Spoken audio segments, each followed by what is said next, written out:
Young Lenyang was abandoned by his own father for failing to awaken the family's frost sword martial soul, a heritage passed down through generations. As if that wasn't enough, even his younger sister was about to be sent into a perilous situation. Unexpectedly, a life-and-death crisis triggered the awakening of his emperor's armor from a previous life. Father, you can't let Xia marry Lin Tianyu. Long Yang's voice echoed in the living room, his expression furious as he confronted Long Yuan. His sister, Long Xia, was only 17, while Lin Tianyu had already caused the deaths of 2 wives through abuse. This was nothing short of sending her to her doom. Since the martial soul awakening ceremony 3 years ago, Long Yang could no longer recognize the man in front of him. In this world where martial souls reign supreme, the Frost Sword martial soul was a legacy passed down in the Long family, originating from an emperor-level powerhouse. Because Long Yang failed to awaken it, even his sister suffered the consequences. The siblings were treated worse than servants in their own family. Marriage is decided by the parents and matchmakers. Your opinion doesn't matter here. Get out. Long Yuan's cold and sinister face grew even darker. Long Yang refused to back down. No. If you don't withdraw Long Xia's engagement, I won't leave. She's your daughter. Don't you feel any pity for her? The mistake lies in you failing to awaken the Frost Sword martial soul, Long Yuan said icily, staring at the defiant boy who bore a striking resemblance to him. Without the Frost Sword, you're not worthy of being my son. Long Yang's eyes dimmed, but he was not ready to give up. I am willing to sever my ties with the family and never appear before you again. All I ask is that you spare Long Xia. Chenbo, throw Long Yang out of the Long family. Long Yuan commanded. An elderly man in his 50s appeared instantly, gripping Long Yang's shoulder with enough force to make his bones crack. In no time, Chenbo had dragged Long Yang to the depths of the Long family's back mountain. The Soul King level expert raised his hand, ready to unleash a strike powerful enough to flatten the mountaintop. At that moment, the Taiji crystal shard in Long Yang's hand erupted with dazzling golden light.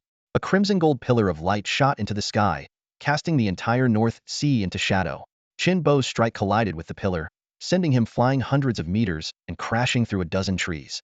A terrifying imperial aura enveloped the mountain, and a supreme figure stood tall within the radiant light. Long Yang looked down at the armor now covering his body, and memories from his past life surged back like a tidal wave. He realized that he had died from an electric shock while watching the Emperor Hero movie, clutching an Emperor Hero figurine in his hand. Bitterness filled his heart. What a bizarre twist of fate. If not for the protection of the Emperor armor, who knows how long it would have taken for my memories to recover. Long Yang raised his hand, and the wound on his shoulder healed instantly under the power of the Emperor's energy. He fixed his gaze on Chenbo, lifting his right hand slightly. An invisible force hoisted the man into the air. Who are you? There's no such powerful martial soul in this world, unless a supreme being has descended. Chenbo's sallow face was etched with terror. Long Yang did not respond. He clenched his fingers slightly, and the terrifying Emperor's energy obliterated Chenbo into nothingness. At this moment, Long Yang was still unable to fully control the ultimate Emperor armor. It seemed to harbor another consciousness within, one he could only influence to a limited extent, but never completely command. After eliminating Chenbo, Long Yang turned his gaze toward the Long family estate. Even a tiger won't eat its cubs, he murmured softly. In this moment, the blood ties between them were utterly severed. His figure vanished from the spot in an instant. The descent of the Emperor armor sent shockwaves through the entire North Sea, drawing countless powerful presences tearing through the void, racing toward the Long family. The Long family's sole saint-level expert, the ancestor Long Shinn, was roused by the overwhelming Emperor's aura enveloping the clan. His heart trembled. An Emperor-level being? No, this aura feels different. Long Shinn stepped into the air, the surrounding space rippling like a quagmire. Who dares trespass upon the Long Imperial clan? He shouted, wielding the heavenly frost sword. An imperial weapon left behind by an emperor-level ancestor of the Long family from 1,000 years ago. The sword gleamed with a crystalline, icy brilliance. Long Yang's figure emerged, the crimson visor of his armor glinting coldly. The Aurora sword slashed down without hesitation. The will within the Emperor armor was fading, and its power was rapidly depleting. He could not afford to waste time. Any who stood in his way would be annihilated without mercy. Such audacity! Long Shinn exclaimed, unleashing a blue sword light from the heavenly frost sword, tearing through space. Simultaneously, the Long family's ancient protective formation, dormant for a millennium, erupted in radiant light, sealing the space. This power far exceeded Long Shinn's saint-level abilities, clearly a remnant of the formation's ancient might. Long Yang's plan to storm into the family estate was thwarted, but he could not abandon his mission to rescue Xiao Xia. The Emperor's steed transformed into a roaring battle dragon, and the Light Emperor Battle Dragon unleashed an earth-shaking pressure that rippled across the entire North Sea. Long Shinn, clutching the heavenly frost sword, turned pale, his body trembling. Against the wrath of the ultimate Emperor Armor, his saint-level cultivation was meaningless. Were it not for the millennium-old foundation and the protection of the heavenly frost sword, he would have been obliterated long ago. Miles away, numerous hidden figures whispered among themselves. Could it be that an Emperor-level expert has finally come to deal with the great calamity of the North Sea? This scene, on the surface, appears to be dealing with a major catastrophe, but it hides deeper schemes beneath. Someone is determined to eradicate the Long family, who, having lost their imperial clan status, now live in seclusion in the North Sea. Golden light engulfed the North Sea, its imposing presence failing to breach the Long family's protective array. Lenyang unleashed his full strength, performing the Emperor's demon-slaying annihilation strike. The Aurora Shield and Aurora Sword merged into an Emperor's war halberd, which then fused with the Radiant Emperor Dragon. Even as his consciousness teetered on collapse and his will within the Emperor's armor neared slumber, Lenyang gritted his teeth and persevered. He had to take Long Xiao away. She must not become a pawn in Long Yuan's schemes. Long Yuan, you don't deserve to call yourself human, he roared inwardly, swinging the Emperor's demon-slaying annihilation slash. As the protective array shattered, Long Shinn coughed up a mouthful of blood. From the frost sword emerged a figure, frowning as they scrutinized Lenyang. This boy, whom his biological father had hinted at erasing, had long been abandoned emotionally despite 16 years of upbringing. The figure glanced around at the Long family, sighed softly, and vanished. At that moment, Lenyang sensed an even more terrifying presence than the one within the frost sword watching him.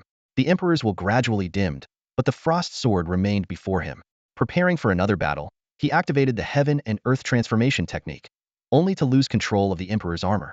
Golden light filled the sky, blocking everyone's perception. Lenyang only managed to see the frost sword falling, and Long Yuan activating the broken array before losing consciousness. The Emperor's armor disappeared without a trace. The commotion shook the entire North Sea region. Lenyang was relocated to a nearby hillside, collapsing as the Emperor's armor disintegrated. Sunlight bathed him, a faint golden glow enveloping his body as solar energy began to restore his depleted strength. Suddenly, a rugged young man with stubble and unkempt long hair appeared. His deep gaze studied Lenyang. Interesting. A level 19 soul master causing such a stir, he remarked. Lifting Lenyang by his belt, the man carried him to a grassy field, administered a potion, and left him to bask in the sun. As the sun set and the moon rose, the golden glow on Lenyang's body shifted to a silvery starlight. The young man mused, yin and yang? Or perhaps the power of the stars. Meanwhile, the Long family lay in ruins. Long Shinn was severely injured, nearly crippled. Long Yuan hurried to Long Xia's room, breathing a sigh of relief upon finding her safe. After this calamity, the Long family's reliance on the Lin family's support became more crucial than ever. Chen Bo's unusual delay in returning stirred unease in Long Yuan's heart. Dealing with Lenyang shouldn't have taken this long. Could it be that he actually let Lenyang go? Long Yuan thought back to the enviable talents of Lenyang and Long Zai. Even without any cultivation resources, their abilities remained exceptional. But he quickly dismissed the thought. Chen Bo would never spare Lenyang. He had witnessed Chen Bo crush Lenyang's shoulder on the spot. As the sun set, there was still no sign of Chen Bo. An ominous feeling began to spread through Long Yuan's mind. He needed to marry Long Xiao off to the Lin family as soon as possible. This marriage was something he had orchestrated himself. With the Lin family's support, his chances of claiming the position of family head would greatly improve. As for Long Xia, she was just a woman and outsider in the end. And Lenyang? Since he couldn't inherit the frost sword, he was nothing but a disgrace to the family, someone who would only drag him down if kept around. Tomorrow morning, Lin Tianyu will take Long Xia away. Long Yuan resolved silently. Whether the wedding happens or not no longer matters. The key is to get her out of the Long family. He had a premonition that major changes were coming to the Long family, and perhaps this was his golden opportunity to seize the position of family head. As night fell, everything returned to quiet. The next morning, Lenyang, who had been unconscious, began to breathe faintly. A lazy voice sounded near his ear. Awake? Lenyang's eyes snapped open, and he sat up abruptly. Principal? He stared in astonishment at Gu Yue, only then realizing he was in an unfamiliar place, with no memory of how he had left the Long family. As a Soul Master student from Beihai County's 7th high school preparing for his college entrance exams, Lenyang never expected to encounter Principal Gu Yue here. I know you have a lot of questions, but hold them for now, Gu Yue said bluntly. Your mental strength, physical energy, and soul power should have recovered, right? Show me your martial su. Don't hold back. Lenyang's expression turned serious. Could it be that the appearance of the Emperor's armor yesterday had been discovered? You don't trust me? Gu Yuyi's gaze bore into Lenyang. I know you have a younger sister in the Long family. Your father plans to marry her off to a wastrel from the Lin family. After your confrontation with him yesterday, he sent someone to kill you. Chen Baoho's real name is Chen Dashold have already been dealt with by you. But that mysterious power, can you still use it now? Lenyang was stunned. How do you know all this? He wasn't shocked by the mention of Chen Da's death, but rather by how Gu Yue knew the full details of his falling out with his father. That's not something you need to worry about, Gu Yue said, leaning against a tree as he scrutinized Lenyang. If you want to save your sister, show me your strength.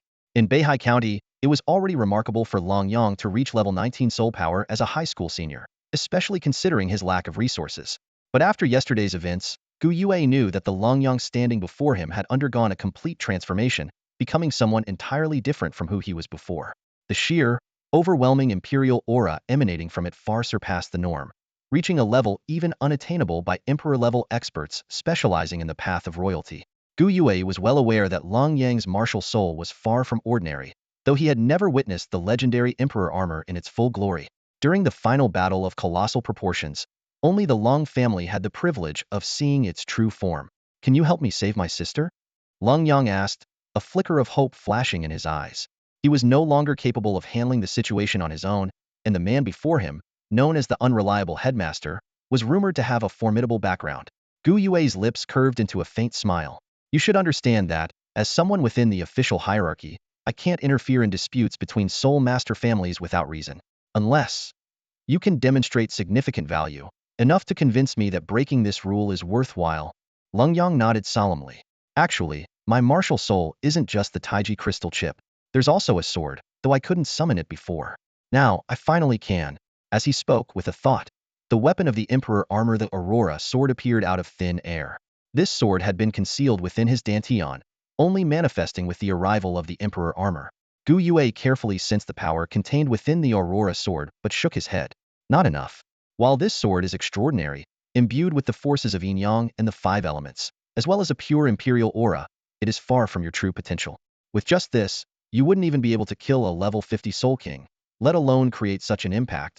Though I can't summon the overwhelming power that defeated Uncle Chen, I can call forth a weakened version of it, Lenyang said, putting away the Aurora sword and leaving only the Taiji crystal chip in his hand. Emperor Armor. Unite. Armor fusion? Have you been watching too much tokusatsu? Gu Yue was about to mock him when the Taiji crystal chip suddenly exploded with dazzling golden light, cutting him off mid-sentence. Pieces of armor materialized out of thin air in the void, fitting precisely onto Lenyang's body.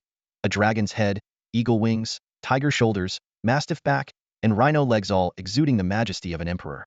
Gold served as the primary color, accented with silver, while the inner layer consisted of a tight-fitting black and purple suit. The belt and knees were adorned with rotating yin-yang Taiji symbols, channeling the power of the 5 elements and the 8 trigrams. When the golden light faded, the Emperor Armor stood revealed in all its regal splendor.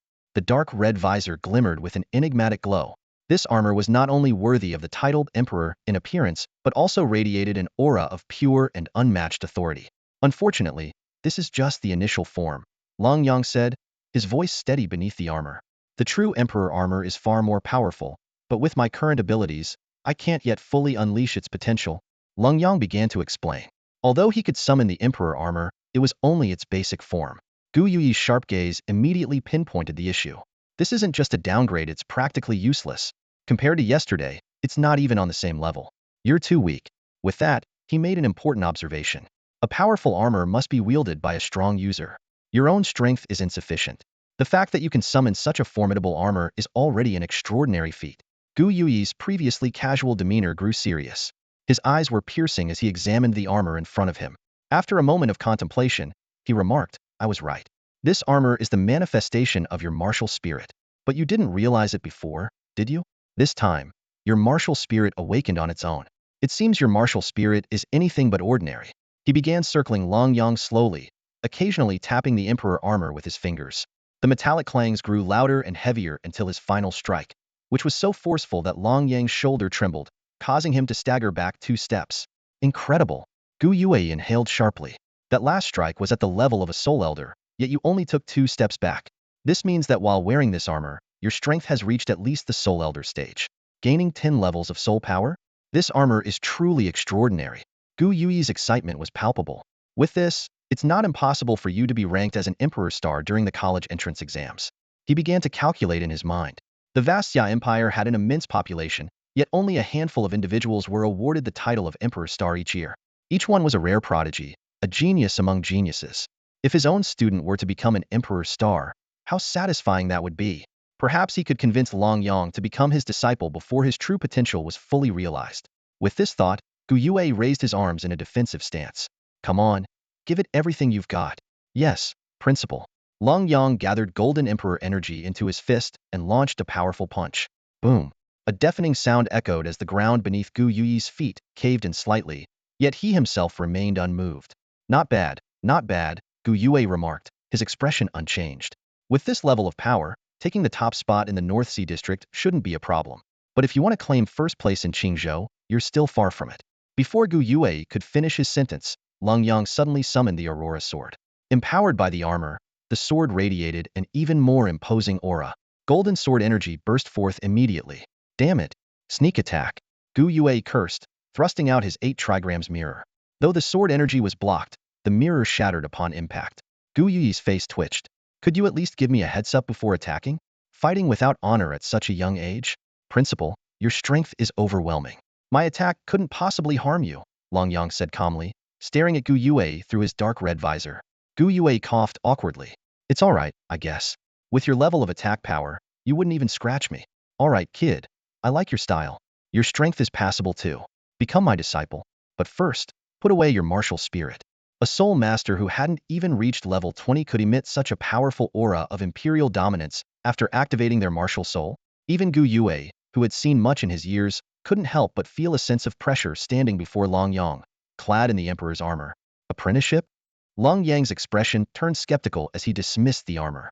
The Emperor's armor dissipated back into its martial soul form, and he could clearly feel the toll it had taken, draining his mental energy, soul power, and physical stamina at an alarming rate. Gu Yue squinted as he observed him. Your martial soul activation does consume quite a bit, and honestly, your attack power is just average. With your current strength, you might have a shot at becoming a provincial champion, but aiming for the Imperial Star in the short term? That's unlikely. Your endurance is the main issue. He paused for a moment before adding, but I see potential in you. In the future, you might not be any less than the Imperial Star himself. So, I've decided to take you as my disciple. This way, they'll also have a legitimate reason to get involved in your sister's situation. As he spoke, Gu Yue pulled out a cigarette, lighting it as he reverted to his usual lazy and nonchalant demeanor. Lenyang tilted his head, pondering. Is it really that simple? What would I gain by lying to you? Gu Yue retorted.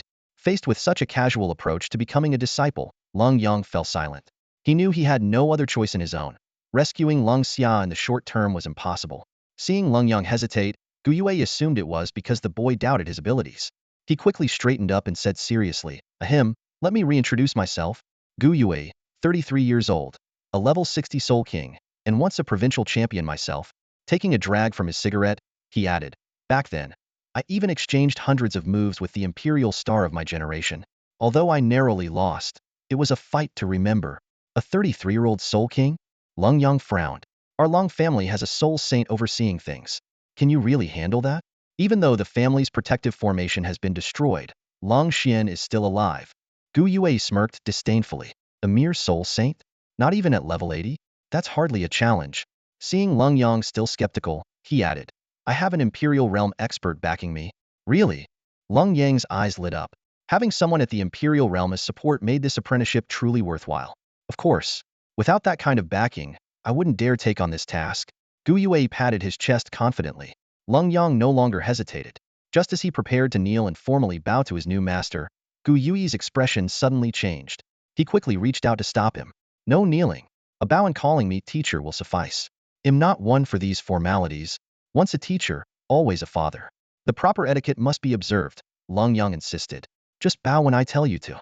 Who's the one becoming the disciple here? Gu Yue grumbled, using his soul power to force Lenyang into a bow. Now say it. Teacher, Lenyang said, still a bit confused. The whole process felt far too rushed and informal. Meanwhile, Gu Yue was inwardly delighted. Damn, I really hit the jackpot this time. Gu Yu felt an overwhelming, regal pressure enveloping him. Just as Lenyang was about to kneel, Gu Yu quickly stopped him. Even a slight bow made his heart race with unease. Enough, enough. From now on, just call me teacher when you see me. I can't stand all these formalities, Guyu said with a wave of his hand. He then retrieved a simple yet ancient-looking ring from his storage ring. This is your gift for becoming my Disciplia storage soul artifact with an internal space of 1,000 cubic meters. Honestly, the Long family has truly neglected you. They haven't even given you anything decent. There are also some trinkets inside. Take them. They're yours now. Let's go to the Long family. Guyu turned and started walking away, subtly wiping away the blood at the corner of his mouth. Inwardly, he cursed the suffering he had endured, determined it wouldn't be in vain. Lenyang lowered his head, examining the storage soul artifact. The ring, smooth like warm jade, could adjust its size at will. After infusing it with soul power, he discovered a pile of high-quality soul crystals in one corner. A rough estimate revealed over 200 pieces, each the size of a thumb and brimming with pure soul energy. This was equivalent to the wealth of 20,000 regular soul crystals. What's there to be so astonished about? Guyu said without turning back. There's still half a month until the entrance exams. Strive to break through to level 20, awaken another soul skill, and you'll have an even better chance of becoming the top scorer. Thank you, teacher, Lenyang replied gratefully. Enough with the chatter. You're too slow, I'll take you. Guyu grabbed Lenyang's shoulder, and in the blink of an eye, they sped off toward the Long family. Meanwhile, at the Long residence, Lin Tianyu stood outside Long Xia's room. Xia, my dear, uncle asked me to take you shopping for engagement items, he said with a feigned gentlemanly air. However, those familiar with the third young master of the Lin family knew him to be a notorious philanderer with eccentric tendencies. No need, I'm not feeling well, Lung Xia replied coldly. This arranged marriage was orchestrated entirely by Lung Yuan to secure benefits from the Lin family. Given Lin Tianyu's reputation, families of equal standing were unwilling to marry their daughters to him. Unfortunately, the Lin family set their sights on the beautiful, talented Long Xia, who had fallen out of her father's favor, making her an easy target. Long Xia, open the door. Lung Yuan's icy voice commanded. I really don't feel well. You're going even if you're unwell. Or do you intend to defy your father's wishes? The door finally creaked open, revealing Long Xia's pale and weary face. Lin Tianyu couldn't help but lick his lips, inwardly rejoicing at the thought of soon possessing such a stunning beauty. Young Master Lin's voice had been calling from outside for quite some time. Lung Yuan stood with a grim expression, his gaze fixed coldly on Long Xia. The fact that Chenda had not returned all night only fueled his anger.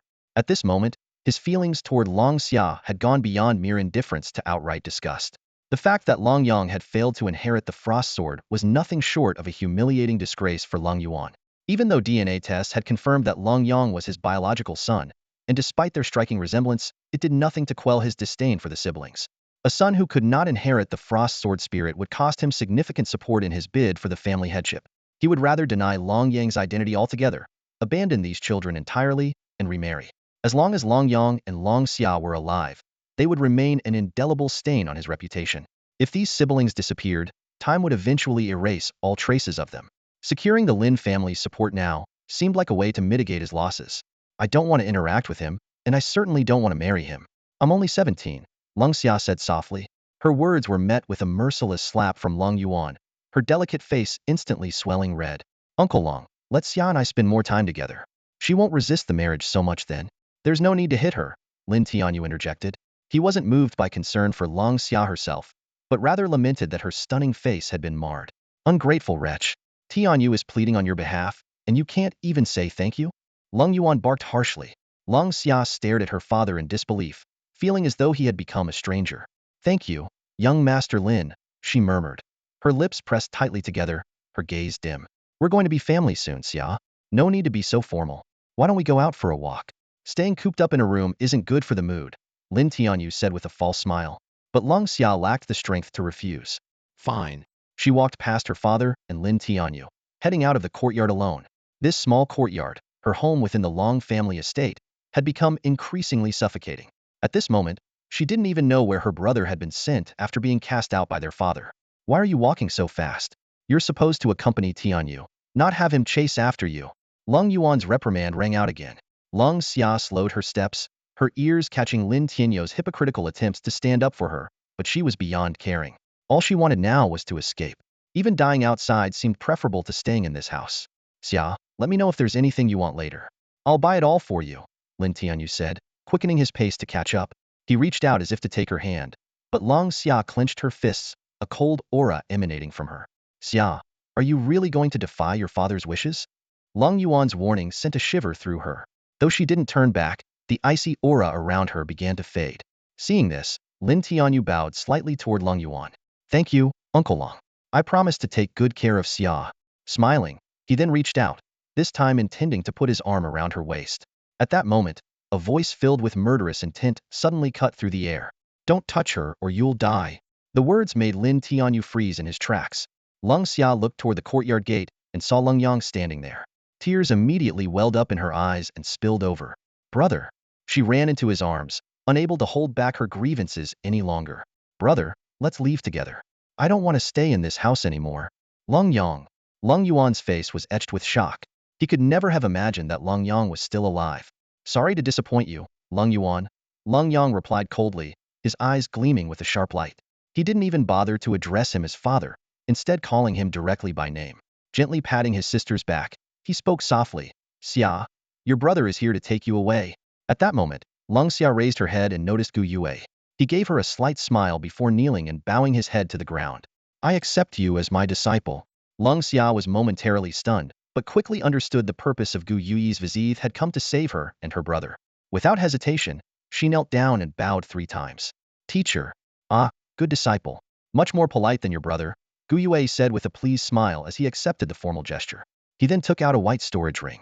A gift for becoming my disciple. Keep it safe. Lung Yang was dumbfounded. Oh? Really? You were the one who didn't let me kneel, and now you're calling me rude? Everything happened so quickly that Lung Yuan didn't even have time to intervene. After all, a master-disciple relationship could be officially established as long as both parties agreed, whether through verbal acknowledgement, a formal ceremony, or even just a simple ritual. Headmaster Gu. Lung Yuan, of course, recognized Gu Yue but couldn't understand why he was meddling in his family's affairs. Lung Yuan, it's been a while. I've missed you, Gu Yue said with a slight bow to show courtesy. Then he turned to Lung Yang. Do you need to bring anything else with you? Just a moment, teacher. Lung Yang immediately ran into the house. The courtyard was actually part of a 3-story villa. Although it had been damaged the previous day and was barely habitable, there was still the main house and an annex. Lung Yang and his sister had been relegated to the annex. Lung Yuan didn't stop Lung Yang but kept his eyes fixed on Gu Yue. Headmaster Gu, you're overstepping your bounds. My 2 disciples have had a rough life, Gu Yue said as he gently ruffled Lung Xia's hair, his tone turning icy. Spare me the nonsense, Lung Yuan. I have no interest in wasting my time on you. You're disgraceful. He then turned to Lung Xia. Do you have anything else you need to take with you? My brother is getting it, teacher. Lung Xia replied softly, her lips pressed together.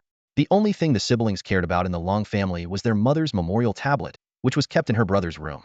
Before long, Lung Yang emerged, carrying the items. Teacher, we're ready to leave. Good. Gu Yue turned to go, only to be stopped by Lung Yuan's furious shout. Did I give you permission to leave? What, are you just going to ignore me? Lung Yuan, you don't deserve to be called a father. Lung Yang shot back, summoning his Aurora sword. Be grateful it's not the frost sword, it has allowed me to see your true colors. You've already killed your son with your own hands and pushed your daughter into the abyss. From now on, my sister and I sever all ties with the Long family. We owe you nothing. Whenever Lung Yang felt the urge to kill Lung Yuan, he was reminded of one truth. While his mother had given him life, it was Lung Yuan who had raised him for over a decade. You think you can just walk away and call it even? Don't think that becoming Gu Yue's disciple gives you free reign. Lung Yuan's gaze locked on the Aurora sword in Lung Yang's hand, his eyes growing colder. If Lung Yang's martial soul wasn't the useless shard he had once thought, but instead this extraordinary sword, then he couldn't be allowed to live. The air grew frigid, and Lung Yuan's murderous intent filled the space. You want to leave the family? Fine. Return everything the family has given you. An icy long sword materialized in his hand as he continued venomously, useless trash. Just like your mother, ungrateful and deserving of death. You, your sister, and your mother should all die together. Today, I'll do what must be done. Blades of frost-filled sword energy surged toward Lung Yang and Lung Xia. Lung Yuan was truly going for the kill. Lung Yang froze in place, his gaze fixed on Lung Yuan, now filled with murderous fury. He could barely believe what he was hearing. Incredible. Even a tiger doesn't eat its cubs, Gu Yue said with a cold laugh. But what truly enrages me is this, his tone dropped, sharp as a blade. Someone dares to try and kill my disciple in front of me? Do you think I'm easy to push around? An intricate array of patterns spread out from beneath Gu Yue's feet, instantly neutralizing Lung Yuan's frost energy. Within the array, the forces of wind, lightning, and the 5 elements converged, as though a new world was about to be born. Lung Yuan's expression grew grim.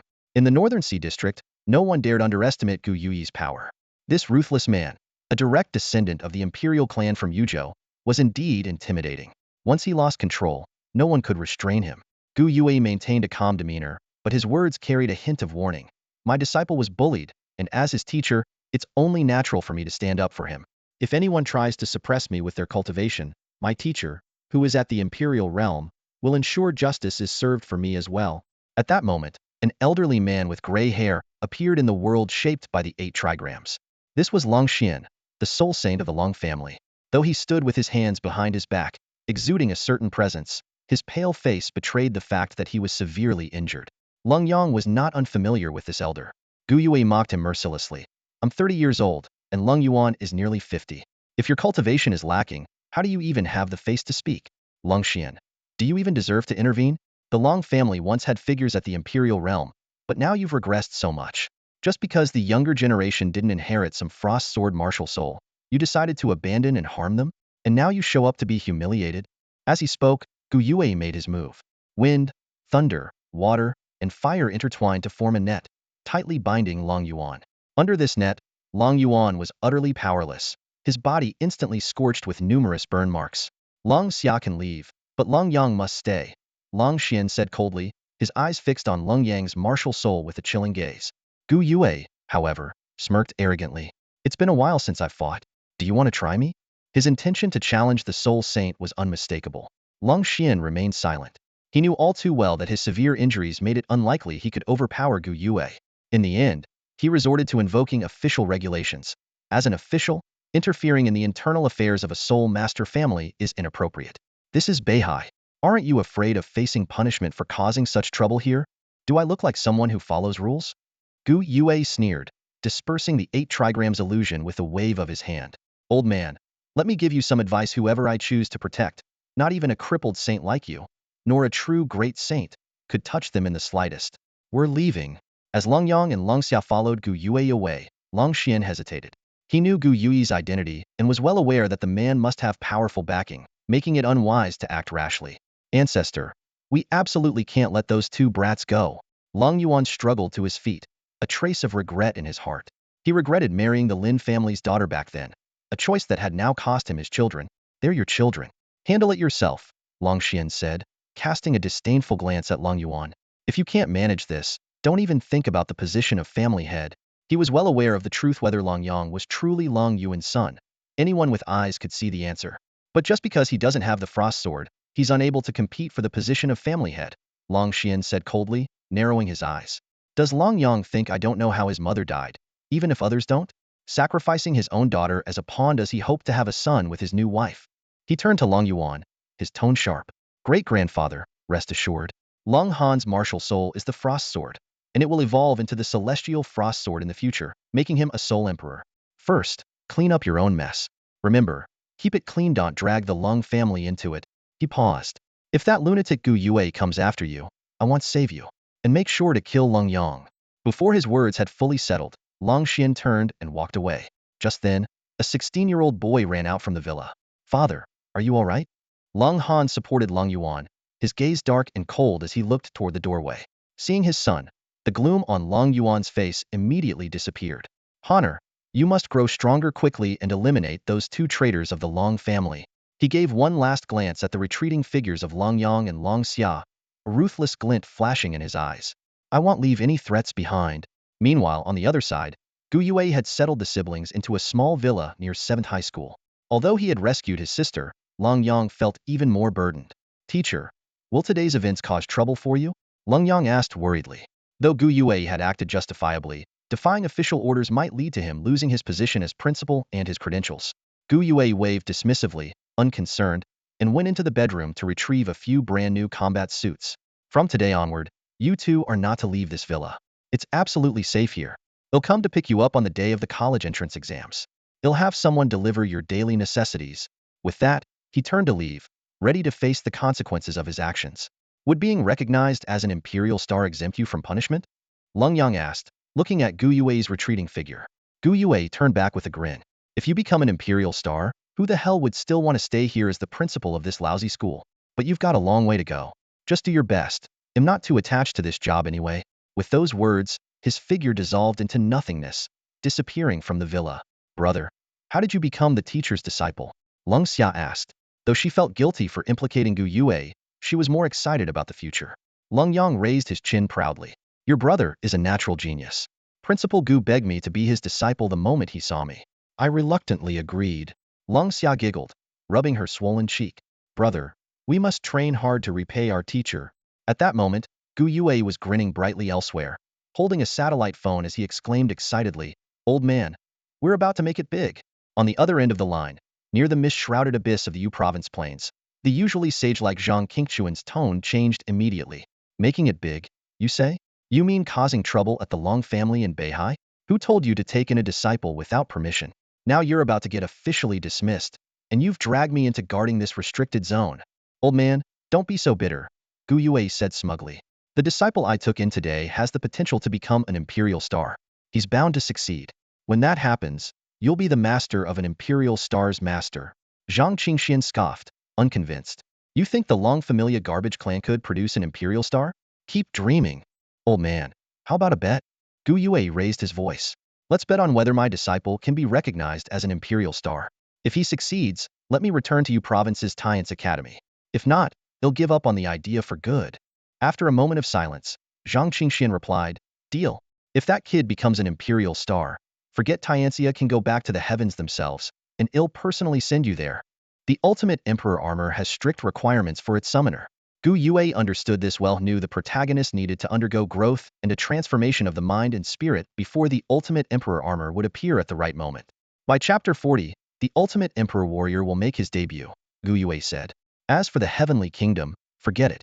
But the matter about the Emperor star is true. You'd better start preparing, or someone else might beat you to it. Zhang Qingxian was still skeptical. Just as Gu Yue was about to elaborate, the line went dead. That old fool, you'll regret this sooner or later, he muttered under his breath, heading back to the 7th high school. In the principal's office, the inspectors had already been waiting for quite some time. They held their credentials, their expressions stern. The sight didn't surprise Gu Yue in the slightest. If even the old man in Yuzhou knew about this, there was no way the inspectors in Qingzhou wouldn't, especially since it had been the Long family who filed the report. Effective immediately, you are dismissed from your position as a staff member and principal of the 7th high school, one of the inspectors announced coldly. Who will be taking over as principal? Gu Yue asked calmly as he accepted the document. Losing a mere position meant little to someone preparing to become a teacher of the Emperor Star. Former Vice Principal Wang Beichuan will serve as acting principal, the inspector replied succinctly before turning to leave. Wang Beichuan quickly approached, a look of helplessness on his face. Brother, why did you have to act so impulsively? The Long family's business, why get involved? As someone who knew Gu Yue's background, he didn't dare put on airs, nor did he feel any satisfaction from his temporary promotion. Brother Wang, keep an eye on Lenyang for me, Gu Yue said without offering any further explanation. He won't be coming to school for the next 2 weeks, but he'll definitely show up for the college entrance exam. That's a small favor, Wang Beichuan agreed readily. Lenyang is one of our top students. Even if he skips a month, there's no way we'd remove him. He'll be here on the day of the exam, Gu Yue said before leaving. Watching his retreating figure, Wang Beichuan couldn't help but sigh. People really are different. We treat our positions like lifelines, while he throws his away without a second thought. Back at the small villa, Lenyang sat cross-legged on the roof, each hand holding a soul crystal as he focused on his cultivation. In the courtyard, Long Xia cradled a high-grade soul crystal, her delicate face glowing with happiness. She had never had access to such precious cultivation resources before. Gu Yue returned with daily necessities and 2 bottles of body-refining foundational elixirs. He knew all too well that even the most talented cultivators couldn't progress without resource support. That night, Lenyang soaked in the medicinal solution, soul energy surging within his body. The medicinal liquid in the bath barrel turned from green to clear, eventually becoming a murky gray. It was evidence of impurities being expelled from the body through the pores. Just as the first light of dawn appeared, Lenyang suddenly opened his eyes, feeling an unprecedented surge of power coursing through his body. Bang! The bath barrel shattered under the force, sending water splashing everywhere. Lenyang looked down at his hands in disbelief at the dramatic improvement he had achieved overnight. This wasn't just a simple breakthrough to the next level of soul power. The body-tempering and foundation-building spiritual liquid had completely reforged his foundation. Like a mathematical base, the stronger the foundation, the greater the power increase with each level of advancement. What's all the commotion? Never tempered your body before? You're making such a fuss. Gu Yu pushed the door open and quickly assessed Lenyang's condition. Your foundation is still far from the scholar level, let alone the Emperor Star level. Is there really such a big gap? Lenyang asked defiantly. He felt he should already be among the best of his peers. Guyu rolled his eyes. Do you think Emperor stars are chosen at the last minute like college entrance exams? From the day they awaken their martial souls, their spots are practically reserved. They enjoy dual support from the Imperial clans and the Dusya government. With those resources, even a disabled person could be turned into someone stronger than you. As he spoke, Guyu took out a wooden box containing 10 vials of medicinal liquid neatly arranged inside. These are for reinforcing your foundation. While it's not as good as what Emperor Star candidates get, it's the best I can provide. Use one every 3 days, with a day of rest in between. They'll last you until just before the college entrance exams. If nothing unexpected happens, your soul power should increase by another level. He then handed over a USB drive. This contains 2 martial techniques, 1 sword technique, and 1 movement technique. Both you and Xiao Xia can practice them. What did you learn at the Lung family? Basic swordsmanship, the kind that's not even worth mentioning, Lenyang replied truthfully. Given his status in the Long family, he had no access to advanced martial techniques. Take the next half-month to master these 2 techniques as much as you can. That should be enough to handle the exams, Guyu said, handing him the USB drive. Turning to leave, he added, go train. If you have any questions, come find me. Thank you, teacher, Lenyang said, bowing deeply. Guyu suddenly turned back. Remember, these things are expensive, and you'll have to repay me eventually. Otherwise, I won't be able to help Xiao Xia. Your sister may only have 1 martial soul, but she'll at least need a foundation at the scholar level. I can't afford to cover all these resources on my own. Understood, teacher, Lenyang replied earnestly with a nod. After Guyu left, Lenyang tidied up the bathroom and changed into his training clothes before heading to the courtyard. Emperor Armor emerged.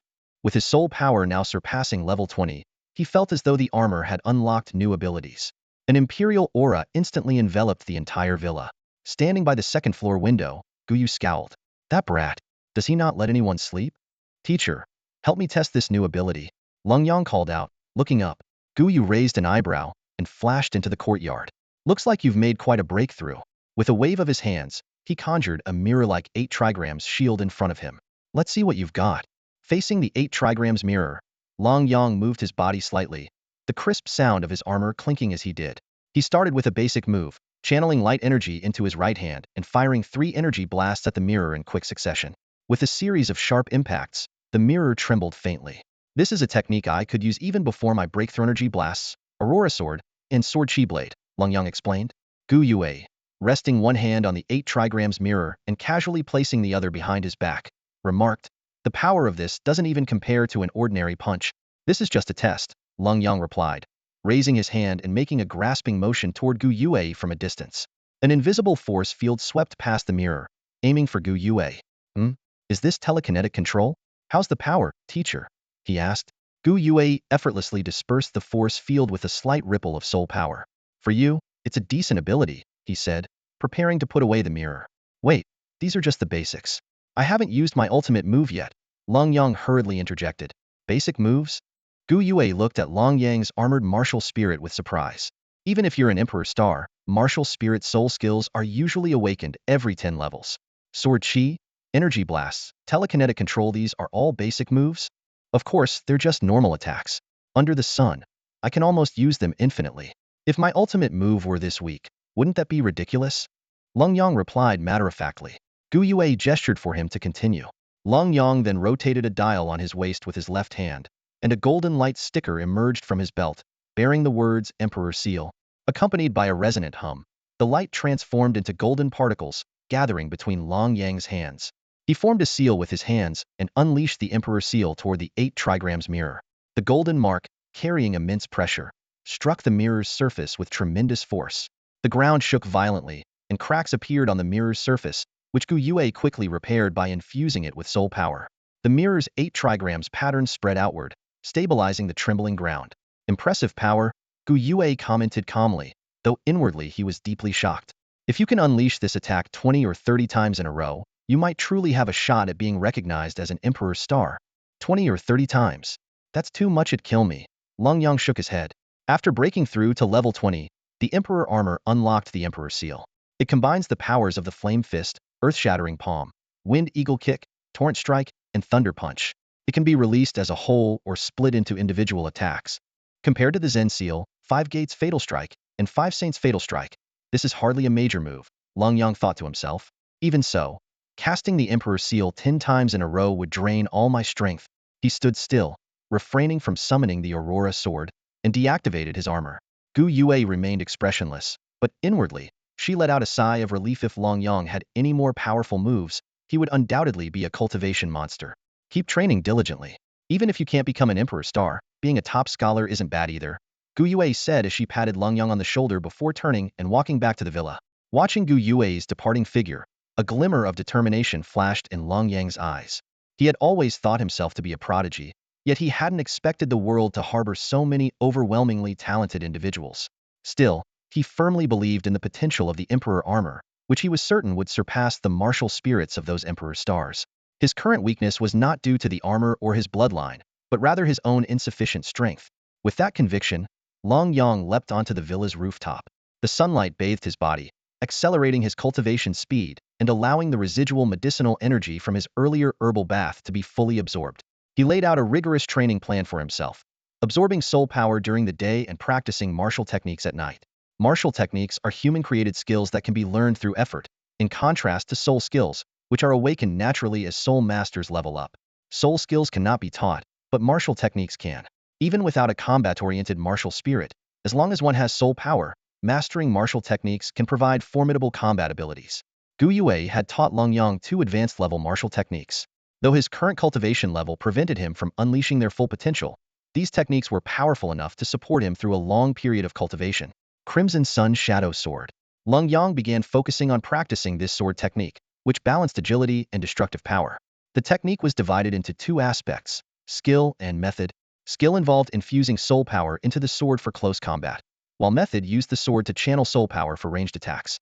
Late at night, when Lenyang returned to the bathroom, his younger sister Longxia had already prepared an herbal bath for him. Brother, don't forget to rest while training, Longxia reminded him. She, too, had been training hard recently and was showing signs of a breakthrough in her soul power. Don't worry, I know my limits, Lenyang reassured her before jumping into the bath to use the medicinal liquid to further temper his body and build his foundation. At his current pace, he might even break through another level before the college entrance exams.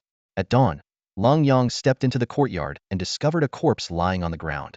Without a trace of emotion, he disposed of the body and began practicing the Dragon Steepa high-level movement technique that allowed the user to move as fluidly as a dragon, making their movements nearly impossible to track.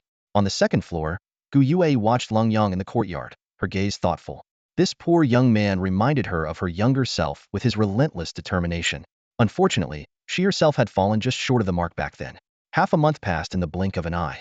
The commotion stirred by the Emperor Armor in Beihai not only continued to ferment locally, but also spread beyond its borders. Rumors described it as a terrifying armor akin to an emperor, one that nearly annihilated the Long family.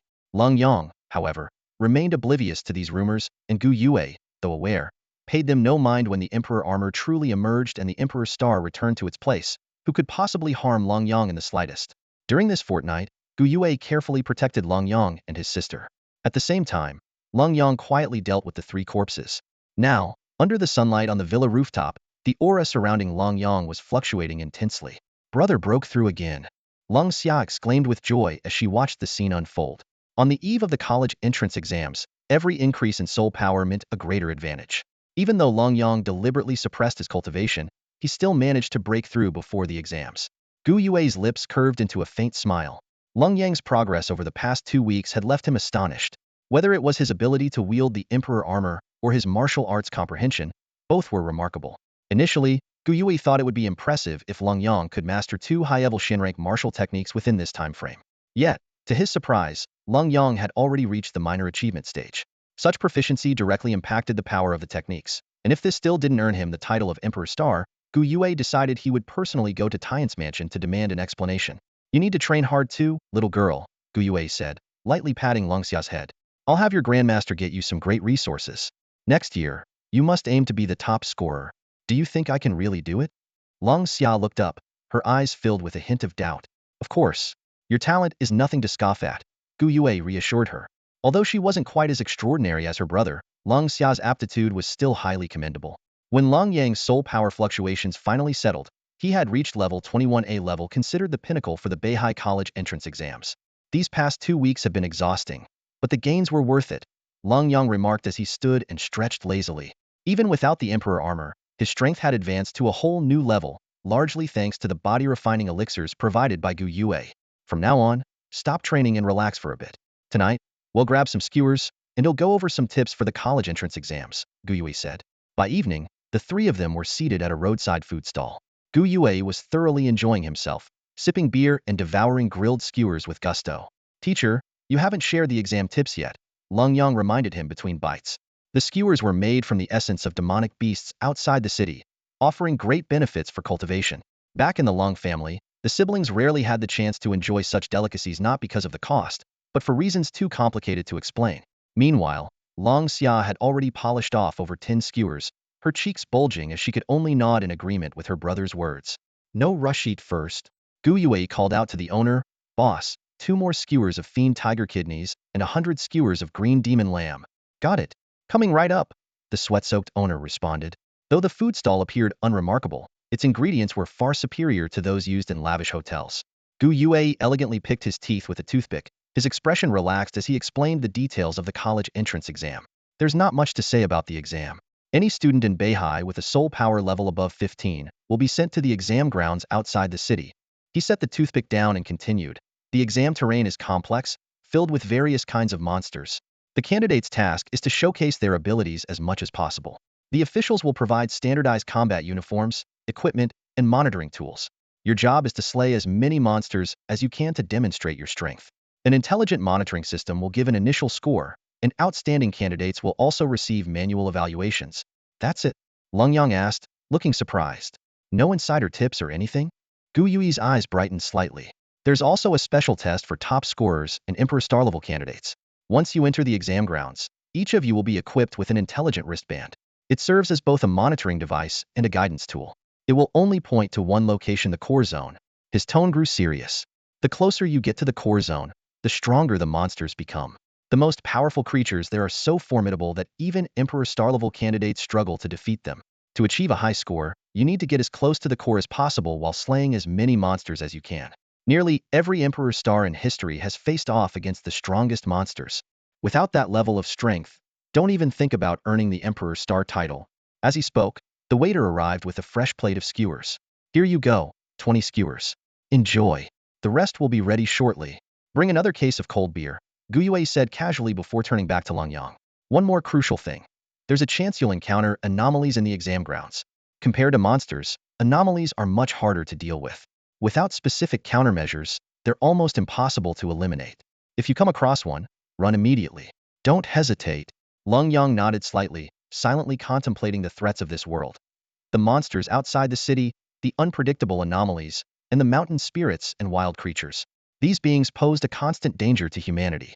Though the Great Xia Empire was vast, it was always on the verge of invasion by monsters. Every year, cities fell to monstrous tides. Gu Yue added, lastly, while the monitoring devices can save your life, using them automatically ends your exam. And they only work against beasts, not necessarily against anomalies. So yes, the exam is dangerous, and every year, some people lose their lives. But no one ever backs out because of it. Lenyang nodded solemnly, showing his understanding. Alright, that's everything you need to know. Gu Yue's tone suddenly lightened. Come on, eat up. You'll need your strength to slay those monsters. This tiger demon kidney skewer is great for replenishing energy. Give it a try. Long Xia's cheeks flushed slightly as she watched Gu Yue, who showed no signs of behaving like a typical teacher.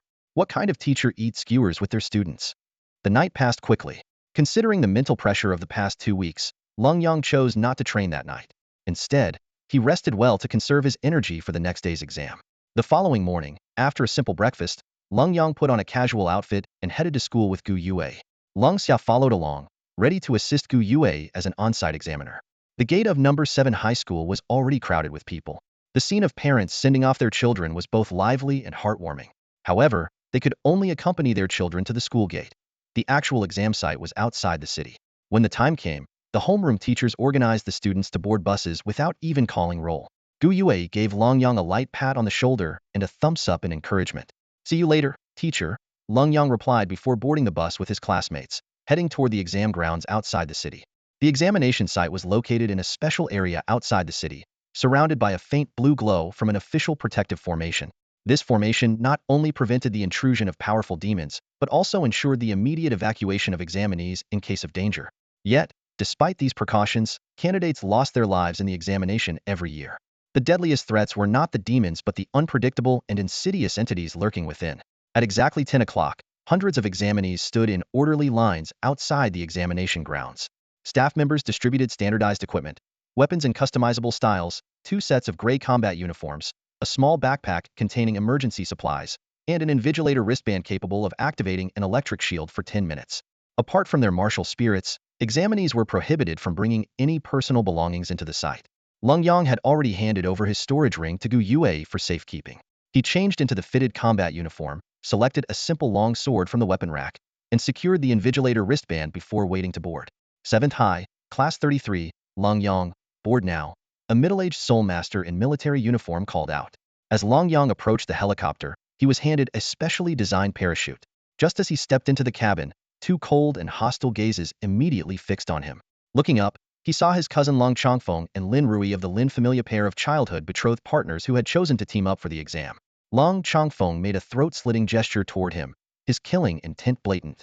In this examination, conflicts and even killing among examinees were not prohibited. Ignoring their threats, Lenyang found a seat and sat down. Soon, the cabin was packed with candidates. Everyone, activate your invigilator wristbands, the Soul Master in military uniform commanded. As Lenyang struggled to free a hand to press the activation switch, he suddenly felt a third hostile gaze. Turning his head, he locked eyes with a pair of fiery red pupils filled with anger. Yi Hongyi was glaring at him, her face flushed with rage. It turned out he had accidentally bumped into her in the cramped space. Sorry, it wasn't intentional. Lenyang frowned as he explained. Humph. Yi Hongyi snorted coldly. Though she understood it was an accident, her irritation lingered. The helicopter door opened, and the examinees began jumping out one after another. When it was Lenyang's turn, Long Chongfeng and Lin Rui immediately followed after him. A fierce confrontation was inevitable. Yi Hongyi raised an eyebrow before leaping down. The umbrella opened midair, slowing Lenyang's descent until he landed steadily on the ground. He closed the umbrella and stuck it into the soil, his gaze shifting to the invigilator's wristband. The screen displayed a prominent red zone and a small green, indicating his current position. North is up, south is down. I'm on the eastern side. Lenyang confirmed his bearings, gripping his standard-issued longsword. But just as he was about to move, 2 figures closed in on him. Lenyang, when you betrayed the family, did you ever think you'd face me in the examination field? Long Chongfeng said coldly, tossing his standard longsword to the ground. A martial soul is far superior to this kind of standard weapon. On the other side, Lin Rui also discarded her standard weapon, instantly summoning a dark green serpent spear in her hand. And so what if we meet? Lenyang sneered. Despite Long Chongfeng consuming a significant amount of the Long family's resources, his cultivation was only 1 level higher than Lenyang's had been back then, and their combat abilities were nearly equal. But now, Lenyang's strength was far beyond what it once was. A traitor to the family must die. Long Chongfeng's eyes flashed coldly, his frost sword emanating waves of icy energy. Without giving his opponents time to speak further, Lenyang launched the first attack. Activating his dragon step, his figure blurred and appeared in front of Long Chongfeng in an instant. His standard longsword slashed out, unleashing a series of sword energies through the flowing shadow sword technique. The frost sword met the attack head-on, sparks flying as icy light clashed with steel. However, Long Chongfeng's sword energy was completely shattered the moment it made contact. Impossible. You're already at level 21? Long Chongfeng exclaimed in disbelief. What shocked him even more was that the martial techniques Lenyang used were entirely unlike the Long family's style. Aren't you level 21 as well? Lenyang replied calmly, though his attacks showed no mercy. Infusing his soul power into the standard longsword, he unleashed a blazing sword energy akin to a fiery sun. Long Chongfeng was sent flying, blood splattering in the air. By standard procedure, he should have the chance to activate his protective shield and concede. But Lenyang showed no intention of stopping. He pressed forward, sword aimed directly at his vital point. Half a month of suppressed anger erupted in this moment. The sword's edge struck the electric shield, sparks scattering. Long Chongfeng felt a chill down his spine. This strike was meant to kill him. Bastard! He's your cousin, and yet you forced him out of the examination field. Lin Rui shouted angrily before reluctantly activating her own shield. Don't worry. You'll join him soon enough, Lenyang said as he turned toward Lin Rui. She seemed to believe he wouldn't dare to go for the kill and hesitated to concede. But in the next instant, a bloody gash appeared across her chest. Lin Rui screamed in pain, finally forced to activate her shield. Lenyang turned and walked away without sparing her another glance. In the invigilation room outside the examination field, Numerous holographic projections covered the white walls, including the scenes from the recent battle. Wow, 2 eliminated already? That was quick, Guyu remarked, leaning one elbow on Long Xia's shoulder as she watched the enlarged footage with interest. Beside her, Long Yuan's face had darkened to an extreme degree. Guyu continued, some people, are only destined to show up for one chapter. That's what happens when you provoke someone you shouldn't. Just watch me, disciple. A pitiful soul once killed by his own father will claim victory and be crowned as the Emperor's star. Emperor's star? You're giving that bastard way too much credit. Long Yuan's voice dripped with sarcasm, drawing the attention of everyone in the proctoring room. The atmosphere in the room grew tense. Everyone was well aware of the Long family's internal affairs, but chose to stay uninvolved.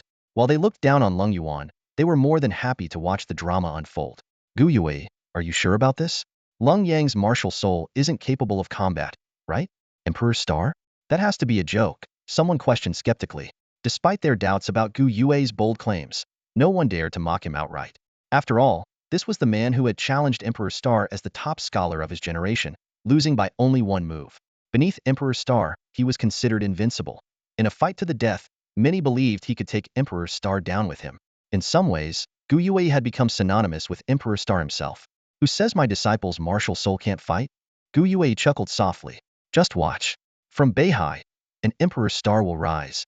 At that moment, Long Yang's exam footage was displayed on the frontmost screen. Moments earlier, he had single-handedly defeated Long Chongfeng and Lin Rui, showcasing a level of strength that placed him among the top contenders in Beihai. The front row screens were nationally broadcast, allowing even ordinary citizens to witness the candidate's performances online. Unaware that he was being live-streamed, Long Yang focused solely on the score displayed on his wrist device. 1,218. This was the result of defeating his 2 opponents. Now, armed with a standard long sword, he was locked in battle with a horned lizard. Known as the Unicorn Earth Dragon, this creature carried traces of dragon blood in its veins. Though classified as a mere demon soldier, its strength was not to be underestimated. After over 20 rounds of intense combat, Long Yang finally seized an opening, driving his sword into the lizard's upper jaw and killing it.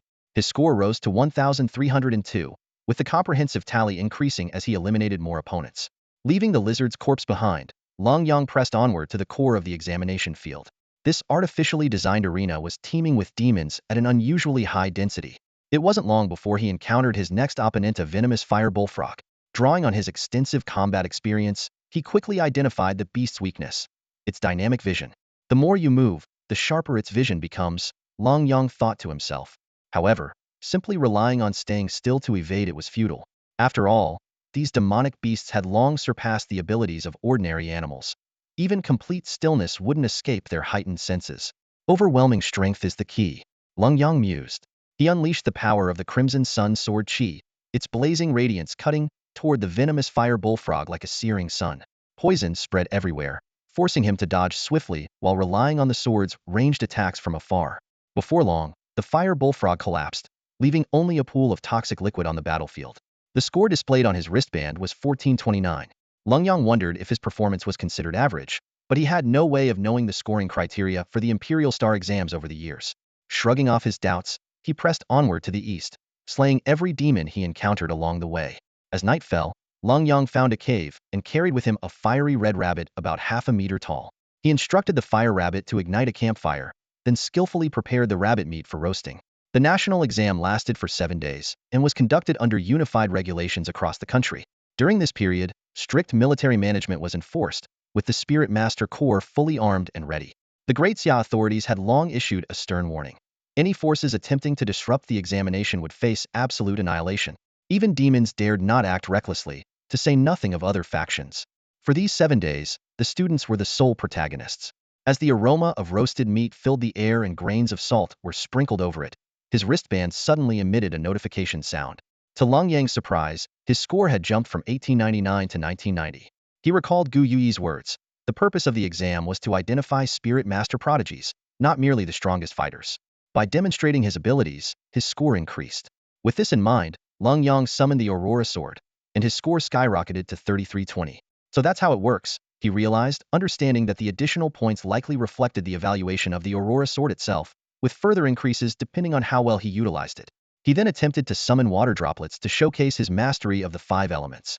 Despite this being a basic application, his score rose by nearly another 1,000, reaching 3901. Meanwhile, tension filled the proctoring room. This kid, he can control water too? Gu Yui's eyes widened in disbelief. He had always thought Lenyang specialized only in light and fire attributes. Looks like you don't know him as well as you thought, Leng Yuan remarked mockingly.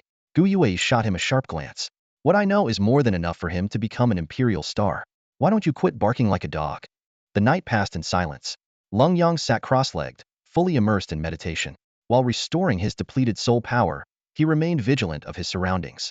Fortunately, the night was relatively calm, with no demonic creatures disturbing him. At the break of dawn, Leng Yang resumed his journey. The examination area turned out to be far larger than he had anticipated, a vast expanse spanning 200 miles in radius, characterized by diverse and unpredictable terrain. Rolling hills and dense forests alternated with desolate ruins, creating a challenging environment.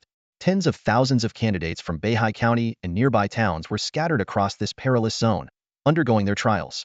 Leng Yang's goal was clear, aimed straight for the core area of the examination site. However, as he ventured deeper, the demons he encountered grew increasingly formidable. When he faced a devil ape, the standard-issue longsword provided by the officials could no longer withstand the strain, its blade riddled with nicks and cracks. Left with no other choice, Leng Yang discarded it and drew his Aurora sword instead. In the dense forest, the devil ape had every environmental advantage. This ferocious demon not only possessed a bizarre physique, but was also adept at exploiting the terrain. Leng Yang stood motionless, waiting for the opponent to expose a flaw. With a series of howls, several ghostly shadows flashed by. An innate skill of the devil ape meant to confuse the senses, though it posed no real threat. At that moment, Leng Yang's eyes sharpened, and he swung the Aurora sword with a sudden, fierce motion. The sword's energy sliced through the air, striking one of the shadows with precision. Seizing the moment of the devil ape's injury, he unleashed 2 more consecutive strikes, finally bringing the beast down. After an entire day of trekking, Leng Yang had advanced only 30 miles. Yet his score had already exceeded 10,000 points. In the live broadcast room of 7th High School, Long Xia eagerly inquired about her brother's ranking. Guyu explained that a candidate's score would only appear on the national leaderboard once their surveillance footage was transferred to the live streaming platform. As of now, Leng Yang had not yet been listed. Leng Yuan made a sarcastic remark, but before he could finish, an angry Long Xia interrupted him. Just as the father and daughter began to argue, 7th High School's principal, Wang Beichuan, suddenly changed his expression and said gravely, "Something's wrong. There's danger." Having witnessed Leng Yang's strength firsthand, he understood the magnitude of the challenge that the school's strongest contender was about to face. Leng Yang's encounter with the strange entity was clearly visible on the surveillance feed. The image began to distort, and the surrounding environment turned increasingly eerie. Leng Xia's face was filled with concern. Gu Yue gently patted her shoulder in reassurance. "Don't worry, the invigilation wristband is still connected. This isn't a particularly strong anomaly. Even so, even the weakest of anomalies should not be underestimated. These entities, with their ever-changing abilities and near-impossible total nature, posed a deadly threat to anyone." The livestream's viewership surged rapidly as the scene unfolded. Comments flooded in like a storm of raindrops. Another candidate encountering an anomaly. The last one didn't even survive long enough for the exam proctor to intervene. This anomaly looks terrifying. All claws and chaos. Stay safe, man. Someone call the proctor already. By now, Leng Yang had realized he was facing a formidable opponent. The surrounding trees were being corrupted by eerie tendrils, transforming rapidly. The once dead forest suddenly came alive, its branches morphing into tentacles that lashed out at him. Leng Yang activated his agile dragon step, skillfully weaving through the attacking tendrils. Ordinarily, the smartest move when facing an anomaly would be to flee, but after sprinting a short distance, he came to a howl that had evidently concluded that running was futile. With his Aurora sword in hand, Leng Yang unleashed 2 dazzling sword slashes. Where the sword light struck, the corrupted trees reverted to their original state. This discovery brightened his expression. Anomalies fear light? He followed up with a series of luminous sword strikes, temporarily restoring the surrounding trees to normal. However, more corrupted trees were gathering, slowly closing in on him in an unending wave. Leng Yang realized these were merely puppets of the anomaly. The true entity had yet to reveal itself. The livestream audience grew increasingly excited. This candidate might have found a way to counter it. If he pulls off a reversal, his score will be off the charts. Don't celebrate too soon. Anomalies are never that easy to deal with. In the exam monitoring room, Leng Yuan wore a smug, cold smile, as if he had already foreseen Leng Yang's downfall. However, Gu Yue remained calm and composed. "Teacher, will my brother be okay?" Leng Xia asked anxiously. "He will," Gu Yue replied calmly. "In fact, your brother might just succeed in hunting the anomaly." "Really?" Lung Xia's expression was filled with worry as she watched the battle ahead. Strange trees kept appearing, and every strike of her brother's sword consumed his soul power. At this rate, he would inevitably run out of energy. In the monitoring room, Gu Yu's soft voice drew everyone's attention. If Lenyang can defeat the strange entity, Beihai County might just produce a provincial top scorer. On the battlefield, Lenyang indeed noticed something unusual. Each time his Aurora sword chi struck, a faint, eerie energy would seep from the exposed core of the strange trees and flow along the ground. Although his mental tracking would quickly lose its trail, the direction of the energy's movement provided him with a crucial clue. Unconsciously, Lenyang had moved over 100 meters. His gaze landed on an old locust tree that had fallen years ago, its trunk riddled with ant-eaten holes resembling a honeycomb. All the eerie energy seemed to be converging on this spot, and as he drew closer, the frequency of strange tree appearances noticeably increased. When another wisp of eerie energy burrowed into the roots of the locust tree, Lenyang made a decisive move. His Aurora sword slashed 3 consecutive waves of sword chi, all hitting the target. Is it this? A dead locust tree. In the monitoring room, Wang Beichuan focused intently. Although they couldn't see the eerie energy, Lenyang's actions strongly suggested that this old locust tree was the source of the strange entities. The moment the sword chi struck, the forest fell eerily silent. Dense black mist emanated from the corpse of the locust tree, accompanied by faint, sinister laughter echoing in the air. The live stream's chat exploded with scrolling comments. Good news, she found the source of the entity. Bad news, she might not be able to defeat it. By now, Lenyang's livestream had surged into the top 100 in both popularity and ratings. In a projection room far away in Yuzhou, several elderly men sipped tea as they watched Lenyang on one of the 100 projection screens. They conversed. Another one has encountered a strange entity. Let's see if the Order enforcers can rescue him in time. This young man actually found the source of the entity, but those strikes might have provoked it. These things are the most troublesome. Physical attacks are completely ineffective. They zoomed in on the image, carefully observing the Aurora sword in Lenyang's hand. This sword spirit is intriguing. It appears to possess full attributes of the light element. The hilt is embedded with a Taiji crystal chip, merging yin-yang energy, 5-element attributes, and the essence of the 8 trigrams. It seems to have undergone recent mutation. Gu Yue's newly accepted disciple, a candidate from Beihai and Qingzhou, had already drawn attention. In the proctoring room, several elderly examiners were murmuring among themselves, discussing this young man rumored to possess the bearing of an emperor's star. From their conversation, it was clear they were even privy to every word Gu Yue had spoken in the proctoring room. Meanwhile, in the Beihai examination room, Gu Yue was watching Lenyang's ranking on the leaderboard.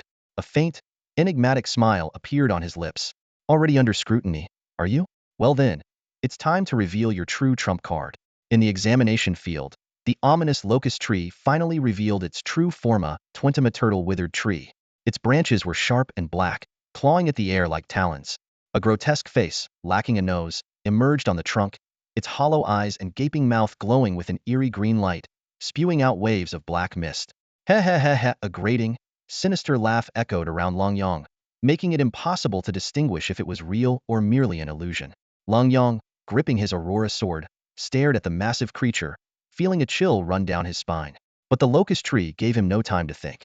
A branch, shimmering with a dark gleam, shot toward him like a spear. Lenyang narrowly avoided it with a desperate roll. Without hesitation, he activated the Aurora sword, executing the blazing sun slash from the red sun shadow sword technique. A golden sword aura, 5 meters wide, roared forward and struck the ominous tree with immense force. At the same time, the proctoring wristband on his arm emitted a beeping sound. His score had soared past 10,000. With a deafening boom, the blinding golden light engulfed the locust tree's grotesque face. Countless branches shattered and scattered, while golden flames ignited along the trunk. The audience watching the live feed held their breath, and the barrage of comments in the chat slowed to a trickle. However, just as everyone believed the locust tree had been gravely wounded, that eerie laughter echoed once more. The locust tree suddenly dissolved into black mist, and within moments, the surrounding trees within a radius of several dozen meters withered and crumbled into ash. The dense black mist coalesced into an even larger, more menacing locust tree. Heh heh heh heh. Accompanied by the chilling laughter, countless branches, sharp as spears and arrows, surged forward, sealing off all possible escape routes for Lenyang. This time, there was no room to dodge. A few elderly observers watched the examination scene with expressions of regret on their faces. Although the young man had identified the source of the sinister locust tree, within this forest, the tree was nearly indestructible. Unless a powerful soul master sealed the entire space, it couldn't truly be subdued. Lenyang's college entrance exam journey likely ends here. one elder sighed. However, the potential of that sword is undeniable. He can be ranked as a top-tier prodigy and allowed to choose from any of the 4 great academies. Gu Yuyi's bold words are going to fall flat again. Another elder chuckled softly. If he goes back to Yuzhou this time, let him spend a couple of days in the mountain and river diagram. Just as the elders were about to finalize Long Yang's exam results, something unexpected happened. On screen, Long Yang, who was entangled by the branches of the locust tree, suddenly sheathed his aurora sword. The move caught everyone off guard according to strict rules. No one was allowed to intervene unless the examinee actively activated their shield. But Long Yang showed no intention of activating the invigilator wrist shield. Instead, he moved his fingers, and a Taiji chip materialized in his hand. A twin martial soul? The elders immediately became intrigued. No, that's an accessory for the sword, one elder observed closely. Interesting. Who's the subordinate here, the sword or its wielder? In the scene, Long Yang raised the Taiji chip steadily, his voice resolute. If swordsmanship can't take you down, then let me invite you into the Demon Sealing Talisman. Imperial Armor. Unite? In an instant, dazzling golden light erupted from the Taiji chip, bathing the entire monitoring screen in pure gold. The live broadcast chat exploded with comments. Whoa, is this a tokusatsu film? Imperial Armor? What a domineering name. Is he calling for backup? Or just striking a final pose? However, when the golden light faded, a figure radiating imperial majesty appeared on the screen, and the chat fell silent. Moments later, an overwhelming tide of comments surged through. It's really armor. Is this a twin martial soul? Oh my god, this is incredible. The posture of a true emperor. A score of 500,000 guaranteed. Gu Yuyi's face lit up with a confident smile, while Long Xia jumped up in excitement, tears streaming down her face. It's my brother. That's my brother. The invigilating elders exchanged astonished glances. This energy fluctuation far exceeded the limits of what any soul master could control. What exactly was this being that called itself the Imperial Armor? The battle for the position of the Emperor's Star was at a critical juncture. Inside the examination hall, the moment Long Yang summoned the Emperor's armor, a wave of astonished murmurs swept through the room. That's quite a leap, someone whispered. Half a month ago, the armor that almost wiped out the Long family was his? The 5 elders all rose to their feet, their expressions filled with shock. After a brief discussion, they reached a consensus. This kid's martial soul has immense potential. Let's not hold him accountable. Let him grow. Send someone to protect him, one elder suggested. Gu Yue is one of the official representatives, and now Long Yang is our Emperor's Star. We can't let anything happen to him. In the examination hall of Beihai Qingzhou, Long Yuan's face was ashen, his legs trembling. He finally realized that the owner of the armor that had nearly destroyed the Long family half a month ago was none other than Long Yang. Watching as Long Yang summoned the Emperor's armor, he collapsed onto the ground, muttering, "It's over. It's all over." At this moment, everyone understood why Gu Yue had been so confident. The moment the Emperor's armor appeared, the position of the Emperor's Star was as good as decided unshakable by anyone. The figure clad in Imperial armor raised his arm lightly, and the surrounding seals shattered instantly. Pure energy of light flowed around him, forming a unique domain. Long Yang once again summoned the Aurora Sword, which now, under the blessing of the Emperor's armor, radiated a more commanding presence. With a single swing, a 10-meter-wide arc of sword energy roared forth, slicing the sinister ghostwood tree cleanly in half. Golden flames surged upward, consuming the ghostwood tree, which dissipated into black mist. Yet, it quickly absorbed the energy of nearby trees, reforming itself. An eerie laughter echoed through the air, as if mocking Long Yang's futile efforts. It's unkillable. The live stream comment scrolled frantically. Unless it's restrained, no matter how powerful the attack, it's useless. Faced with the situation, Long Yang unexpectedly sheathed the Aurora Sword. He turned the wheel on his waist, and a golden token inscribed with the character Emperor emerged. Far away in Yuzhou, several influential figures exchanged bewildered glances. Is this an armor skill? Or a soul technique? They had never seen such a unique martial soul, let alone one that required summoning armor. Long Yang clasped his hands together, golden light converging in his palms. "Emperor's seal!" he shouted, slamming the golden seal onto the ghostwood tree. In an instant, the tree dissolved into a cascade of golden starlight. He used his ultimate move. Did it finally work? The live stream comments were filled with question marks. If Long Yang truly managed to destroy the ghostwood tree, this feat would undoubtedly make his name renowned across the land. The surveillance room was silent, and the expressions on the elderly men's faces were filled with shock. Sealing the armor actually has sealing capabilities. One of them murmured in awe.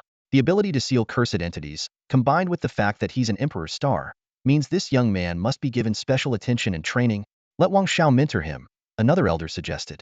This armor is too unique to find a suitable teacher for it, so we can focus on his swordsmanship instead. Besides, isn't Wang Xiao about to break through? A soul saint level is essential for a protector. Exactly. Having one Emperor Star protect another Emperor Star is a brilliant idea.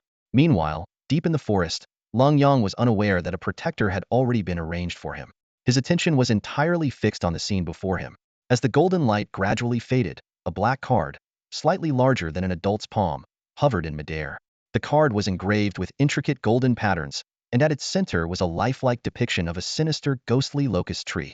Reaching out, Lenyang took the sealing talisman, briefly examining the ferocious image of the ghostly tree etched on it before placing it against his emperor belt. The 5-element crystals began to spin, and the talisman transformed into starlight, absorbed into the belt. Through the emperor belt, Lenyang could see the void-like space within, where a solitary black diamond-shaped crystal floated. Inside the crystal, a miniature version of the ghostly tree was sealed. Done. Lenyang exhaled in relief. While he had anticipated the emperor's sealing effect, witnessing it firsthand still filled him with excitement. With the ghostly tree sealed, the oppressive domain that had shrouded the forest gradually dissipated. Only then did Lenyang notice a soldier standing not far away. The man simply gave him a silent thumbs-up before turning and leaving. A peacekeeper? Lenyang speculated, but quickly dismissed the thought. The Emperor Armor's imposing aura faded, and its glow dimmed. Lenyang transformed into a blur, swiftly navigating through the forest. He soon found a dry cave and tossed down the wild boar leg he had hunted earlier.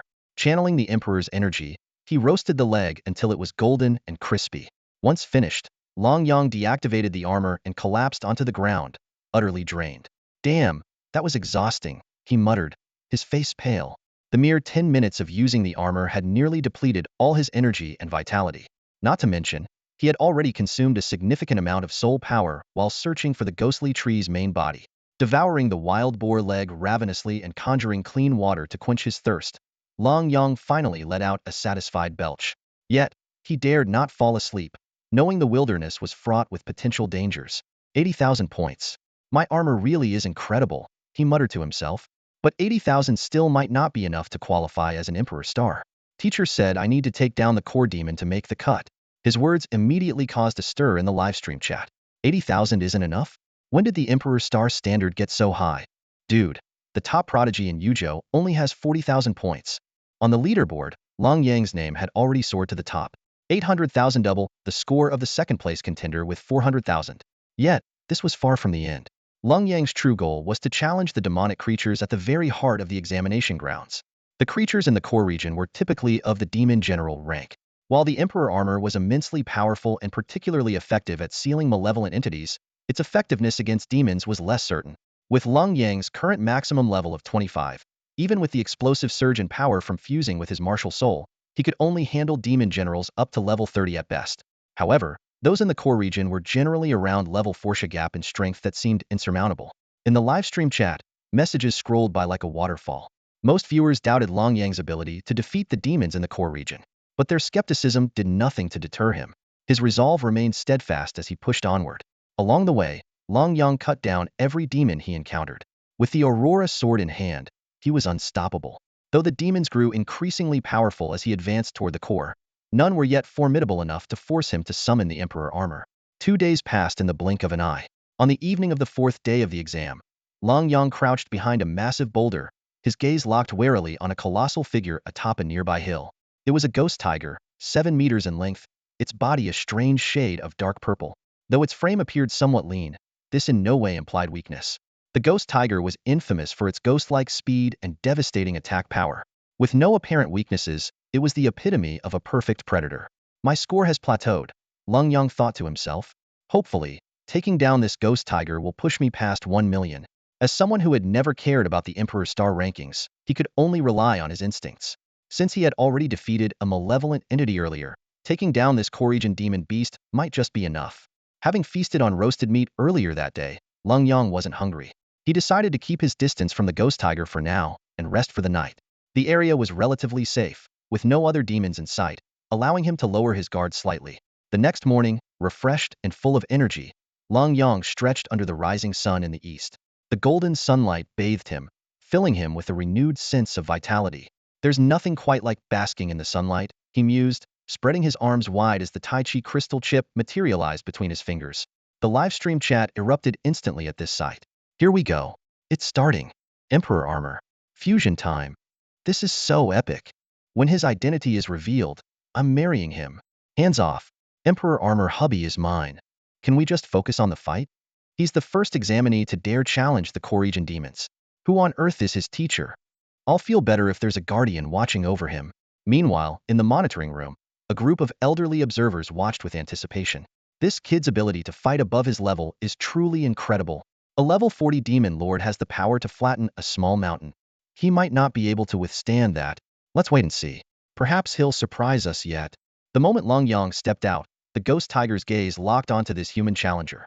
Lenyang dared not let his guard down for even a second. The Taiji chip instantly emitted a dazzling brilliance. Armors materialized one by one in the void and fused with him as he walked forward. Accompanied by the majestic sound of an emperor's decree, the iconic emperor's armor reappeared before everyone, exuding its unyielding dominance.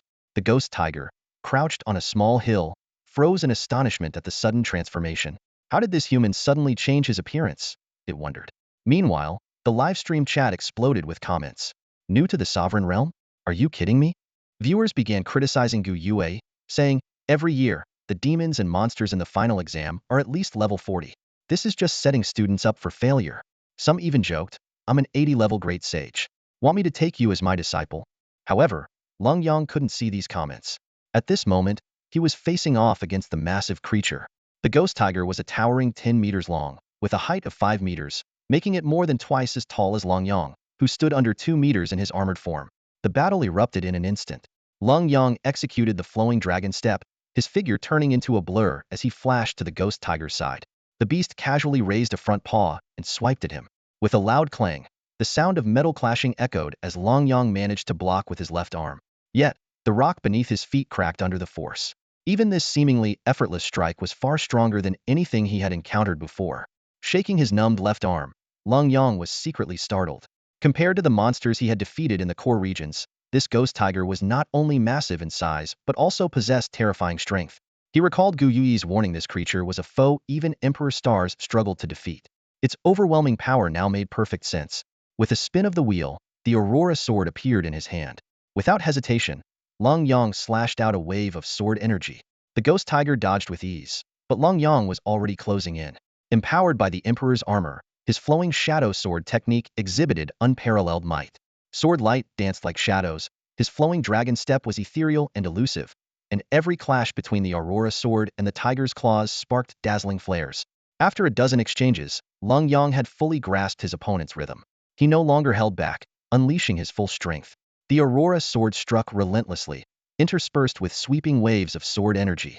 Each strike left distinct wounds on the ghost tiger's body. Roar! The thunderous roar of the ghost tiger echoed as its massive body leapt through the rubble. With a single swipe of its claw, a giant rock shattered into fragments. Following that, a purple beam of tiger energy erupted from its mouth, exploding midair and sending shards of stone raining down. In just moments, the base of the mountain was unrecognizable.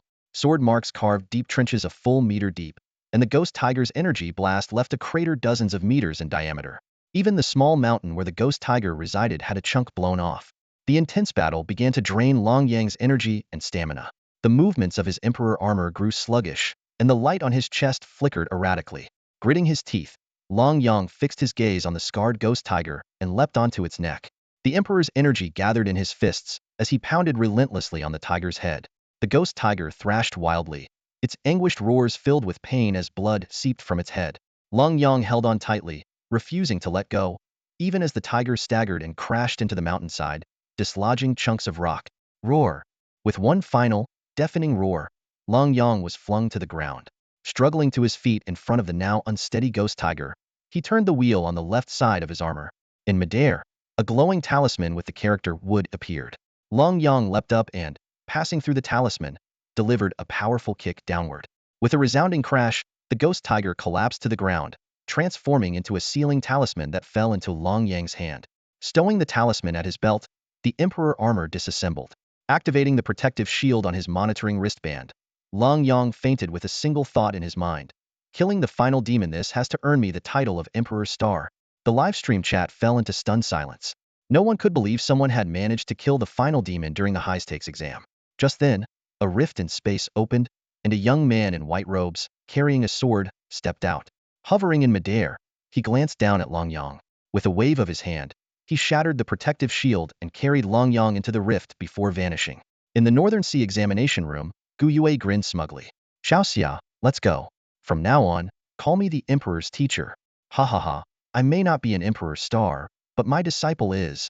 As Long Xia hurried to the villa, worry etched on her face, Gu Yue explained that the mysterious figure was an official guardian, a soul saint who had mastered the essence of martial spirits and wielded the power of Spasea Suntobe Great Saint on the verge of ascending to Emperor status. Meanwhile, inside the villa, Wang Xiao had already poured a bottle of restorative liquid into the unconscious Lenyang and casually left him lying on the sofa while he played on his phone.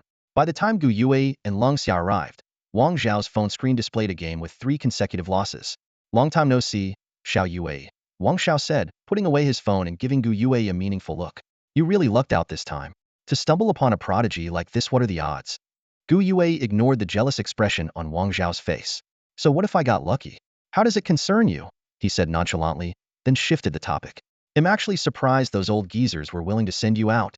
Wang Xiao lounged casually on the sofa, crossing one leg over the other. Don't you know?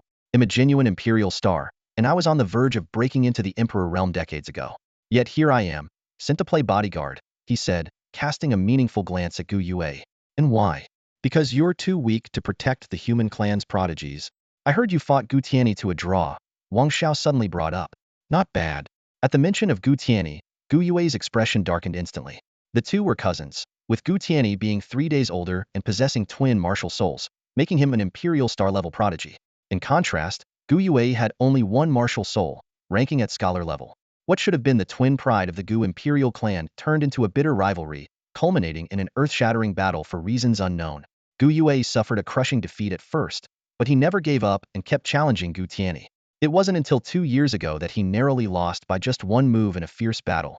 When I return to the Imperial capital, I will defeat him, Gu Yue said, his eyes blazing with determination. Twin martial souls hold an undeniable advantage, Wang Xiao remarked with a slight shake of his head. So what? I must defeat him, Gu Yue declared, his fighting spirit bursting forth so intensely that even Wang Xiao was momentarily taken aback. However, Gu Yue quickly reined it in and changed the subject. With you as this kid's protector, I can rest assured. Does the higher-ups have any plans for him? My disciple counts as half an official member already. If the officials act stingy, they'll just bring him home as a son-in-law, Wang Xiao said with a casual glance at Lenyang. This kid is promising. The higher-ups won't shortchange him. The fact that I'm here should make their intentions pretty clear, he added. That's good. Do you have any plans for him? Gu Yue nodded in agreement. After all, for someone like Lenyang, with no background to rely on, joining the official ranks was indeed the best option. Wang Xiao took out a storage ring and tossed it to Gu Yue. I have suggestions, not plans. He must enroll in Tian's academy. As for the next 2 months, staying here or heading to Yuzhou is fine. It doesn't matter, I've brought resources. Then he turned to Long Xia. Little girl, come here. Although Wang Xiao looked young on the outside, he was nearly 50, so the term was appropriate. Long Xia timidly stepped forward. Big brother? Big brother? Wang Xiao was taken aback and glanced at Gu Yue. She's also your disciple, Gu Yue said awkwardly. After all, in terms of seniority, Wang Xiao could very well be Long Xia's grandfather. Ahem, Xia, call him senior, Gu Yue corrected. Oh, senior. Long Xia stammered, her cheeks blushing. Wang Xiao nodded and extended his hand. Give me your hand. When Long Xia reached out, Wang Xiao placed 2 fingers on her wrist, then frowned. Your talent is sufficient, but your cultivation level is far too low. That goes for Lenyang too. His soul power is only at level 21, far behind other Imperial stars. As an Imperial star himself, Wang Xiao knew that most other Imperial stars had at least level 25 soul power by the time of their college entrance exams, with profound foundations and impressively solid cultivation bases. Looking at Lenyang, his current soul power was only at level 21, and this foundation was largely thanks to Gu Yue's assistance in building his base. As a cultivator from a humble background, he had never been exposed to high-end resources, so catching up with other Imperial stars would undoubtedly require more effort. Gu Yue toyed with the storage ring thrown to her by Wang Xiao. After probing its contents with her mind, her eyebrows raised slightly. The higher-ups are quite generous. With these items, Lenyang's foundation will absolutely not fall behind. Now, it's just a matter of cultivation.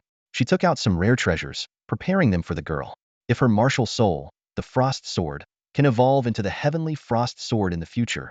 Its potential for growth will be remarkable. Wang Xiao casually placed several items on the coffee table. As for the experiences of the siblings Lenyang and Long Xia, he didn't need to investigate personally. Someone would naturally provide him with detailed information. Born into a family like the Longs, these two siblings are indeed unlucky. What happens next depends on Leng Yang's own choices. Just don't bother me unnecessarily. With that, his figure disappeared from the living room. Gu Yue's eyes sparkled as she examined the array of bottles and jars on the table. As expected of an old imperial star, always so generous. While these items might be useless to a powerhouse like Wang Xiao, they were top-tier cultivation resources for Long Xia. With these, she could catch up in terms of her foundation and cultivation. Though she might not rival the monstrous talents of the imperial clans, she could at least compete with champion-level geniuses. Teacher, Long Xia stared at the exceptionally precious bottles and jars, looking a little overwhelmed. These resources were far superior to the foundation-enhancing liquid she had received at school. Gu Yue swiftly collected the resources from the table and handed her a bottle of pills and 5 bottles of medicinal liquids. Xia, your foundational resources are secured. Once we head to Yuzhou, I'll ask your grandmaster for some potent medicines to ensure your foundation is solid. By next year's college entrance exams, even if you can't become an imperial star, you'll at least reach champion level. She then meticulously laid out a cultivation plan. Take 1 pill a day. I'll teach you a set of martial techniques to combine with it. In the evening, use these medicinal liquids for a bathe every 2 days. First, we'll focus on building a strong foundation. Your brother is highly valued. Otherwise, Wang Xiao wouldn't have sent you these cultivation resources. Are we really going to Yuzhou later? Leng Xia asked. Yuzhou, as the central region of the Xia dynasty, was not only the location of the Forbidden Zone and the Abyss of Demons, but also home to numerous imperial clans. Many human powerhouses established their families near the Forbidden Zone to serve as a reminder for future generations. The Abyss of Demons was the origin of demonic beasts, naturally attracting many imperial clans to its surroundings. However, not all imperial clans were in the central region. Each state in the Xia dynasty had its own imperial clans guarding it. The Long family, for instance, had once been a prominent imperial clan 1,000 years ago, but now it had fallen into decline. Are you teaching me the martial techniques now, teacher? Leng Xia asked eagerly. While her brother rested, she wanted to seize the time to train and avoid becoming a burden to him. Yes, I'll teach you the Dragon Tiger Fist. It's a technique that harnesses the power of qi and blood for explosive attacks, perfect for refining the pill's energy to temper your body. Come, let's head to the courtyard. As Gu Yue led Long Xia out of the living room, they were greeted by the sight of 2 uninvited guests standing in the courtyard. Outside the villa's main gate, Long Yuan and Long Shinn arrived, each carrying an exquisite gift box. Just as they were about to ring the doorbell, they encountered Gu Yue and Long Xia stepping out. Xia, Daddy's here to see you. How have you been these past few days at your teacher's place? Leng Yuan's face softened with a warm smile as he spoke in a doting tone. You don't like Lin Ti on you. So Daddy has already called off your engagement? This display of fatherly affection only deepened Gu Yue's disdain. Leng Xia frowned. Though innocent by nature, she was not naive. She understood perfectly well that her father's visit was merely because her brother had recently been recognized as an imperial star. You're not welcome here. My brother and I are no longer part of the Long family, Leng Xia said coldly. She could never forget her father's attempt to marry her off to a wastrel, nor could she forgive his past schemes to harm her and her brother. Xia, what nonsense are you saying? Long Xian's face crinkled with displeasure. Blood ties can't be severed so easily. No matter what, you carry the Long family's blood in your veins. How can you deny that connection? Gu Xiaoyu, could you let us in so that we can talk things through? Gu Yue hesitated briefly before shaking his head gently. Wait outside. Leng Yang has overexerted himself and is still resting. You can speak to him when he wakes up. He then turned to Long Xia. Xia, come on. Let me teach you the Dragon Tiger Fist. Leng Yuan and Long Shinn didn't dare force their way in and could only wait outside. Their purpose for coming was crystal clear. An imperial star-level prodigy like Leng Yang could elevate the Long family back to the status of an imperial clan. Meanwhile, Long Xia focused on practicing the Dragon Tiger Fist. She quickly grasped the basics, and with a single punch, the air echoed with the roar of a tiger. As for the 2 men outside, she decided to leave them to her brother once he awakened. By nightfall, Leng Yang still hadn't stirred. After checking on him and confirming his steady breathing and improved complexion, Long Xia went off to train in a medicinal bath. Ancestor, maybe we should just head back. These 2 brats aren't going to come with us. Leng Yuan finally broke the silence after waiting the entire day. You know nothing. Leng Xian snapped sharply. You are their father. No matter how wrong you've been in the past, they will forgive you eventually. Now is the time to show your sincerity. Even if it takes 3 days, you must wait. The future of the Long family depends on Leng Yang. And what about the frost sword, ancestor? Are we just going to forget about it? Lung Yuan asked hesitantly. Does that even matter now? From now on, the Long clan's legacy martial soul will include the frost sword and Lung Yang's weapon. As long as Lung Yang becomes an emperor, his martial soul will be the legacy of the Long clan. Lung Yuan pursed his lips. This wasn't what the old ancestor used to say. The Long family's centuries-old ironclad rule stood unshaken. Those without the frost sword martial soul, regardless of reaching the emperor realm, would have no ties to the Long clan. This obsessive family creed had ensured that for over a millennium, no emperor realm powerhouses emerged from the Long family. The strongest among them could only reach the rank of an ordinary saint, relegating the family to merely a first-class clan. Lung Yuan stood outside the villa, sighing inwardly. Such stubborn stagnation was nothing but self-inflicted. In this age, every true imperial clan thrived on the coexistence of multiple powerful martial souls. Yet the Long family alone clung to the supposed prestige of the frost sword, insisting on a single lineage. As night deepened, Lung Yuan and Long Shinn remained rooted in place. As long as Lung Yang still acknowledged himself as a member of the Long family and was willing to call him father, Lung Yuan could effortlessly maintain his position as patriarch, free from competition. Inside the villa, Lung Yang had already awakened. Sitting cross-legged, he carefully examined the two rhombus-shaped crystals in his dantianone dark purple, the other blood red. These strange tree-shaped crystal cores, sealed and now residing in his dantian, were connected to his aurora sword by golden threads. What stood out most was the dark purple core, which had notably shrunk compared to when it was first sealed. At this rate, the two cores would be fully absorbed within half a month. Lung Yang sensed a slight yet discernible increase in his spiritual power. If I can absorb the crystal cores through their seals to enhance myself, my strength will skyrocket, he thought to himself, resolving to closely monitor this development.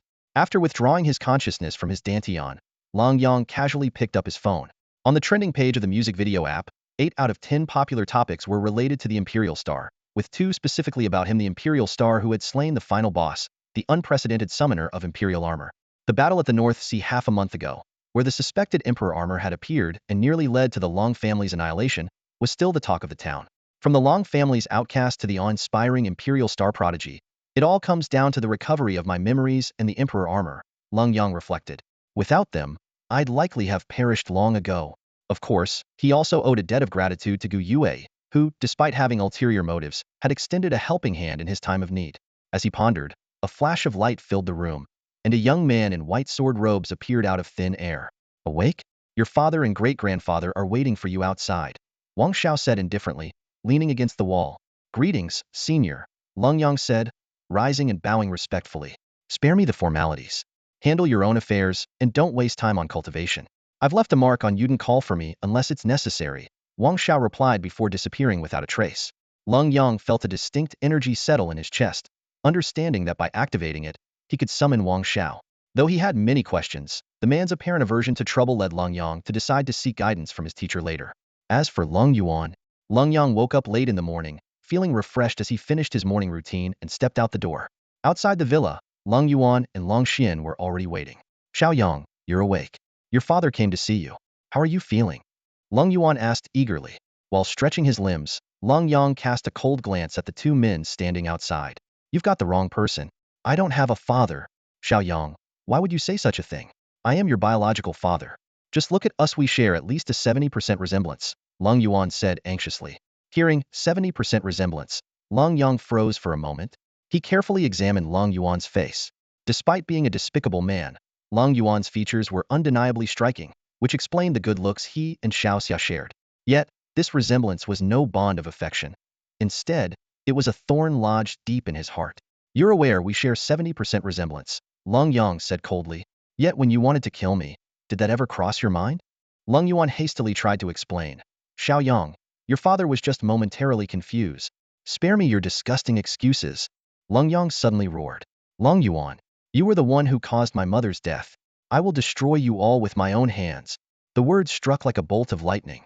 Lung Yuan's expression changed drastically, and Long Shinn turned pale as a sheet. Xiao Yang, don't let others sow discord between us. Lung Yuan's eyes betrayed a flicker of panic. That very panic confirmed Long Yang's suspicions. He recalled how early the Lin family had married into theirs, how Long Han and Long Xia were only a year apart in age, and most of all, the cruel words Lung Yuan had once said. They should have died with their mother. Lung Yang turned to leave, but Lung Yuan suddenly lost control and unleashed a surge of soul power, blasting open the villa door. As a 53rd level Soul King, he was confident he could flatten the entire villa with a single strike. But just as he stepped across the threshold, a sharp and overwhelming sword intent descended from the sky. Lung Yuan and Long Xian were immediately forced to their knees, unable to even lift their heads. Disturbing cultivation on Emperor Star? Do you two even value your lives? Wang Xiao appeared in the courtyard, his mere presence causing both men to sweat profusely. Young friend, Long Xian managed to stammer out, though even as a saint, the gap in strength between him and Wang Xiao was insurmountable. Lung Yuan, on the other hand, didn't even have the chance to speak.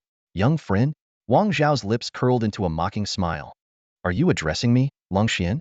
In the cultivation world, you want to talk about seniority without strength? Dream on. Long Xian knelt trembling on the ground, begging for mercy. No, Senior, Sword Emperor Senior, please spare us. Facing Wang Xiao, a prodigy who had shaken the world 30 years ago and was now on the verge of stepping into the Emperor realm, Long Xian was fully aware if Wang Xiao decided to annihilate the entire Long family, no one would dare utter a word of objection. Wang Xiao spoke with a casual tone, as if addressing mere ants. I could spare you, but you've damaged the property here. Senior, we'll compensate. We'll compensate. Long Xian quickly responded. Good. This door was crafted from divine, heavenly materials. Though it's not very sturdy, it holds great significance. A heaven-tier soul weapon and the frost sword technique, surely that's not asking too much? Wang Zhao's voice was calm, but carried an undeniable weight. Long Xian hesitated for a moment, but in an instant, a sharp sword intent enveloped him entirely, as though his life could be taken in the next breath. We'll give it. We'll give it. Long Xian gritted his teeth and agreed. As the sword intent dissipated, Long Xian and Long Yuan collapsed to the ground, utterly drained, as if they had just returned from the gates of the underworld. Wang Xiao stood motionless, holding his long sword, his flowing hair gently swaying in the breeze. Hand it over. Long Xian's expression turned bitter. The frost sword technique was created by the Frost Sword Emperor and was perfect for cultivators who practiced ice element swordsmanship. Mastering it could allow the frost sword martial spirit to evolve into the heavenly frost sword. Although Long Xian did possess the complete frost sword technique, a heaven-tier soul weapon, or you could leave your life behind, Wang Xiao said indifferently. I'll give it. Long Xian gritted his teeth, producing a jade slip containing the frost sword technique and a sword, the Long family's emperor weapon, Heavenly Frost, which surpassed heaven-tier soul weapons in rank. Wang Xiao seemed slightly surprised. Emperor weapons represented the legacy of fallen Emperor realm experts. Clearly, Long Xian was forced to part with this treasure due to the overwhelming pressure of Long Yang's Emperor armor. Under the stunned gazes of Long Xian, Long Yuan, and Gu Yue, Wang Xiao accepted the Emperor weapon and jade slip, then casually opened a spatial rift and exiled the two Long clan members. Once inside the villa, Wang Xiao handed the Emperor weapon to Gu Yue for safekeeping and gave the jade slip of the frost sword technique to Long Xia. Thank you, Senior. At Gu Yue's signal, Long Xia accepted it respectfully. No need. You must train diligently. Don't become a weakness for your brother. The Emperor's star may be powerful, but if you're too weak, it will put him in a difficult position. When he grows stronger, if you still can't protect yourself, you'll lose your freedom. Do you understand? Long Xia nodded firmly. I won't hold my brother back. Gu Yue chuckled softly, breaking the slightly tense atmosphere in the room.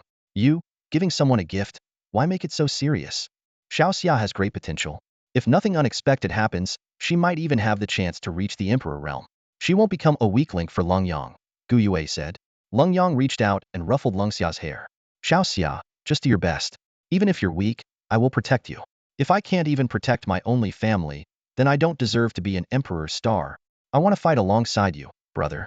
I don't want to be a burden, Lung Xia said, clenching her small fists. Lung Yang didn't say much more. After all, with the resources provided by Wang Xiao and Gu Yue for her foundation, Lung Xia's future was full of possibilities.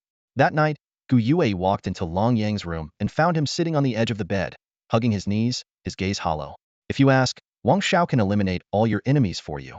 No, I'll destroy them with my own hands, Lung Yang said in a low voice. Teacher, don't tell Xiao Xia. All right. At this time, the college entrance exams had officially ended, and the lists of Emperor stars and top scorers were about to be released. Xia never shied away from showcasing its prodigies, as true powerhouses were meant to be honed through trials of fire from the very beginning. This cultivation system had produced countless formidable prodigies, either they charged forward fearlessly or were eliminated. Major video platforms, media outlets, and forums were all ready, waiting for the official lists to be revealed one by one. Lung Yang held his phone, eagerly awaiting the results, while Gu Yue yawned repeatedly beside him. What are you looking at? The guardians are already in place. There's no suspense. I'm checking how many Emperor stars there are this year, Lenyang replied, giving Gu Yue a dissatisfied glance. What kind of look is that? I'm your teacher. But you lied to me, saying the final boss was just an entry-level soul sovereign, Lenyang retorted, only to later find out that the final boss in the exam was actually at level 40.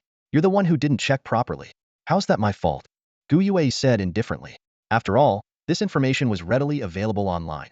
Lenyang had simply been too busy before the exams to look it up.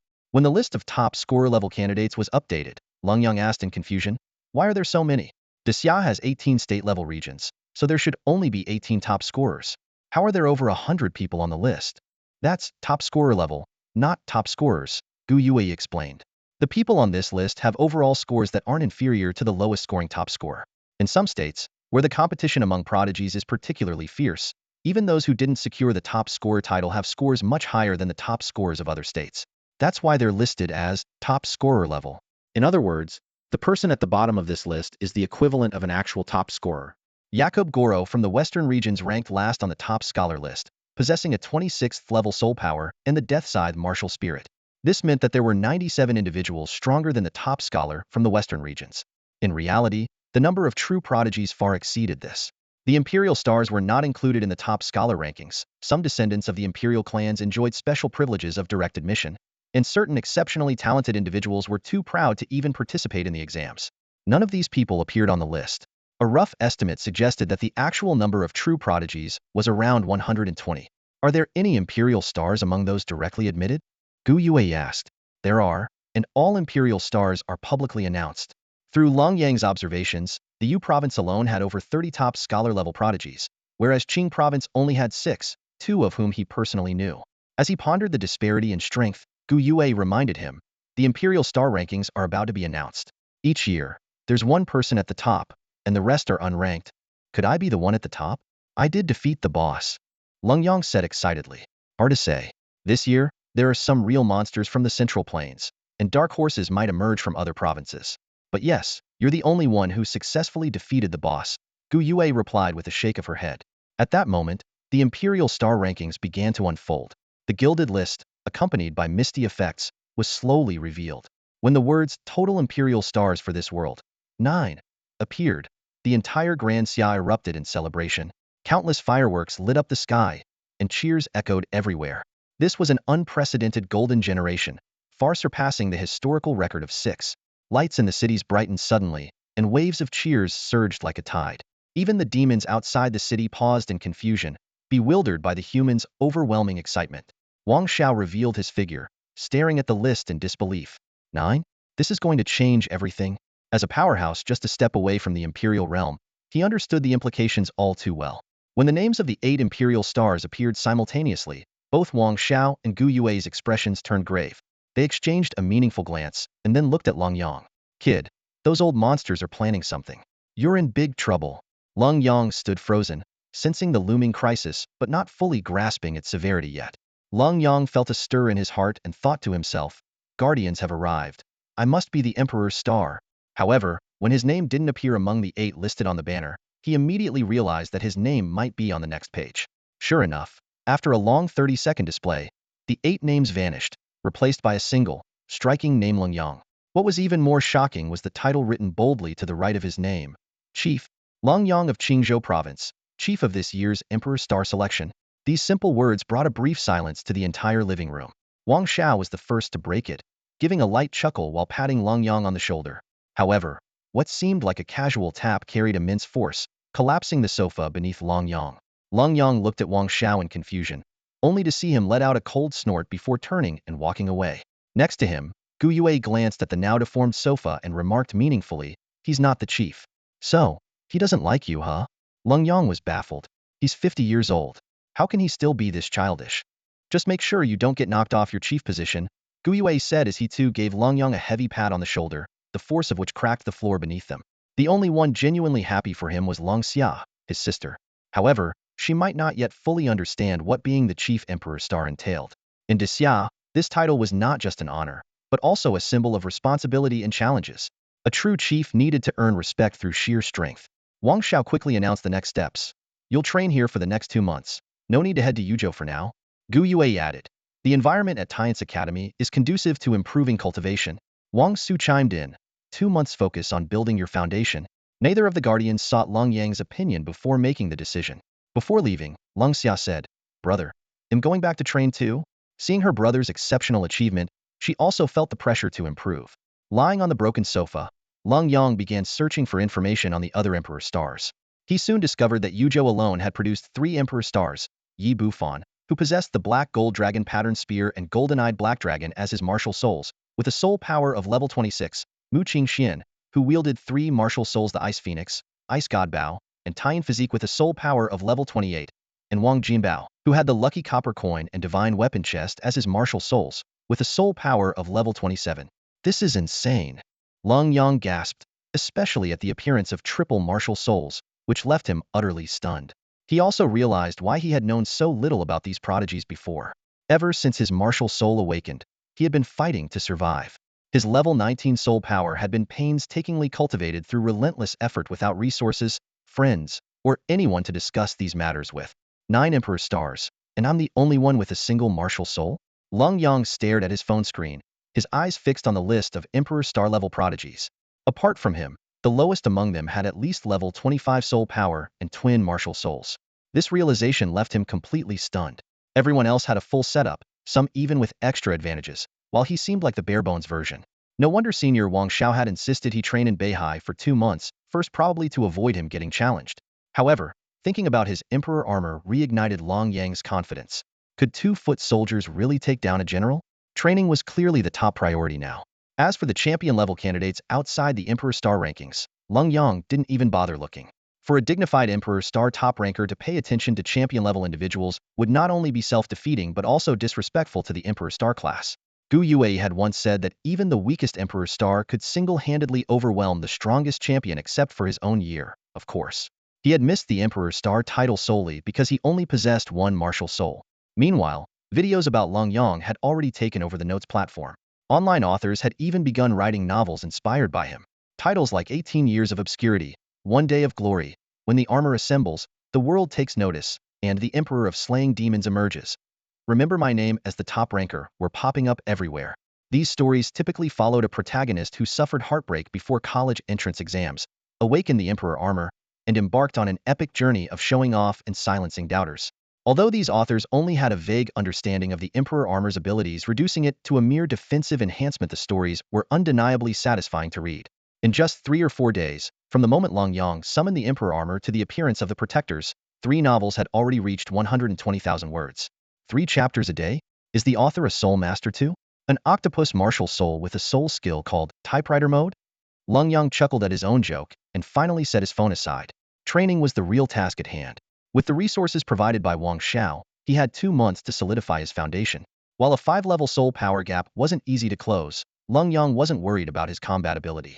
After all, even past Emperor Stars had struggled against the ultimate bosses, while he had already defeated one during the college entrance exams. It was clear that while the Emperor Stars were powerful, they couldn't compare to the absurdity of his Emperor Armor. A night of training was both grueling and fulfilling.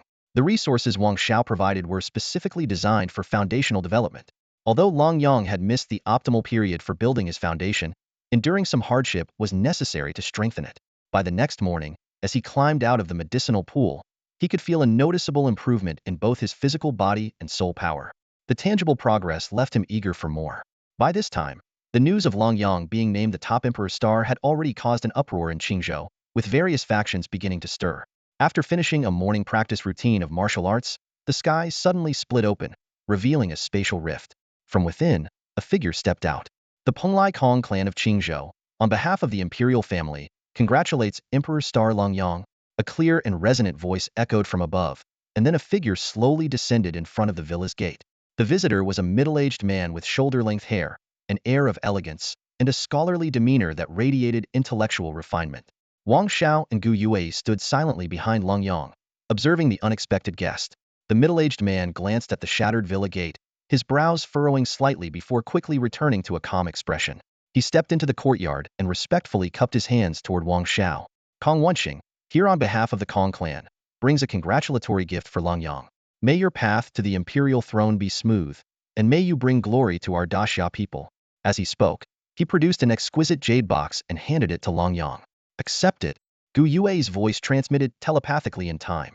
Lenyang took the gift box and replied respectfully, "Thank you, senior. Please, come inside." The man chuckled lightly. "No need to disturb your cultivation. I came only for this matter today. It is an honor to meet the Emperor Star of Qingzhou. Farewell." Kong Wenxing clasped his fists in farewell, took a step back, and disappeared into a spatial rift. Lenyang was momentarily stunned. That was quick and straightforward. Shouldn't he have come in for tea and some conversation? Wang Xiao reminded him.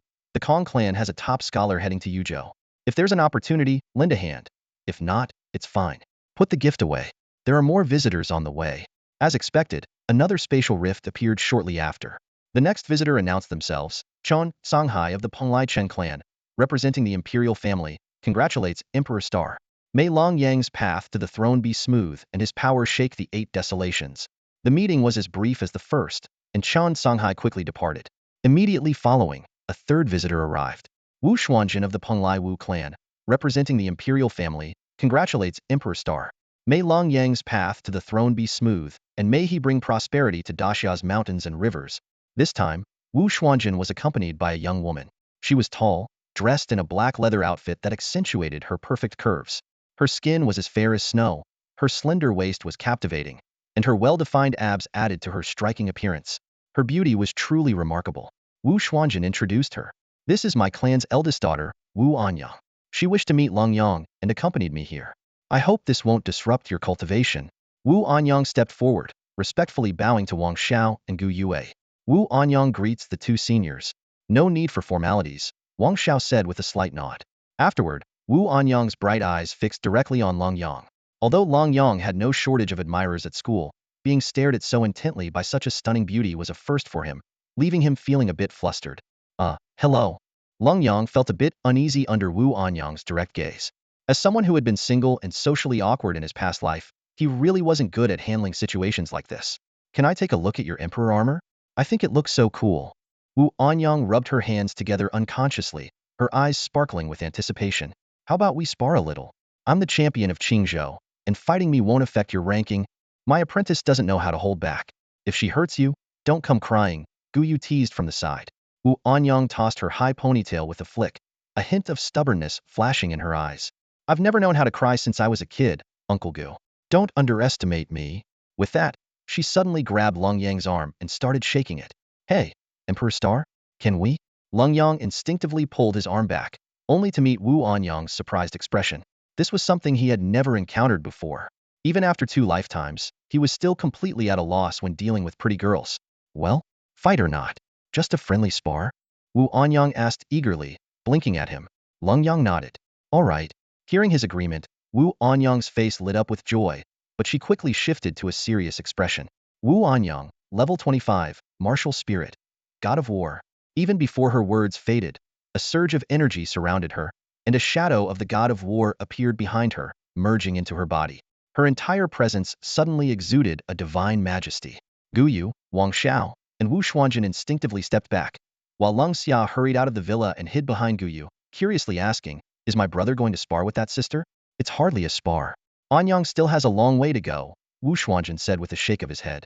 "If you don't activate your martial spirit, you're no match for me," Wu Anyang said with a commanding tone. Lenyang knew that relying solely on the Aurora sword wouldn't be enough to face a champion of the same level. He replied in a low voice, "All right, then Emperor Armor, unite." Golden light burst forth from the Taiji crystal, illuminating the entire villa complex. Wu Anyang squinted at the sight of the armor pieces forming in midair and attaching themselves to Lenyang's body, accompanied by the resonating sound of metal and the voice of the heavens. "Armor, unite." Wu Anyang's eyes flashed with admiration, but she quickly refocused. A faint glow enveloped her, and her skin seemed to radiate with a brighter luster. "I will give it my all. Please don't hold back either. Elder Xuanjin will ensure my safety." "Understood." Wu Anyang's energy surged dramatically. Her long legs exploded with incredible power, leaving a 2-meter-wide crater in her original spot. In an instant, she closed the distance to Lenyang, her pale fist punching straight toward him. Lenyang stepped back with his right foot, raising his hand to gather Emperor energy, and met her attack head-on with a powerful punch. Bang! A muffled sound reverberated as the glow surrounding Wu Anyang shattered like a mirror in an instant. At the same time, another force within her body erupted, barely managing to withstand the residual power of Lenyang's punch. Even so, Her body was hurled over 10 meters away by the overwhelming force before she managed to twist midair and land on the ground. Hiss!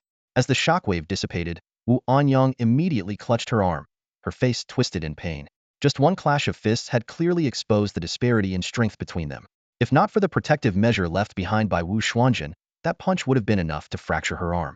Lenyang retracted his armor and looked at Wu Anyang, his expression tinged with guilt. Sorry, I still haven't fully mastered controlling my strength after merging with the armor. I went too hard. Despite the pain, Wu Anyang showed no sign of weakness. Instead, she bared her teeth and hopped over to Lenyang. It's not your fault. I told you to go all out. You didn't hold back, right? Not at all. Good. Wu Anyang puffed out her chest. Seems like being the top of the Empire Star rankings isn't all that impressive. Even your full-force punch didn't kill me. With that, she gestured toward Wu Xuanjun.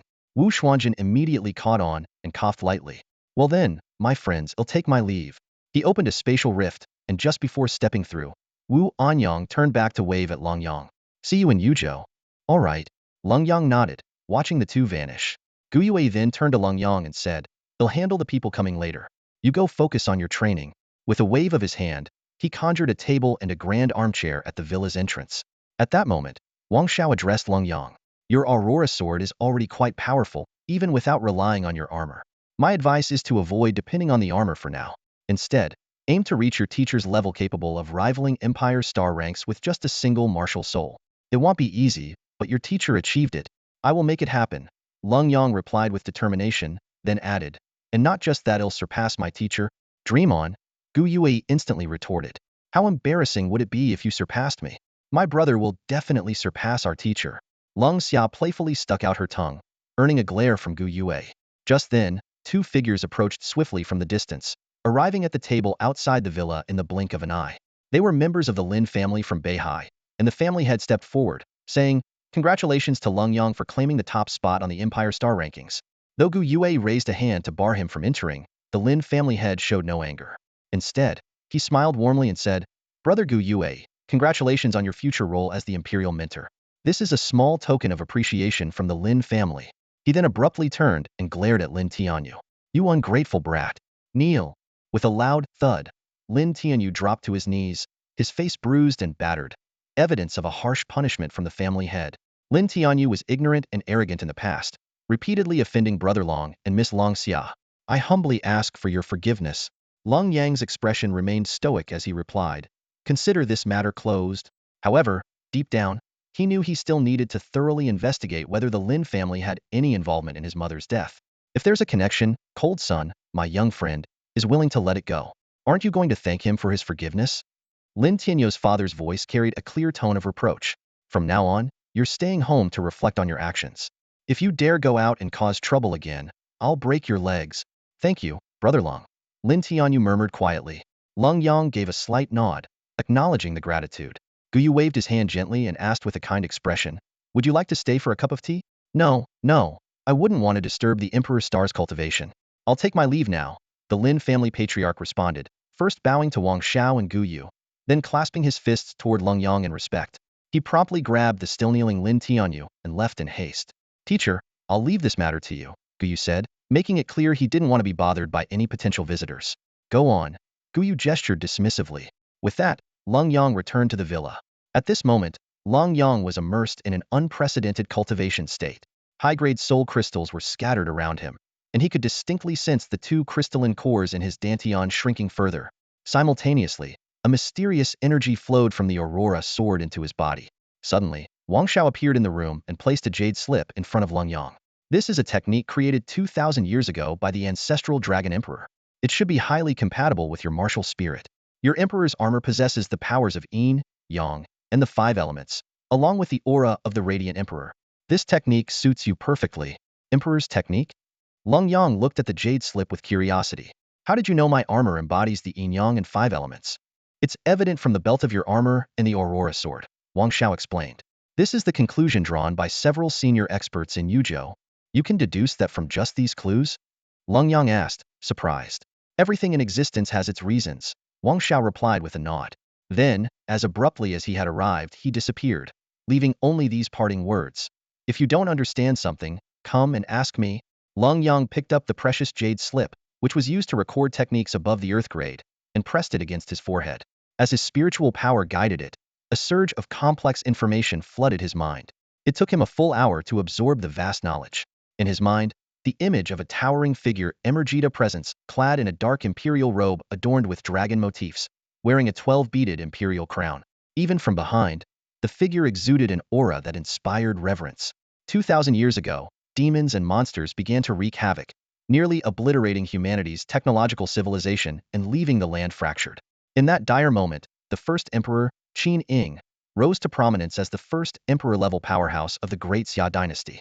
He established the unified structure of Great Xia, and even during the most challenging demon invasions, the dynasty never fell. Today, Great Xia's territory has expanded several times compared to the era before the world's transformation, maintaining its initial unification. Legend has it that traces of the emperor's technique can be found in all existing emperor-level techniques of Great Xia. This technique is believed to date back to ancient times and is immensely powerful. However, the most basic requirement for cultivating it is to possess the complete balance of the 5 elements, a condition that disqualifies the majority of even the most gifted individuals. Wang Xiao stood quietly to the side, silently observing Lenyang's cultivation progress. As a formidable expert who had reached the cusp of the Imperial realm at level 89.9, he still couldn't understand why those old folks had chosen him to be a protector. Typically, the guardians of an Imperial star-ranked individual were at least level 80 saints. Was it solely because Lenyang had once summoned the Imperial Armor with his level 21 soul power to defeat a strange entity and the trial boss? Or perhaps it was related to the mysterious and powerful armor that appeared half a month ago, which seemed to have a connection to Lenyang. At this moment, Lenyang was deeply focused on comprehending the newly acquired Imperial art. This was his first time encountering a formal cultivation method. Previously, due to Long Yuan's constant interference, both he and his younger sister, Long Xia, could only rely on their martial soul's innate abilities to absorb the spiritual energy of heaven and earth. Even so, the siblings' cultivation levels were among the top talents of Beihai County, a testament to their extraordinary aptitude. Wang Xiao shifted his gaze away. The Imperial art not only had an incredibly high threshold for entry, but also became increasingly challenging to cultivate as one progressed. Since the era of the first emperor, countless prodigies had attempted to master it, yet only a rare few had succeeded. Some Imperial star-ranked individuals, unable to grasp its intricacies, were forever stuck at the Saint realm. However, those who could cultivate this technique were nearly invincible among their peers at the same level. Outside the villa, Gu Yue's desk was piled high with gifts from various factions. The principal of Beihai 7th High School, the governor of Beihai County, and even emissaries from the Qingzhou provincial governor's office had sent congratulatory offerings. This was understandable. After all, as long as an Imperial star-ranked individual didn't meet an untimely demise, they were almost guaranteed to step into the Imperial realm. Moreover, an Imperial realm expert of Imperial star rank posed a significant threat to other Imperial realm cultivators. While Gu Yue was lost in thought, Wang Xiao appeared silently. Gu Yue, idly twirling a pin in his hand, sighed. Those old men are unbelievable. They didn't even test him before passing on the Imperial art. As someone who also cultivates this technique, I know all too well how arduous the later stages are. With Lenyang's talent, he doesn't need to take such a difficult path. That may be true, Wang Xiao replied softly, but you know their temperament. They always like to gamble big with small stakes. The key is the almost never lose. Gu Yue turned to look at Wang Xiao. Care to guess how long it will take that kid to get started? It took me half a month back then. They say I have a high chance of mastering the Emperor's art to perfection, Wang Xiao remarked as he glanced at Gu Yue. His talent should surpass yours. Talent is relative, Gu Yue replied calmly. 10 days, Wang Xiao declared with certainty. Gu Yue frowned slightly upon hearing this, but then broke into a confident smile. Be bold. 5 days. Impossible. Wang Xiao shook his head decisively, his gaze fixed on Gu Yue. Didn't you just say talent is relative? What? You're that confident in that kid? You wouldn't understand intuition, Gu Yue said as he raised his hand, gently waving 5 fingers in front of Wang Xiao. Wang Xiao remained firm. Impossible. If he succeeds, teach him your self-created technique. Deal. Gu Yue agreed to the wager without specifying what he would want if he won. Wang Xiao didn't ask either because he knew that anything Gu Yue had would hold no appeal for him. I hope you win. Xia needs someone invincible like that. If Lenyang can grasp the basics of the Emperor's art within 5 days, his value will be immeasurable. 3 days passed in the blink of an eye. During this time, Lenyang maintained his steady training routine, tempering his body, building his foundation, basking in the sunlight, practicing martial arts, honing his swordsmanship, and finally summoning his armor to adapt to its power. The 2 crystalline cores in his dantian had noticeably diminished in size. and Lenyang could feel the changes they brought. The core from the enigmatic tree provided pure spiritual energy, while the ghost tiger core enhanced his vitality and physique. These subtle changes were something he could only detect after carefully observing the rapid progress in his strength. Under the blazing sun, Lenyang lay on the rooftop, unfazed by the heat. It wasn't due to any protective soul power. For him, sunlight felt like the gentlest tonic, automatically converting into soul energy to strengthen his cultivation. Emperor's Art. Sun, moon, stars, rivers, mountains, and earth eye command their rise and fall. The Emperor's Art was more than just a mantra or a cultivation path. It embodied a profound state of being. Simply following its cultivation route would not even reach the heavenly level. On the third day, Guyue closely observed Lenyang's progress but refrained from interfering with his schedule. Wang Xiao, standing nearby, commented, "At his current pace, it'll take at least half a month to grasp the basics." "Not necessarily," Guyue replied, still hopeful. He had noticed Lenyang's particular fondness for basking in the Suna habit he had reportedly had since childhood. According to Long Xia, Guyue speculated that this was closely tied to Lenyang's martial soul, especially its solar element. Night fell, and dawn arrived once more. That night, Lenyang broke his usual routine and did not return to his room for medicinal body tempering. At this moment, a unique aura surrounded him, one that was both similar to and distinct from the aura of the Emperor's armor. Rather than clashing, the two auras began to assimilate and merge seamlessly. A unique aura of imperial majesty enveloped the entire villa, plunging Guyue and Wang Xiao into a prolonged silence. They exchanged glances for a long time, both struggling to find the right words. 4 days? He mastered the basics in just 4 days? A flicker of astonishment crossed Guyue's eyes. This aura was unmistakably the hallmark of the Emperor's Art, something that could not be attributed to Lenyang's natural disposition.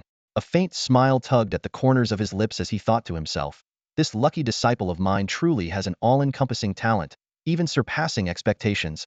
After a moment of quiet observation, Wang Xiao turned and left the villa. Lenyang's mastery of the Emperor's Art in just 4 days had far exceeded his expectations.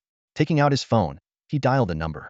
On the other end of the line was Elder Shinn, one of the 5 senior evaluators of the Imperial Star candidates during the college entrance exams. As the representative of the Shinn family, he was the only member of the Imperial clans permitted to hold a position among the cabinet elders. "That boy's already started practicing the Emperor's Art this soon?" Elder Shinn's voice carried a hint of surprise. "He must be quite confident in himself. You didn't force him into it, did you?" Elder Shinn was well aware of the unique nature of the Emperor's Art. Once one began practicing it, it was nearly impossible to switch to another cultivation method. This exclusivity made practitioners extremely rare, even among the Shinn family, where only a handful were capable of learning it. Generally, unless an Imperial Star-level prodigy made an explicit request, the Shinn family would not teach it lightly. "I didn't tell him about the drawbacks," Wang Xiao admitted, his voice low. There was a brief silence on the other end as Elder Shinn quickly did the math. "Did Guyue give him special guidance? From the time you arrived in Qingzhou, it's been, what, 7 days at most? You know, it took Guyue half a month to master the basics, and that was already considered exceptional." "No, Guyue didn't give him a single tip. It was entirely his own effort." Hearing this, the usually composed Elder Shinn was clearly taken aback. Wang Xiao couldn't help but feel a sense of satisfaction. These seasoned elders were rarely fazed, even in the face of sieges or mass casualties. It was a shame he couldn't witness Elder Shinn's expression firsthand. "No wonder your tone's been unusual today," Elder Shinn said with a hearty laugh. "That boy has certainly given me quite the surprise. At this rate, even without summoning his armor, Lenyang might be able to hold his own against Imperial Star-level prodigies." He paused briefly. "Do you have enough foundational resources? If not, come and get more." Before the start of classes at Tian's Academy, there's no limit to Lenyang's resource allocation as long as he can make use of it. Old Shinn's voice was filled with excitement as he immediately upgraded Lenyang's treatment to a higher level. This was considered a special privilege for the Emperor's Star. After all, Lenyang's foundational skills were indeed noticeably lacking. If he didn't make up for it during the summer break, he was bound to face even greater challenges at Tian's Academy when the semester started. "Well, there's one thing that needs to be clarified," Wang Xiao said with a hint of amusement in his tone. "What are you playing at, kid?" Old Shinn immediately picked up on the implication. "Spit it out. Do you think I have all the time in the world? What needs correcting? Have I been too lenient with you brats? Do I need to teach you all a lesson about respecting your elders?" "You miscalculated the time Lenyang took to grasp the Emperor's technique. He slept through the night after the college entrance exams before waking up. Less than 7 days?" Old Shinn didn't find it remarkable. His talent is already exceptional. Whether it's 6.5 days or 7 days, it's not worth making a fuss over. "Actually," Wang Xiao drawled, holding his phone a good distance away, I only gave him the Emperor's technique the day after the Emperor's star rankings were released. Even from far away, old Shinn's furious roar was crystal clear. You little punk. How dare you lie to me? Less than 4 days to master the Emperor's technique on his own? Are you dreaming, or am I? After old Shinn finished his tirade, Wang Xiao brought the phone back closer to his ear and calmly added, during those 4 days, he spent a third of his time practicing martial techniques and mastering the power of the Emperor's armor. Oh, and he also slept 4 hours a day. With that, he lazily stretched and yawned. That's all. If you don't have any more instructions, old Shinn, I'll hang up now. Don't you dare hang up. I'll have Wu Dao head to Qingzhou to teach you a lesson right now. Wang Xiao fell silent instantly. Teach him a lesson? Him, the illustrious Emperor's star, Emperor's sword Wang Xiao? In the end, though, he didn't dare hang up. If old Shinn came after him personally, he could handle it. But if his cousin Qin Wu Dao got involved, best not to push it. After all, why should family turn on one another? On the other end, old Qin remained silent for a long time, clearly digesting the shocking information. He didn't doubt Wang Xiao's words. This wasn't something to joke about. You brat, are you messing with me? Old Qin finally couldn't resist confirming again. After Wang Xiao firmly reassured him, old Qin finally calmed down. This matter ends here. Does Guyu know? What about Lenyang's sister? Guyu knows. Leng Xia doesn't. He'll remind Lenyang to keep it confidential. Good. The 3 of you must keep this under wraps. No one else can know. Over the next 2 months, spare no effort to solidify Lenyang's foundation. As for his sister, if her talent is decent, prioritize her training. Resources will come from my side. Leng Xia's talent is quite good. She has the Frost Sword martial soul, a legacy of the Emperor realm. With adequate resources, she has a strong chance of being the top scholar. Then pour in the resources. Got it. Got it, my foot. Speak properly, you little punk. Understood. Good. Dismissed. As the call ended with a busy tone, a smug grin spread across Wang Xiao's face. Huh, that's it? The great Elder Qin's composure crumbles so easily? What a pushover. Wang Xiao found Gu Yue and reminded him to keep everything about Lenyang absolutely confidential. Gu Yue looked at his Suntarized disciple and felt unsurprised in his heart. 4 days to be precise. 3 days in Lenyang will master the basics of the Emperor's art, Gu Yue remarked with a sigh. His comprehension far surpasses mine. How long did Qin Wu Dao take to grasp it back then? Wang Xiao abruptly asked about his cousin, who had already ascended to the Emperor realm. 12 days. Meh, not that impressive. Lenyang is my disciple, Gu Yue reminded him, and you're merely his guardian. What if you kick the bucket? Wang Xiao shot back. Gu Yue fell silent, wisely choosing to keep his mouth shut. He knew better than to provoke someone he couldn't beat. At that moment, the imperial aura around Lenyang grew increasingly intense. Gu Yue immediately activated his martial spirit, enveloping the entire villa district within its domain. Not far away, in another villa, a married couple of mid-level soul masters trembled in their bathtub. Realizing the situation, Gu Yue coughed awkwardly. Just passing by. Carry on. He quickly reduced the shield's range. Perhaps due to the disruption, Lenyang's cultivation was momentarily interrupted. He slowly opened his eyes, golden light faintly shimmering in their depths. Finally got the basics down. That was tough, Lenyang said with a long exhale. I heard others can grasp a technique like this on the same day they start. You're definitely a bit slow. There's room for improvement, Wang Xiao commented. This technique is undeniably difficult, Gu Yue chimed in. I took a day and a half to master the basics when I first started. You have a lot of potential to grow. Let's not spread this around. It's embarrassing. Exactly. If anyone asks how long it took you, don't say a word. It's embarrassing. The 2 of them, with their back and forth banter, somehow managed to convince Lenyang. Understood, teacher, senior.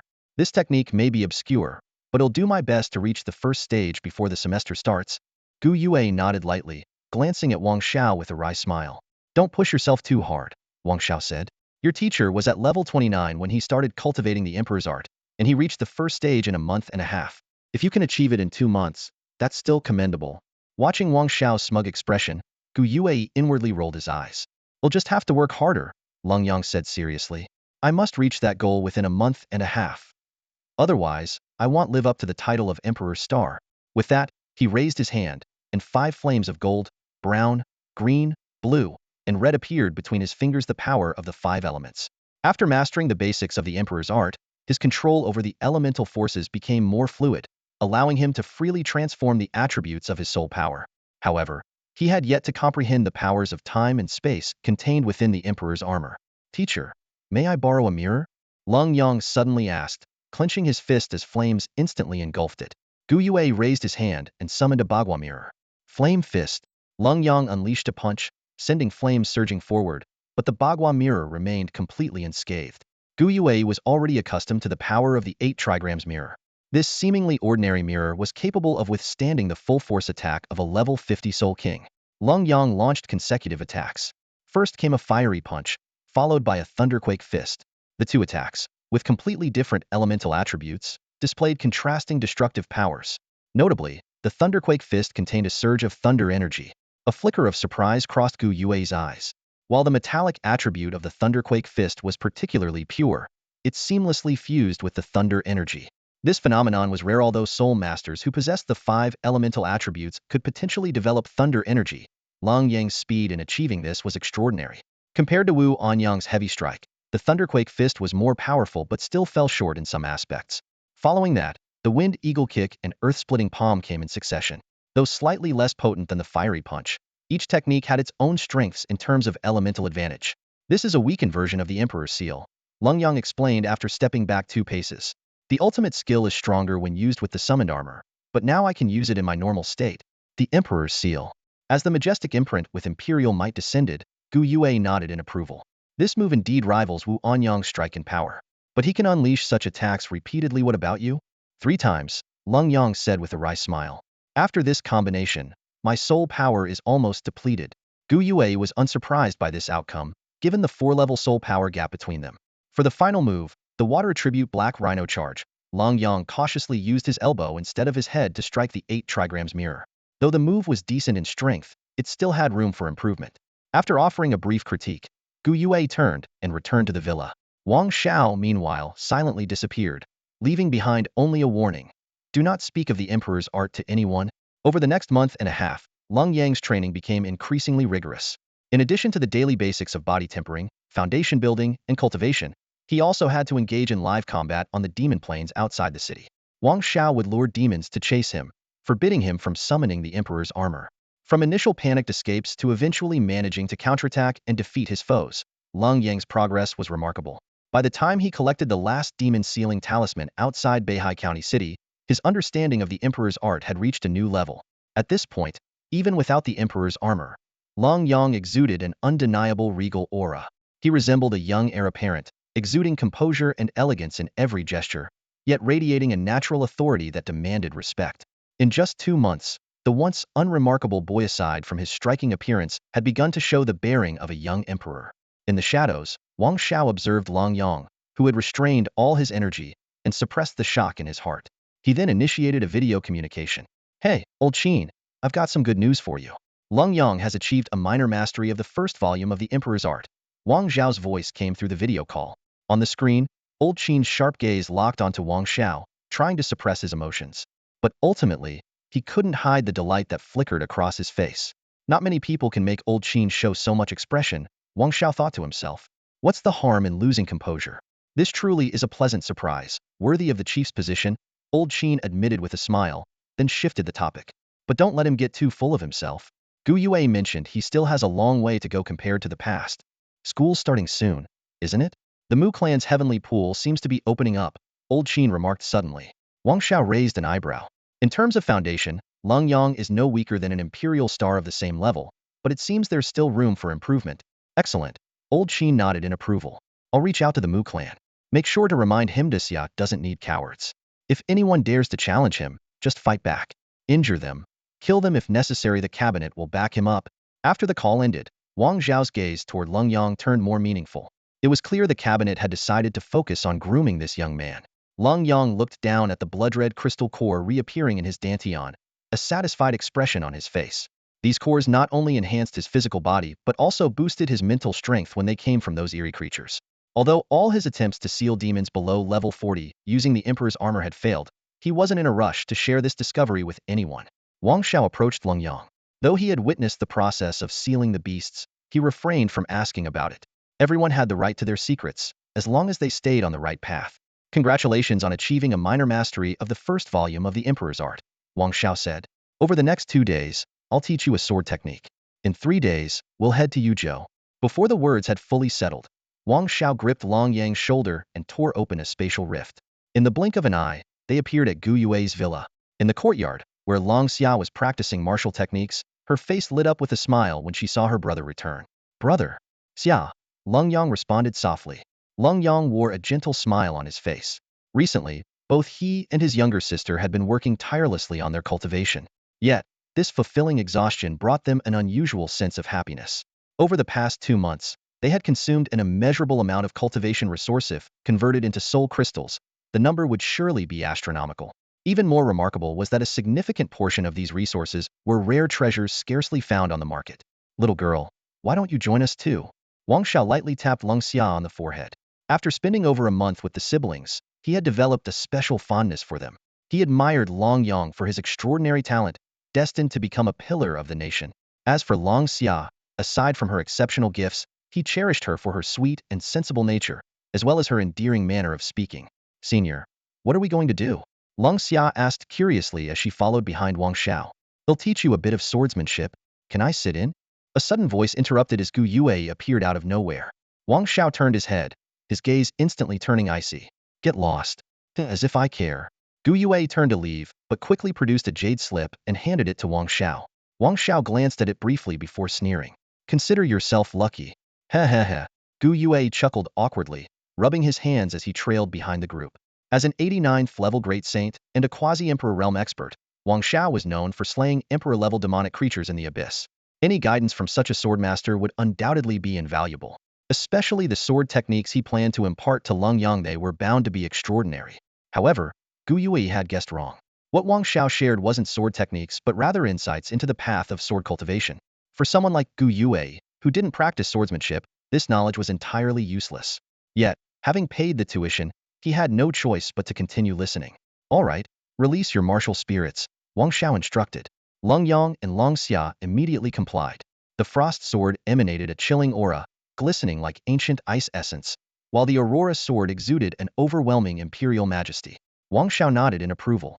Lenyang, your aurora sword is of exceptional quality, but with your current cultivation, you're unable to unleash its true potential. This sword embodies the principles of yin and yang, the 5 elements, and symbolizes the supreme power of heaven and the emperor. These forces are beyond your control for now. For the time being, you should regard it as a pure sword, nothing more, nothing less, a powerful sword. As he spoke, Wang Xiao summoned his own martial spirit, a resplendent golden sword adorned with dragon patterns, radiating imperial grandeur. Lenyang could sense that this sword also carried the essence of emperors and the power of the 5 elements. However, compared to his aurora sword, Wang Xiao's weapon felt far more restrained. My martial spirit is the imperial sword, but even now, I rarely draw on its imperial power. To me, it's simply an ordinary sword, without any inherent advantages. If there's any additional strength, it's what I bring to it. A powerful sword cultivator can slay evil with a wooden sword. With strong enough sword intent, even 2 fingers can serve as a blade. Today, I'm not teaching you sword techniques. I'm teaching you how to become a powerful sword cultivator. And a powerful sword cultivator, they cultivate the person or the sword. Sword cultivation. Is it about cultivating oneself or the sword? The question plunged the 3 into deep thought. Lenyang pondered for a moment before speaking slowly. Sword cultivation is ultimately about cultivating the heart. When the heart holds the sword becomes boundless, omnipresent. First, you cultivate the heart, then the body, and only then the sword. His voice grew firmer as he continued. A true sword cultivator becomes the sword itself. A gentleman's sword reflects a noble heart, fit to be wielded by a true swordsman. Unyielding, unwavering in adversity, unbent by power or wealth. As his understanding deepened, the aurora sword in his hand subtly transformed. The imperial aura it once possessed quietly faded, turning it into an ordinary long sword. Yet, Lenyang's own demeanor began to change. His back straightened, and his entire presence resembled a sheathed blade, restrained yet brimming with potential. Wang Zhao's gaze flickered with surprise. In Lenyang, he sensed a pure sword intent. It was an all-encompassing intent, capable of being both the sword of an emperor and the sword of a wanderer.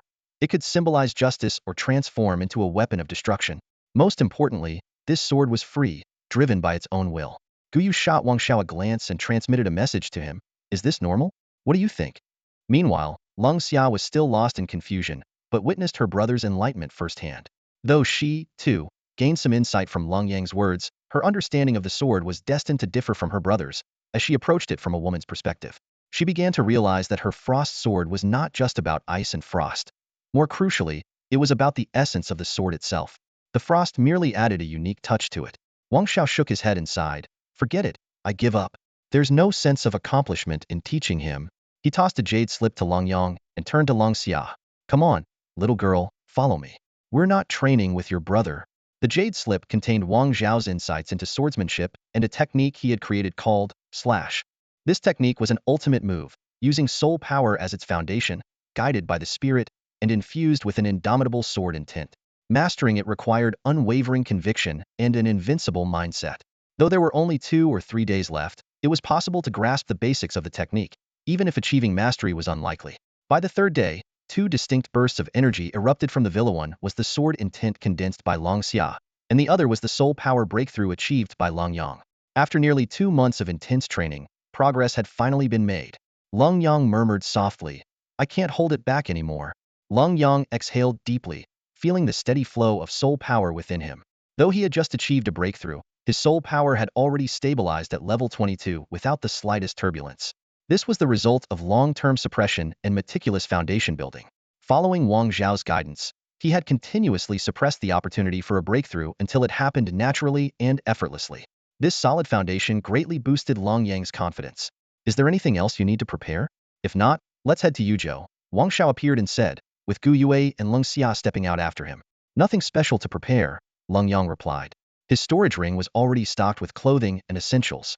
For the land of Beihai, neither he nor Long Xia had any lingering ties, except for bringing their mother's spirit tablet. With a wave of his hand, Wang Xiao tore open a spatial portal. With a single gesture, all 4 of them, including Gu Yue, disappeared from where they stood. The dense aura of spatial energy rushed toward them. Gu Yue closed her eyes, sensing the spatial energy within the passage. Leng Yang also shut his eyes. The Taiji crystal on his chest automatically emerged, and the Emperor armor formed around him. As he raised his hand, Wang Xiao pressed it down. Do you have a death wish? Wang Xiao warned. Though Long Yang didn't deactivate his armor, he refrained from further movement. In the armored state, he could clearly perceive spatial energy and had even unlocked a new ability, spatial blink. Moments later, the 4 of them appeared in an open field, where a young man was already waiting. It's been a while, the young man greeted. Din Xin, Wang Xiao and Gu Yue bowed respectfully, and Leng Yang and Leng Xia also cupped their hands in salute. You've taken in quite a remarkable disciple, Din Xin said, his deep gaze landing on Long Yang, who was still clad in the Emperor armor. Deactivate your armor. With a thought, Long Yang dispersed the armor. Din Xin glanced at him, as if seeing through everything about him. Not bad. It seems you've been putting in a lot of effort these past 2 months. This kid's got the drive. Wang Xiao and Gu Yue replied calmly.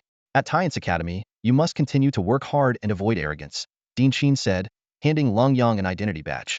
Wang Xiao, take him to settle in. Gu Yue, come with me. Wang Xiao led Leng Yang and Leng Xia through the academy.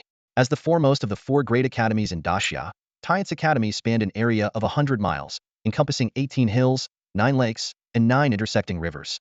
At its center were 4 major hills designated for teaching, each specializing in courses for attack, control, defense, and support soul masters. Walking through the air, Wang Xiao took the 2 of them across several miles in just a few steps, arriving above a mist-shrouded hill where cranes soared gracefully. This is Emperor Star Hill. Your teacher once lived here for a year, Wang Xiao explained. The hill is dotted with numerous villas, and as long as you're strong enough, you can live wherever you like. Wang Xiao stood on a high vantage point, gazing down at Emperor Star Mountain, where over 100 grand villas were neatly arranged. Although Tian's Academy had at most 13 Emperor Stars enrolled at any given time, leaving most of the villas unoccupied, those without Emperor Star level strength were strictly forbidden from residing there. Number 99, Leng Yang said, pointing at an uninhabited villa. Wang Xiao nodded in agreement and led Leng Yang and Leng Xia to the entrance of Villa 99. The villa was surrounded by a faintly glowing barrier, a protective restriction that would deliver devastating force to anyone attempting to trespass without permission. Following Wang Zhao's gesture, Leng Yang stepped forward. The moment he stood still, a mechanized voice echoed, Emperor Star, Leng Yang, infuse soul power to bind this villa as your dormitory. This is so advanced, Leng Yang remarked in surprise as he infused a wisp of soul power. Instantly, a transparent, fist-sized blue sprite floated out of the villa, resembling a plump dumpling. Hello, Leng Yang. I am your personal intelligent assistant. I detect accompanying individuals nearby. Should I grant them access? Yes, grant permanent access, Leng Yang replied decisively. The sprite hovered in the air, saying, please have the 2 of you infuse soul power. Permanently authorized guests may enter the dormitory in the owner's absence. but the system will automatically deny entry when the owner is in closed-door cultivation. That's thoughtful, Long Xia said, her eyes sparkling with interest in the little sprite. You two stay here for now. I'll take you to the Mu clan tomorrow morning, Wang Xiao said before his figure disappeared into thin air. The Mu clan? That emperor clan? Lenyang muttered under his breath. The sprite immediately chimed in. The Mu clan mentioned by Wang Xiao has a 99.9 probability of referring to the emperor clan Mu. Would you like me to retrieve related information? No need. Hey, little one, what's your name? Lenyang asked. I don't have a name. I am simply the owner's personal intelligent assistant, the sprite replied, floating over to a black brick-like device on the coffee table. The owner can use this device to contact me remotely. Lenyang picked up the device and examined it before saying, then I'll call you Little Dumpling. Thank you for bestowing me with a name. Owner, please allow Little Dumpling to introduce you to the villa's functional areas. Little Dumpling then provided a comprehensive tour of the villa's layout. From the fully equipped kitchen to the cozy bedrooms, from the entertainment-oriented screening room to the most critical cultivation chamber. The cultivation chamber spanned over 1,000 square meters, equipped with specialized restrictions capable of withstanding full-power attacks from experts below the Soul Saint level, ensuring a safe environment for Emperor Stars to train. In addition to the villa's introduction, Little Dumpling also guided Lenyang on using his identity badge. The Emperor Star badges of the 4 Great Academies followed a unified design. A palm-sized golden token with the national emblem of the Great Xia Kingdom engraved along its edges. The front bore the words Tiance, Lenyang, while the back featured a reflective golden surface that, with a light touch, would summon a functional menu. Merit exchange, merit shop, task assignments. These options were neatly laid out on the system interface of the 4 academies. As a unique internal currency system established by the academies, merit points could be used to purchase rare cultivation resources unavailable on the market. The Imperial Star badge in Lenyang's hand glimmered faintly. This badge not only allowed its holder to purchase any item in the shop at a discounted price, but also came with numerous privileges. Of course, the items acquired with these discounts were strictly for personal use. No wonder people online say that the Imperial Star is a symbol of privilege, Lenyang muttered as he flipped through the explanation of the badge's permissions, feeling overwhelmed by the extensive details. Within the borders of Xia, the Imperial Star indeed enjoyed enviable benefits. However, in contrast, almost every year, geniuses of the Imperial Star level perished while carrying out missions. Their contributions and the value they created far surpassed those of ordinary prodigies. How many Imperial Stars are there in Tiance Academy this year? Lenyang asked curiously. Tiance Academy, the leading institution among the 4 academies, was unique in that it was entirely under official control. Enrolling in Tiance was, in a sense, dedicating oneself to the nation. While the other academies imposed less strict oversight, they also lacked the robust support of the government. 3. Xiaodubo replied. You, Wang Jinbao, and Chief Futu. Is it already confirmed? Lenyang raised an eyebrow. Yes. In 7 days, the new students of the 4 academies will begin their term. As per tradition, all Imperial Stars will gather at Yuzhou University City on that day. As the top-ranked Imperial Star, you will undoubtedly face challenges from the others. That sounds quite exciting, Lenyang said with a faint smile, clearly intrigued by the prospect of competing against other top-tier talents. After familiarizing himself with the basics, Lenyang and his younger sister, Long Xia, settled into their villa. The next morning, Wang Xiao appeared once again. Let's go. Just me? What about Xia? Lenyang glanced at his sister. Wang Jinbao will arrange for her to transfer into Zhongwen 9th High School, Wang Xiao explained. He's my nephew. Xia, stay here at the villa for a bit, Lenyang reassured her. With Wang Zhao's arrangements and the fact that Wang Jinbao was also an Imperial Star, Lenyang felt at ease. Okay, don't worry about me, brother. I'm not a child anymore, Long Xia replied, though a hint of reluctance flickered in her eyes. Still, she nodded sensibly. Without further discussion, Wang Xiao took Lenyang and left. Not long after, a chubby boy appeared at the door of Villa number 99. His round face, with eyes narrowed into slits, gave him a calm and composed demeanor. Xiaodubo materialized nearby. Hello, Wang Jinbao. Hello, I'm here to see Long Xia. At that moment, Long Xia stepped out of the villa. Hello, I'm Long Xia. She looked at the chubby boy in surprise, finding it hard to believe that this was Wang Zhao's nephew and one of this year's Imperial Stars. Hello, I'm Wang Jinbao, Imperial Star Wang Jinbao. My uncle is Wang Xiao, the Imperial Sword, and he asked me to take you to your school, Wang Jinbao said brightly, his chubby hands rubbing together as his squinted eyes opened slightly wider. Thank you, brother Jinbao. Are we leaving now? Long Xia asked, her bright eyes blinking in curiosity. She still couldn't quite figure out what extraordinary qualities this chubby boy, who seemed so different from the typical image of an Imperial Star, might possess. The Mu clan. A rift in the void opened. and Wang Xiao stepped into a cluster of buildings atop a sprawling mountain range, accompanied by Lenyang. The peaks were connected by aerial corridors, and they landed on a wide plaza situated at the mountain's summit. A young man dressed in black had been waiting for them for quite some time. His expression was stern, and without waiting for the two to speak, he pointed to a group of young men and women behind him. Although I agreed to Old Qin's request, there are still a few juniors in the Mu clan who are not convinced. Lenyang looked at Wang Xiao in confusion, unsure of the purpose of this visit. Wang Xiao smiled faintly and introduced. This is Mu Yunj, the current head of the Mu clan and an old friend of mine. Greetings, senior, Lenyang said respectfully, casting a questioning glance at Wang Xiao. Wang Xiao took a step back and explained, the Mu clan has some excellent resources. Whether you can acquire them will depend on your performance. Lenyang instantly understood the situation had taken a spot that originally belonged to the Mu clan's disciples. While he felt a twinge of guilt, he was unwilling to give up such a valuable opportunity, having endured hardships his entire life. If they lose to you, it's their fault for being too weak, Mu Yunj interjected before Wang Xiao could respond, laying down the rules. Lenyang bowed again and turned to his opponents. No one here is bullying the weak, right? We in the Mu clan don't have that habit, replied one of them. Before the words had fully settled, a sharp-eyed young man stepped forward, his spirit energy surging. Mu Qingxiao, martial spirit. Blizzard Eagle, ice crystal bow, spirit power level 25. Whoa, that's impressive. Lenyang exclaimed in surprise. He hadn't expected that besides Mu Qingxuan's triple martial spirits, the Mu clan also had another dual martial spirit prodigy like this. What's the matter? Are you scared already? Do you need me to suppress my spirit power? Mu Qingxiao asked with a slight frown. No, no, no. Lenyang quickly waved his hands. I'm just amazed at how deep the heritage of the Imperial clan runs. The Imperial star rankings already have a Mu Qingxiao, and now I see there's another talent like you in the Mu clan. What about them?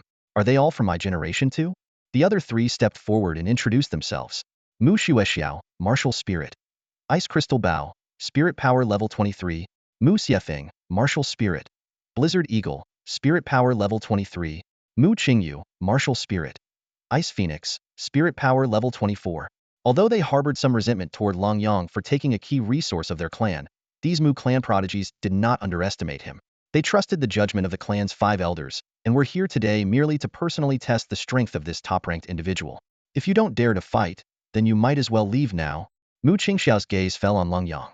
This competition determined the quota for Tianquan, and if Lenyang's performance wasn't dominant enough, the Mu family would never easily relinquish this chance.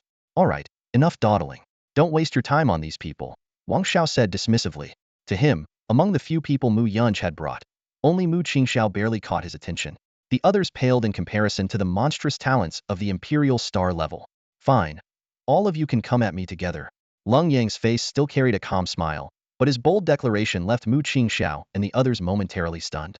Before they could react, Lenyang had already taken out the Taiji crystal chip and adopted the initial stance for armor fusion. Imperial Armor. Unite. With a flash of golden light, the fusion of the Imperial Armor was complete. Its overwhelming Imperial aura spread outward, commanding respect and awe from everyone present. All of you, attack together, Mu Yunj ordered. At her command, the 4 immediately sprang into action. Mu Qingxiao was the first to strike. A shimmering blue ice crystal bow appeared in her hands as crystalline wings unfurled behind her, lifting her into the air. Mu Xuexiao, wielding another ice crystal bow, created distance, and the two coordinated their attacks, firing ice crystal arrows to restrict Lenyang's movements. Meanwhile, Mu Qingyu ascended atop an ice phoenix, unleashing a torrent of frigid air that swept toward Lenyang. When the freezing mist cleared, the area was empty. Where is he? Mu Qingyu exclaimed in surprise. Behind you, Lenyang's voice suddenly sounded. Mu Qingyu turned, only to be met with a powerful punch. With a loud thud, she clutched her nose and tumbled to the ground, tears streaming uncontrollably. Qingyu! Mu Qingxiao's anger flared, and she dove down with eagle-like claws ready to strike. No more chances for you, Lenyang said coldly. Gripping the Aurora sword, he slashed out a series of light blades, forcing Mu Qingxiao to retreat. In the blink of an eye, he appeared in front of Mu Xuexiao and knocked him down with a single punch. You bastard! You did that on purpose. Mu Qingxiao struggled to her feet, her aura significantly weakened. Spatial transfer? Is that a soul technique? Mu Yunj asked. Lenyang nodded. You could call it a soul technique. Come with me, Wang Xiao said, leading Lenyang away and leaving the 4 behind in their battered state on the plaza. Do you think Qingxian can defeat that guy? Mu Qingyu asked through gritted teeth, enduring the pain. After a moment of silence, Mu Qingxiao replied. Although Mu Qingxian is very strong and possesses the 3-life martial soul, Lenyang is still the top-ranked. I don't know. Mu Yunj led the group to a secluded valley. Within the valley lived a solitary woman, dressed in a flowing snow-white gown. Her icy, clear eyes were as sharp as frost, and her striking sapphire blue gaze was particularly captivating. This is my daughter, Mu Qingxian. Feel free to interact with her, Mu Yunj introduced in his usual indifferent tone. Hello, Lenyang greeted, waving at Mu Qingxian. Mu Qingxian fixed her cold eyes on Lenyang. Hello. The single word, though simple, carried a chilling sharpness that made Lenyang involuntarily shiver. This father and daughter, they're completely devoid of warmth, Lenyang thought to himself. Though they both look extraordinary, especially Mu Qingxian, whose beauty is beyond imagination, they're just too cold. Let's go, Mu Yunj said with a wave of his hand. In an instant, the group was transported to the peak of a snow-covered mountain. At the summit was a heavenly spring. Its circular pool no more than 3 meters in diameter, brimming with icy blue spiritual liquid. So this is the heavenly spring? Wang Zhao's eyes lit up with amazement. It takes 3 years to accumulate a full pool? Yes, 1 pool every 3 years, Mu Yunj confirmed. That's too little. If it were 3 pools a year, the Mu clan's foundation would double, Wang Zhao remarked before explaining further. The energy contained in this spring water is incredibly pure. For those who haven't reached the level of Soul Sovereign, it's actually somewhat wasteful. However, such waste has its benefits. With their current soul power, undergoing a baptism of assimilation with this spring's energy will greatly enhance both their soul power and physical bodies. Resources of this caliber are exceedingly rare, so you'd better cherish this and absorb as much as you can. Got it? Lenyang nodded firmly. Good resources, don't let them go. Small resources, don't waste them. At Mu Yunj's signal, Mu Qingxian was the first to step into the heavenly spring. The water soaked through her long gown, yet it didn't cling to her body. Lenyang noticed a thin layer of frost forming on her figure, which then slowly melted away. Not daring to waste time, Lenyang also stepped into the spring.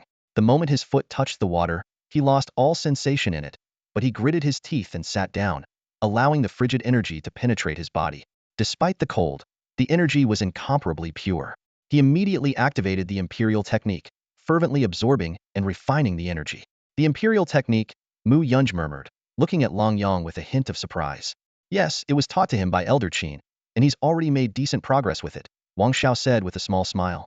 Impressive talent, Mu Yunj remarked. From the college entrance exams until now, it hasn't been that long, yet he's already achieved this level with the Imperial technique.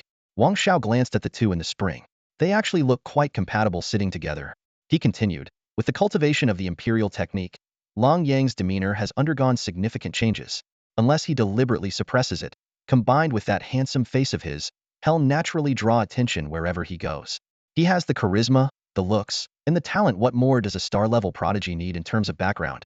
Mu Yunj silently glanced at Lenyang, then turned his gaze to his daughter and shook his head slightly. Qingxian takes after me. No, she's even colder than you. At least there were still people who dared to pursue you, Wang Zhao replied with a wry smile. Wang Zhao quickly understood Mu Yunj's meaning. The extreme een and icy attributes of Mu Qingxuan's 3 martial souls caused her to exude an intimidatingly cold aura. Combined with her aloof personality, even someone as prominent as Dixing found it difficult to approach her. The two of them continued to sit quietly by the heavenly spring, with pure energy constantly flowing into their bodies. For Mu Qingxian, a cultivator of icy attributes, this energy was the perfect nourishment. However, Lenyang struggled. The extreme cold energy had left most of his body numb, forcing him to divert his focus to resist it. Damn it, I refuse to let this beat me. Lenyang gritted his teeth in determination. The polar sword in his dantian began to activate, and the 5 elemental chips started to rotate. The water attribute, symbolized by the black rhinoceros, lit up, initiating the absorption of the heavenly spring's energy. The energy then entered a cycle of mutual reinforcement among the 5 elements. Water nourishes wood, wood feeds fire, fire generates earth, earth produces metal, and metal enriches water. With each cycle, a large amount of energy was refined into pure soul power and infused into his dantian. This method yielded immediate results. Lenyang no longer had to resist the cold. Instead, he actively absorbed it, and his efficiency even surpassed that of Mu Qingxian. This unexpected turn amazed the 2 observers nearby. 5 elements in harmony, Mu Yunj murmured, instantly recognizing Lenyang's technique and marveling at the balance of the 5 elemental forces within his body. Wang Zhao chuckled lightly. As expected of a veteran, your insight is sharp. He had already anticipated the unique nature of the heavenly spring's energy, but it was a challenge Lenyang needed to overcome on his own. After 5 days, the heavenly spring's energy, which was originally estimated to take 7 days to absorb, was completely depleted, leaving behind nothing but ordinary snow water. In their silent competition, both cultivators broke through their respective levels. Lenyang reached level 23, while Mu Qingxian advanced to level 29. However, Mu Qingxuan's breakthrough caused a dramatic reaction, instantly freezing the entire heavenly spring along with Lenyang. As the icy chill surged towards him, flames flickered in Lenyang's eyes. The ice around him melted in an instant, and he stepped out of the spring with steam rising from his body. Within moments, his clothes were completely dry. This practice session, utilizing the transformation of the 5 elements, not only enhanced Lenyang's mastery over the elemental forces, but also solidified his foundation and significantly boosted his soul power. The journey to the heavenly spring had undoubtedly been a fruitful one. All right, this trip is over. It's time for us to leave. Wang Xiao stood up and said, expecting you to invite me for a meal was a waste of hope. No need to see me off. Mu Yunj quietly watched as Wang Xiao left with Lenyang before turning to Mu Qingxian. How do you feel? Pretty good, Mu Qingxian replied, her voice as cold and crisp as the snow on Tianshan Mountain. I meant Lenyang. Haven't fought him yet, so I don't know. I mean, what do you think of him as a person? He's very good looking. Mu Yunj was momentarily speechless, then shook her head with a self-deprecating smile. Indeed, Mu Qingxian and Lenyang had barely interacted. Asking such a question was rather inappropriate. That kid has talent. You should interact with him more. All right. With that, their conversation ended. Mu Yunj waved her hand, signaling for Mu Qingxian to follow her back to the secluded valley. Training requires a balance of work and rest. This place is too desolate, not ideal. The day after tomorrow, people from the eastern seas Wa Island will come to show off. You should go have a look. All right. After watching her father leave, Mu Qingxian returned to the valley. The dense, chilling energy here greatly benefited her training. As for the visitors from Wa Island, it was just an old routine that played out every few years. While she wasn't particularly interested, since it was her father's arrangement, there was no harm in going. Meanwhile, Wang Xiao had already escorted Lenyang to the foot of the Mu clan's Imperial Mountain. Lenyang's foundation was now solid. Though slightly behind other Imperial stars in cultivation, the enhancement of the Emperor Armor made that gap negligible.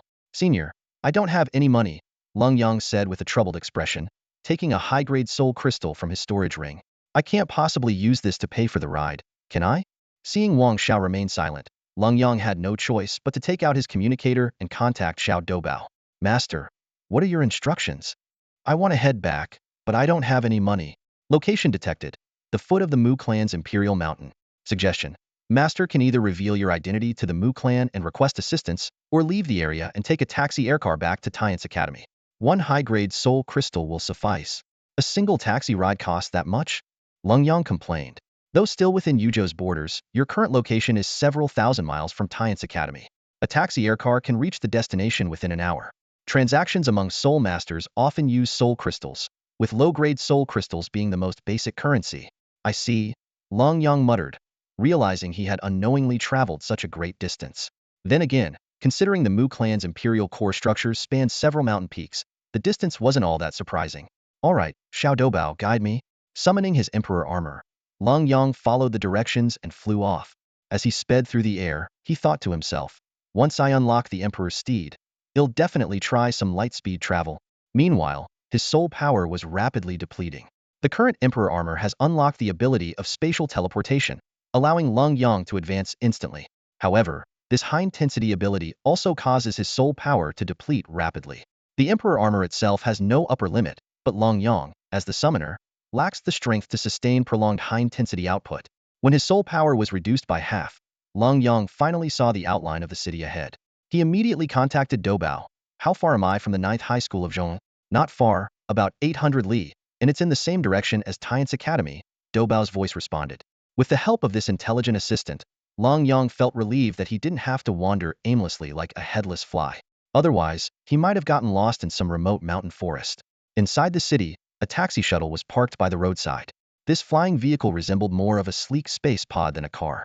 It could fly at supersonic speeds at altitudes of tens of thousands of meters, powered entirely by soul energy. As soon as Lenyang got into the shuttle, the driver glanced at him through the rearview mirror. Then, the driver abruptly turned around, his eyes wide with shock. You're the Emperor's star, Lenyang? Whoa, I can't believe I picked up Emperor's star. The driver excitedly pulled out his phone and started recording. Guys, I'm so lucky. I got the top-ranked Emperor's star in my car. I have to get a signature later. Don't be jealous. After finishing the video, the driver chuckled awkwardly and asked, Emperor's star? Where are you headed? The ninth high school of Zhongyuan. Got it. Sit tight. If you're tired, feel free to rest. If you're thirsty, there are drinks on board. If nothing suits you, we'll go buy something. The driver's hospitality was akin to serving the most honored guest. No need, just drive. Lenyang replied with a polite smile. The shuttle started up with remarkable quietness, leaving only the soft sound of music in the cabin. After the driver set the autopilot system, Lenyang realized that this shuttle didn't seem to require any manual operation. As he gazed out the window, Lenyang began pondering the disparity between Beihai and Yuzhou. As a county under Qing's jurisdiction, Beihai shouldn't have been so underdeveloped, not even having common access to shuttles. He asked Doubao for an explanation. This information is classified as level 3. Considering that you're currently in the shuttle, they'll transmit it in text form, Doubao replied, and the message appeared on the screen of the communicator. 8,000 years ago, Beihai County spanned a vast area of 10,000 li. However, a mysterious phenomenon caused spatial distortion, shrinking the entire region proportionally. Even emperor-level cultivators can only sense the existence of this anomaly, but cannot pinpoint its exact location. As a result, Beihai County has been reduced to just a few hundred li, and many powerful families have relocated elsewhere. Lenyang was stunned by this revelation. A single anomaly had caused an entire county to shrink to this extent. No wonder it required special clearance to access this secret. The shuttle descended slowly, and through the window, the 50-meter gates of the 9th high school came into view. The futuristic teaching buildings inside were striking, prompting Lenyang to marvel. This is no ordinary high school, it's practically a city of future technology. Such a sight was unimaginable in Beihai, which resembled a typical urban area from his previous lives planet, whereas this place was a perfect fusion of technology and mysticism. How much?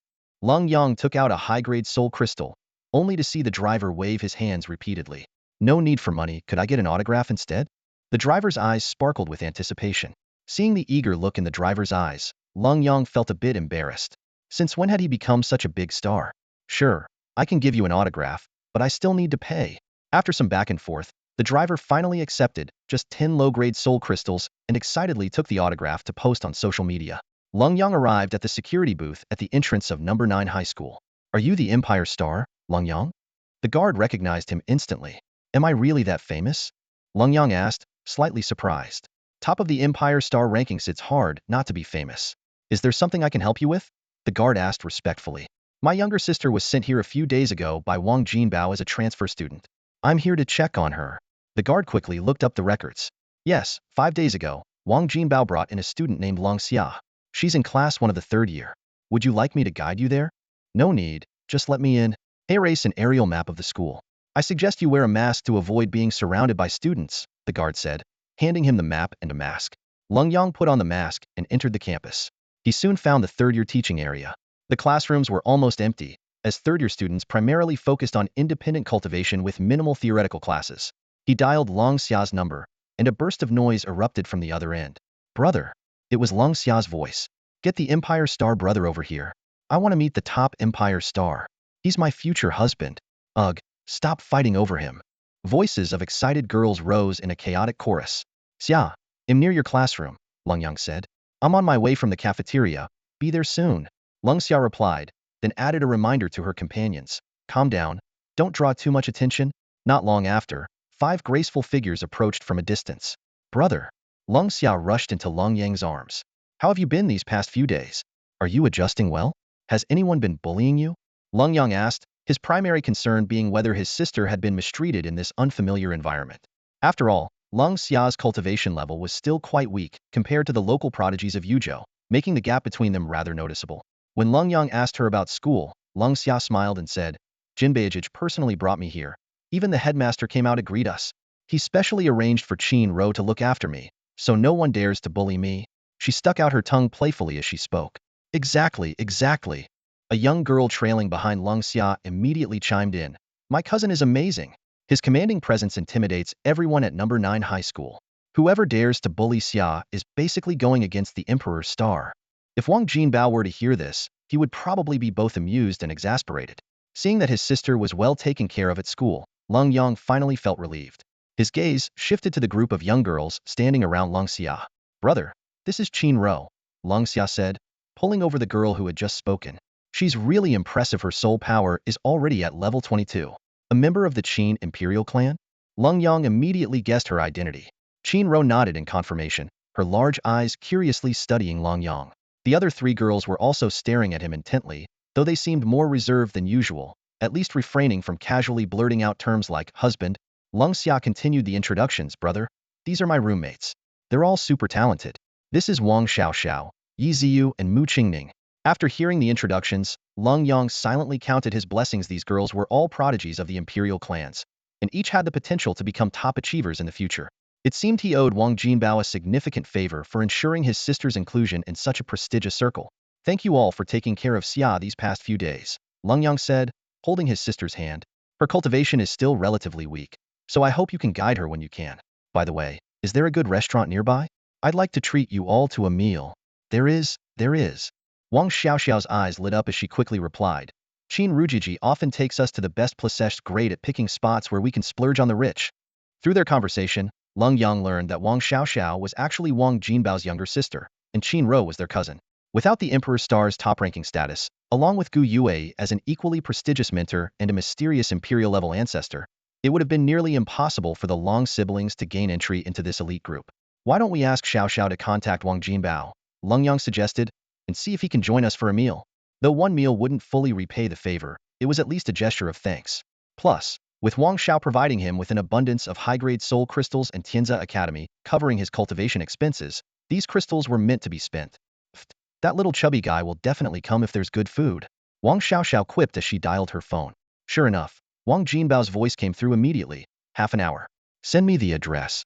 Emperor Starge, just so you know, Qin Ro said with a sly smile, our dining standards are pretty high. A meal like this would cost at least 30 high-grade soul crystals. She was aware that Lung Yang and Lung Xia came from Beihai and Qingzhou, and worried they might be unprepared for such expenses. Even more is fine, Lung Yang replied with ease. Lead the way. All right. Ninth Heaven Grand Hotel, let's go. Wang Xiaoxiao cheered, summoning a flying car with an enthusiastic wave. Lung Yang. Brother Lung Yang, want to ride in my car? Wang Xiaoxiao asked with a cheeky smile as she stepped closer. Lung Yang was just about to nod in agreement, when Mu Qingning had already slipped into the back seat ahead of him. Mu Qingning, you scheming witch. Wang Xiaoxiao stomped her foot in frustration. Xiaoxia, you should ride with Qin Ro, Lung Yang said, turning to his sister. Wang Xiaoxiao's car is too dangerous, you wouldn't be able to handle it. All right, Lung Xia replied with a laugh, giving a quick nod before casually pushing her brother into Wang Xiaoxiao's speeding car. Seizing the opportunity, Yi Ziyu quickly claimed the passenger seat. Qin Ro glanced at Wang Xiaoxiao's group before summoning a fiery red flying car with a wave of her arm. Xiaoxia, let's go. The car transformed into a streak of light, zipping through the campus and vanishing beyond the gates. Mu Qingning, what's your relationship to Mu Qingxian? Lenyang finally asked, unable to ignore how close Mu Qingning was sitting to him. Mu Qingning's usually composed and frosty demeanor softened as a faint blush appeared on her cheeks. She wrapped her arms around Lenyang's arm and giggled. Qingxian is my little niece. Your family hierarchy is impressive, Lenyang remarked in surprise. Mu Qingning nodded enthusiastically, using the moment to scoot even closer to him. Mu Qingning, what a waste of that icy face of yours. If you get any closer, you're going to explode. Yi Ziyu snapped from the passenger seat, her eyes narrowing with irritation. Wang Xiaoxiao leaned forward to join in. That's not fair. Brother Lenyang belongs to everyone. Ahem, could you all tone it down a bit? This is making me really uncomfortable, Lenyang said, feeling awkward. Although he found Mu Qingning undeniably beautiful, his recent shift in perspective made him view them all as nothing more than younger sisters. It's perfectly normal for a little sister to hold her brother's arm, isn't it? Mu Qingning argued, her cheeks flushed. The flying car soon came to a stop, and Lenyang quickly seized the chance to escape. As soon as he stepped out, the group of girls surrounded him once again, chattering excitedly. Brother Lenyang, can we see your Emperor Armor? Yes. We absolutely love your Emperor Armor. You were so cool sealing the demon tree. And when you soloed the final boss in the exam, amazing. With the girls buzzing around him, the group entered the Jiutian Grand Hotel. The hotel manager, spotting the lively scene from afar, hurried over to greet them. Although he didn't recognize Lenyang behind the mask, Qin Ro and the others were regulars. However, today's situation was unprecedented. Normally, the young men following these ladies would act with utmost deference. Yet here was someone who had them flocking to him instead. The manager bowed deeply at a perfect 90 degrees, wearing a professional smile. Miss Qin, Miss Mu, Miss Yi, Miss Wang, and these two esteemed guests, how may I address you? Manager Chun, are your eyes failing you? Qin Ro lifted her chin with a smirk. Take a closer look, this is Lenyang, this year's top-ranked star on the Emperor's list, and his sister, Lung Xia. Qin Ro began to speak.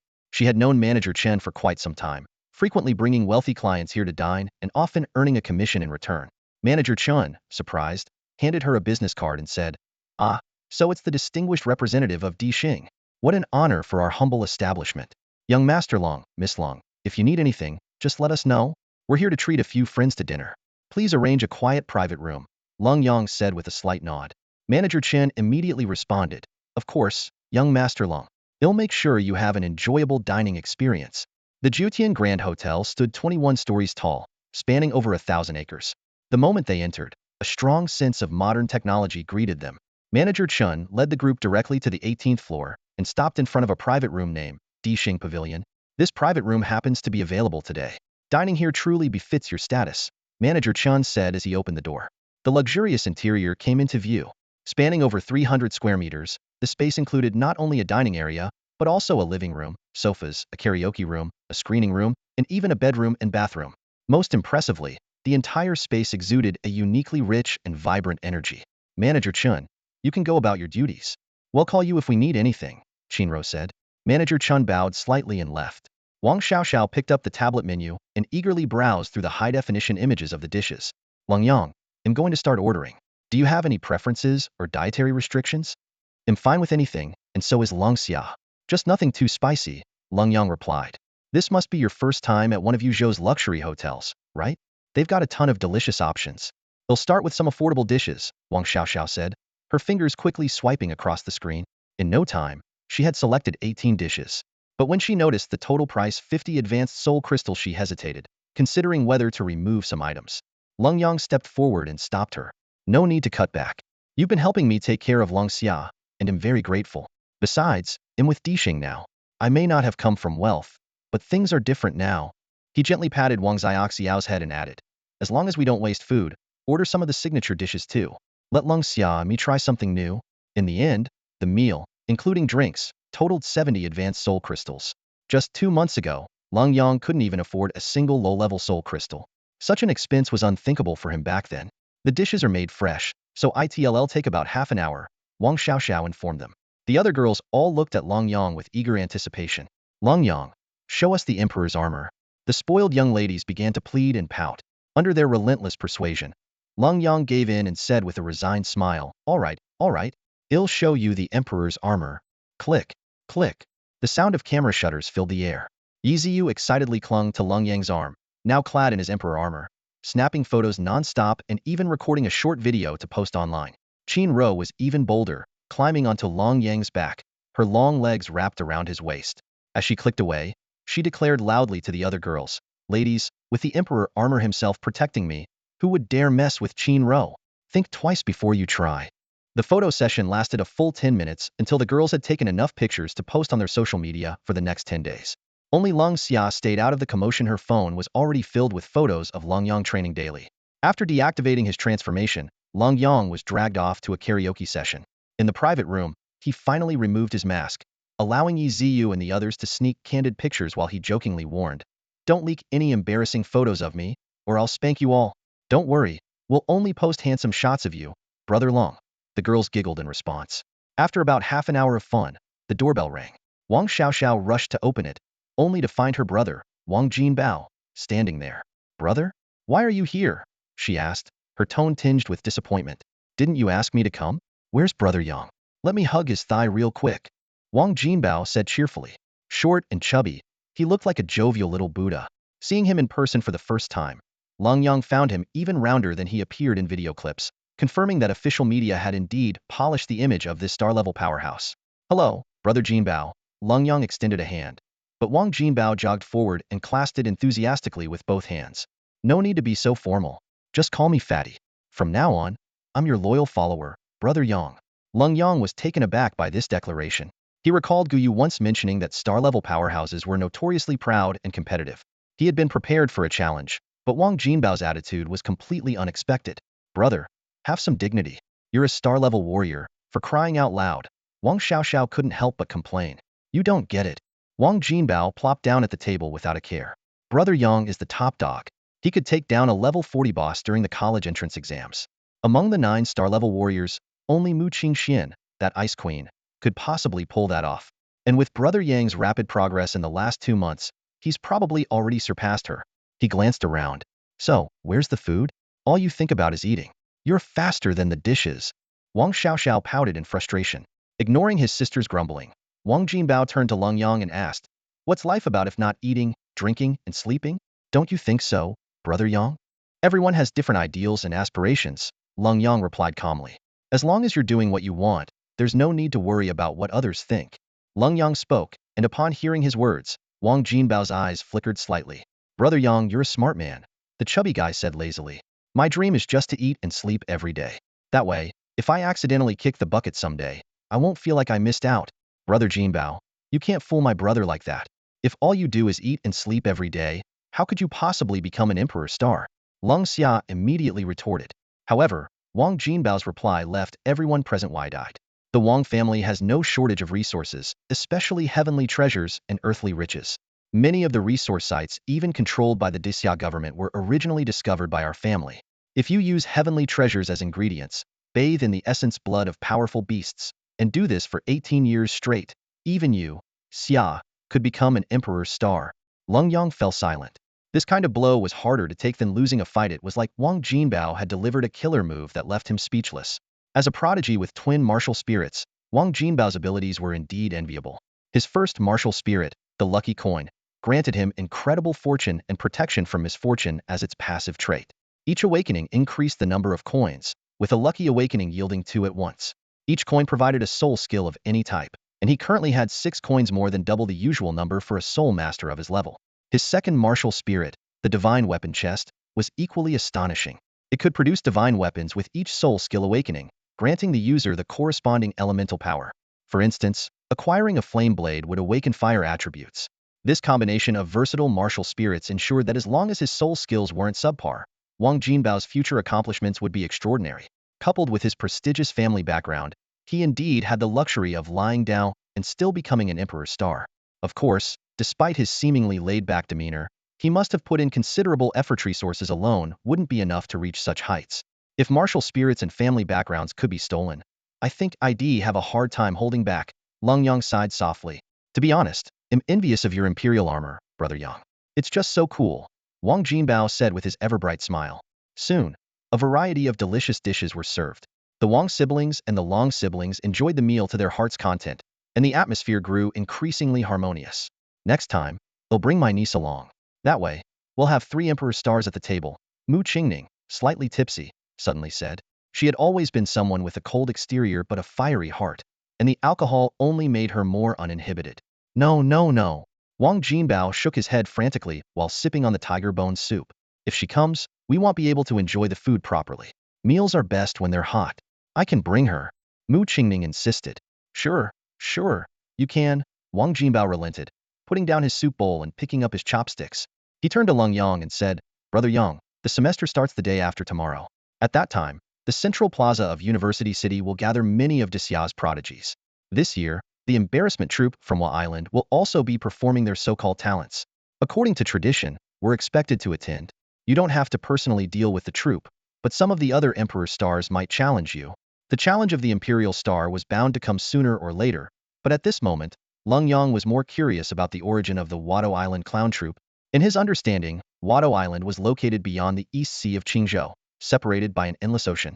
This island nation, which had long cast covetous eyes on Daxia, had repeatedly attempted to invade its territory and committed numerous atrocities during Daxia's most difficult times. If it weren't for the ideals of a shared human destiny and humanitarianism, coupled with the inherent kindness of the people of Daxia, Wado Island would have been overturned long ago, Wang Jinbao said with disdain.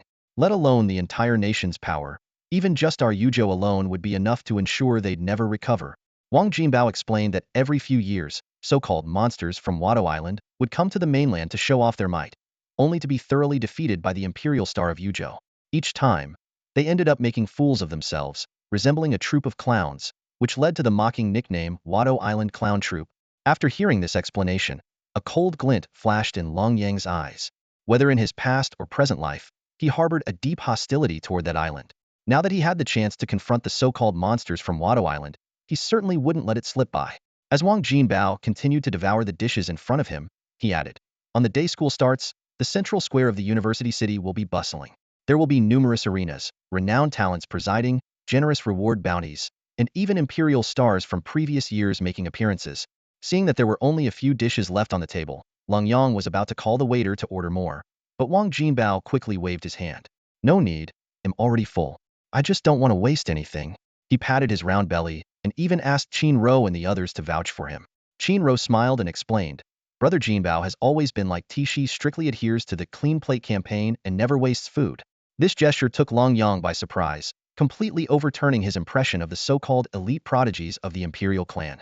Seemingly noticing his thoughts, Wang Jinbao, while diligently finishing the last of the dishes, remarked, Are you thinking that members of the imperial clan should all be aloof and act superior? He scooped the final bite into his bowl.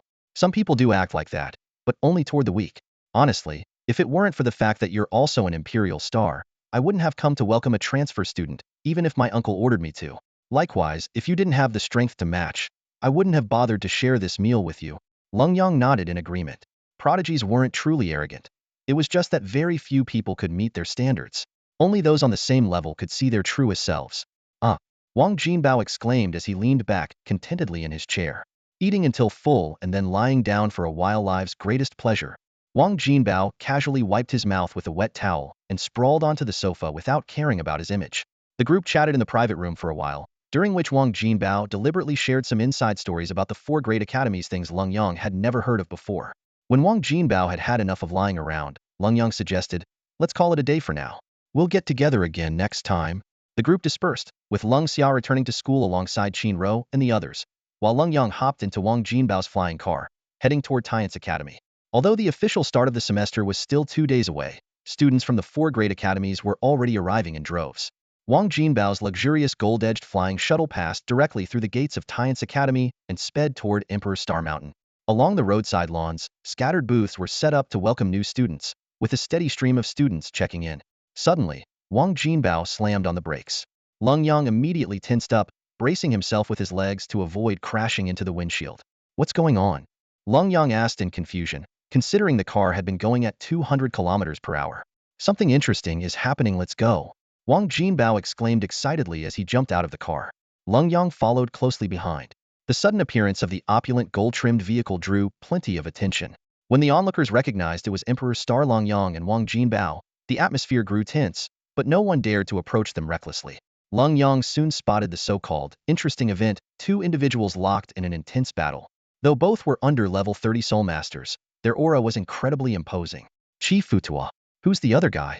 Lenyang asked, recognizing one of them as Qi Futua, the 3rd Emperor Star of Tian's Academy this year. That's Feng Wuji, one of the top-ranked prodigies. He possesses twin martial souls, the Universal Divine Seal and the Demon Subduing Staff, Wang Jinbao explained. Qi Futua must have some spare time to be entertaining him. On the battlefield, Feng Wuji's every strike with his staff built up immense power. Although the grass was being torn apart by the battle, a special formation maintained its rapid restoration. As Feng Wuji's energy reached its peak, Qi Futua still found the time to glance at Lenyang and Wang Jinbao on the sidelines, a trace of excitement flashing in his eyes. How dare you get distracted? Feng Wuji roared, his chest glowing with 2 radiant imprints as his aura surged. The demon subduing staff gleamed with golden light. Qi Futua stood his ground, black energy swirling around him. With a simple punch, he collided with the staff. A deafening boom erupted. Qi Futua took 2 steps back, while Feng Wuji fell from midair, his martial soul dissipating. He landed on his hands and knees, his energy completely drained. Qi Futua flexed his fist and said softly, Still not enough. He then turned to Lenyang and Wang Jinbao, asking, Care to give it a try? This was Qi Futua showing respect to Feng Wuji.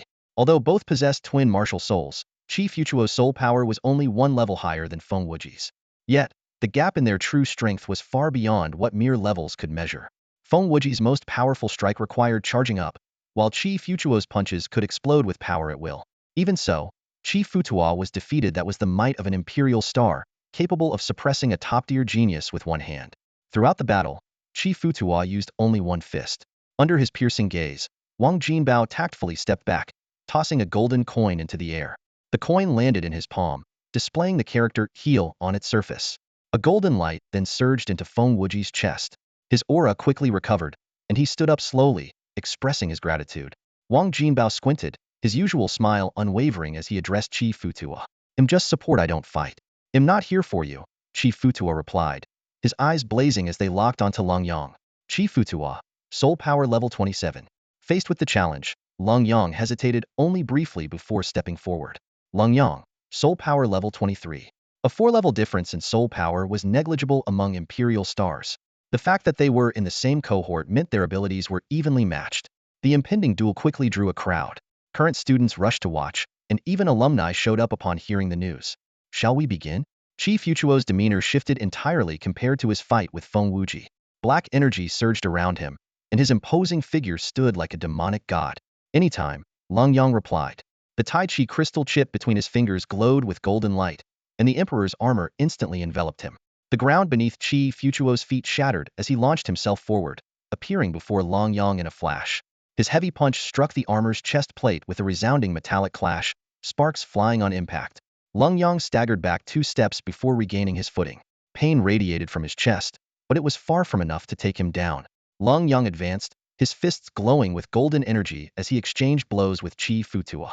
Each collision rang out like thunder, shaking the air.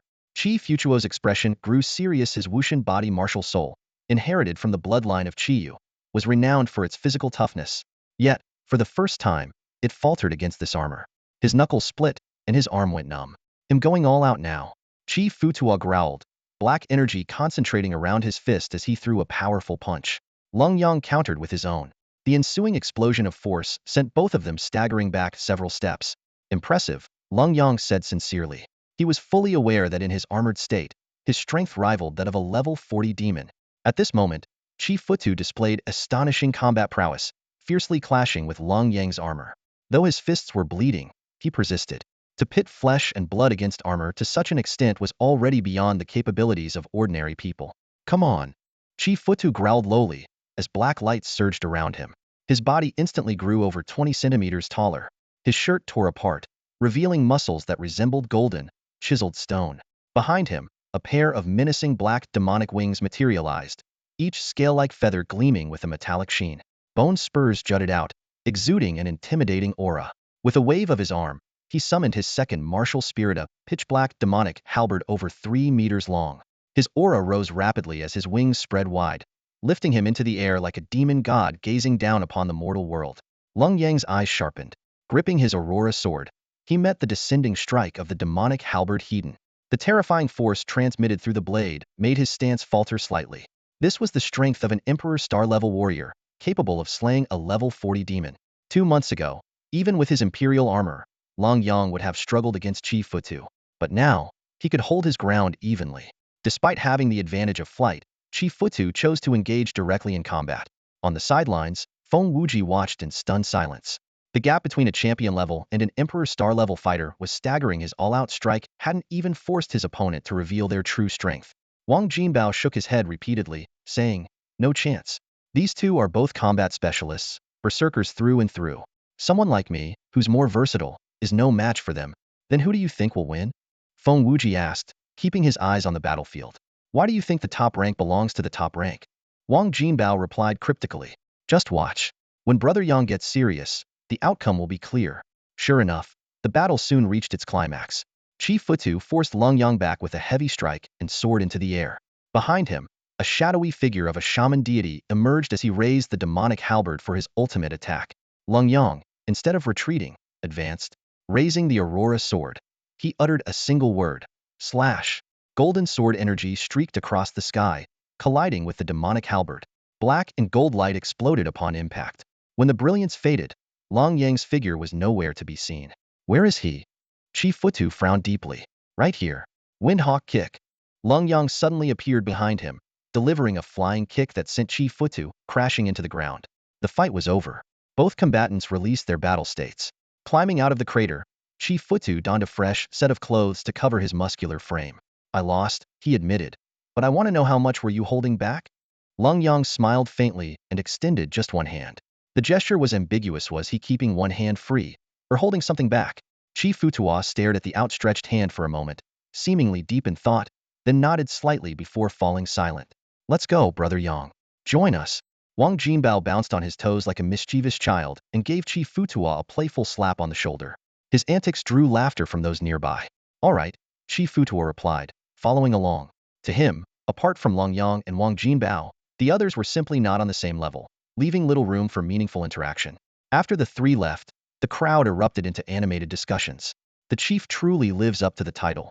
He took Chi Futuo's terrifying attack hidden. Those critics who said Long Yang's 20-level soul power wasn't enough to qualify him as an Empire star can shut up now. And the scariest part is that he was clearly holding back unbelievable.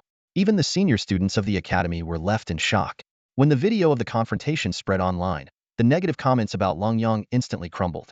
Instead, people began to say, so what if his soul power is low? It only highlights how terrifying his talent is. However, Long Yang, with memories of his past life, had always dismissed such online chatter. He understood the ignorance of internet users and believed that time would reveal the truth. At Empire Star Peak, the four major academies indeed gave the Empire Stars the highest level of treatment. But Long Yang understood that these early benefits would eventually come with a cost.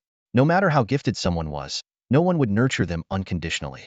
After returning to Empire Star Peak, Wang Jinbao suggested the three exchange contact information before heading back to his own dorm, room 98. Chi Futua, meanwhile, stayed in room 13. I like the number 13, he remarked, which made Long Yang chuckle quietly. It seemed Chi Futua had a unique streak. Dobao, pull up the information on the cultivation grounds in Tian's Academy, Long Yang instructed. As one of the four major academies of the Great Xia, Tian's Academy housed numerous cultivation grounds relocated by Imperial-level experts. Some were naturally occurring sites, while others had been seized from demon territories. Over the past 2,000 years, the expansion of the Blue Star territory had increased 1,000-fold. Countless mysterious mountains had emerged, rich with rare heavenly treasures and cultivation grounds. However, outside the cities, the world belonged to the demons. Humans could only acquire these resources by relocating or seizing thema practice that often provoked demon hordes. Yet, what choice was there? To relinquish such resources would spell the downfall of humanity within a century. So, not only must they seize these resources, but they must take even more. Dobao quickly projected a list of information about the cultivation grounds. Some were artificially created for training purposes, while others were naturally formed and often had limited spots available. Mountain River Diagram. An ancient treasure containing a world within? Holy crap! Demon Suppression Tower, linked to the demon realms, ideal for combat training but carries life-threatening risks. The Demon Suppression Tower stood tall, directly connected to the abyss of demons, serving as an ancient training ground. Within the tower resided the lingering essence of profound Taoist principles, often inspiring practitioners with unique insights, leading to the creation of numerous powerful martial techniques. Long Yang browsed through the descriptions of these training grounds. While all were worth exploring, a single day was far too short to visit them all. Just as he was about to settle down and train in his dormitory, his phone rang. It was Wang Jinbao. Brother Yang, are you free tomorrow? The Fengshan platform at Ingtian Academy is open. Want to give it a try? Fengshan platform? Let me check it out.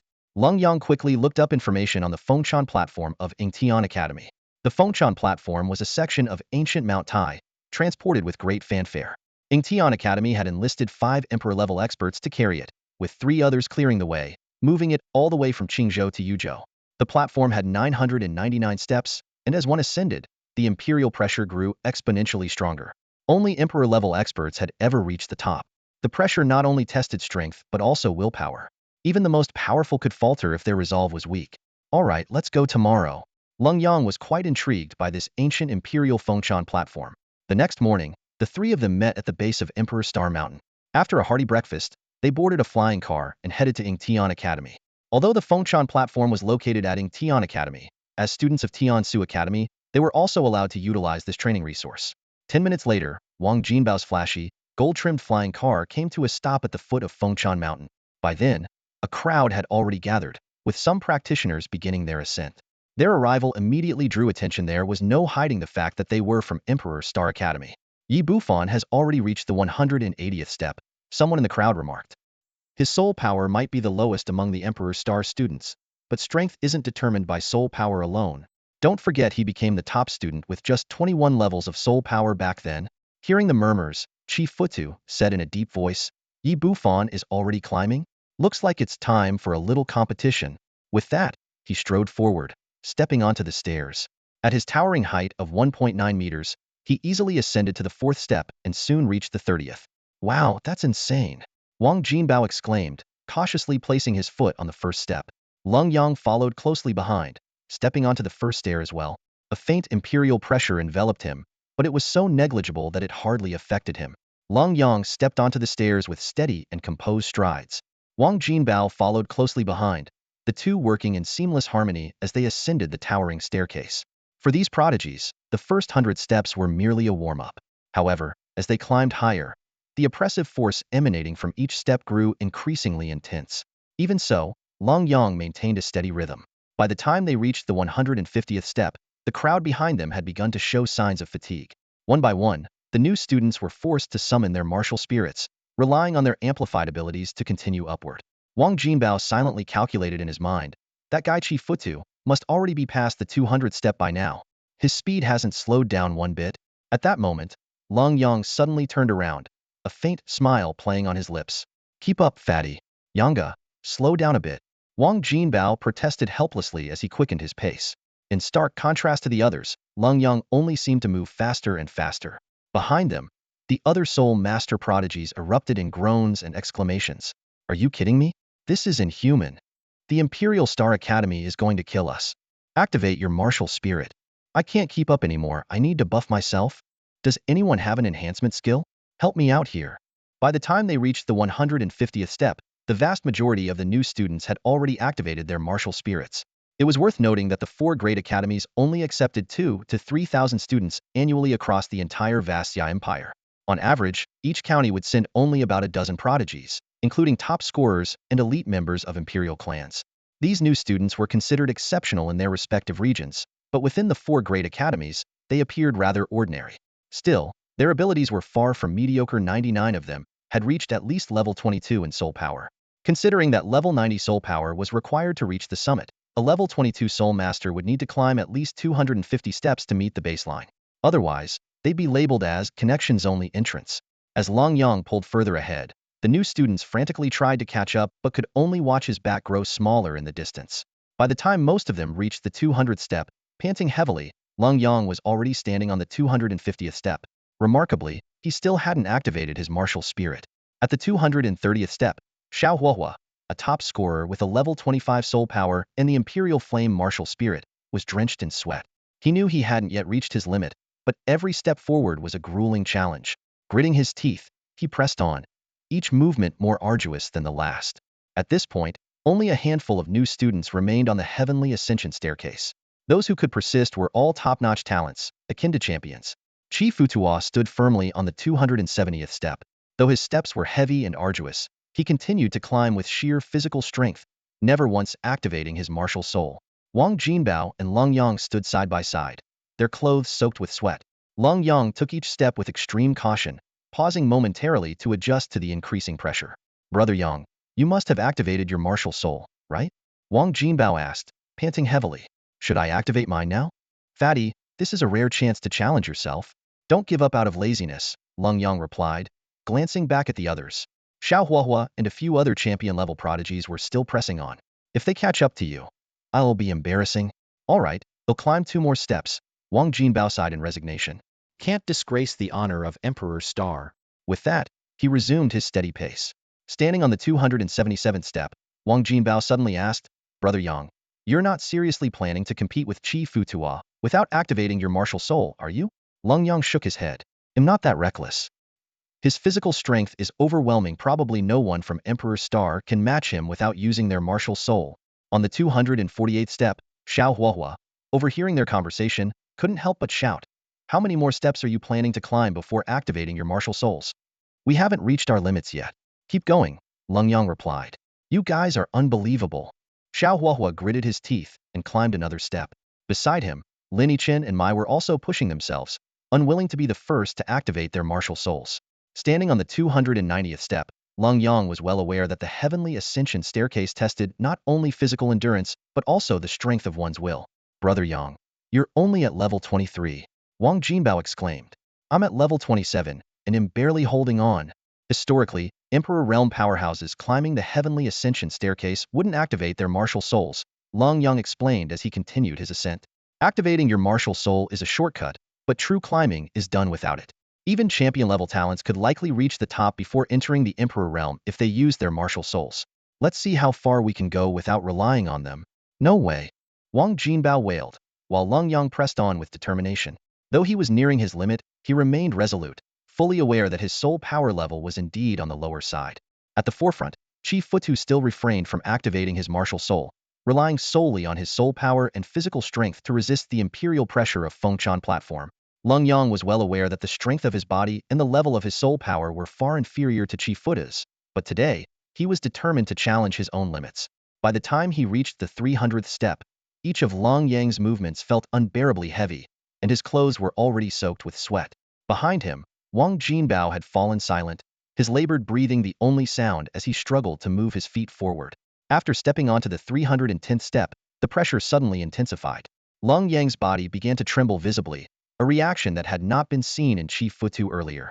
Wang Jinbao was in a similar state, leaving a trail of damp footprints on the stairway. It seemed as if every step they took was pushing them to their absolute limit, yet each time they managed to muster the strength to take another step forward. Slowly but steadily, they continued their ascent. Gradually, Lenyang noticed another figure ahead, Di Xing Yibufan.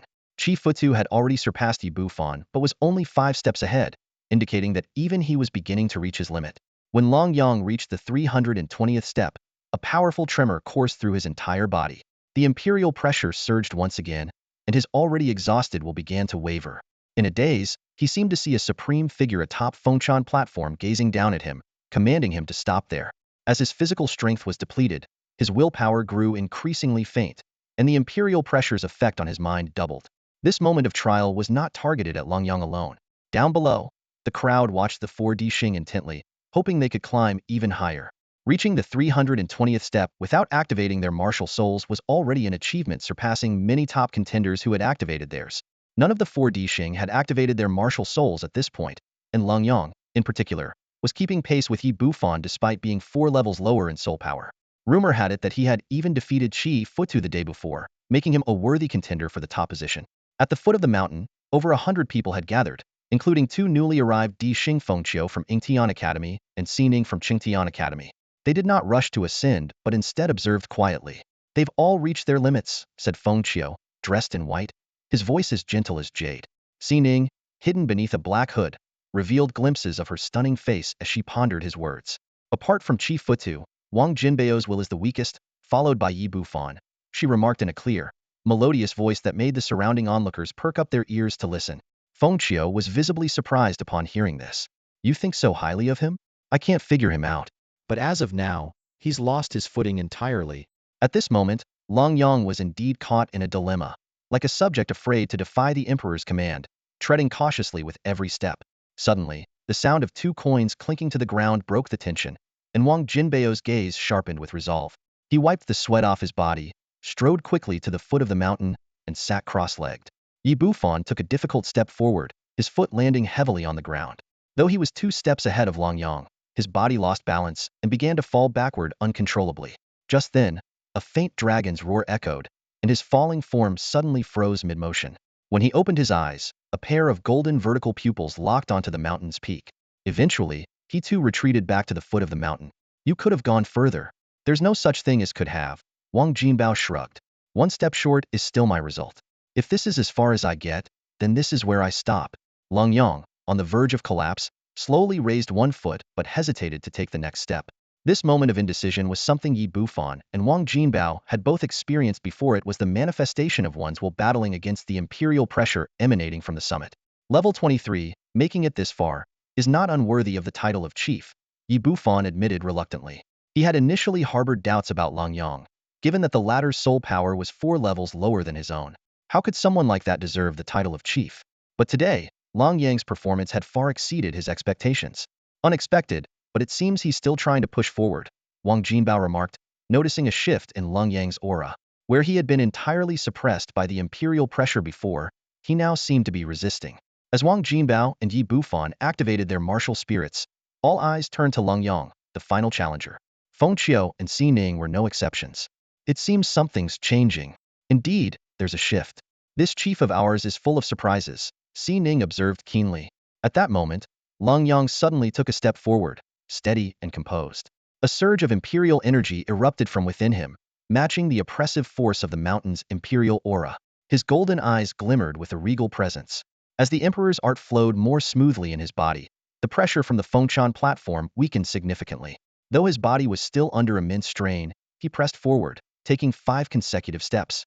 Even as his soul power was nearly depleted, he stood tall, his gaze unwavering as he stared at the Fengchan platform, as if confronting an emperor face-to-face. I am an emperor myself. How could I bow to you? Lung Yang's determination remained unshaken. At that moment, the emperor's armor automatically reactivated, but this time, it underwent a stunning transformation. It became the ultimate emperor's armor. Compared to the previous version, the new armor added protective enhancements to his legs, knees, and arms, with its overall attributes significantly upgraded. Most notably, the Aurora shield embedded in the chest had elevated its defensive capabilities to an extraordinary level. What thrilled Lenyang the most was the unlocking of the 5 elements ultimate techniques, which marked a qualitative leap in his combat abilities and strength. The Emperor's art also seemed to have advanced further, making this challenge a truly rewarding experience. Lenyang quickly retreated to the foot of the mountain, staggering as he leaned against a large boulder. The Emperor's armor dissolved as he caught his breath. Feng Qiu and Xining exchanged glances, their eyes filled with astonishment. His martial spirit has grown even stronger. Unbelievable. The sound of clinking coins broke the silence, and the word restore instantly activated the soul skill.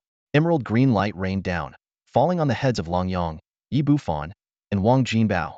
Lenyang felt his mental and soul power recover by about 20%, but found the unfamiliar green light somewhat unsettling. At this moment, Chi Futu had already retreated to the base of the mountain.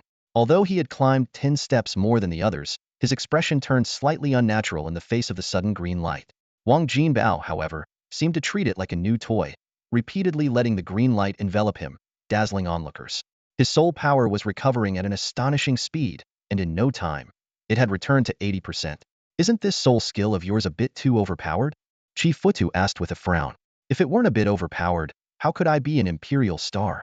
Wang Jinbao replied with a smug smile, deliberately skipping over the many limitations of this soul skill. Wang Jinbao then turned to the surrounding students for help. Does anyone here have a soul skill to restore soul power? I'd appreciate a hand. As soon as he finished speaking, several beams of light descended upon the group, and in moments, everyone's condition was restored to its peak. Just then, a strikingly elegant man and woman arrived together. So, everyone is here. Looks like we're a bit late, the man said, immediately drawing everyone's attention. Du Zhantian and Bei Mingxue, Yi Bufan recognized the celestial couple from Fengtian Academy. Du Zhantian was imposing and heroic, while Bei Mingxue, with her radiant beauty and ethereal presence, lightly held his arm like a goddess descended to earth. Lenyang was also surprised to see such a couple among the imperial stars. Wang Jinbao explained that this was a union between the Bei Ming imperial clan and the Dugu imperial clan, 2 families already on good terms, now bound even closer. Lenyang remained silent, knowing his foundation was still too shallow to comment. Feng Qiu and Xining soon joined as well, leaving only Mu Qingxian absent among the 9 imperial stars. Mu Qingxian probably won't come. She's rather reclusive, Yi Bufan, a local imperial star from Yuzhou, explained. Du Zhantian turned to Yi Bufan. Brother Yi, how many steps have you climbed? 332, Yi Bufan replied. Though he was aloof by nature, he showed respect toward peers of similar strength. Without activating our martial souls, 332 is likely our limit. What do you think, should we activate our martial souls and push further? Feng Qiu suggested. After all, a soul master's strength relies 80% on their martial soul. Sounds like a good challenge, Yi Bufan agreed, clearly eager to spar with others of equal caliber. If we're talking about activating martial souls, I don't think it's necessary, someone remarked. Wang Jinbao shrugged and said, maybe Yanga should sit out the next round. As soon as he said this, although Du Zhantian maintained his smile, everyone's gaze instinctively turned towards Wang Jinbao. Only Chi Futu nodded in agreement. After all, he had personally witnessed Lenyang's formidable emperor armor in action. If he activates his martial soul, Lenyang could indeed leave us far behind, Feng Qiu remarked. But since this is a competition, even if Lenyang is strong, we should measure the gap between us. Only by recognizing the gap can we find the motivation to improve. The others nodded in agreement. It seemed like Lunga had another breakthrough just now. We're even more curious to see how far he can go. Understanding the disparity between us is crucial for progress. Without a goal, it's hard to stay driven. Then let's do it together, Chi Futu said. Together. Everyone echoed in unison, their soul power beginning to surge within them. Shall I set an example for you all? Lenyang said with a faint smile, the Tai Chi crystal at his fingertips shimmering softly. Yi Bufan stared directly at Lenyang. You don't seriously think that just by activating your martial soul, you can leave us all in the dust, do you? Even though Lenyang appeared to have made some progress, his soul power was still 4 levels below the average, and with only 1 martial soul, how could he possibly suppress everyone? How will we know unless we try? Lenyang replied confidently, exuding an aura of unmatched strength with every move. You're too arrogant, Dugujantian said, narrowing his eyes. Ha ha ha, this is called confidence, Lenyang laughed. Don't let this shatter your resolve, everyone. With that, the Tai Chi crystal in his hand burst into radiant light, enveloping him in a golden glow. Armor fusion. A commanding voice echoed through the heavens. As the ultimate Emperor armor appeared, an overwhelming pressure swept across the area. Both He Bufan and Dugu Zhantian, who had previously doubted Lenyang's strength, fell silent. Did the armor upgrade? Chief Futu stepped forward and launched a powerful punch straight at Lenyang's chest. To everyone's astonishment, Lenyang didn't budge an inch, as if entirely unaffected. What the? Chief Futu couldn't help but curse. Even though he hadn't activated his martial soul, the punch he just threw should have at least made Lenyang stumble. Now, it seemed to have no effect at all. Let's go. Don't fall too far behind, Lenyang said, turning and ascending the mountain effortlessly, leaping up 100 steps in the blink of an eye. At the foot of the mountain, the other students paused their climb, eager to witness the clash among the elites. If the gap between the top-tier talents and the rest was already this vast, how much disparity could exist among the elites themselves? They'll see just how far ahead you think you can get. Yi Bufan roared, dragon patterns appearing across his body as dragon shadows swirled around him. With a burst of speed, he surged up the 100 steps. The others quickly followed suit, unleashing their own techniques. Dugu Zhantian and Bai Ming Shui ascended hand in hand. Wang Jinbao threw gold coins to clear the path. Chi Futu transformed into a small giant, striding forward, and Feng Qiu and Xining pushed themselves without holding back. However, no one could have anticipated that Lenyang, despite being in the same elite tier as them, could create such a massive gap. 8 Emperor stars followed closely behind, with Lenyang leading the way. No trace of his peers from the same year could be seen ahead. Only students from the previous 2 cohorts were still struggling to climb. Most of these Soul Sovereign level students were scattered above the 300th step, but they were effortlessly overtaken by Lenyang in no time. Upon reaching the 300th step, Lenyang's pace remained steady and powerful. In less than 10 minutes, he returned to his original position. After pausing briefly at the 327th step, he continued his ascent. The so-called imperial pressure was nothing more than an assault of immense willpower and a suppression of aura. As the one and only emperor in the world, Lenyang naturally had no fear of willpower oppression. As for the aura suppression, that depended entirely on strength. Now equipped with the ultimate emperor's armor, Lenyang was brimming with confidence. In his presence, even emperor star-level prodigies below the soul sovereign level could only yield. The 320th step marked the limit for those who hadn't activated their martial souls, but once unleashed, this boundary was quickly surpassed. Figures like Du Gu Zhantian crossed this threshold with ease, though the pressure intensified with every subsequent step. Unknowingly, Lenyang had already reached beyond the 400th step, while Yi Bufan and the others remained at the 370th step. The imperial pressure within this 50-step gap surpassed the combined pressure of the previous 300 steps. Even the Emperor stars who had activated their martial souls felt the immense oppression. What's the matter? Can't move forward?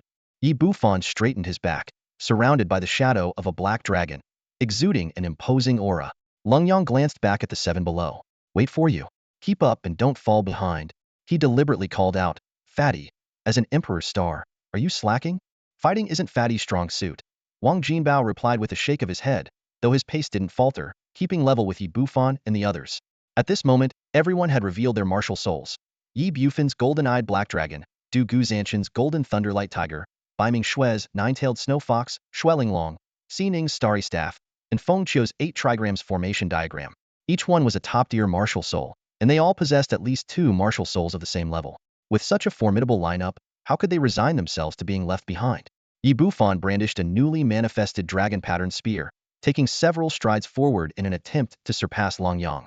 Xining swung her staff, summoning the power of the stars to quicken her pace. Chi Futu unleashed a surge of powerful vitality, radiating the aura of a divine witch. Wang Jinbao's black box emerged behind him, from which he drew a crescent-bladed saber, striking forward with large strides. That's more like it. Keep up and don't fall behind. Watching as the Emperor stars displayed their abilities, Lenyang continued his climb. Beyond the 400th step, his pace remained steady as ever, climbing with unwavering rhythm, one foot landing firmly, the other immediately lifting to ascend further. The pressure grew exponentially stronger as they ascended, much like the power gap between soul masters. The higher the level, the more significant the difference between each rank.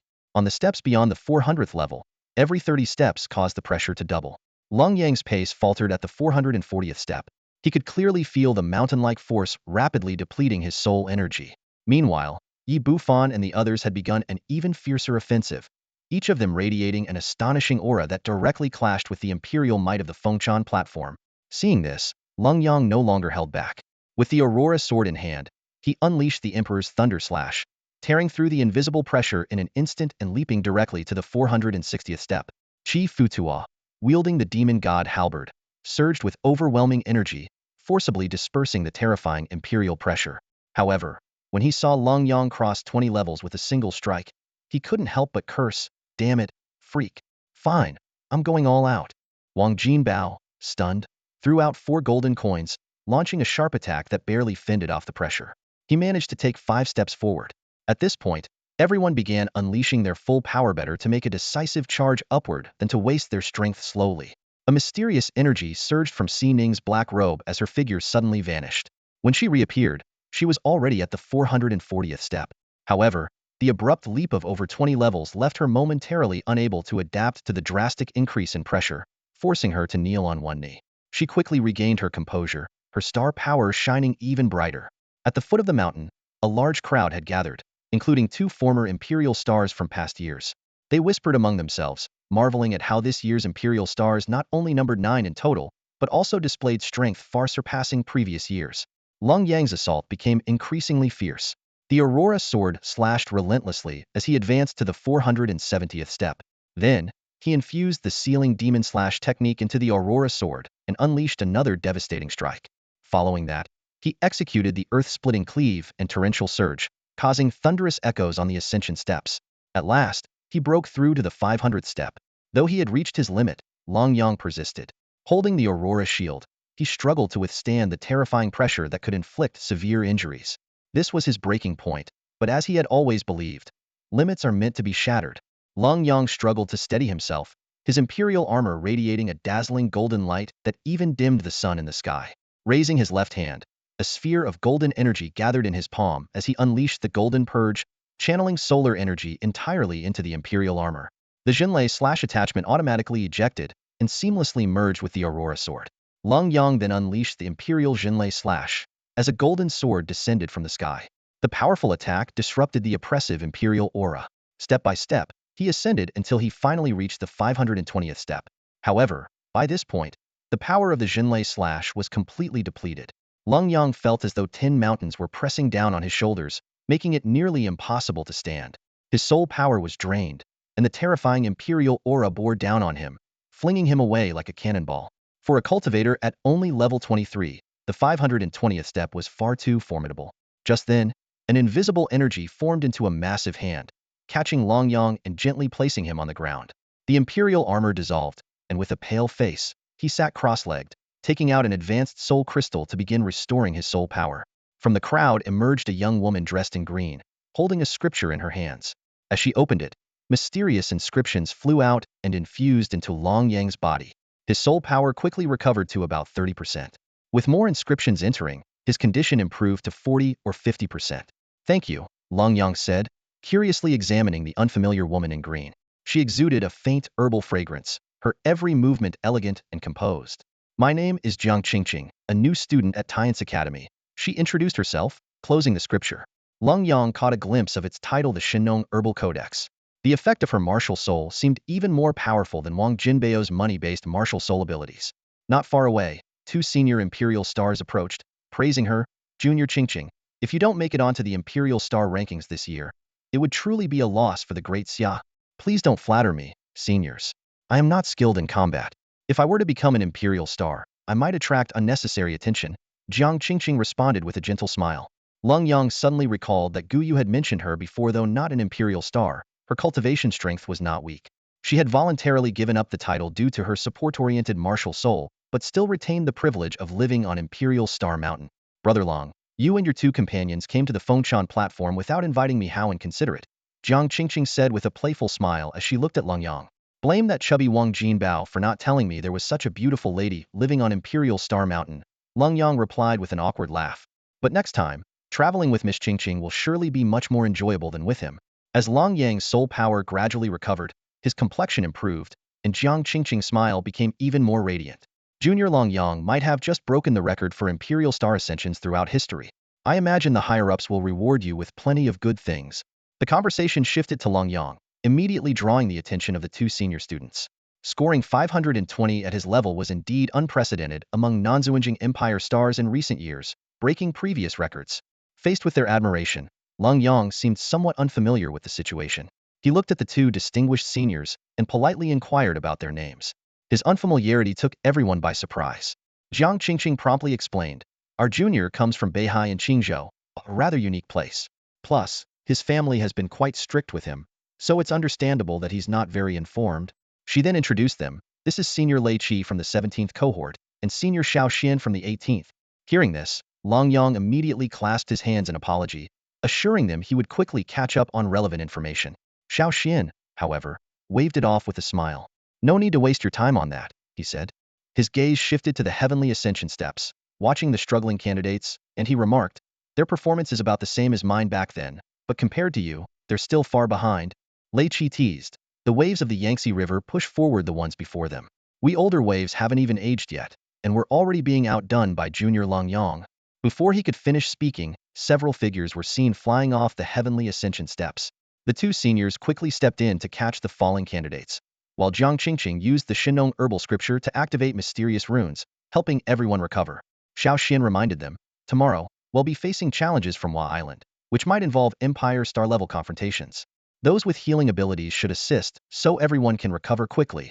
With everyone working together, including Lenyang, the candidates soon regained their soul power.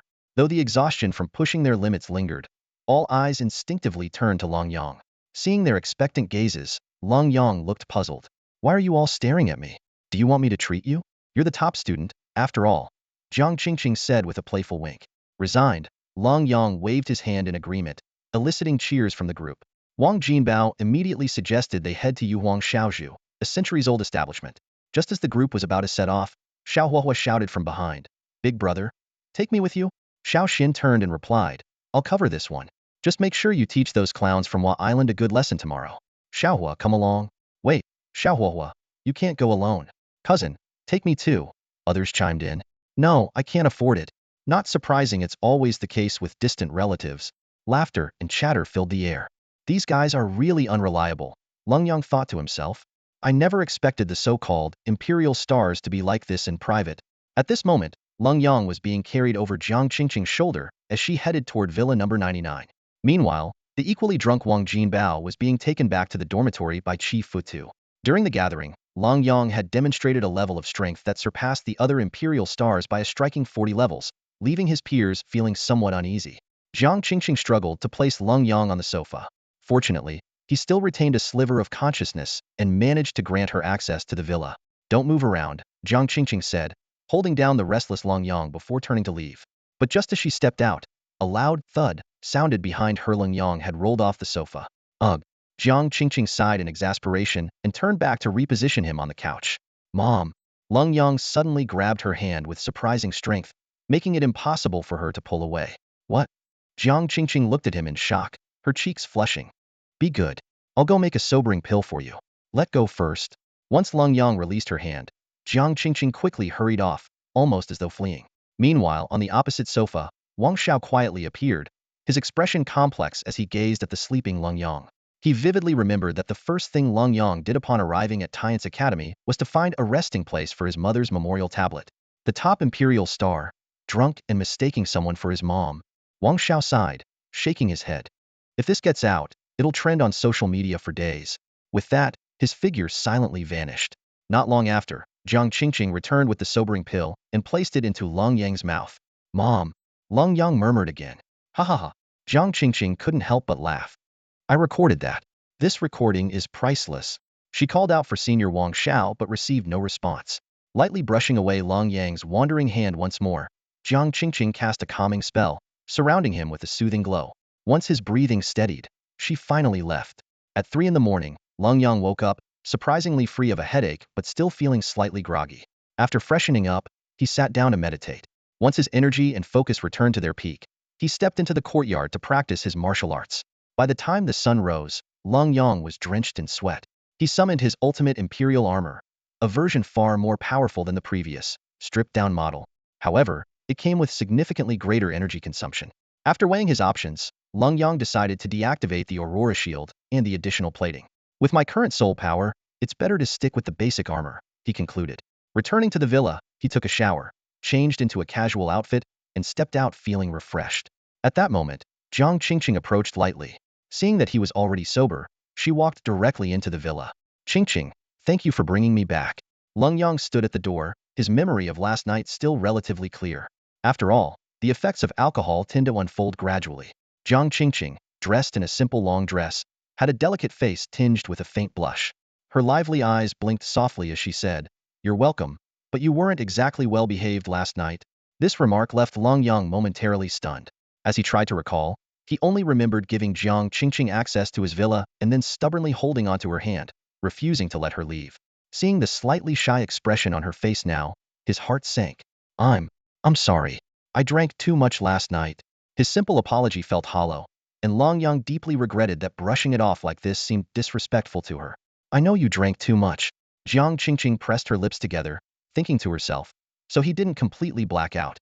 Well, that saves me from needing evidence. A sly smile tugged at the corners of her mouth as her hands unconsciously twisted together. Seeing her unusual smile, Lenyang grew even more uneasy. "You don't need evidence. They'll take responsibility for what I did. But shouldn't you be angry? Why are you smiling?" "Angry? Why would I be angry?" Jiang Qingqing blinked her bright eyes. "It's not like I lost anything. You're the Empire's top-ranking officer. After all, I don't have much combat power, so you'll have to protect me from now on." As she spoke, she playfully clenched her fists and made a few mock punches. Lenyang chuckled. "Is the title of the Empire's top officer really that appealing? I didn't think you'd care about something like that." "Why wouldn't I? Who wouldn't want protection from the Empire's top officer and a handsome one at that?"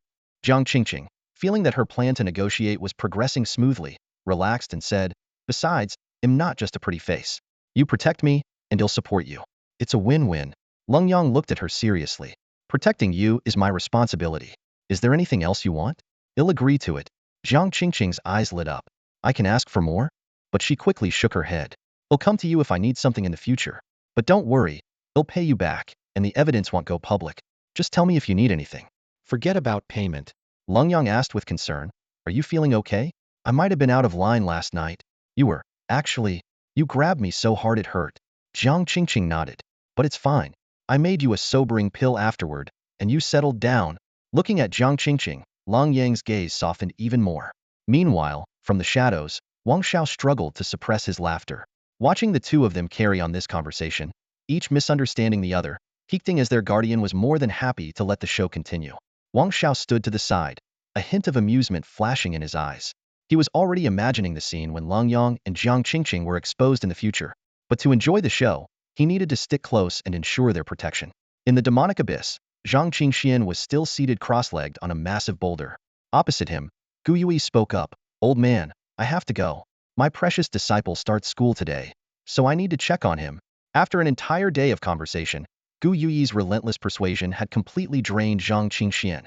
Scram, scram, scram. Zhang Qingxian waved him off impatiently. "Don't come here unless you have to.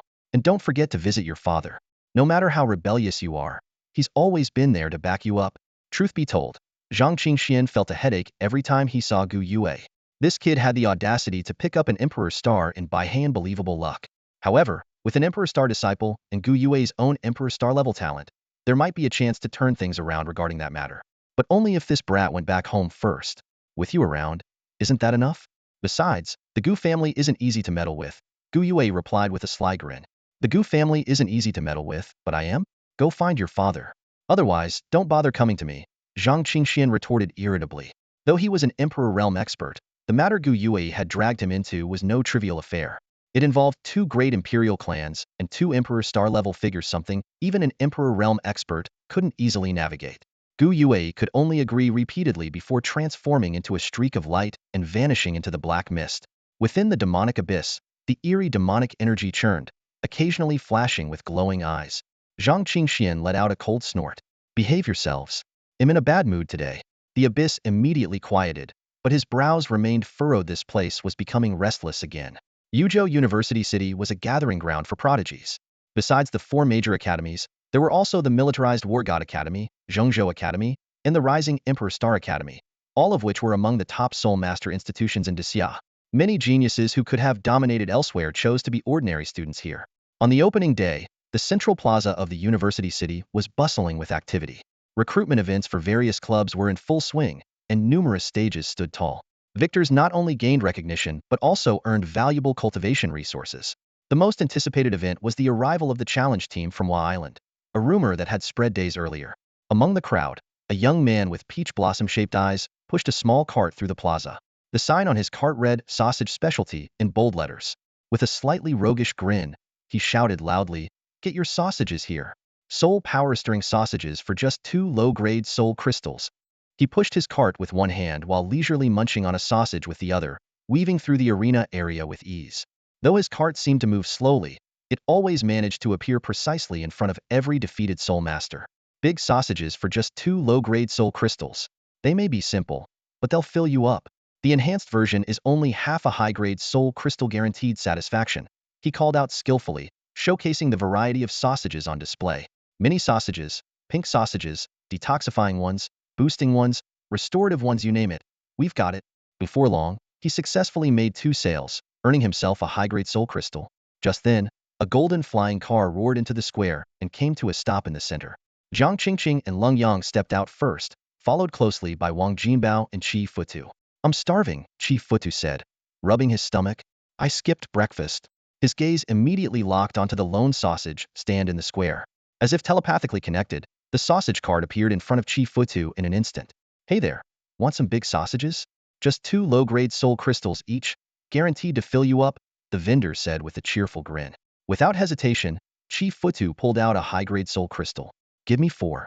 He grabbed 2 sausages and devoured them in just a few bites, nodding in satisfaction. "Not bad. Of course. This is a time-honored brand here in University City," the vendor said with a sly glint in his eye, handing over a few more sausages to Wang Jinbao and the others. However, Wang Jinbao politely declined. "Thanks, senior, but I'm not hungry." "How can you not be hungry?" the vendor said, his peach blossom eyes sparkling as he persistently offered sausages to Lenyang and Jiang Qingqing. "Come on, juniors, they're cheap and delicious." "I'm not hungry either," Lenyang said, sensing something was off. Jiang Qingqing also shook her head politely. "Thank you, Senior Xia." Meanwhile, Qi Futu had already polished off 7 or 8 sausages and was about to try a different flavor when he suddenly froze. "Senior Xia? Jiang Qingqing, you know him?" "Yes, Senior Xia Lufeng is quite famous here in University City," Jiang Qingqing said, trying to suppress her laughter. "Xia Lufeng? The 14th level Science Academy star pupil? That Xia Lufeng from the third-rate Xia family in Yangzhou?" Qi Futu's expression darkened, and he reached out to grab the vendor's face. Xia Lufeng deftly sidestepped the attempt. Now, Junior. A gentleman uses words, not fists," he said, his grin growing even more mischievous. Qi Futu looked at the mini sausage in his hand, both amused and exasperated. "Senior's mini sausages really lack durability," he said through gritted teeth, biting off half of it in one chomp. "Haha, well, juniors, I won't keep you from your patriotic duties," Xia Lufeng said, quickly pushing his cart away and disappearing into the crowd. Lenyang glanced at Jiang Qingqing. "Is that senior really an academy star? He doesn't seem the type." Although this senior acted rather strangely, his abilities were undeniably impressive. Upon hearing Jiang Qingqing's comment, Lenyang's cheeks flushed slightly as he softly defended himself near her ear. "Wasn't that just an accident? Maybe it's because your charm is too overwhelming?" Jiang Qingqing's eyes widened in response. "Shut up," she snapped. She couldn't help feeling indignant. How could her so-called charm lead to someone calling her mom? She was only 18. Where would any maternal aura come from? The more she thought about it, the angrier she became. She shot Lenyang sharp glares from time to time, convinced he had done it on purpose. Lenyang, on the other hand, was completely baffled. He was complimenting her, so why was she angry? He muttered to himself, "Women are really hard to understand. If I hadn't messed up before, I'd definitely stay far away." While the two were quietly conversing, Wang Jinbao and Qi Futu had already moved to the side. Whispering among themselves, they discussed how Jiang Qingqing had escorted Lenyang home the previous night. What intrigued them even more was that the two had come out of Lenyang's villa together this morning, both looking rather awkward. Lenyang's gaze toward Jiang Qingqing was particularly unusual. Soon, Jiang Qingqing's attention was drawn to a platform not far away. A row of betting boards was set up there, clearly for wager battles. She excitedly pointed it out to Lenyang. "Wager battles? Let's go take a look." Lenyang nodded in agreement. "All right, whatever you say." The two walked toward the platform side by side, completely ignoring Wang Jinbao and Qi Futu, who exchanged helpless glances, feeling like unnecessary bystanders. Under the platform, someone was handing out flyers with the rules. The rules were straightforward. Participants could engage in single, double, or triple battles as long as both sides agreed on the power balance. The winner would receive 30 of the losing side's wager, while the remaining 70 would be divided among those who bet on the winner. Contestants were required to pay a registration fee of 5 advanced soul crystals. It didn't take long for someone to step up. The first contestant was Xiao Huahua, a level 25 soul master. Lenyang recognized him as the younger brother of senior Xiao Shinn, with whom he had shared a meal the day before. In fact, it was thanks to this clingy Xiao Huahua tagging along that Xiao Shinn had ended up treating them to dinner in the first place. Yesterday's meal cost nearly 200 high-grade soul crystals. This remark made Lenyang frown slightly. Although he had some high-grade soul crystals on hand, his daily cultivation consumed a significant amount. While the academy provided a wealth of auxiliary cultivation resources, they didn't supply soul crystals. Those had to be earned independently. Hey, anyone up for a fight? Xiao Huahua scanned the crowd. Anyone below level 25, 2 at once is fine too. As he spoke, his gaze landed on Lenyang, and he immediately changed his tone. Not you, Dixing. No bullying. His sudden retreat amused everyone present. Following Xiao Huahua's gaze, they spotted Lenyang, the top student of this year's cohort, and instantly understood why Xiao Huahua's attitude shifted so quickly. At that moment, a figure stepped out from the crowd. Acting so arrogant in University City? Let me see how strong you really are. Mu Qingxiao. Lenyang recognized him immediately. He couldn't help but marvel at how many people he had come to know without realizing it.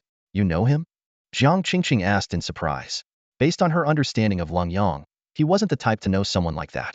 Yeah, we fought once. Lenyang replied casually with a nod. How did he dare challenge you? Back then, there were 4 of them. 1 against 4? Jiang Qingqing blinked. And what happened? Accidentally made 2 of them cry. Lenyang said nonchalantly. To Jiang Qingqing, this outcome was unsurprising. The strength of someone like Dixing spoke for itself. Whether the opponents came one at a time or in groups of 4, the result would be the same. Even the strongest among valedictorians couldn't bridge the gap between themselves and such prodigies. After Mu Qingxiao stepped onto the stage, his name and soul power level were projected into the air. At this point, a senior student managing the arena approached Lenyang and Jiang Qingqing. Junior Lenyang, Junior Qingqing, we have a VIP seating area. Would you like to take a seat? The arena was massive, measuring 200 meters on each side, with seating arranged along the edges. Some seniors were already seated. Lenyang glanced at Jiang Qingqing, who rolled her eyes. Why are you looking at me? I'm not your anything. She almost said, am not your mom, but caught herself. I don't like drawing attention to myself, Lenyang said, feeling that standing by the stage was fine. The plaza was spacious enough to avoid feeling crowded. You might not know this, Junior Lenyang, but the Wada Island Troop of Shame might challenge us later. This arena was specially prepared for them, the senior explained. Having you 2 up there would give Tian's Town a stronger presence. Lenyang looked at Jiang Qingqing again. Shall we take a seat up there? Suit yourself, Jiang Qingqing replied with another eye roll. The 2 were escorted to the high platform at the eastern edge of the arena. Several senior students nodded in acknowledgement when Lenyang arrived, but didn't go out of their way to start a conversation. On the stage, Xiao Huahua and Mu Qingxiao had already summoned their martial spirits. Mu Qingxiao's blizzard eagle materialized behind him, its wings spread wide.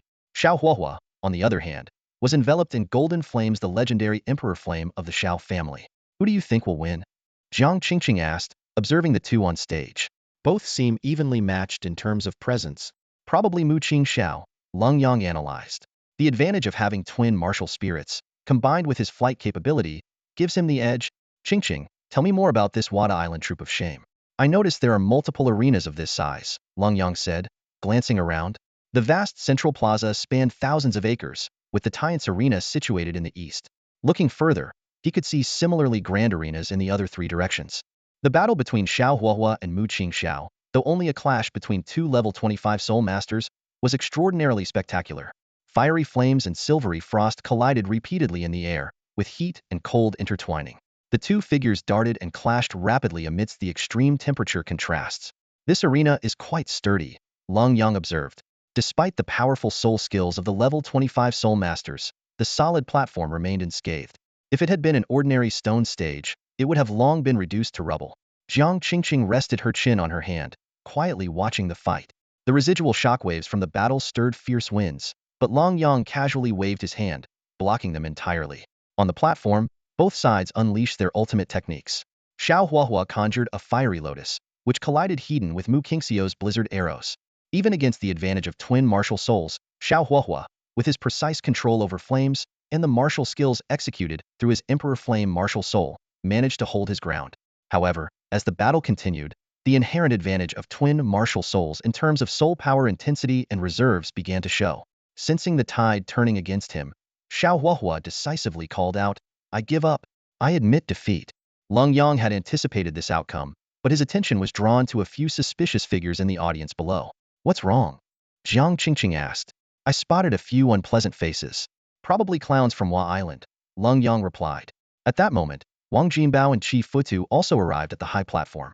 "The clowns from Hua Island have shown up again. I wonder what tricks they've got up their sleeves this time," Wang Jinbao said disdainfully. "These jesters always enjoy pulling stunts to disgust people. No higher-ups overseeing this? Aren't they afraid of casualties?" Lenyang asked. In Soul Master duels, when the opponents are evenly matched, injuries and deaths are inevitable. It's been the rule for years. If you don't admit defeat, dying in battle is just part of it. As they spoke, a cocky figure leapt onto the platform of Qingtian Academy. On their side, a figure also appeared on the stage. "I am Inoue Shiro of the Great Hua Empire, Soul Power Level 26. I challenge Wang Jinbao of the Great Xia Empire," the challenger declared in clumsy Great Xia language. Lenyang raised an eyebrow and turned his gaze toward Wang Jinbao. Wang Jinbao stood still, his expression dark. Being the first target of the challenge was clearly an act of contempt. However, before he could speak, a figure stepped out from the crowd. "Feng Wuji. Does someone from a remote island dare to challenge me, the pride of the Daxia Empire? Get off the stage and bring out your strongest," someone mocked from below the platform. Feng Wuji strode onto the stage, his gaze sharp. "Will you get off yourself, or do you need me to send you flying?" Inoue Shiro frowned. "Is this how Daxia treats its guests?" "Guests?" Feng Wuji sneered. "Do you even deserve to be called that? The people of Daxia will never forget when demons ravaged our land, who infiltrated from the sea, hoping to take advantage and bring our empire to ruin. That force triggered a demonic tide, causing several main cities to fall and countless lives to be lost. And you dare call yourselves guests? Daxia claims to be a land of etiquette, but from what I see, it's far less civilized than my Yamato people." Inoue Shiro retorted with a mocking expression. "Etiquette is reserved for humans," Feng Wuji replied, his eyes full of disdain. "Do you even qualify? Enough talk. If you want to stir trouble, show me what you've got." Before his words finished, a mysterious mark appeared on Feng Wuji's forehead, and his aura surged. As soon as the demon-subduing staff was in his hands, his combat strength reached its peak. "This guy didn't have this kind of presence when he challenged me," Chief Futu remarked with a strange expression. "As it should be," Wang Jinbao replied coldly. "If this fish weren't so small, it would have been dealt with long ago." Inoue Shiro's expression grew serious. They had come to Daxia repeatedly to challenge its warriors, merely to prove their own strength.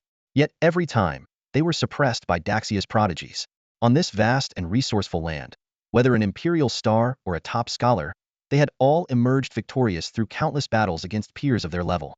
"Staying confined overseas is your best option," Feng Wuji said, stepping forward as his aura intensified with each step. "Today, they'll show you clowns will always remain clowns." 3 exchanges later, Inoue Shiro was struck off the stage by the demon-subduing staff.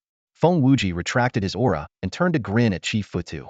The latter gave him a thumb supa gesture far more meaningful than his earlier comment. "You're still lacking." Below the stage, Xiao Huahua and Mu Qingxiao looked regretful. If they had known, they would have saved their soul power to deal with these pests. "The Yingtian Academy is being challenged to be a stunning beauty," Wang Jinbao remarked. As soon as he finished, Lenyang instinctively glanced over, only to meet Jiang Qingqing's gaze. He quickly coughed twice. "I was just curious to see who it was. Why explain it to me?" Jiang Qingqing snorted. "Do you really think I'm your mother? Even if I were, this isn't something I'd bother controlling." In front of the ring at Yingtian Academy, Wu Anyang stepped forward gracefully, her white dance outfit fluttering in the breeze and her high ponytail swaying gently. Across from her knelt a girl in a kimono, her sweet features serene as she held a guqin, waiting for the match to begin. Wu Anyang hadn't originally planned to fight, but Yingtian Academy was short on participants. Several of the male top-tier contenders hesitated to step up, and it didn't seem appropriate for Di Xing to join the fray. Feng Qiu and Yi Bufan, both men, were also unwilling to face a female opponent. After glancing around, Wu Anyang silently took on the responsibility herself. "I am Yamashita Mihoko from the Great Hua Empire." The girl introduced herself. "From the Great Xia, Wu Anyang," she replied. The two exchanged names briefly, omitting any mention of their soul power levels within the same cohort. Any disparity in strength could only be attributed to skill. "Please." Yamashita Mihoko gestured invitingly, her slender fingers plucking the guqin strings. A strange melody filled the air, unsettling those in the audience below, who felt their minds grow hazy. For Wu Anyang, the direct target, the sensation was far more intense. The scene before her shifted abruptly. The ring transformed into a forest of cherry blossoms. Petals fluttered through the air, each one hiding a lethal intent.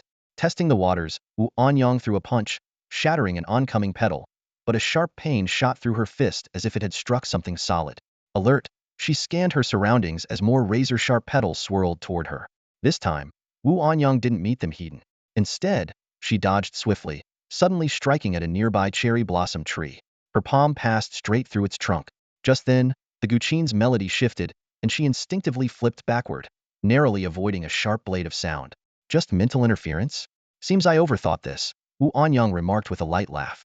She summoned the shadow of the martial god, merging its glowing form into her body. With her unwavering martial will, she stood immovable like a mountain, ignoring the changing melody. She unleashed a powerful punch. Boom! The illusion shattered, and Wu Anyang, radiating golden light, charged directly at Yamashita Mihoko. The force of her punch was overwhelming, so much so that the strings of the guqin snapped, and Yamashita Mihoko was sent flying, coughing up blood. Nanny! Yamashita exclaimed in shock. What nanny?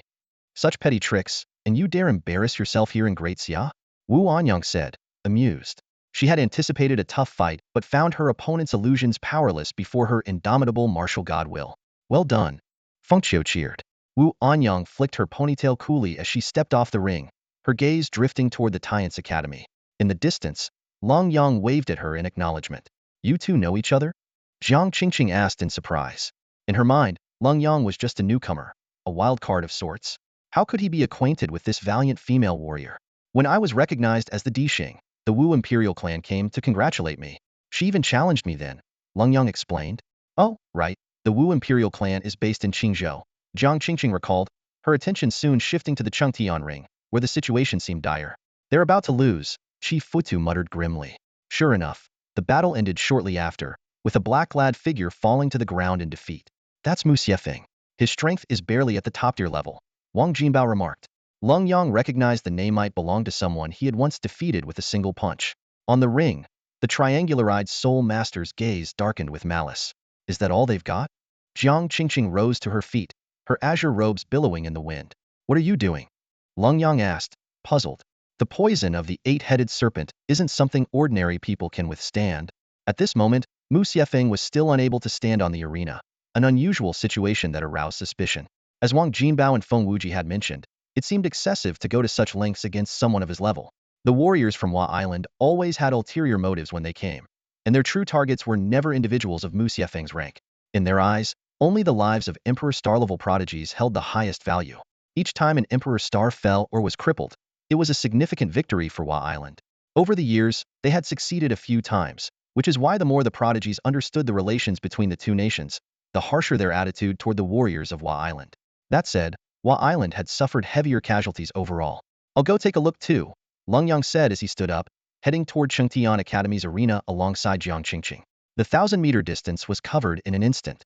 By this time, a healing-type soulmaster was already treating Mu Xiefeng, but their detoxification methods were clearly no match for the toxin's potency. It's Orochi venom. What do you need? Mu Qingxian, who was present, asked. Jiang Qingqing stepped forward to examine him, her brows furrowed in concern. Seeing her serious expression, Long Yang asked, can it be cured? It can, but the toxin has already spread throughout his body via his soul power. He won't fully recover without 6 months of rest unless an emperor-level expert intervenes, Jiang Qingqing replied, her tone grim. It was evident that the Hua Island warriors had planned this meticulously. While not fatal, the venom would leave Mu Xiefeng bedridden for half a year. After all, how often would an emperor-level expert have the time to deal with such matters? The Shin cauldron appeared, its surface adorned with engravings of flora, fauna, and mythical ancient beasts. Jiang Qingqing placed some herbs into the cauldron, and moments later, she refined a green elixir. Give this to him.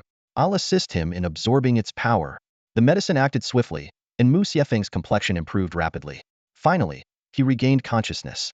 Sorry, I embarrassed myself, he sighed. The group reassured him that he shouldn't blame himself, but pointed out that if he had surrendered earlier, the toxin wouldn't have infiltrated so deeply. At this moment, Xi Ning explained that the Orochi was Hua Island's inherited martial soul. Not only was it adept at using deadly poison, but it was also exceptionally powerful in combat. The opponent had concealed their martial soul and poisoned him right away, so it was already remarkable that Mu Xiefeng held on for over 10 minutes. Are you kidding? I was planning to turn the tables, Mu Xiefeng said, shaking his head. But hey, I'm still alive. Thanks for stepping in. Sister Qingqing.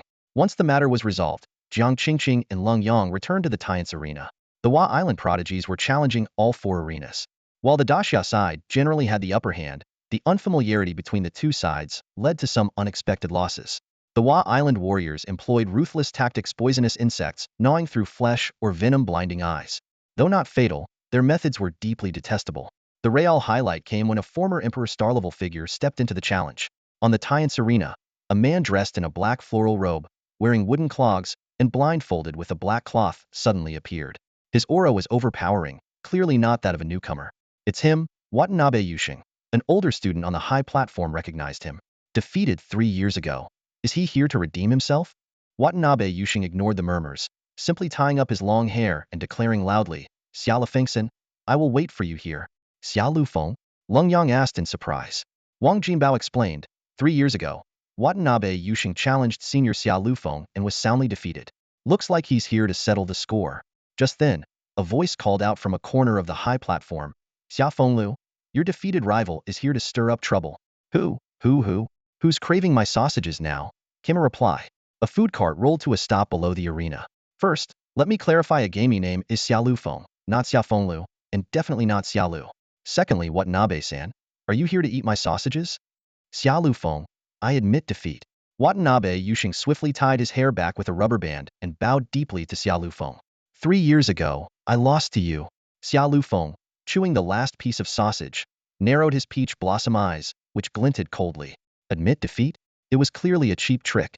You've been restless these past 2 years. Today, if I make a move, you won't leave alive. He stepped onto the arena slowly, his voice icy. You have 10 seconds to get off. Otherwise, you die. At this moment, Xia Lufeng seemed like a completely different person, exuding a palpable killing intent that made the freshman below shiver in fear. Watanabe Yushing remained silent, raising his energy. Behind him emerged the menacing image of a ghostly deity. Determined to die? Huh? Boldly activate the array. Got it. Jiang Qingqing leaned over and whispered to Lenyang. In the past 2 years, an Imperial star-level senior from the EC fell in battle. That guy over there is Senior Li Xian, a 4th-year student, in the same class as Xia Lufeng. Lenyang listened intently, finally realizing that the feud between Hua Island and Daxia wasn't just historical, it was still intensifying in the present. On the stage, glowing patterns lit up, and a transparent shield enveloped the arena. Li Xian approached and explained, Junior, we're not worried about the aftermath of the fight. We're afraid Xia Lufeng might lose control and accidentally harm the audience. As Li Xian finished speaking, Xia Lufeng's aura abruptly shifted. Behind him appeared the massive shadow of a ferocious Taotai. He pulled out 2 sausages and stuffed them into his mouth. Instantly, the Taotai's shadow radiated a crimson glow, overlaid with a crystalline sheen. This isn't my home turf today, so you only get 30 seconds. 20 seconds have already passed. Before Xia Lufeng finished speaking, the Taotai shadow opened its mouth, unleashing a black energy wave that swallowed both Watanabe Yushing and the ghostly deity behind him. The next moment, the Taotai's colossal claw slammed down. Boom! Watanabe Yushing was flung against the protective barrier like a lifeless dog, sliding to the ground and remaining motionless. Such a waste of my time selling sausages. As the protective shield dissipated, Xia Lufeng waved to Lenyang and the others. See that? Follow this standard. Ignore the small fry, but if you encounter an Imperial star-level opponent, obliterate them. As they watched Xia Lufeng push his cart and walk away, the crowd below remained in stunned silence. Only then did Lenyang fully understand Li Xin's earlier words when Abe Yushing never stood a chance to showcase any of his power in this battle. Li Xian looked at the scene before him, his expression grave. He was well aware of Xia Lufeng's overwhelming strength and feared that he might lose control and harm the innocent.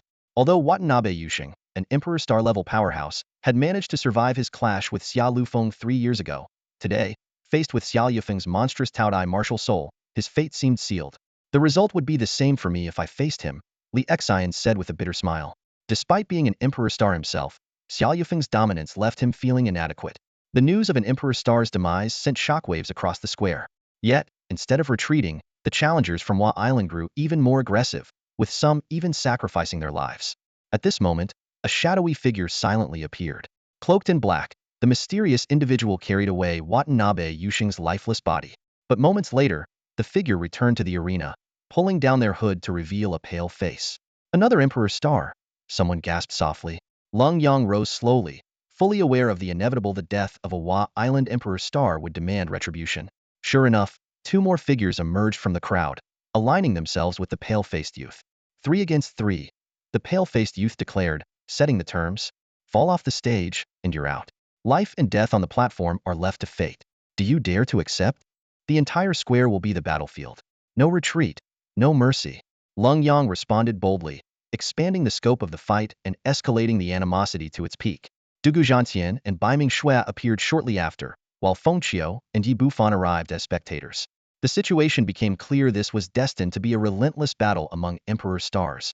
After some adjustments, it was decided that Lenyang, Mu Qingxian, and Feng Qiu would take on the challenge. Though Wang Jinbao grumbled about the lack of opponents, Li Xian earnestly reminded everyone to remain cautious. Remember Senior Xiao Yofeng's words, those who dare to provoke our great Xia will be crushed. The fighting spirit in the air was palpable. Li Xian announced loudly, the 3 Emperor Stars of Hua Island challenge Lenyang, Mu Qingxian, and Feng Qiu of Great Xia. On the platform, life and death are left to fate. Above the battlefield, 2 commanding voices rang out simultaneously. Approved. It was the decree of the powerful figures from both sides, sealing the fate of this life and death showdown. Upon receiving approval, Dugu Zhantian and the others quickly retreated from the arena. The crowd below stepped back as well, their eyes fixed on the Tian's platform. The black mist surrounding the pale-faced youth grew denser, coiling around him like venomous snakes. Lenyang's expression was grave, as he keenly sensed that this aura was strikingly similar to the peculiar energy emanating from the strange tree earlier. The aura of the wicked. Stay alert, he warned in a low voice. The Taiji crystal chip at his fingertips glimmered, and in an instant, the Emperor's armor enveloped his entire body. In Mu Qingshuan's hand, an ice god bow materialized, its aura far surpassing that of a standard ice crystal bow. She gathered her restrained icy power into an arrow and knocked it onto the bowstring. Simultaneously, beneath Feng Qiu's feet, a bagua formation rapidly unfolded, covering the entire platform. The energies of the 8 elements water can, marsh dui, thunder jin, wind sun, fire li, earth kuan, mountain jin, and heaven shin flowed within the array. Why does Brother Yang's armor look downgraded again? Wang Jinbao asked in confusion. Though the Emperor's armor remained the center of attention, it indeed appeared far less imposing compared to its ultimate form. Strength comes at a cost, Chi Futu succinctly explained the crucial point. At that moment, the 3 warriors from Wodeo revealed their martial spirits. The pale-faced youth Yamano kabakuled the charge. His face contorted into a grotesque visage, his mouth splitting to his ears, exposing sharp fangs as a bloody aura filled the air.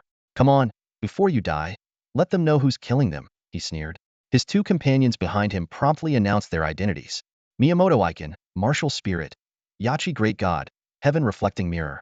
Soul Power Level, 27. Miyamoto Ichiji, Martial Spirit. Heaven Sealing Mirror, Death God. Soul Power Level, 27. Yamano Kabaku, Martial Spirit. Ghoul, Ghost Exorcism Talisman. Soul Power Level, 28. Yamano Kabaku transformed entirely into a pitch-black ghoul, grotesque and nauseating. Behind the Miyamoto brothers, the martial spirit projections of the Death God and the 8-headed serpent, Yamada no Orochi, appeared. The battle erupted instantly. Feng Qiu struck first, sending pillars of molten lava surging from the ground toward the 8-headed serpent.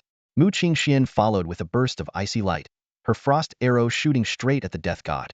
Lenyang teleported directly in front of the ghoul, delivering a heavy punch infused with Emperor's energy that crushed half of its face. However, the ghoul's inhuman martial spirit possessed astonishing regenerative abilities. The sunken face inflated back like a balloon in moments. Its clawed hand, now a weapon of dark energy, swiped at Lenyang's chest, but only managed to leave sparks on the surface of the armor. Without hesitation, Lenyang delivered another powerful punch to the ghoul's chest, sending it flying across the arena. This is not an energy armor, cried Shanai Guebwa, clutching his injured chest with a pained expression. The clash of 2 heavy punches had already revealed the stark difference in strength. Even the sharp claws of the ghoul couldn't leave a single mark on Lenyang's armor. On the battlefield, Feng Qiu ignited the Wanxiang Divine Seal, his aura surging with each passing moment. The attacks unleashed by the 8 trigrams formation were unpredictable and ever-changing. Even when facing a tricky martial soul like the Yamatano Orochi, he handled it with ease. As the serpent unleashed its poisonous gas, the Wanxiang Divine Seal immediately radiated a dazzling light, forming a flowing barrier that completely blocked the toxic assault. On another front, behind Mu Qingxian, a massive phantom of an ice phoenix materialized, emanating a freezing current that tightly restricted the Reaper's movements. Each arrow fired from her ice god bow carried astonishing power. The audience below the arena erupted in cheers, especially a few young girls who had squeezed into the front row. My brother's Emperor Armor is the coolest. Lung Xia's enthusiastic cheer drew the attention of the nearby freshmen. Wow, the top student of Di Xing's little sister is stunning. Does she have a boyfriend? Go, niece. Crush them. Go all out. Mu Qingning waved her tiny fists energetically. The onlookers exchanged glances. This is like a gathering of second-generation elites. They're all related somehow. On the battlefield, Lenyang was overwhelming the ghoul without even drawing his Aurora sword. Despite appearing to dominate, an ominous feeling crept into his heart. Though Shanai Guebwa was being forced back step by step, a crazed smile never left his face. Let me finish you first. Lenyang's goggles flashed as he drew the Aurora sword and unleashed his ultimate move, Emperor's Demon Sealing Slash. However, just as the sword energy was about to strike, a shadow suddenly enveloped Shanai Guebwa. The golden flames scattered in all directions, but were quickly consumed by the black light. A specter! Lenyang immediately retreated, warning his teammates. Fengqiu and Mu Qingxian abandoned their opponents and regrouped beside him. On the arena, a ghastly figure resembling a woman revealed itself. Its skin clung tightly to its skeletal frame, rotting flesh exposed beneath, with long, dense black hair covering most of its body. Its hollow eyes locked onto Lenyang as its hair instantly coalesced into a spear, thrusting toward him. Flame Fist. Lenyang countered with a blazing punch, reducing the hair spear to ashes. It's a hair specter, a common but troublesome entity from Wa Island, Fengqiu said gravely. The fact that their opponent could harness specters as a power source was far beyond their expectations. If it's just this one, we can handle it, Lenyang replied, though a deeper concern gnawed at him. Shanai Guebwa's martial soul was the Spectre Command Talisman. Was he truly limited to controlling only one specter? Specters should never be underestimated. The weaker ones terrified ordinary people, while the stronger ones could effortlessly kill even those at the Emperor realm. Though a controlled specter wouldn't be too powerful, they were notoriously difficult to eradicate completely. Enjoyed the fight? Now die. Shanai Guebwa sneered as the Miyamoto brothers suddenly embraced one another, activating a long-hidden fusion technique of their mirror martial soul. Fengqiu condensed his 8 trigrams formation, limiting the coverage to a 20-meter radius around them. Should we split up? Lenyang asked. Staying together risked annihilation, but splitting up could lead to being picked off one by one. With you here, staying together gives us a better chance, Fengqiu replied. Yet it was this very decision that pushed the three of them into peril. The martial soul fusion technique was suddenly unleashed. The bodies of the Miyamoto brothers swiftly merged, transforming into a massive gray-bronze mirror that hovered in midair. In an instant, a gray beam of light shot down from the mirror's surface, enveloping Lenyang and his 2 companions. This is exactly what I wanted, catching all of you together. Yamano Anabaku sneered viciously. Behind him, a grotesque phantom of a baby emerged, its head adorned with twin horns, its face flushed red with drooping hair. It was none other than his martial soul, the sake-drinking child. Sake-drinking child. Fengqiu gritted his teeth as he struggled against the oppressive force of the bronze mirror. He muttered the name under his breath, but the situation quickly escalated. The three of them began to feel an overwhelming threat. The mirror's light was not only draining their soul power at an alarming rate, but also sealing their martial souls. The 8 trigrams array beneath Fengqiu's feet had been compressed to a mere 2-meter radius, barely protecting the three of them. Damn it! A martial soul fusion technique? I'll break it if it's the last thing I do, he roared furiously. The divine seal of myriad forms at the center of his forehead erupted with dazzling brilliance. The 8 trigrams array expanded forcefully, projecting a barrier to resist the encroaching mirror light. Yet, even with all his strength, the array was firmly suppressed, reduced to a 5-meter diameter. Damn it! Think of something. Take them down. I can't hold this much longer. Fengqiu was forced to one knee, his hands planted firmly on the ground as he maintained the last line of defense. What was even more alarming was that Lenyang, despite Fengqiu's desperate calls, remained unresponsive, standing frozen in place. The audience outside the arena rose to their feet in unison. Their expressions tense. Lenyang's abnormal behavior signaled that the situation had reached a critical point. Ha ha ha ha. Yamano Anabaka laughed maniacally. Caught by our martial soul fusion technique? Even a soul king won't escape alive. Before his words had fully faded, the sake-drinking child and the other phantoms lunged at the 3 trapped within the mirror's light. In this dire moment, Mu Qingxian acted decisively. The icy phoenix phantom behind her let out a mournful cry before transforming into blazing ice flames. Phoenix rebirth. The phoenix, which should have soared through the heavens, shattered violently. Mu Qingxuan's face turned deathly pale as she coughed up a mouthful of blood. This phoenix rebirth was a soul skill meant to bring the dead back to life, but she had used it to break the stalematea choice that came at a steep cost. At the same time, Fengqiu unleashed the last of his strength. The 8 trigrams array surged outward, and the divine seal of myriad forms manifested in midair, combining its power with phoenix rebirth to strike the massive gray mirror. Clang! A deafening crash resounded as the gray mirror trembled violently, and the mirror's light was severed. The Miyamoto brothers' martial soul fusion technique collapsed instantly, forcing them apart. Along with the other phantom, they formed a triangular formation, encircling the 3 once again. As the blue light dissipated, Lenyang suddenly snapped back to awareness. His consciousness had been trapped within the mirror, and while it had not been harmed, he had been completely unable to control his body. This was indeed a formidable single-target control martial soul fusion technique, with the added effect of area-wide suppression. He couldn't deny the remarkable strength of these 3 warriors from Hua Island. The rest is up to you, Mu Qingxian said weakly, nearly unable to stand. Don't worry. None of them will escape, Lenyang replied gravely. He raised his hands, preparing to carry the injured Mu Qingxian and Fengqiu off the arena. Leaving so soon? Yamano Anabaku sneered, as the sake-drinking child and the other phantom launched another attack. Behind his goggles, Lenyang's gaze turned icy cold. Your martial soul fusion skill is indeed impressive, but unfortunately, this will be the last time you use it, Lenyang said calmly, though his heart was roiling with anger and frustration. As the summoner of the Emperor's armor, being caught off guard by a soul-capturing technique was a chilling realization. It served as a stark reminder that he could no longer underestimate the soul masters of the world. Suddenly, Lenyang brought his hands together in a meditative seal. In an instant, a mysterious energy enveloped the entire arena. Time seemed to freeze. Fa Gue, the sake-drinking spirit boy, the mountain ghost elder, and the mirror brothers were all immobilized in place. Seizing the moment, Lenyang remotely transferred Mu Qingxian and Fengqiu to stand before Jiang Qingqing. When the meditative seal was lifted, Fengqiu and Mu Qingxian, now outside the arena, wore expressions of confusion. It felt as though a fragment of their memory was missing, and they couldn't comprehend why the scene on the arena had suddenly come to a halt. Meanwhile, the mountain ghost elder and the other 2 on the stage were equally baffled. Just moments ago, they had been acting to stop him. How had things changed so abruptly? Hidden in the shadows, Wang Xiao and Gu Yue, who had been observing, were equally stunned. They had anticipated an intense 3-on battle, yet Lenyang had shifted the tide with a single meditative seal. The ability to freeze time. This was a power that even Soul Saint level experts could only barely grasp through mastery of spatial principles. For Lenyang to achieve this with soul power under level 25 was nothing short of extraordinary. My disciple. Wang Xiao gritted his teeth. Damn it. I'll kill him's my disciple now. Watching this monstrous talent that Gu Yue had taken under his wing, Wang Xiao resolved internally that he must break through to the Emperor realm. Otherwise, he might not even be able to protect this prodigy. Meanwhile, in another void-like space, the smiles of 2 Emperor realm experts from Wodeo began to fade. They had believed the martial soul fusion technique would suppress Lenyang, but the situation had flipped in an instant. As they prepared to halt the match on the grounds that time manipulation exceeds the realm of soul masters, they were interrupted by Qin Wudao beside them.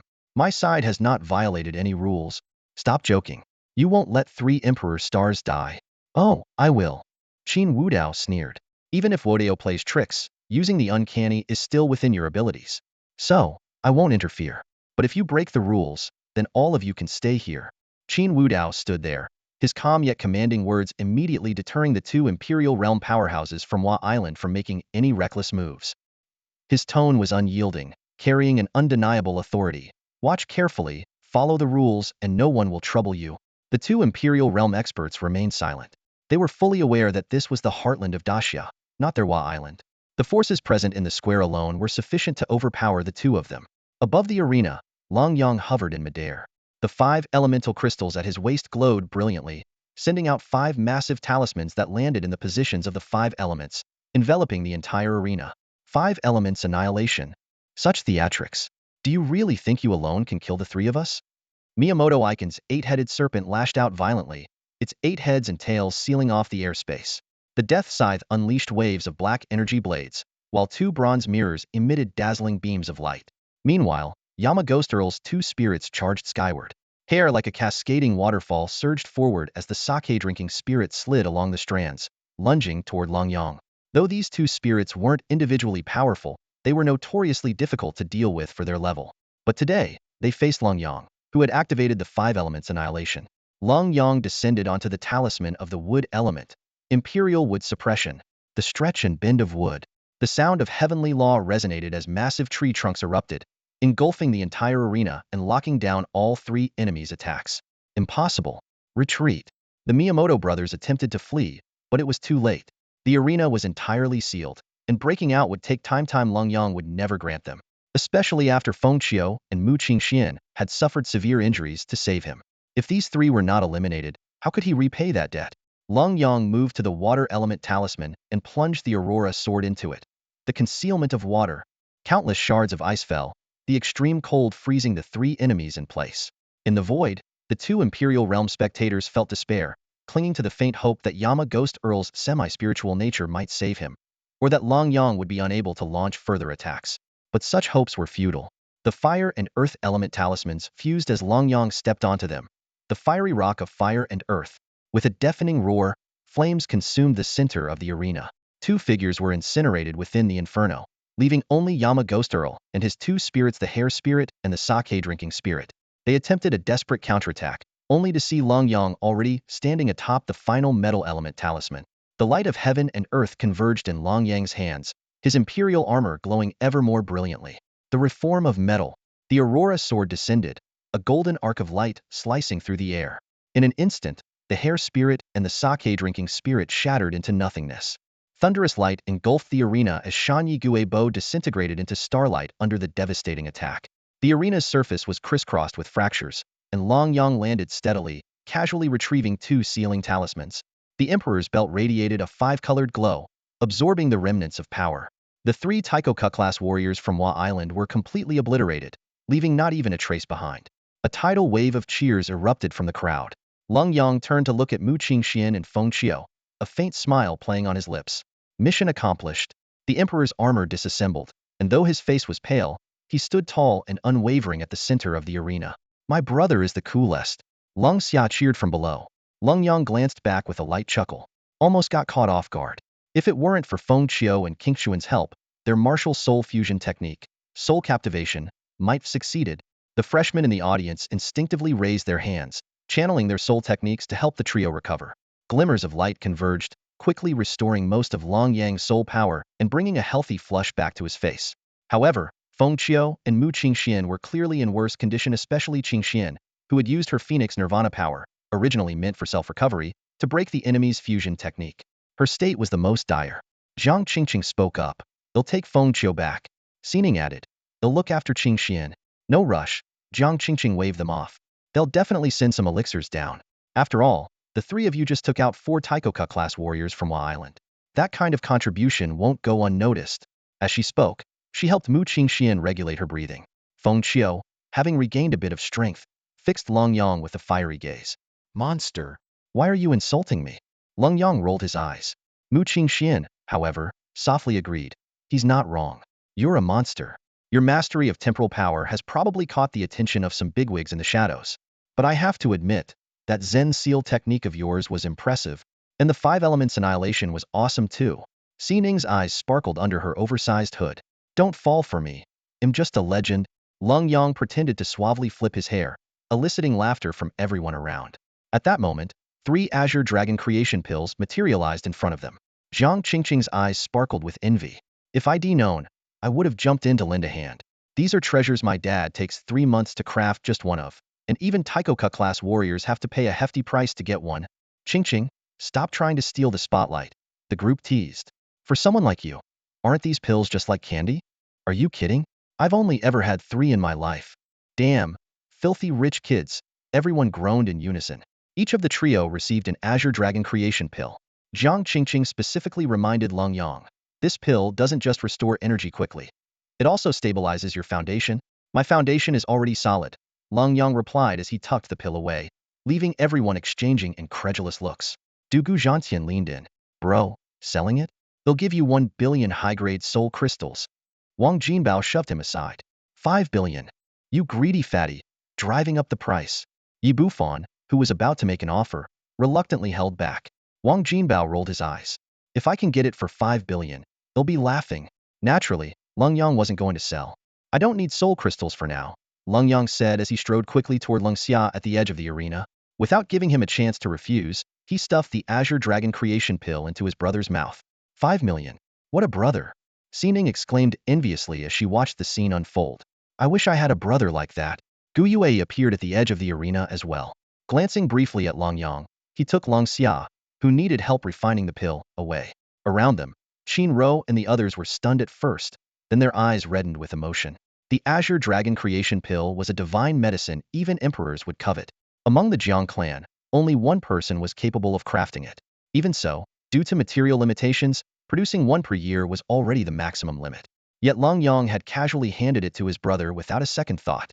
Damn it, why wasn't I born along? Why can't my brother be Lenyang? Wang Xiaoxiao wailed as she looked at Wang Jinbao. Good grief, just kill me already. Wang Jinbao cried helplessly. So now the standard for a good brother is an Azure Dragon Creation Pill? Forget it, I don't want a sister anymore. With the fall of the 4 Emperor-tier prodigies, the people of Hua Island finally quieted down, no longer daring to act recklessly. Wang Xiao approached slowly and gestured for Lenyang to follow him, leaving the other Emperor-tier stars exchanging uneasy glances. Feng Qiu grinned so wide his face almost split. Despite his extraordinary background, even for someone like him, obtaining an Azure Dragon Creation Pill was nearly impossible. The damage from the final explosive battle had shaken his foundation, but with this pill, he could fully recover. Mu Qingxian silently tucked her own Azure Dragon Creation Pill away. As a possessor of the 3-life martial soul, she had taken one before. What made the pill so enviable was that its effects were fully retained with each use, provided the previous dose's potency was completely absorbed.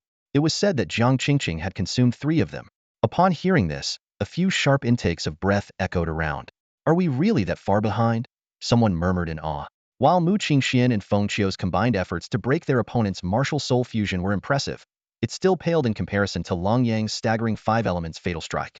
To become an Emperor-tier star with just a single martial soul was a level of power that left others in shock. Actually, there's no need to be so self-deprecating, Li Xian said. Emperor-tier stars are strong because of their limitless potential. Take Xia Lufeng, for instance. Before level 40, we were evenly matched. But after level 40, just one soul skill difference allowed him to dominate 2 or 3 generations effortlessly. The crowd fell into thoughtful silence at his words. Xia Yufeng's swift and decisive battle had indeed been the spark for the chaos on Hua Island. But who would have guessed that this year's top Emperor-tier star from the Great Xia Kingdom could even kill wraiths? By now, Lenyang had already taken down 3 of them. As they marveled at the power of his unique martial soul, a stronger sense of determination ignited within their hearts. As 2 of the most outstanding prodigies, who would willingly settle for being second best. In Villa number 99 on Emperor Star Mountain, Wang Xiao brought Lenyang to the premises. Inside, someone was already waiting, seated leisurely on the sofa despite not having the clearance to enter. This person was none other than Qin Wudao, the apparent figurehead of Xia. Qin Wudao was dressed in an elegant black robe, his attire exuding a touch of maturity, though his face appeared no older than 30. Upon seeing them enter, he spoke calmly, "Take a seat." Lenyang respectfully bowed. "Greetings, Senior Qin." He then sat down across from Qin Wudao, alongside Wang Xiao. "You performed well today. Even I was caught off guard," Qin Wudao remarked, his expression carrying a trace of intrigue. Wang Xiao chuckled lightly. "Caught off guard? If you couldn't intervene, we could always let Gu Yue, that lunatic, cause a scene instead. Just because I want break the rules doesn't mean others want," Qin Wudao retorted, casting a glance at Wang Xiao before turning serious. "What truly shocked me was your Zen Seal.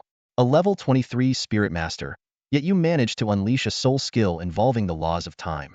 Lenyang, you've given me quite the surprise." Confronted with Qin Wudao's unreserved praise, Lenyang lowered his head slightly and explained, "I did lose my composure a bit at the time. First, it was due to the scheming of those people from Hua Island.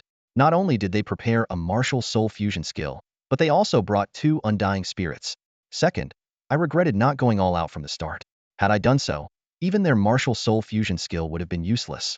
Seeing Feng Qiu and Mu Qingxian injured, and their continued attempts to kill the severely wounded, I felt a surge of anger.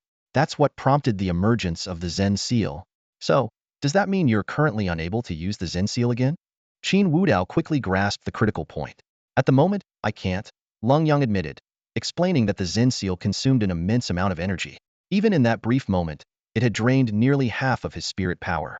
Coupled with the use of the 5 elements fatal strike, he had been completely depleted at the time.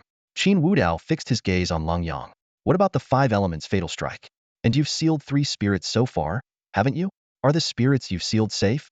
They're completely safe, Lenyang said confidently. They transform into the purest spiritual energy, which is then refined and absorbed by my martial soul.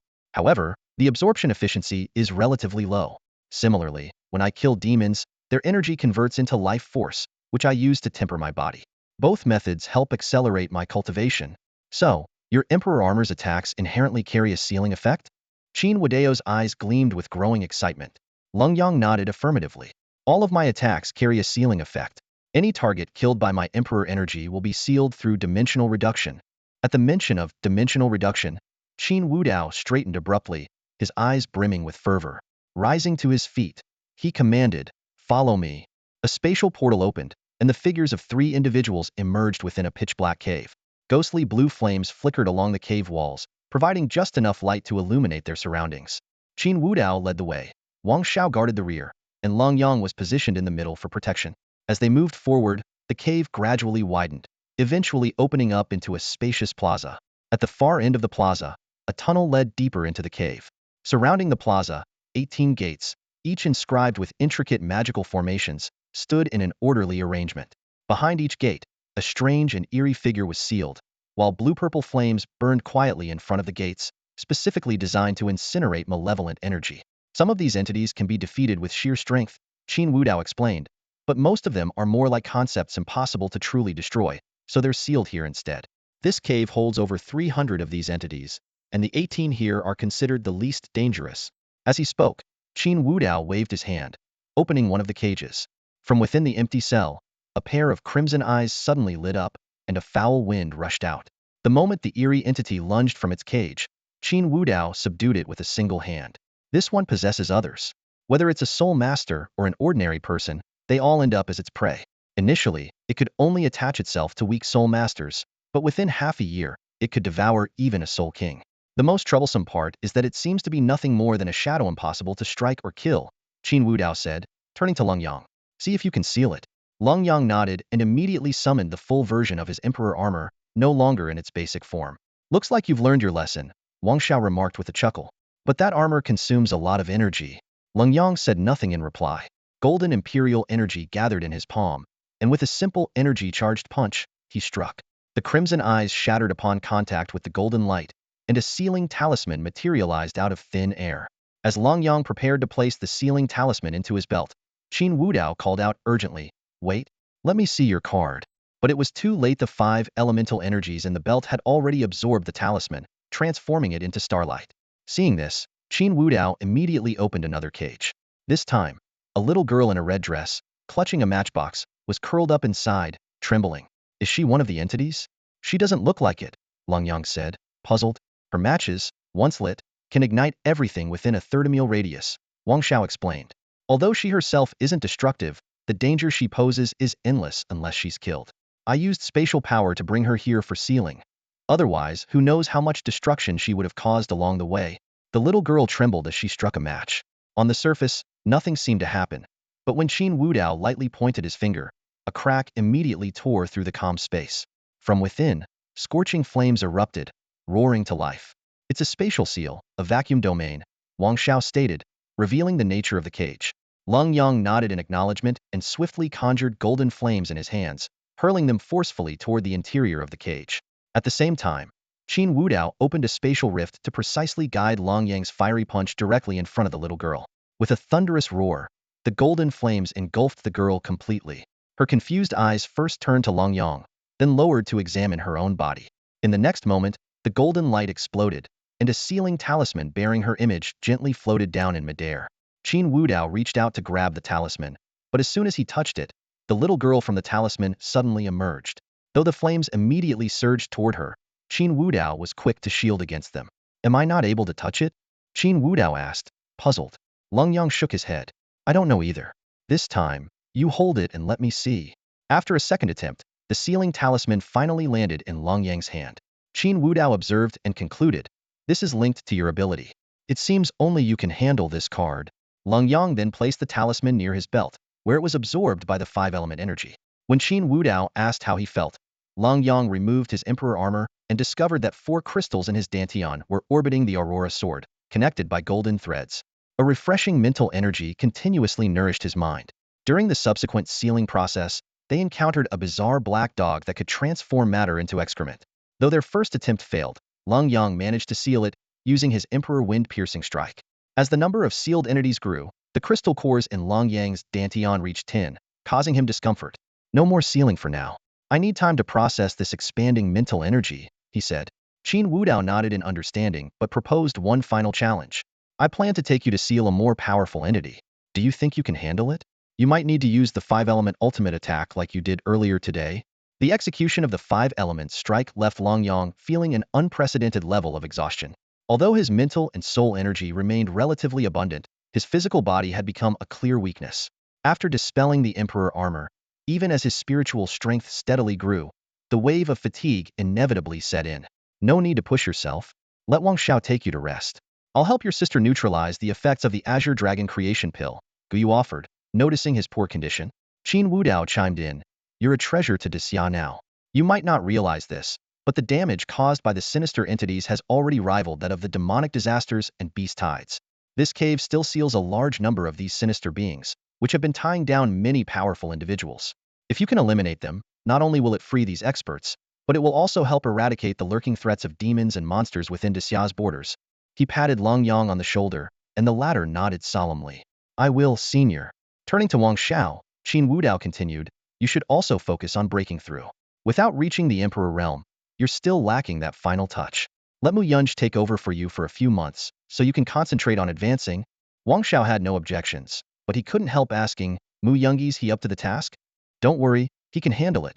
Qin Wudao replied with a smile. Noticing Wang Xiao's contemplative expression, Qin Wudao added, ask me again once you've reached the Emperor realm. Right now, you're not in a position to question these matters. This is the old master's arrangement, not something I can decide. Before leaving, Qin Wudao handed an Azure Dragon creation pill to Lenyang. Have Mu Yunj and Wang Xiao help you refine this. I'll come find you in 2 days to deal with a sealed sinister entity. As Qin Wudao departed, Wang Xiao glanced at the pill in Lenyang's hand and remarked, it seems those old guys are really sparing no effort in nurturing you. The Jang family's stockpile of Azure Dragon creation pills must be running low by now. If you need to break through to the Emperor realm, senior, you should use this pill first, Lenyang offered sincerely. Wang Xiao waved him off with a smile. No need. I've already laid the foundation for my breakthrough. A period of seclusion is all I require. As someone of Emperor's star caliber, I have the necessary reserves. After escorting Lenyang to Villa number 99, Wang Xiao left to discuss matters with Mu Yunj.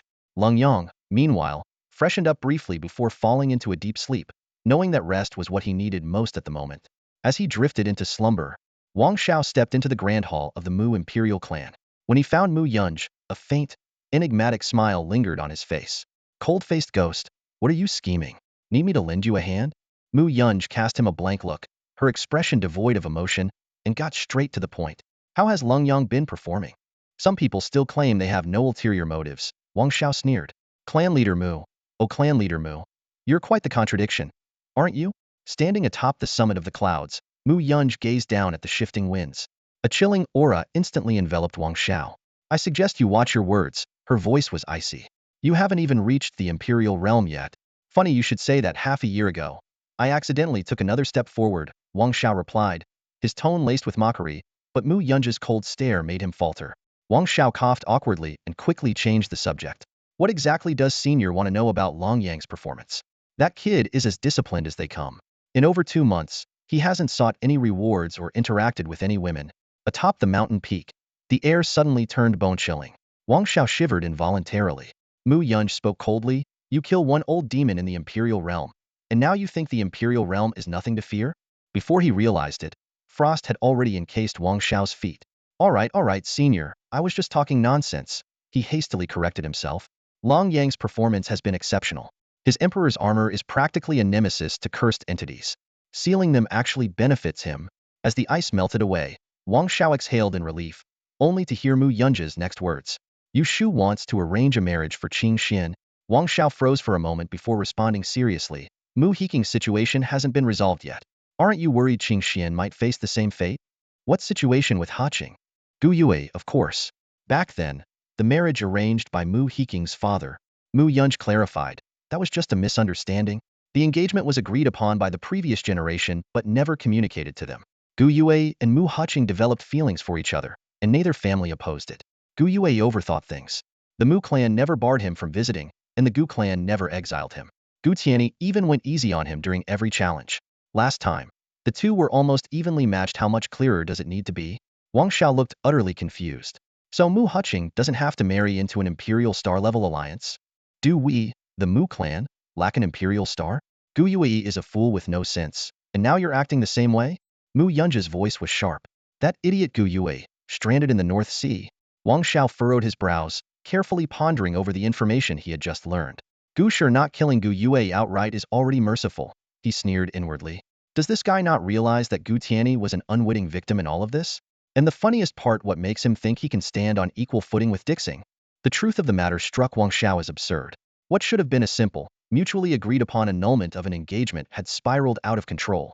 Yet, Gu Yue had stubbornly fixated on the idea that the Mu family looked down on him, going so far as to challenge Dixing and Gu Tianyi. Isn't this just self-inflicted? Wang Xiao shook his head in disbelief. With Gu Yue's status and talent, he could have simply proposed again after the engagement was dissolved. Instead, he chose such an extreme path. Still, that stubbornness wasn't entirely without merit. It had at least pushed his emperor technique to its current level, barely allowing him to step into the Dixing tier. What surprised Wang Xiao even more was Zhang Qingxuan's involvement. That old Taoist had actually conspired with Gu Tianqing, setting up a scheme at the expense of Gu Tianyi's and the Mu family's reputations. Even the elders of the inner cabinet had fanned the flames. If Gu Yue hadn't been so foolish that even Mu Huqing couldn't stand it and decided to let him suffer a little, who would have bothered to plot against him? So, you're planning to marry Shao Qingxian off to Lenyang? Wang Xiao turned to Mu Yunji, observing the grim expression on his face. Mu Yunji didn't give a direct answer, clearly indicating the matter was far from settled. Wang Xiao immediately understood. This was probably just senior sister Jang casually mentioning it, and you latched onto the idea. Seeing Mu Yunji remain silent, he knew his guess was right. Before leaving, Mu Yunji reminded him, tomorrow morning, go to Dixing Mountain and help Lenyang refine the medicinal power. The strength of the Emperor realm is beyond your current comprehension, Mu Yunji added as he turned to leave. The remark stung Wang Xiao's pride. It's just the Emperor realm, isn't it? I'll step into it in less than half a year, he muttered indignantly, feeling belittled twice in a single day. After leaving the Mu family, Wang Xiao's annoyance quickly faded. After all, he'd uncovered a juicy piece of gossip today. The so-called inspirational story of Gu Yue turned out to be a complete joke. However, thinking about how Gu Tianqing had even schemed against his own son, Wang Xiao couldn't help but admit that, despite Gu Yue's foolishness over the years, his efforts had indeed been substantial. The strength of an emperor's star is indeed hard-earned. Wang Xiao gazed at the scene before him, unable to stop imagining what Gu Yue's expression would be when she discovered the truth. Her biological father, her mentor, her cousin, and even her crush, all four had orchestrated this flawless plan together. Gu Yue had always been speculating about the purpose of the union between the Mu family and Gu Tianyi, but she had never considered one key question. With the Mu family's status, did they really need an emperor star for a marriage alliance? Wang Xiao chuckled to himself. This was probably the result of reading too many novels, always assuming head-faced discrimination and challenges before rising against the odds to rewrite his destiny. He could hardly wait for the day Gu Yue ascended to Emperor Star status so he could tease her mercilessly about this. Night fell, and silence blanketed the world. The next morning, Lenyang woke from his slumber to immediately notice an envelope placed by his bedside. He opened it to find a letter left by Wang Xiao, and its contents left him stunned. His teacher had encountered such a situation? In the coming days, not only would he challenge Emperor Star Gu Tianyi, but he also planned to propose marriage to the Mu family? Lenyang sat on the edge of his bed, deep in thought. Although he didn't fully understand why Wang Xiao had shared this information, his instincts told him he should help his teacher. But with his current strength, what could he possibly do to assist? Though he bore the title of Emperor Star and commanded respect, Lenyang knew all too well that this status was granted by others, not earned through his own power. He understood this truth deeply. Without genuine strength as a foundation, so-called power and influence were nothing but illusions. If others chose to honor you, you were an Emperor Star. If they didn't, a single slap could end you. At the very least, I can stand behind my teacher, Lenyang resolved silently. My teacher is truly pitiful. His crush was taken by his cousin. Even though the engagement has been called off now, he must still feel indignant. And besides, how could someone like my teacher not gain the recognition of the Mu family's imperial clan? In the void, Wang Xiao observed Lenyang's mutterings, struggling to suppress his laughter. Although I won't get to witness this drama unfold, they'll make sure others do. I'm truly extraordinary. At that moment, a figure in white appeared at the foot of Emperor Star Mountain. It was a woman in a flowing gown, her sapphire blue eyes sparkling like gemstones. Wherever she stepped, a thin layer of frost formed on the ground. Though her beauty was breathtaking, no one dared approach her. Her aura was not just a warning to strangers, it was a barrier to all living beings. This was none other than Mu Qingxian. After returning home, she had been summoned by her mother. With Jiang Yushu's help, her injuries had been healed overnight. While the damage to her core would still require long-term recovery or the use of the Azure Dragon Rebirth Pill, there was no outward sign of her previous condition, and her strength had fully returned. Master, Mu Qingxian is waiting outside. Doubao floated in to remind him. Lenyang glanced out the window and indeed saw Mu Qingxian standing motionless at the gate. He felt puzzled. Although Wang Xiao and Qin Wudao had mentioned yesterday that Mu Yunj would replace Wang Xiao as his protector, that didn't necessarily mean Mu Qingxian would visit him. Let her in, Lenyang said. After tidying up briefly, he went to the first-floor living room, where Mu Qingxian was already waiting, exuding an unapproachable chill. Mu Qingxian, may I ask what brings you here? Lenyang asked. He truly couldn't imagine that the goddess he had long admired would show up at his door, let alone to help him wash his hair. The notion was simply absurd. My father asked me to invite you to the Mu family. Mu Qingxian stood in front of Lenyang, her expression blank as she spoke. Her tone was as cold as ever, with no trace of emotion in her eyes. Lenyang wasn't surprised by her demeanor, but standing before this frosty girl made him feel slightly uneasy. How are we getting there? I don't have a car. I do, Mu Qingxian replied curtly, then turned and began walking toward the villa's exit. At that moment, Jiang Qingqing's light and graceful figure appeared at the doorway. Mu Qingxuan's gaze flickered slightly, but her expression remained indifferent as she gave a slight nod in acknowledgement. Qingxian, what are you doing here? Jiang Qingqing's beautiful eyes glimmered with curiosity. Looking for Lenyang, Mu Qingxian answered briefly. Jiang Qingqing immediately understood Mu Qingxuan's purpose. It had to be an invitation for Lenyang to visit the Mu family. Coincidentally, it was the same reason she had come today, though she was just a step too late. Lenyang stepped forward at this point. Qingqing, did you need something? I was going to invite you to the Jang family, but it seems Qingxian beat me to it. Let's talk when you get back, Jiang Qingqing said with a smile. Lenyang nodded in agreement, already guessing the intentions behind these family invitations.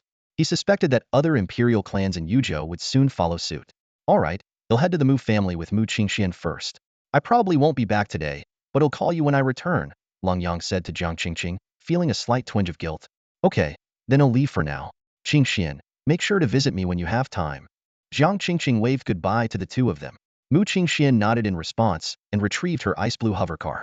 The car's body gleamed brilliantly under the sunlight, and the door handles felt cool to the touch. The ride was silent. Mu Qingxian focused on driving, while Lenyang, despite wanting to start a conversation several times, was intimidated by her icy demeanor. When they arrived at the Mu family's estate, Lenyang quickly jumped out of the car, as if escaping the suffocating cold atmosphere. Mu Qingxian followed behind him as they walked along a stone-paved mountain path. Suddenly, Lenyang stopped and turned around, only to accidentally bump into Mu Qingxian, who had been walking with her head down. Her forehead collided with his chin. Though her forehead turned slightly red, her expression remained impassive as she looked at him with a hint of confusion. Where are we going? I don't know the way, Lenyang asked, rubbing his chin. To the main peak. My father is waiting for you there.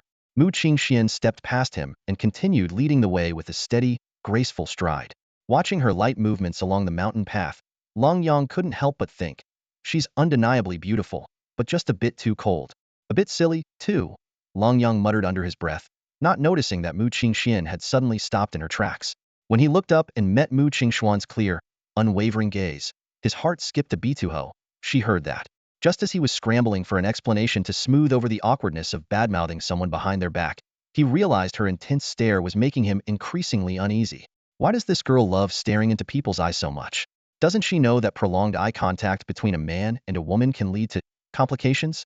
Lenyang grumbled inwardly. And I didn't even say anything bad about her. Before he could finish his thoughts, he noticed a faint blush sweep across Mu Qingxuan's face, but it disappeared in an instant. In its place appeared the ice god Bao, gleaming coldly in her hands, with an arrow already formed, its biting chill locking firmly onto Lenyang. Whoa!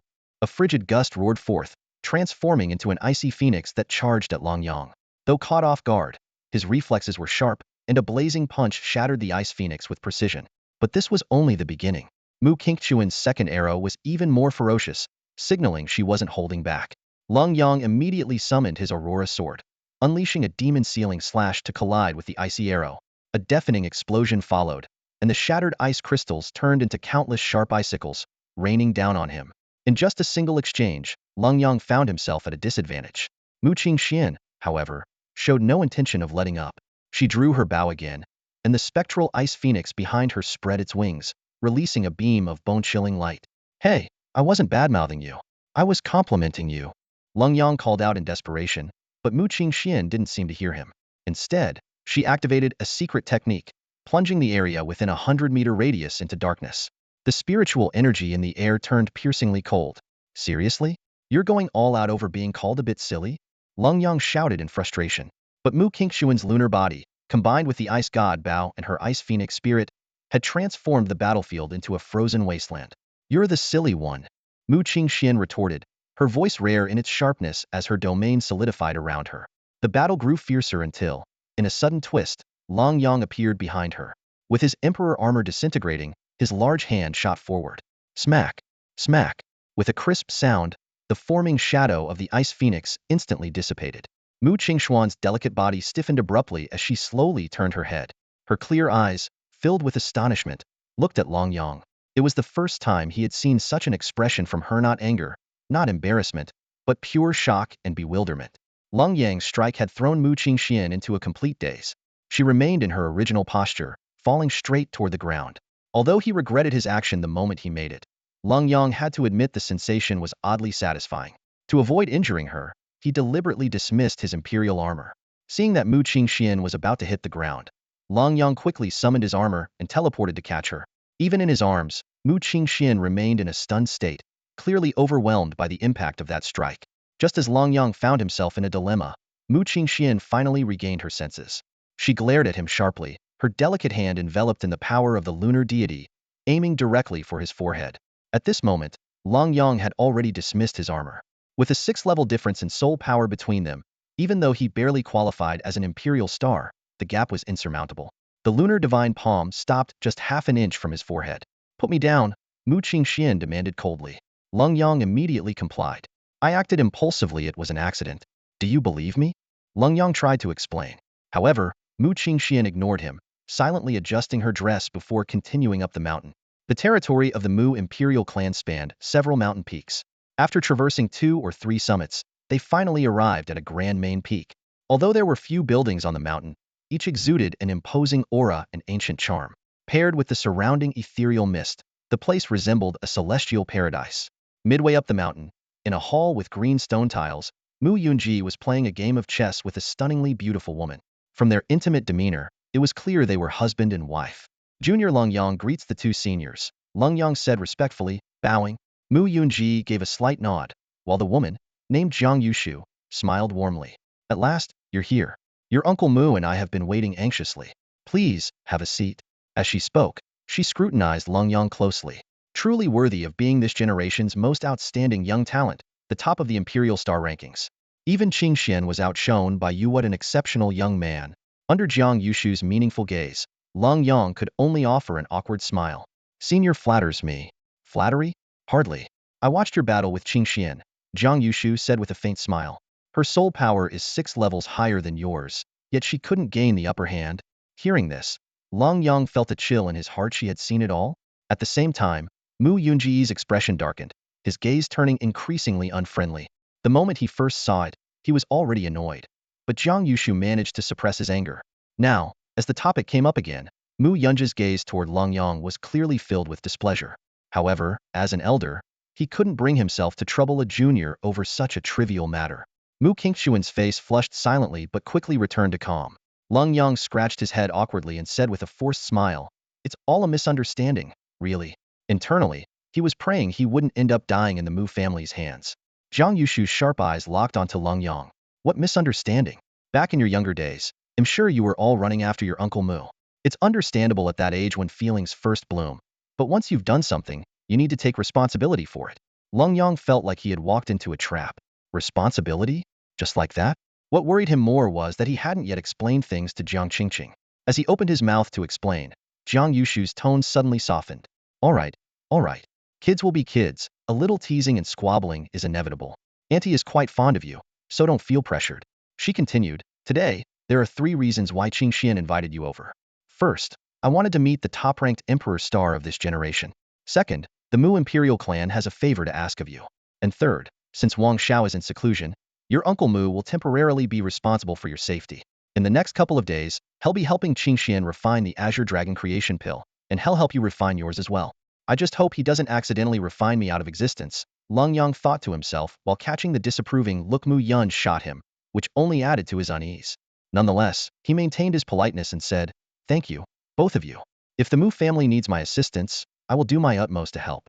Zhang Yushu gently took Lenyang by the wrist and led him to a chair beside Mu Qingxian. She poured him a cup of tea with a warm smile. "We're all family here. Why so formal with titles like elders? That just creates distance." Tentatively, Lenyang addressed them, "Uncle Mu, Auntie." Mu Yunj remained indifferent, but Zhang Yushu smiled and said, "I'm Jiang by surname. Just call me Aunt Jiang. By the way, you should know Jiang Qingqing, right? She's my niece." Sensing an opportunity, Lenyang quickly complimented her. "Qingqing? No wonder you look so familiar, Aunt Jiang. You're just as gentle and beautiful as her. So you're Qingqing's aunt?" His words hit the mark perfectly, and Zhang Yushu responded with delight. "Oh, so you and Qingqing are quite close, huh? That girl hasn't visited me in ages. Next time you see her, let her know to come by and spend some time with me." Meanwhile, Mu Qingxian remained silent, almost like a statue. Noticing this, Lenyang hurried to clarify, "Aunt Jiang, you're teasing. Qingqing and I haven't known each other for long. We're not that close. We've just run into each other a few times since we both live on Emperor Star Mountain." Zhang Yushu seized the chance to continue. "Is that so? Still, that's nice. Unlike Qingxian here, who's always cooped up at home without any friends. If you have time, come by more often and take Qingxian out. Being stuck inside all the time isn't good for her state of mind, or her cultivation." Mu Yunj coughed twice, seemingly displeased with his wife's suggestion of pushing their daughter out of the house. Zhang Yushu shot him a glare before turning back to Lenyang. "You're the top Emperor Star of your cohort, a key figure among them, and their team leader. It's your responsibility to help Qingxian integrate into your circle. You can't shirk this duty." With the conversation reaching this point, Lenyang had no choice but to nod repeatedly. "Of course, Aunt Jiang. I'll do my best to help Mu Qingshuan younger sister Qingshuan become part of our group." Satisfied, Zhang Yushu nodded. But she added, "See? You're being formal again. You call Qingqing so affectionately. From now on, just call her Qingxian." Lenyang hesitated, his expression troubled. He was indeed already spoken for, but without Jiang Qingqing's explicit permission, their relationship couldn't be made public. Although the others seemed intent on bringing them together, nothing was explicitly stated, leaving him unsure of how to respond. "All right, later you and Qingxian can work together. Your Uncle Mu and I will help you refine the medicinal power of the Azure Dragon Creation Pill," Zhang Yushu said. "Thank you, Uncle." "Thank you, Aunt Jiang," Lenyang replied, his demeanor becoming even more reserved. Mu Qingxian cast him a glance with her clear eyes, a hint of doubt surfacing in her mind. Had Lenyang already given his Azure Dragon Creation Pill to Long Xia? How could he still have another one? After all, the Azure Dragon Creation Pill was no ordinary elixir. However, she chose not to voice her questions. As soon as the Azure Dragon Creation Pill was taken out, it emitted a captivating and intoxicating fragrance. The primary ingredient of the pill was the demon core of a 7th-tier flood dragon, combined with numerous rare medicinal materials. A single flood dragon demon core could produce just one Azure Dragon Creation Pill, and the medicinal power contained within was far beyond what Lenyang could fully absorb in a short time. The so-called refinement process was essentially storing the medicinal power in the body for gradual absorption. Jiang Qingqing, despite her young age, had already consumed 3 Azure Dragon Creation Pills. The vast reserves of medicinal power within her body were unimaginable. If a demon beast were to devour her, it would undoubtedly be a great boon. Lenyang followed Mu Yunj to a small hill that was equipped with a special formation. The spiritual energy here was astonishingly dense, making it an ideal place for cultivation. Swallow the Azure Dragon Creation Pill, then focus entirely on circulating the Emperor's technique to absorb the medicinal power. Understood. Lenyang sat cross-legged and swallowed the pill in one gulp. In an instant, pure primordial energy dispersed within his body, surging through his meridians. At that moment, a trace of cool soul force entered his body, gathering the scattered primordial energy and gradually integrating it into his flesh and blood. With Mu Yunj's assistance, Lenyang focused intently on absorbing the medicinal power. The energy contained within the pill was rich with life force, subtly enhancing his physique and strengthening his core essence. Watching Lenyang execute the Emperor's technique with such proficiency, Mu Yunj's expression showed a hint of surprise. In just a few days, his mastery of the technique had advanced further. If this young man could truly cultivate the Emperor's technique to perfection, perhaps pairing him with Qingxian would indeed be the best choice. After all, only someone like him could be worthy of her. With this thought in mind, Mu Yunj became even more meticulous in helping Lenyang refine the medicinal power. With the aid of an emperor-level expert, not a single bit of the pill's power would go to waste.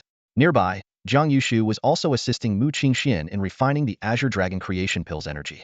The two worked in sync without interfering with each other. Time passed quietly. Lenyang could feel the ever-growing core essence within his body, giving him a boundless sense of vitality. Though it was merely an illusion, his soul force had indeed made significant progress. In just one day, Lenyang's soul power surged uncontrollably like boiling water, breaking through barriers with a roar and reaching level 24. At this point, the effects of the Azure Dragon Creation Pill had not even been half released. The following day, his soul power surged again, accompanied by an invisible rumble, breaking through to level 25. Within just 2 short days, Lenyang's soul power had advanced 2 levels, finally reaching the standard level of a top scholar. Zhang Yushu observed the changes in Lenyang and spoke thoughtfully. Is he deliberately suppressing his level? His foundation can truly rival that of an Imperial star-level soul master. Mu Yunj gently shook her head. In some aspects, he has already surpassed it. His spiritual power is showing signs of condensing into divine consciousness. How is that possible? Zhang Yushu's face showed astonishment. Condensing divine consciousness represents a qualitative transformation. Divine consciousness can extend beyond the body, enveloping the surrounding area. It's more perceptive than eyesight and doubles a soul master's sensory abilities. But isn't this something only achievable at the soul sovereign level? She continued to explain, even for those with extraordinary talent at the Imperial star level, it takes reaching the early 30s and levels to condense divine consciousness. For top scholars, it's after level 35, and for others, it's around level 40. People with average talent are considered lucky to condense divine consciousness before level 50. No one has ever achieved this before reaching the soul sovereign level. At this moment, the medicinal effects of the Azure Dragon Creation Pill had fully dissipated and were guided by Mu Yunj to merge into Lenyang's meridians and flesh. Over the past 2 days, he had absorbed and refined only a fraction of its power. While the pill's primary effect was not to enhance soul power, the fact that it allowed Lenyang to advance 2 levels in just 2 days demonstrated its terrifying potency. Unbeknownst to Lenyang, most of the eerie energy cores in his dantian had also been absorbed. His spiritual power broke through its limits, condensing and transforming into divine consciousness that extended beyond his body. Without opening his eyes, he could clearly perceive everything within a 3-meter radius. This range continued to expand, ultimately reaching 5 meters as the pill's effects fully unfolded. Is it over? Zhang Yushu asked in mild surprise when she saw Mu Yunj rise. This kid's talent is indeed remarkable. He absorbed the pill's effects faster than expected. Mu Yunj nodded, then glanced at her daughter, Mu Qingxian. Her Azure Dragon Creation Pill's effects will take another half-day to fully dissipate. When Lenyang woke up, he carefully sensed the changes in his body. Apart from the increase in soul power and the transformation of his spiritual power into divine consciousness, there didn't seem to be any significant outward changes. However, he could feel that he had gained tremendous benefits. With a wave of her hand, Mu Yunj led Lenyang to a secluded valley and asked directly, "How are you feeling? Can you continue sealing the eerie entities?" She was well aware of how valuable Lenyang's unique ability was. Many Imperial clans coveted it. Numerous eerie entities could not be completely destroyed and could only be sealed, requiring strong individuals to guard the seals long-term to prevent them from breaking. If Lenyang could permanently eliminate these entities, it would be an achievement of immeasurable significance. After a brief moment of contemplation, Lenyang replied, "I can, but I promised Senior Qin to seal another wraith. I need to conserve some strength, so I can only seal one here at most." "One is enough," Mu Yunj responded curtly, then led Lenyang deeper into the canyon. As they ventured further, the canyon grew increasingly dark. Lenyang sensed that they were descending continuously, with the terrain sinking lower and lower. After an indeterminate amount of time, the surrounding temperature suddenly spiked, and a strong sulfuric odor filled the air.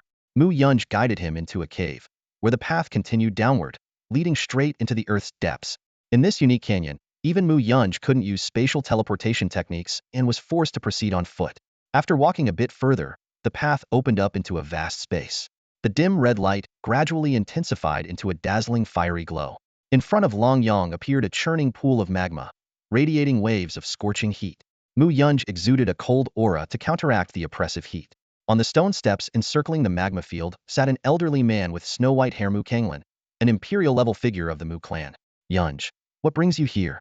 Mu Kanglan's aged voice echoed through the cavern. Mu Yunj bowed deeply to him. "Great-grandfather, I've brought a junior who might be able to completely eradicate the flame wraith."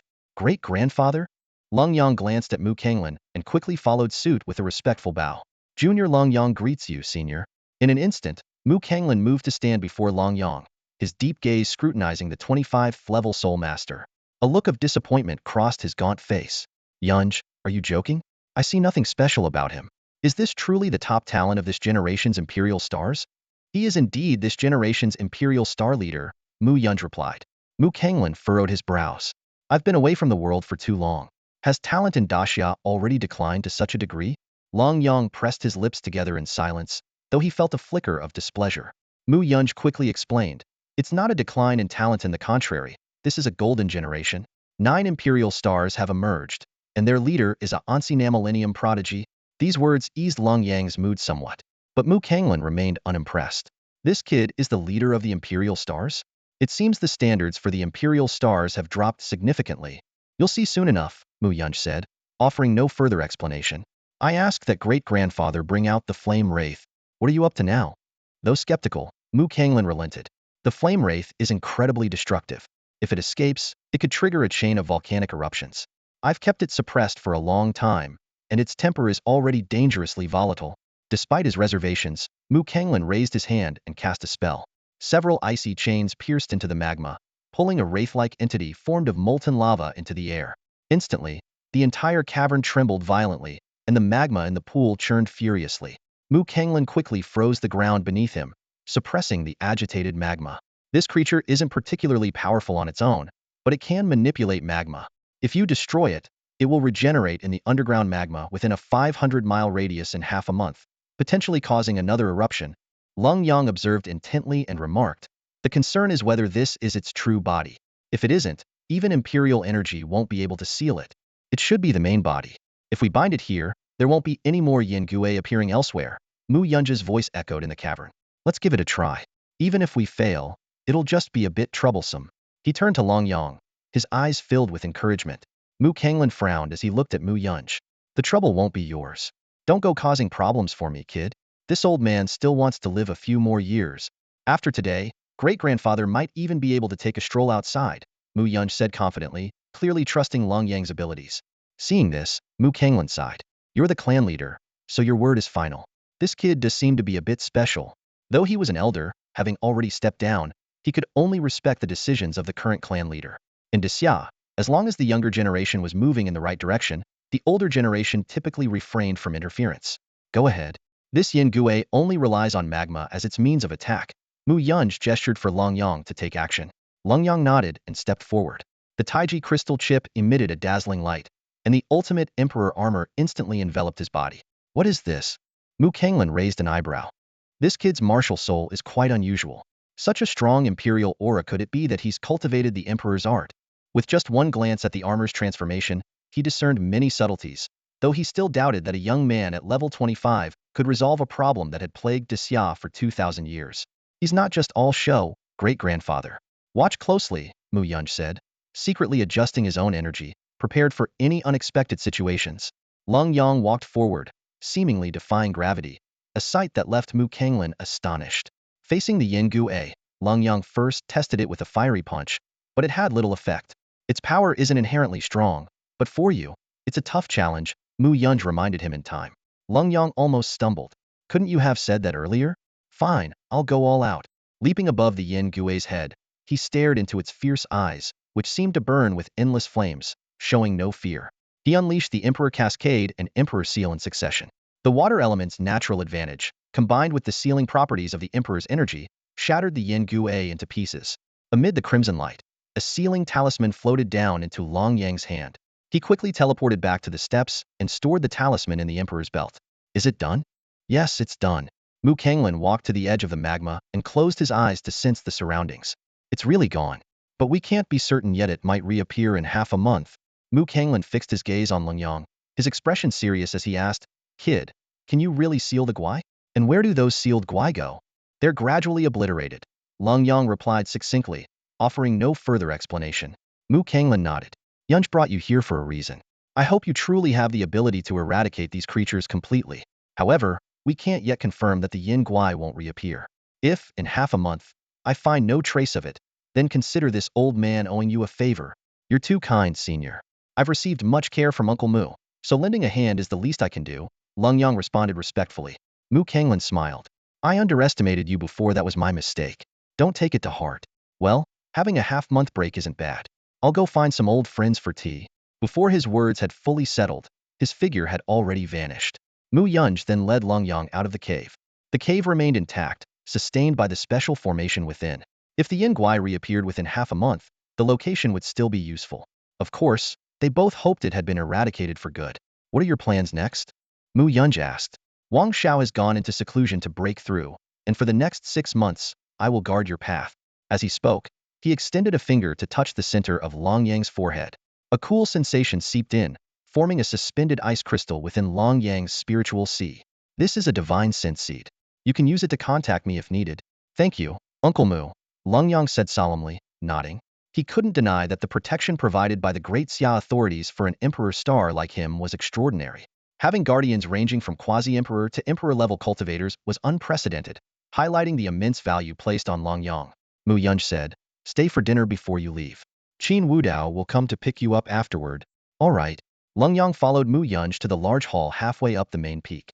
The sprawling structure, covering tens of thousands of square feet, was well equipped, complete with a small plaza.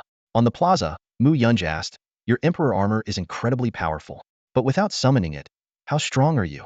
Uncle, you've already seen it, Lenyang replied with a bitter smile. The amplification from the emperor armor is overwhelming. On my own, I can only use a portion of my abilities, and their power is significantly reduced. Mu Yunj remained unfazed. A martial soul is the primary source of a soul master's strength. Your martial soul is unique, but it's still your personal power. It's not the same as relying on external forces. He conjured a block of ice radiating intense cold in his hand. Your emperor armor touches upon the 5 elements. How proficient are you in harnessing them? Lenyang attempted to manipulate water energy, forming an ice block, but it was vastly inferior to Mu Yunj's. The strength of a soul master lies not only in their martial soul and cultivation, but also in their understanding of their martial soul and mastery of their power, Mu Yunj explained. At least in terms of water, your comprehension is shallow. Water condenses into ice. What I can teach you is limited to ice. As for water, it's not my area of expertise. Mu Yunji raised his hand, and an ice-blue magic formation suddenly flashed in the air. In an instant, a chilling frost descended like a curtain, enveloping Long Yang's entire body. If you can comprehend your way out of this formation, you might grasp a part of the truth of ice, Mu Yunji said calmly. I have to figure it out myself? Lenyang looked utterly baffled. Is this really how you teach? Yes, Mu Yunji replied succinctly before turning and walking into the grand hall. He had spoken enough for the day. What remained was for Lenyang to understand on his own. The cold surged over him like a tidal wave, chaotic and relentless, attacking every part of Lenyang's body. Gradually, frost covered him entirely, and his consciousness began to blur. Amidst the bone-chilling cold, it felt as if he were falling into a deep slumber. On an endless snowy plain, harsh winds howled past. Everywhere he looked was blanketed in white. The scene was desolate, sorrowful, and lonely. The ice and snow had frozen everything, rendering the world still. No one knew how much time had passed when Lenyang's eyes suddenly flew open, and the frost on his body melted away in an instant. He stepped out of the magic formation, only to find Mu Qingxian gazing at him with a strange expression, her clear eyes filled with astonishment. What is it? Lenyang asked, puzzled, as he glanced at the now darkened sky. Mu Qingxian said nothing, merely raising her delicate hand and striking toward him. Cold energy gathered as Lenyang raised his palm to meet hers. Ice crystals rapidly spread from the point of contact between their hands, covering both of them and extending more than 10 meters outward in the blink of an eye. With a shattering sound, the ice crystals fell away from Lenyang, while the frost on Mu Qingxuan's body slowly melted. Still not quite there, Mu Qingxian said, her frosty face briefly showing the faintest hint of a fleeting but unforgettable moment. You look much better when you smile. Why keep such a cold expression all the time? Lenyang teased. Mu Qingxian shot him a cold glare and ignored his remark. Summoning her ice god Bao, she knocked a glimmering, frosty arrow and aimed it at him. Let's go another round. By now, she had broken through to the 30th level of Soul Sovereign, her spiritual energy concentrated and her strength significantly enhanced. Sure, Lenyang replied, his gaze inadvertently drifting to the curves beneath her long dress. What are you looking at? Mu Qingxuan's voice turned icy. Clearing his throat, Lenyang quickly summoned his emperor armor. Water concealment. Ice shards fell from the sky, instantly encasing Mu Qingxian. You're not there yet either. Nice reflexes, though. The words had barely left his mouth before Lenyang regretted them. The ice around her shattered with a deafening crash as Mu Qingxian drew her ice god bow to a full arc. With a metallic clang, his aurora shield blocked the shot at his chest, but the icy arrow suddenly exploded into a flurry of frost, spreading instantly and freezing Longyang's arm. The piercing cold surged through him, though his Emperor armor managed to keep it at bay. Even the aurora shield got frozen? Longyang exclaimed in surprise. Ice Phoenix descends from the heavens. Mu Qingxuan's frosty expression was tinged with a faint blush as she gritted her teeth and unleashed her ultimate technique. From the skies above, an ice phoenix descended with devastating power. Longyang raised his shield to block it, but the icy energy exploded outward, transforming everything within dozens of meters into an icy sculpture. Mu Qingxian swiftly approached, placing her jade-like hand on the ice sculpture and channeling Tian's chilling energy into it. This time, even through his armor, Longyang could feel the biting cold. Breaking through to Soul Sovereign has made you this strong? He muttered, not rushing to break free. Instead, he focused on isolating the cold from his body. The power of Tian was far more formidable than ordinary icy. It could extinguish Yang energy, and that was no small threat. Three figures emerged from the Grand Hall: Mu Yunj, Jiang Yushu, and Qin Wudao. All three of their gazes fell on the two individuals currently locked in combat in the plaza. Aside from the indifferent expression on Mu Yunj's face, the other two wore intrigued smiles. If not for Longyang's presence, the top spot this year would undoubtedly belong to Qingxian, Jiang Yushu remarked, admiration flashing through her beautiful eyes. Her three martial souls are among the most elite in Xia, and their combination maximizes their strengths. Coupled with her exceptional talent and composure, she would have no trouble claiming the top position. Unfortunately, Longyang is a true anomaly. Qingxian's temperament isn't exactly suited for the top position. Longyang, on the other hand, fits the role better with both his strength and talent, Qin Wudao commented, his sharp gaze fixed on the arena. With their Imperial-level vision, it was easy for them to discern that the ice encasing Longyang had inflicted no substantial harm. Qin Wudao turned to Mu Yunj and said, if you hadn't helped him grasp the power of ice, Qingxian might have had the upper hand. But now, ice poses no threat to him. Mu Yunj was silent for a moment before responding slowly, I didn't expect him to master it so quickly. Moreover, his ice is uniquite merges with emotion, yet remains unaffected by it. She paused briefly. The Mu clan specializes in ice, and our martial souls are predominantly rooted in extreme cold. This power is so strong it inevitably influences emotions over time, which is why both Qingxian and I are the way we are. He, however, must have other forces within him. Ice is not his sole attribute. Qingxian hasn't been this angry in a long time, Jiang Yushu said with a laugh, her tone devoid of any dissatisfaction. Longyang truly has some remarkable skills. Secretly, she was pleased danger, after all, was still an emotion. Ever since Qingxian awakened her martial souls, with three extreme cold attributes compounded by her lunar physique, her emotional state had been as still as a deep well. In over a decade, such intense emotional fluctuations could be counted on one hand. Wait, what is that boy doing now? Qin Wudao suddenly exclaimed. The trio's attention immediately shifted back to Longyang, where the ice encasing him was gradually melting away. Qingxian's expression changed drastically as she stared at Longyang in astonishment. Before she could say anything, Longyang stood tall and declared, I am the Emperor, master of the heavenly laws. Mere control over ice? A trifling feat. As his Imperial armor dissipated, Longyang looked at Qingxian with a raised eyebrow. Now, we're on equal footing. Qingxian fixed her gaze on the freak before her, who had elevated his mastery of ice to match her own. As she stared at his smug, self-satisfied expression, a dangerous glint appeared in her eyes. Wham! A straight punch landed squarely on Longyang's handsome face. Caught off guard, he spun twice in place before collapsing to the ground, clutching his cheek in pain. Qingxian froze momentarily, then took 2 steps forward, lightly pressing her lips together. Why didn't you block it? She asked. You young people have no sense of honor, ambushing a dashing guy like me. Longyang grumbled, still holding his face. However, thanks to the interplay of ice and wood within the 5 elemental forces, the pain quickly subsided. Silently, he calculated. The power of the 5 elements is truly impressive. I'll need to spend more time studying it in the future. Longyang cast a glance at Mu Qingxian, and she immediately composed herself, reverting to her usual aloof and somewhat naive demeanor. Watching this, Mu Yunj couldn't help but stifle a laugh, while Jiang Yushu raised her delicate fingers, releasing a green light that dissolved into Longyang's face, instantly relieving the lingering numbness in his cheek. Thank you, Aunt Jiang. Longyang expressed his gratitude before turning to Qin Wudao. Senior Qin, am ready to seal a new sinister entity. He had already tasted the benefits of sealing these supernatural beings. Not only had his spiritual power surged, but he had also managed to condense his divine sense even before reaching the Soul Sovereign realm, a feat unparalleled in the world. He was even considering sealing some demons to enhance his vitality and blood energy. No rush, Qin Wudao signaled with his gaze, let's have a meal first. Besides, your Aunt Jiang's martial soul is the tree of life. You can ask her about the mysteries of the tree of life. Lenyang was momentarily taken aback, but quickly seized the opportunity. Aunt Jiang, I'd be grateful for your guidance. Let's eat first, Jiang Yushu said gently. Time is tight this time, but the next time you visit the Mu family, I promise I won't hold back. The dishes on the table were all made from spiritual plants, and one particular bowl of soup stood out. Qin Wudao gave a pointed reminder, go easy on the soup. It's made from a 1,000-year-old turtle. It's easy to overheat from it. Long Yang's face immediately turned red, and he nodded repeatedly. After the meal, Qin Wudao left the Mu family with a refreshed Lenyang. I seem to have become quite the busybody, Lenyang remarked, then asked, Senior, how's Xia doing? Her soul power advanced by 4 levels and is now stable at level 21.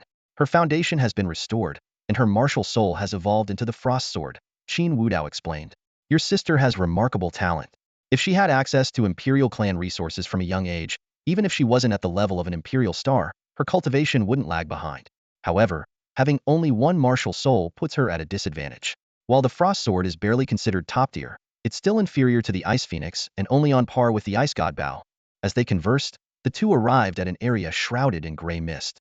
The further they went, the mist gradually turned purple, and visibility dropped sharply to about 20 meters. This is the core of the Demon Abyss Plains, the very source of demonic energy, Qin Wudao said as he led Lenyang swiftly through the area. They soon reached a massive rift. Here, the view opened up slightly. The rift was tens of thousands of feet wide, and purple mist continuously rose from it, spreading toward the sky. On one side of the cliff, a mountain extended across the chasm for 5 or 6 miles, suspended in midair. Atop the mountain stood a solitary figure clad in black robes. There it is, the sinister entity that manipulates and corrupts. We call it the bewitching demon wraith. In the distance, a black-robed figure drew closer, yet Lenyang quickly realized it was not a person at all. It was merely an empty black robe, filled with swirling demonic energy. This energy originated from the abyss of demons, processed by the robe, and then returned to the abyss. The Gu Demon Spectre is indeed a lurking threat within the abyss of demons, Qin Wudao explained as they walked. Every attempt to eliminate it has failed, only provoking it and causing turmoil in the abyss, which in turn agitates the demon beasts. But leaving it unchecked is like being cut by a dull blade. It's a constant menace. The two arrived at the peak of the broken cliff. Will it evade us? Lenyang asked. Don't worry. Anything I ask you to face won't pose a fatal threat to you, Qin Wudao assured him. With me here, you're perfectly safe. That said, it does have some combat capabilities, so give it a try. Lenyang nodded without further words.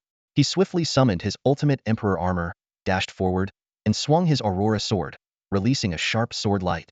Within this seemingly simple strike was the essence of his sword intent. The sword light struck, and the black robe erupted into thick, billowing smoke. It turned to face Lenyang, letting out an eerie, ghostly screech. In an instant, the demonic energy above the abyss of demons condensed into a spear, hurtling straight at him. Aurora Shield.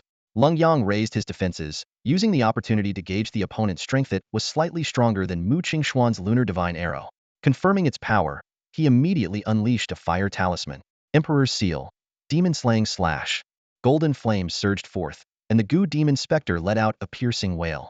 However, the golden flames were quickly corroded by the black, demonic energy. Enraged, the Gu Demon Spectre shrieked, and horrifying beast roars echoed from within the abyss. Stay in line, all of you, Qin Wudao commanded coldly. Instantly, an intricate array of formations appeared above the abyss of demons, radiating immense pressure. This was the origin of the demonic creatures, and the imperial clans of the Great Xia dynasty stationed themselves in the central plains to guard against it. Lenyang ignored the commotion below. Seeing the Gu Demon Spectre recover through the demonic energy, his expression turned serious. If the demon-slaying slash was ineffective, it was time to try the 5 elements ultimate strike. He leapt into the air, deploying 5 talismans representing the elements around him. Wooden spikes, embodying the extension and flexibility of wood, pierced through the black robe. The water element, now infused with his mastery of icy intent, isolated all surrounding demonic energy. Flames and magma summoned by the fire and earth elements poured down in a blazing torrent. To ensure success, Lenyang also invoked the metal element's purging light. A radiant beam descended from the heavens, piercing through the thick purple demonic energy above the abyss. He gathered solar energy into his palm and brought his Aurora sword down in a decisive strike. Though the five elements' ultimate strike comprised five individual techniques, much like the five sacred strikes or five gate strikes, they all converged on one singular target. As the final strike of the Imperial Thunder Slash descended, Lenyang remained steadfast, standing motionless in the void. Qin Wudao gazed at the towering figure, a relieved smile appearing at the corner of his lips. As the golden light gradually faded, the traces of ice and molten lava began to dissipate, leaving only a demon sealing talisman suspended above the fractured peak. Lenyang descended slowly, effortlessly catching the talisman. After noticing the black-robed emblem on it, he tucked it into the Emperor's belt. Unleashing the five-element fatal strike twice in one day, you truly are the nemesis of these sinister entities, Qin Wudao remarked, a glimmer of joy flashing in his eyes. Although the process of Lenyang defeating the Gu demon trickster seemed straightforward, the tension within Qin Wudao was unmistakable. The threat posed by the Gu demon trickster had been escalating rapidly. Over the past decade, it had evolved from merely beguiling Tier 3 demonic creatures to now controlling Tier 4 beasts and even provoking Tier 5 entities to assault the temporal sealing formation. If left unchecked, the entire abyss of demons could spiral into chaos. Eliminating this menace was nothing short of resolving a major calamity for the abyss. Senior, I need to rest now, Lenyang said. Although his soul energy wasn't entirely depleted after executing the five-element fatal strike twice, his vitality and spirit were noticeably drained. Very well, I'll take you back. Do you want to visit your sister? She's currently at school, Qin Wudao offered. No need, senior. I'll visit her when I'm free, Lenyang politely declined. He understood well that Qin Wudao, as a high-ranking official of Xia, was already burdened with countless responsibilities across the central regions. Qin Wudao nodded. All right then. Your teacher is at the Tiance Academy. If you need anything, you can reach out to him. With that, he opened a spatial rift and escorted Lenyang back to the Tiance Academy. Outside Villa number 99, Qin Wudao turned and departed. As one of the five Grand Elders, his role typically involved overseeing and guiding, rather than managing the day-to-day affairs of Xia. For instance, the decision to assign Wang Xiao as Lenyang's protector was a testament to the Grand Elder's discerning judgment. Noticing that Gu Yue was absent from the villa, Lenyang immediately dialed Jiang Qingqing's number. Shortly after, accompanied by the sound of rushing wind, Jiang Qingqing arrived at the villa. Where have you been these past 2 days? You look exhausted, Jiang Qingqing asked with concern. I'm a bit tired, but I'll recover soon. What did you want to discuss with me earlier? Lenyang inquired. Nothing urgent, Jiang Qingqing replied with a smile. You should rest first. The academy will be bustling in the next couple of days, and you'll be quite busy. My father wants your help sealing some sinister entities, but it can wait. What's happening tomorrow? Lenyang asked. It's the opening ceremony for the 4 great academies, held near the Abyss of Demons. There's also a demon hunting event. The 9 Imperial Stars will be leading the opening ceremony. In the past, when there were only 2 or 3 Imperial Stars, they would hunt sovereign-level demonic beasts. Now that there are 9 of you, who knows what kind of challenge you'll face? Does the opening ceremony really require all 9 Imperial Stars to take action? Lenyang asked with a frown. Sitting across from him, Jiang Qingqing nodded lightly. Yes, it's a tradition of the 4 great academies. They want all the students to aim for the status of an Imperial Star. But for you Imperial Stars, the test will be extremely challenging. It's always been this way, and your cohort is no exception. She smiled faintly, a hint of relief in her expression. Luckily, I'm not one of the Imperial Stars. Lenyang nodded thoughtfully. So we just follow the arrangements then. Don't take it lightly, Jiang Qingqing said, her tone turning serious. If you perform poorly at the opening ceremony, the punishment is said to be severe. Some say it's beyond what ordinary people can bear, and in extreme cases, you could even lose your status as an Imperial Star. Her expression softened into a teasing smile as she glanced at Lenyang. But with the chief's strength, I doubt you have anything to worry about.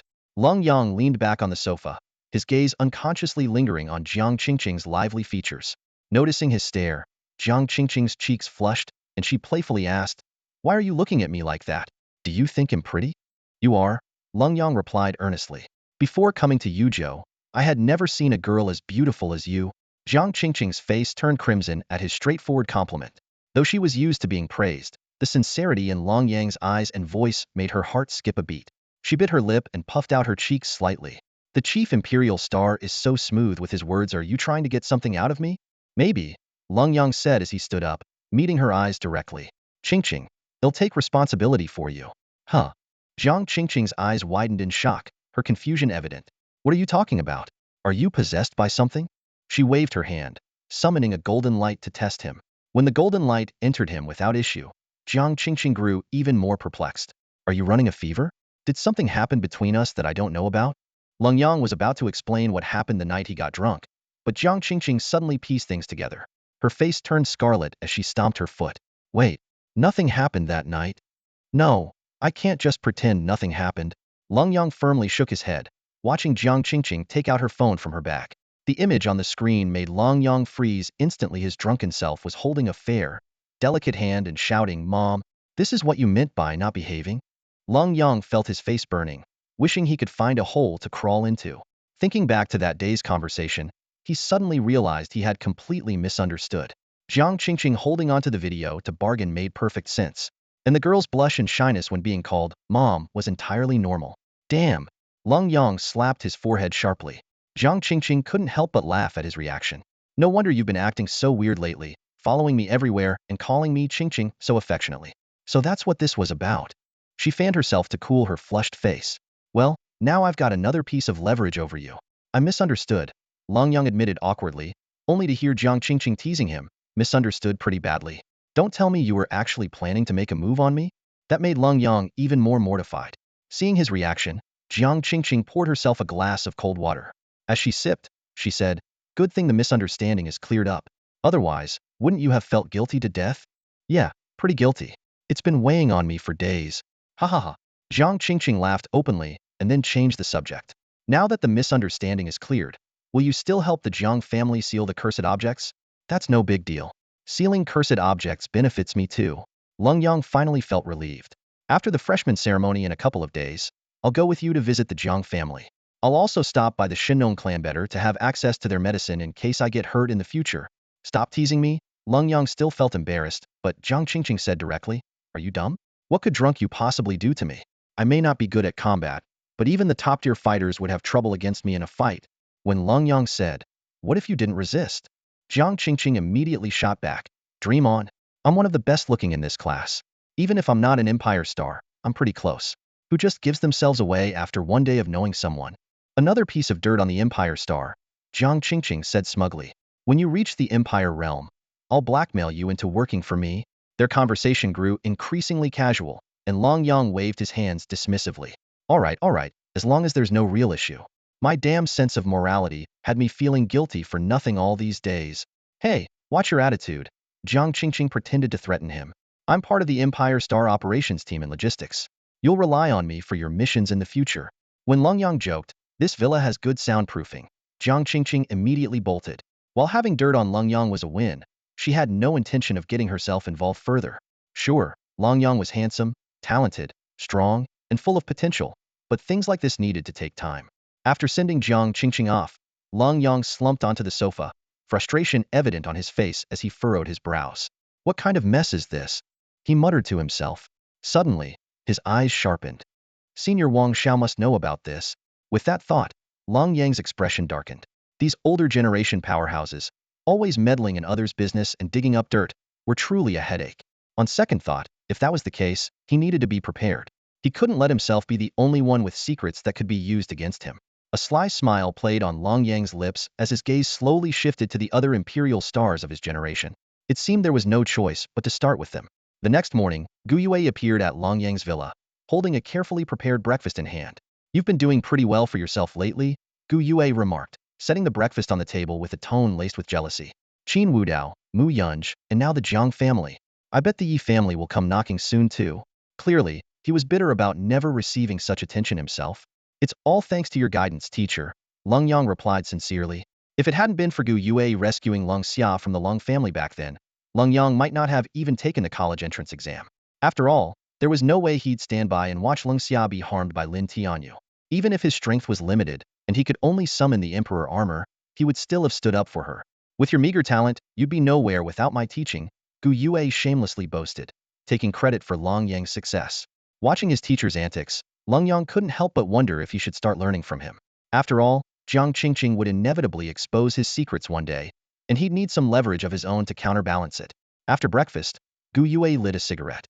"You know the freshman opening ceremony is today, right?" "Yeah, Qingqing mentioned it last night, but I don't know the exact details." "Qingqing?" Gu Yue's eyes lit up. "Jiang Qingqing? Last night, you too." Lenyang quickly clarified, She invited me to the Jang family. Apparently, there's some kind of cursed artifact that needs sealing. Gu Yue nodded in understanding. Makes sense. That girl loves to chat, but she's not the type to mess around. No way you'd succeed that quickly. He exhaled 2 smoke rings and crossed his legs. The opening ceremony isn't anything special. Just show up when it's time. At most, they'll adjust the difficulty based on the number of Imperial star-level talents. Lenyang looked at Gu Yue thoughtfully, hesitating to speak. Spit it out, kid. What's on your mind? Gu Yue noticed his gaze. Teacher, are you planning to propose to the Mu family soon? Lenyang asked cautiously. That bastard Wang Xiao told you, didn't he? Gu Yue jumped up abruptly, clearly flustered. Gu Yue silently pondered to himself, determined that these private thoughts must never be known to Lenyang. It wouldn't hurt to wait until after he succeeded to bring it up. If he proposed now and got kicked off the mountain, it would be far too humiliating. He made up his mind this time. He must succeed, even if it meant going back to his father to admit his mistakes and concede. Teacher, I support you, Lenyang said enthusiastically. It's the modern age now who still does arranged marriages? Besides, you've made history, tying with an Emperor star at the top level. That's an unprecedented achievement. Hearing this, Gu Yue's face lit up with a broad smile. Of course, once this year's new student opening ceremony is over, they'll challenge Gu Tianyi again. Whether I win or lose, we'll make a trip to the Mu family. I can't wait any longer. Even if they still don't acknowledge me, I have to go. Unbeknownst to the teacher and student, Mu Yunj was quietly observing this scene from a hidden space, a peculiar expression on his face. He had only come to take a casual look, but had stumbled upon this heartwarming interaction between the mentor and his pupil. So, the Mu family has become the ultimate villain now? He mused. No, I can't let Gu Tianyi hold back anymore. Otherwise, this kid's arrogance will soar to the skies. He needs to see the harsh realities of the world it's for his own good. With that thought, Mu Yunj silently departed, while Gu Yue suddenly sneezed twice in quick succession. What's going on? Gu Yue rubbed his nose. It must be your teacher's wife thinking about me. This year, Xia has produced 9 Emperor stars, so the opening ceremony will surely be lively. They'll go watch, but not with you.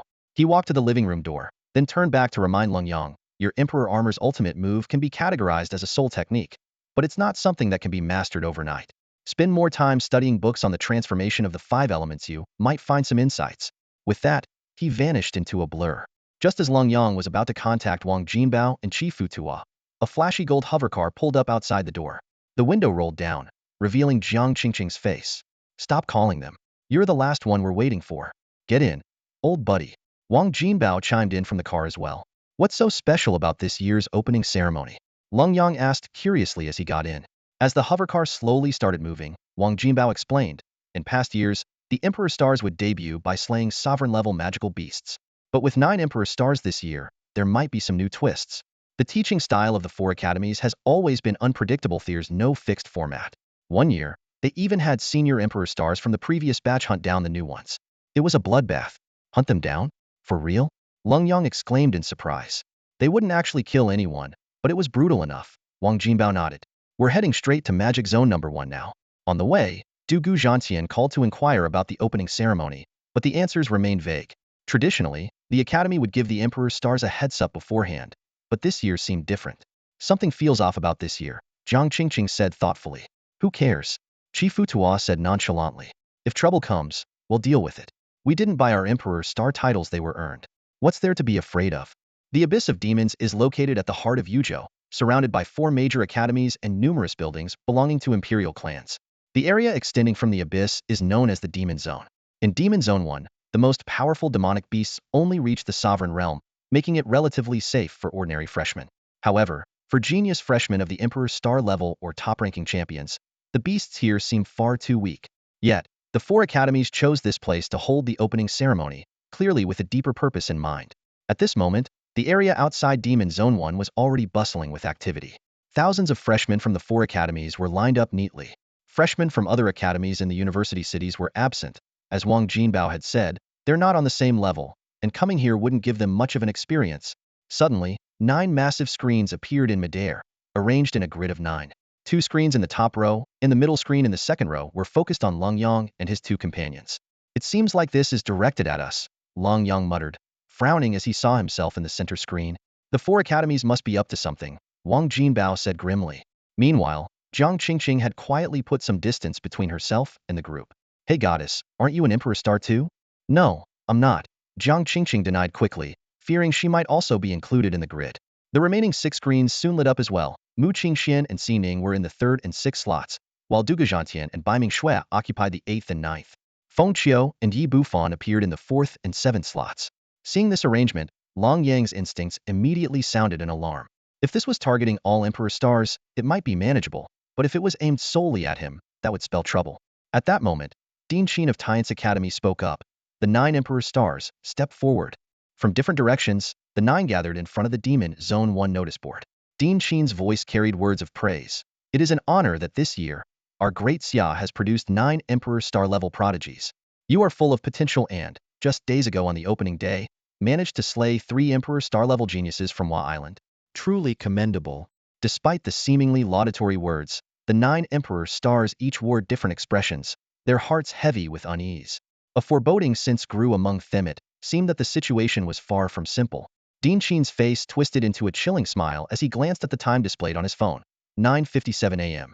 But us old folks just can't stand you young people being so arrogant, let alone carefree, he said, scanning the students present. As the saying goes, when a smile disappears from one person's face, it's bound to appear on someone else's. For today's opening ceremony, I want more people to be happy, even if it means a little sacrifice from the 9D stars. He continued, today, we'll play a game to strengthen the bonds between students from the 4 great academies. The game will take place inside Zone 1 of the Demon Field, and no players are allowed to leave the area.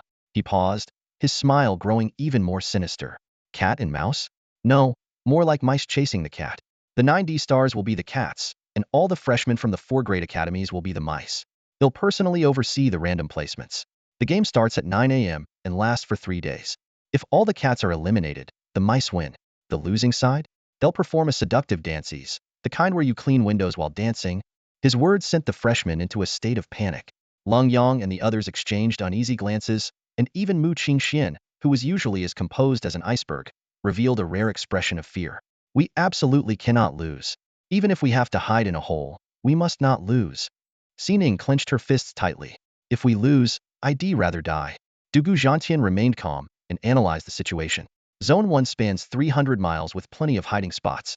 While the power gap seems vast, we're not facing all the freshmen at once.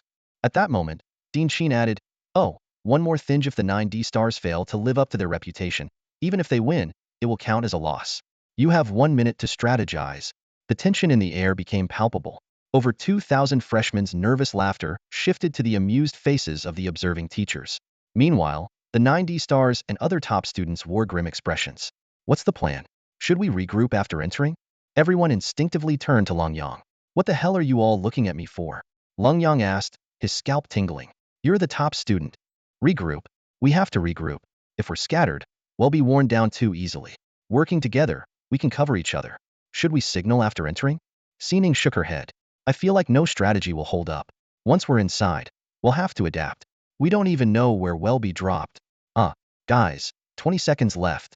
If you see a D star, make sure to signal immediately. Xiao Huahua suddenly shouted, drawing the icy stares of all 9D stars.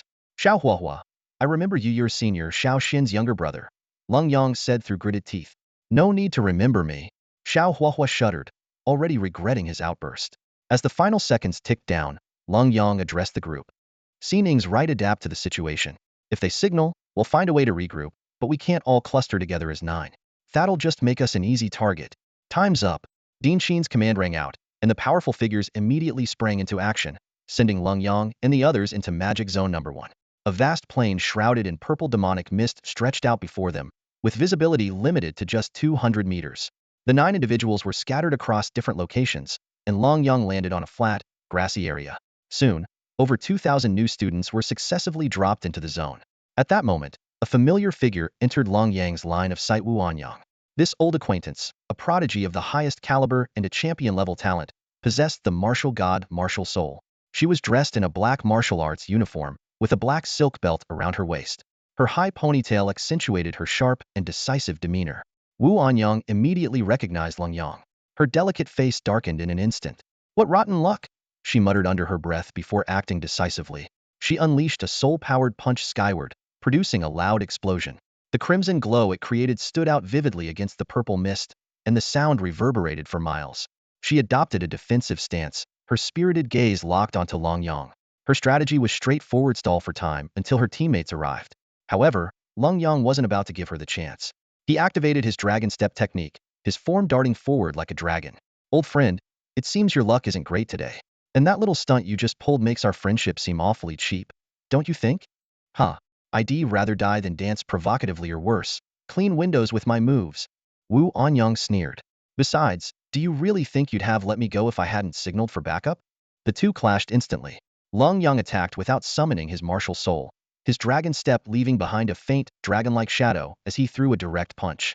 Defeat me without using your martial soul? Dream on. Wu Anyang retorted disdainfully. The shadowy figure of the martial god materialized behind her, meeting Lenyang's punch hidden. This exchange left Wu Anyang stunned. 2 months ago, Lenyang at level 21 would have been no match for her without relying on his Emperor armor. But now, at level 25, Lenyang's physical strength alone was enough to rival her. In close combat, Wu Anyang's martial arts skills had once far outclassed Lenyang's.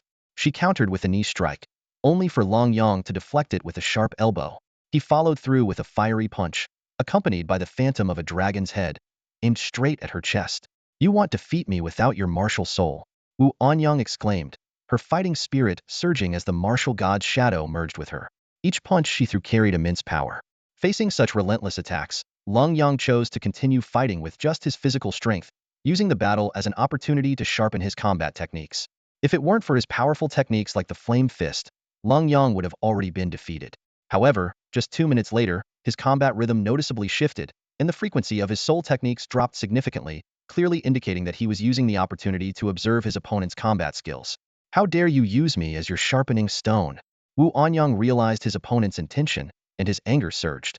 His fists gleamed brilliantly as he delivered a heavy punch, forcing Lenyang back several steps. Impressive. Lenyang rotated his numb arm and praised him sincerely. This compliment, however, only enraged Wu Anyang further.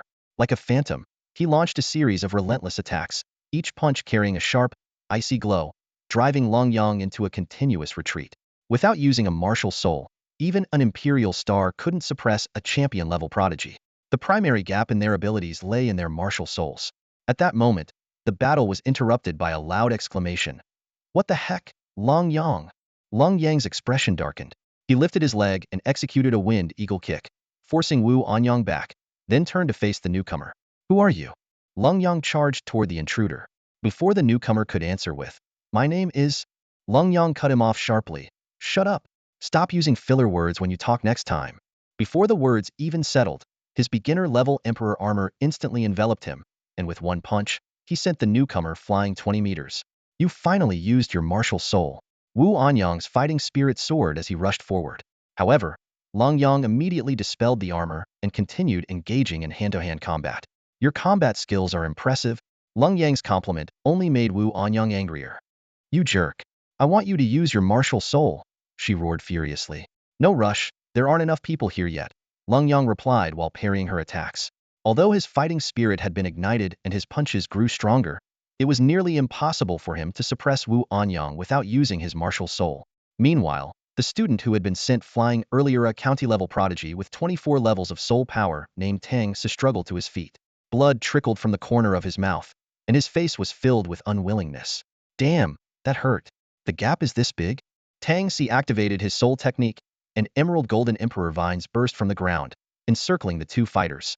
Lenyang's feet ignited with molten flames, and a beam of golden light shot toward Tang. Block it, Tang commanded. His emperor vines transformed into a defensive disc but were instantly cleaved apart. Just as the golden light was about to strike him, a gray light flashed, pulling him away from the battlefield. The battle raged on, fueled by Wu Anyang's furious exclamation, "You've gone too far." Her punches became heavier, and the light from her fists extended several meters. Meanwhile, more students were approaching, and in the distance, the roars of magical beasts echoed ominously. Aren't you afraid of running out of soul power? Wu Anyang gritted her teeth and questioned angrily, her heart filled with frustration. For the first time, she felt the terrifying power of an Emperor Star-level opponent, someone who didn't even need to use their martial spirit to leave her utterly helpless. Lenyang's expression remained indifferent, showing no concern about exhausting his soul power. Afraid of what? Can't soul power just recover? He continued to engage Wu Anyang using only basic soul techniques like Flame Fist, without ever activating his martial spirit. At that moment, the battle took a sudden turn. Two unfamiliar students charged in from different directions, one wielding a sword, the other a hammer. To make matters worse, a magical beast on another side was eyeing Lenyang with predatory intent. Let's see if you'll use your martial spirit now. Lenyang seized the opportunity, lunging forward in an attempt to lock Lenyang's arm. But Lenyang was prepared. In an instant, he summoned his Emperor Armor and delivered a powerful punch. Lenyang barely managed to cross her arms in front of her chest to block, avoiding being sent flying on the spot. You jerk. You did that on purpose. Lenyang's cheeks flushed red with a mix of anger and embarrassment. Don't come closer. The three of us together aren't his match. Lenyang quickly warned the two reinforcements, but the magical beast didn't care and pounced toward Lenyang. A flash of golden sword light later, the beast's head fell to the ground. Surrounded by the three opponents, Lenyang casually threw a punch. The golden energy from his fist swept across several meters, forcing the hammer-wielding student to roll away hastily. In the next instant, Lenyang teleported behind him and struck the back of his neck with a precise hand chop. The swordsman met the same fate moments later. Alright, let's continue. Lenyang deactivated his armor and nonchalantly returned to his fight with Lenyang. Lenyang was on the verge of breaking down. This guy was clearly treating her as a sparring partner, and every move he made targeted her weaknesses without the slightest hint of mercy. If not for her quick reflexes, she'd already be seriously injured. Giving up wasn't an option, let alone winning. During brief moments of respite, Lenyang kept sending out distress signals, hoping someone would come to her aid.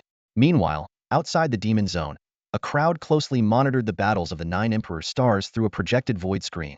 Unlike Lenyang, who appeared to be toying with his opponent, the others were swiftly defeating their enemies and moving on to new targets. Half an hour passed, and Lenyang was still as composed as ever. In stark contrast, Lenyang was drenched in sweat and gasping for breath. Her face was bruised from a punch, a stark purple mark spreading across her skin. Since Lenyang hadn't used his martial spirit, his energy consumption was minimal. He even had enough leeway to absorb 2 high-grade soul crystals to replenish his soul power. Take a break. He'll watch over things for you, and we'll continue later, Lenyang said casually. Around him lay over a dozen corpses, strangely untouched and left where they fell. Lenyang's attacks were indeed ferocious. The opponents lying on the ground would need at least an hour to regain consciousness. He glanced around, a trace of contemplation flickering in his eyes. Can you act like a normal person? Lenyang glared at her opponent. Stop focusing on just one person. Besides, your combat skills are already incredible. Lenyang was inwardly shocked. Lenyang's comprehension was astounding. In just half an hour of sparring, his techniques had nearly reached her level, and she, possessing the martial god spirit, had been rigorously trained in close combat since childhood. For Lenyang to catch up so quickly, it was not only due to his immense strength, but also his terrifying aptitude. You're done fighting? Lenyang locked eyes with Lenyang. His face bore a few bruises, but he didn't seem to care. Learning so much from her was worth taking a few hits. I'm done. Be a decent person for once. Lenyang plopped onto the ground, exhausted. Lenyang paused and thought, deciding to show some mercy. After all, the game had just begun, and eliminating her now would spoil the fun. At that moment, 7 or 8 figures suddenly emerged from the distant purple mist. There's Lenyang ahead, the leader shouted. Don't engage directly. Signal first and stall him. The group froze momentarily upon seeing the corpses scattered on the ground, a chill running through their spines. No holding back. Go all out. Attack together. Lenyang was about to call out a warning, but before she could, a flash of sword light streaked past, and the next moment, she found herself teleported out of the demon zone. Lenyang, I'm going to kill you. Lenyang screamed in frustration, then turned to the sky and shouted, Can I go back in? Just stay and watch, Gu Yue replied casually, appearing out of nowhere with a lounge chair, swaying leisurely. Lenyang pouted. You're a brilliant disciple. Thank you for the compliment, Gu Yue replied with a sly smile. Several other eliminated students had already gathered. Resigned, Lenyang sat on the grass to watch the action unfold. On the screen, Lenyang chose not to use the Emperor's armor, relying solely on his Aurora sword. Even with 8 freshmen from the 4 great academies teaming up, they could only stalemate him. 10 minutes later, reinforcements arrived, but even with 13 opponents, Lenyang defeated them one by one. Impressive, right? My disciple is incredible, Gu Yue said smugly. Even among the elites of Emperor's Star, he's an overwhelming presence. If he used the Emperor's armor, these people wouldn't last half a minute. He's burning through a lot of energy, Lenyang retorted, unconvinced. The environment is already limiting him, Gu Yue explained. The mist blocks sunlight, weakening his abilities. That kid's martial spirit is terrifyingly strong. As more prodigies converged on the battlefield, Lenyang was forced to relocate, casually dispatching a few opponents along the way. His soul power is running low. He's about to be in trouble, Wu Anyang muttered, secretly hoping to see Lenyang finally get overwhelmed. As if responding to her thoughts, Dean Sheen suddenly spoke up. This mist is getting in the way. Let's clear it for now. With a wave of his hand, the purple haze dissipated, and visibility in the demon zone dramatically improved. Yes, everyone, go hunt Lenyang. Wu Anyang cheered. Gu Yue, however, chuckled coldly. How convenient. Like giving a pillow to someone who's sleepy. Within the demon zone, bathed in the sudden sunlight, Long Yang's lips curled into a smirk. Perfect. Now, let the massacre begin.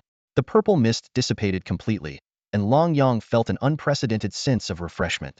The high-grade soul crystal in his hand was losing its luster at a speed visible to the naked eye, eventually turning to ashes and scattering into the air.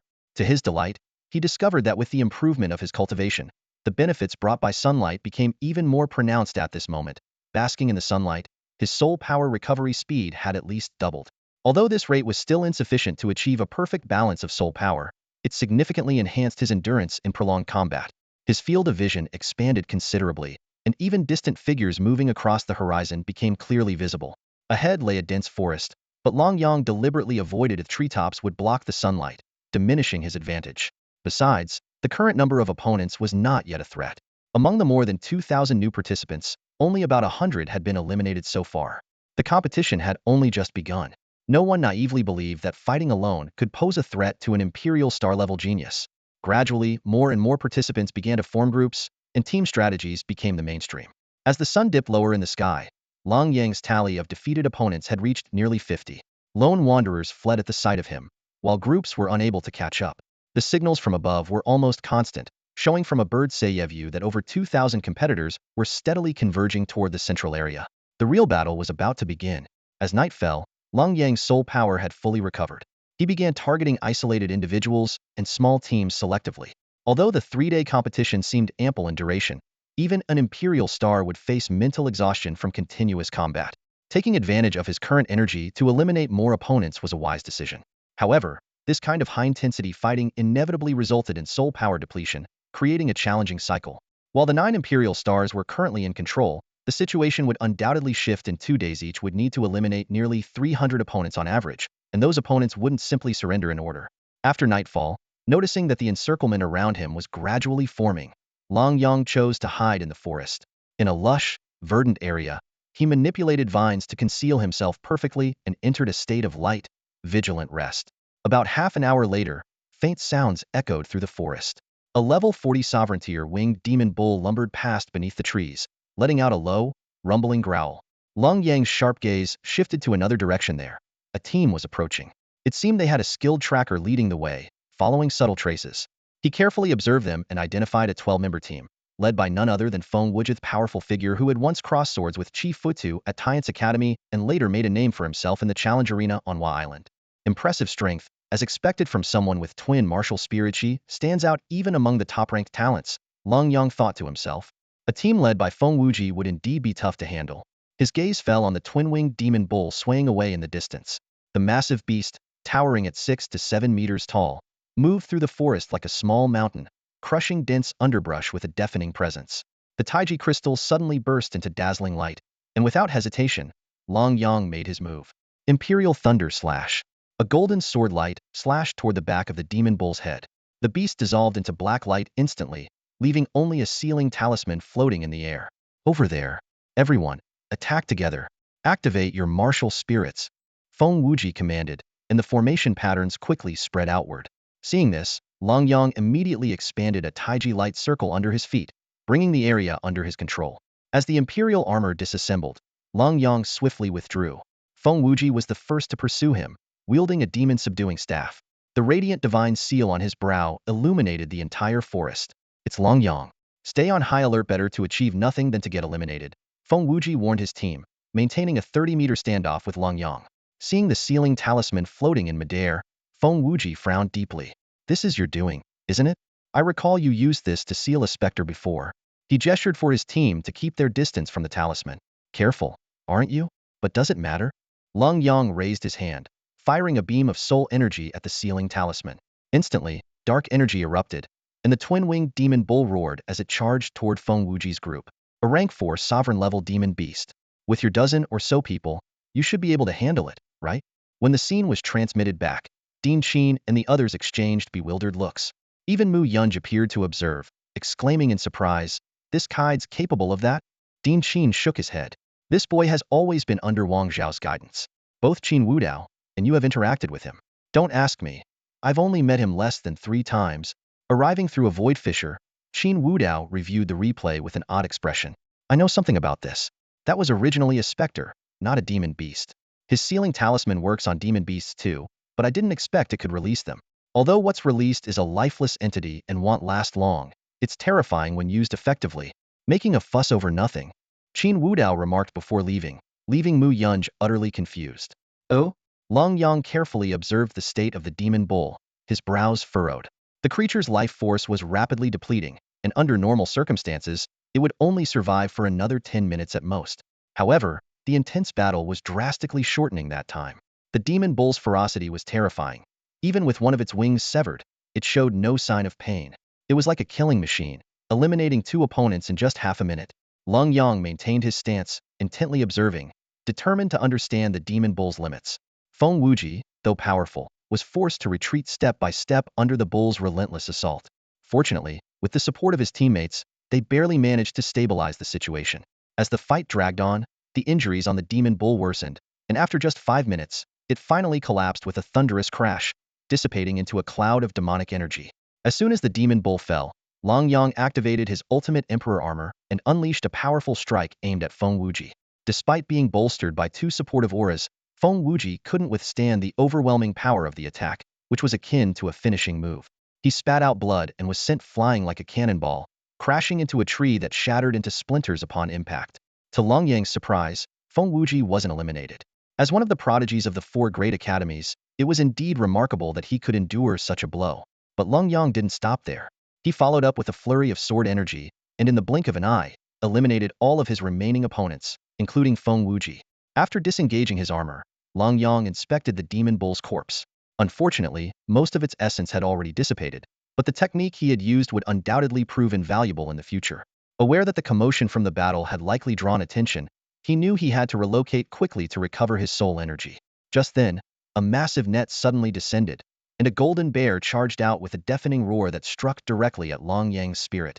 Though he quickly regained his composure and drove the bear back with a flaming punch, more enemies were already converging on his location. Thick green vines surged from all directions, intertwining with golden chains of flame to form a deadly encirclement around Long Yang. At the critical moment, pieces of armor materialized in the void, and the ultimate Emperor Armor swiftly enveloped his body. The battles today had already been numerous, and yet here he was, ambushed again. Long Yang gripped the Aurora sword tightly as radiant light flowed along its blade. This area was undoubtedly riddled with traps. She couldn't afford to be entangled in prolonged combat. In an instant, his figure flickered and reappeared 30 meters away. However, just as he landed, a towering pillar of fire erupted beneath his feet. The Aurora shield activated just in time, but the force of the flames still blasted him out of the forest. On the treetops, several figures emerged. The howling moon wolf king leapt into the air, spitting out a crescent-shaped beam, while an invisible force dragged at Long Yang's legs. Well. Long Yang sneered coldly. Above his head, the Shui character scroll expanded abruptly, enveloping a 100-meter radius. Emperor's Torrential Cascade.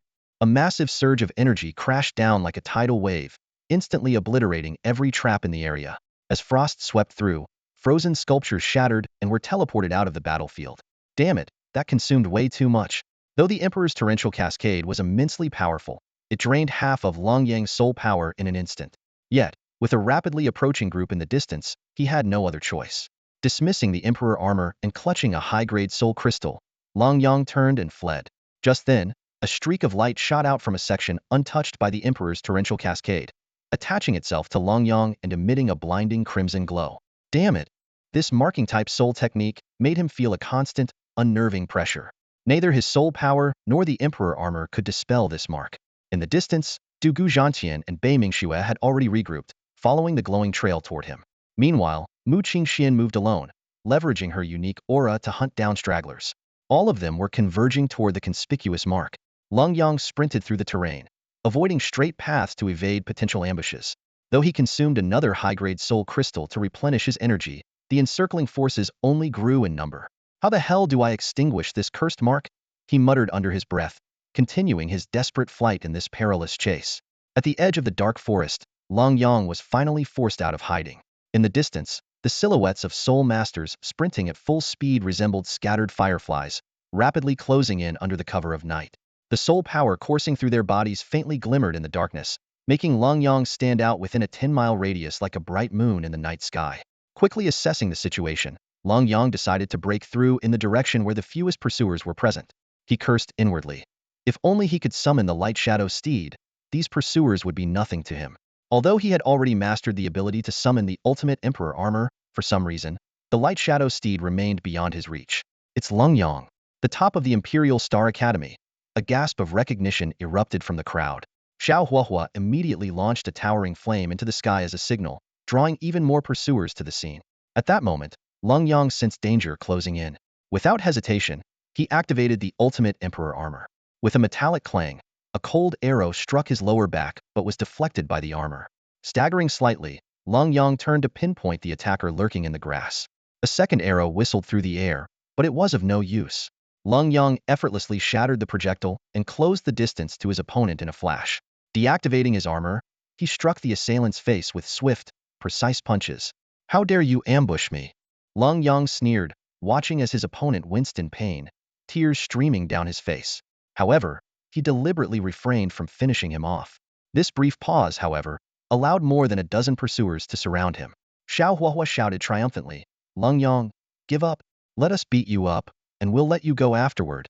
The group had long abandoned the game's rules, eager to seize this rare chance to teach the Imperial Star's top student a lesson. Beat me? Lenyang reactivated the Emperor Armor, the crisp sound of its joints echoing in the tense air. Despite his provocations, Xiao Huahua warned his comrades to stay on guard. But such precautions were futile against Lenyang.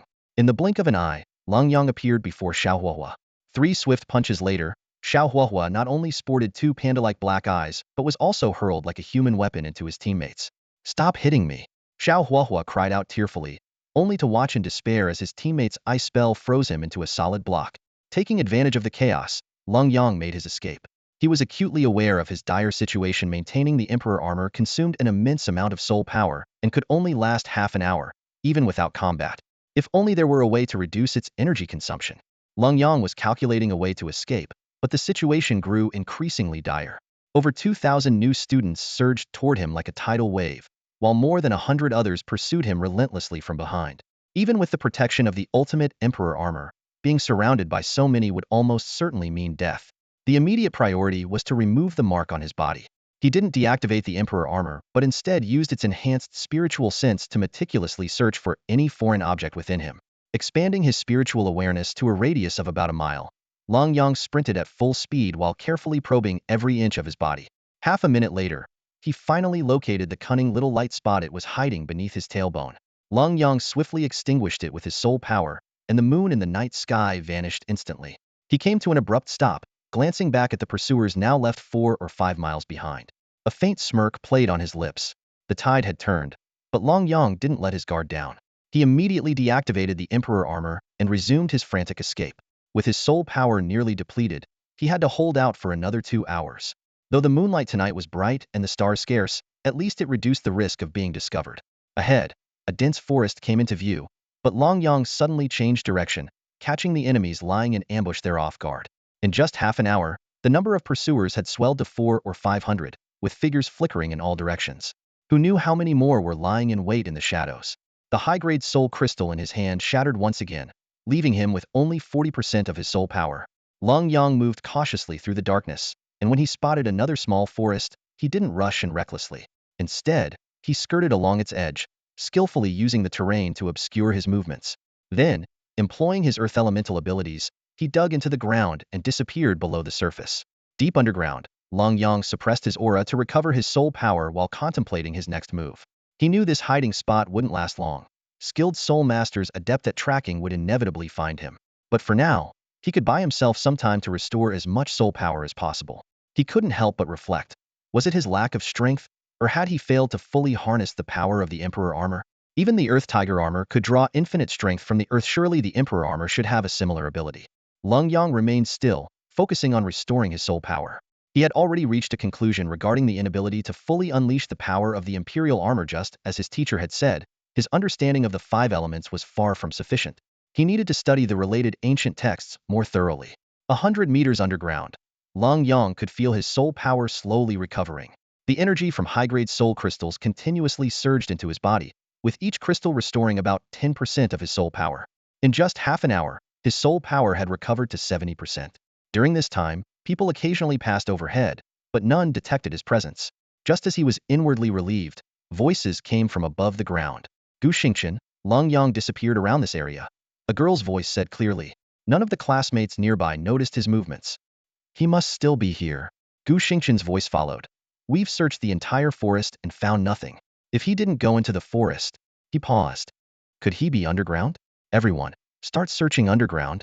With the order given, figures moved swiftly, expanding the search range to include the subterranean area. Lenyang, however, remained calm and continued focusing on recovering his soul power. Every bit more he regained could make a difference.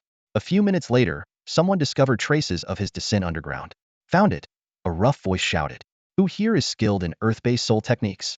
I'll do it. The ground began to shake violently, the tremors reaching even 100 meters below. But what truly alarmed Lenyang was a peculiar force spreading through the earth's veins. Poison? Lenyang frowned and immediately summoned the Imperial Armor. Flames surged as he broke through the surface, rising into midair. The scene before him left him stunned. The estimated 5 or 6 dozen people had multiplied several times over. Close by, there were over 200 individuals, and a larger encirclement loomed 300 meters away, forming a tight formation. Hello, classmates, Lenyang said, scanning the crowd. Chasing me this hard? Well then, see you around. On the ground, Gu Xingqian had already deployed an atragram formation spanning 300 meters.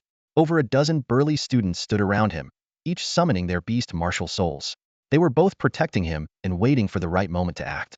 With just this, you think you can eliminate me? Lenyang said, his voice calm but confident.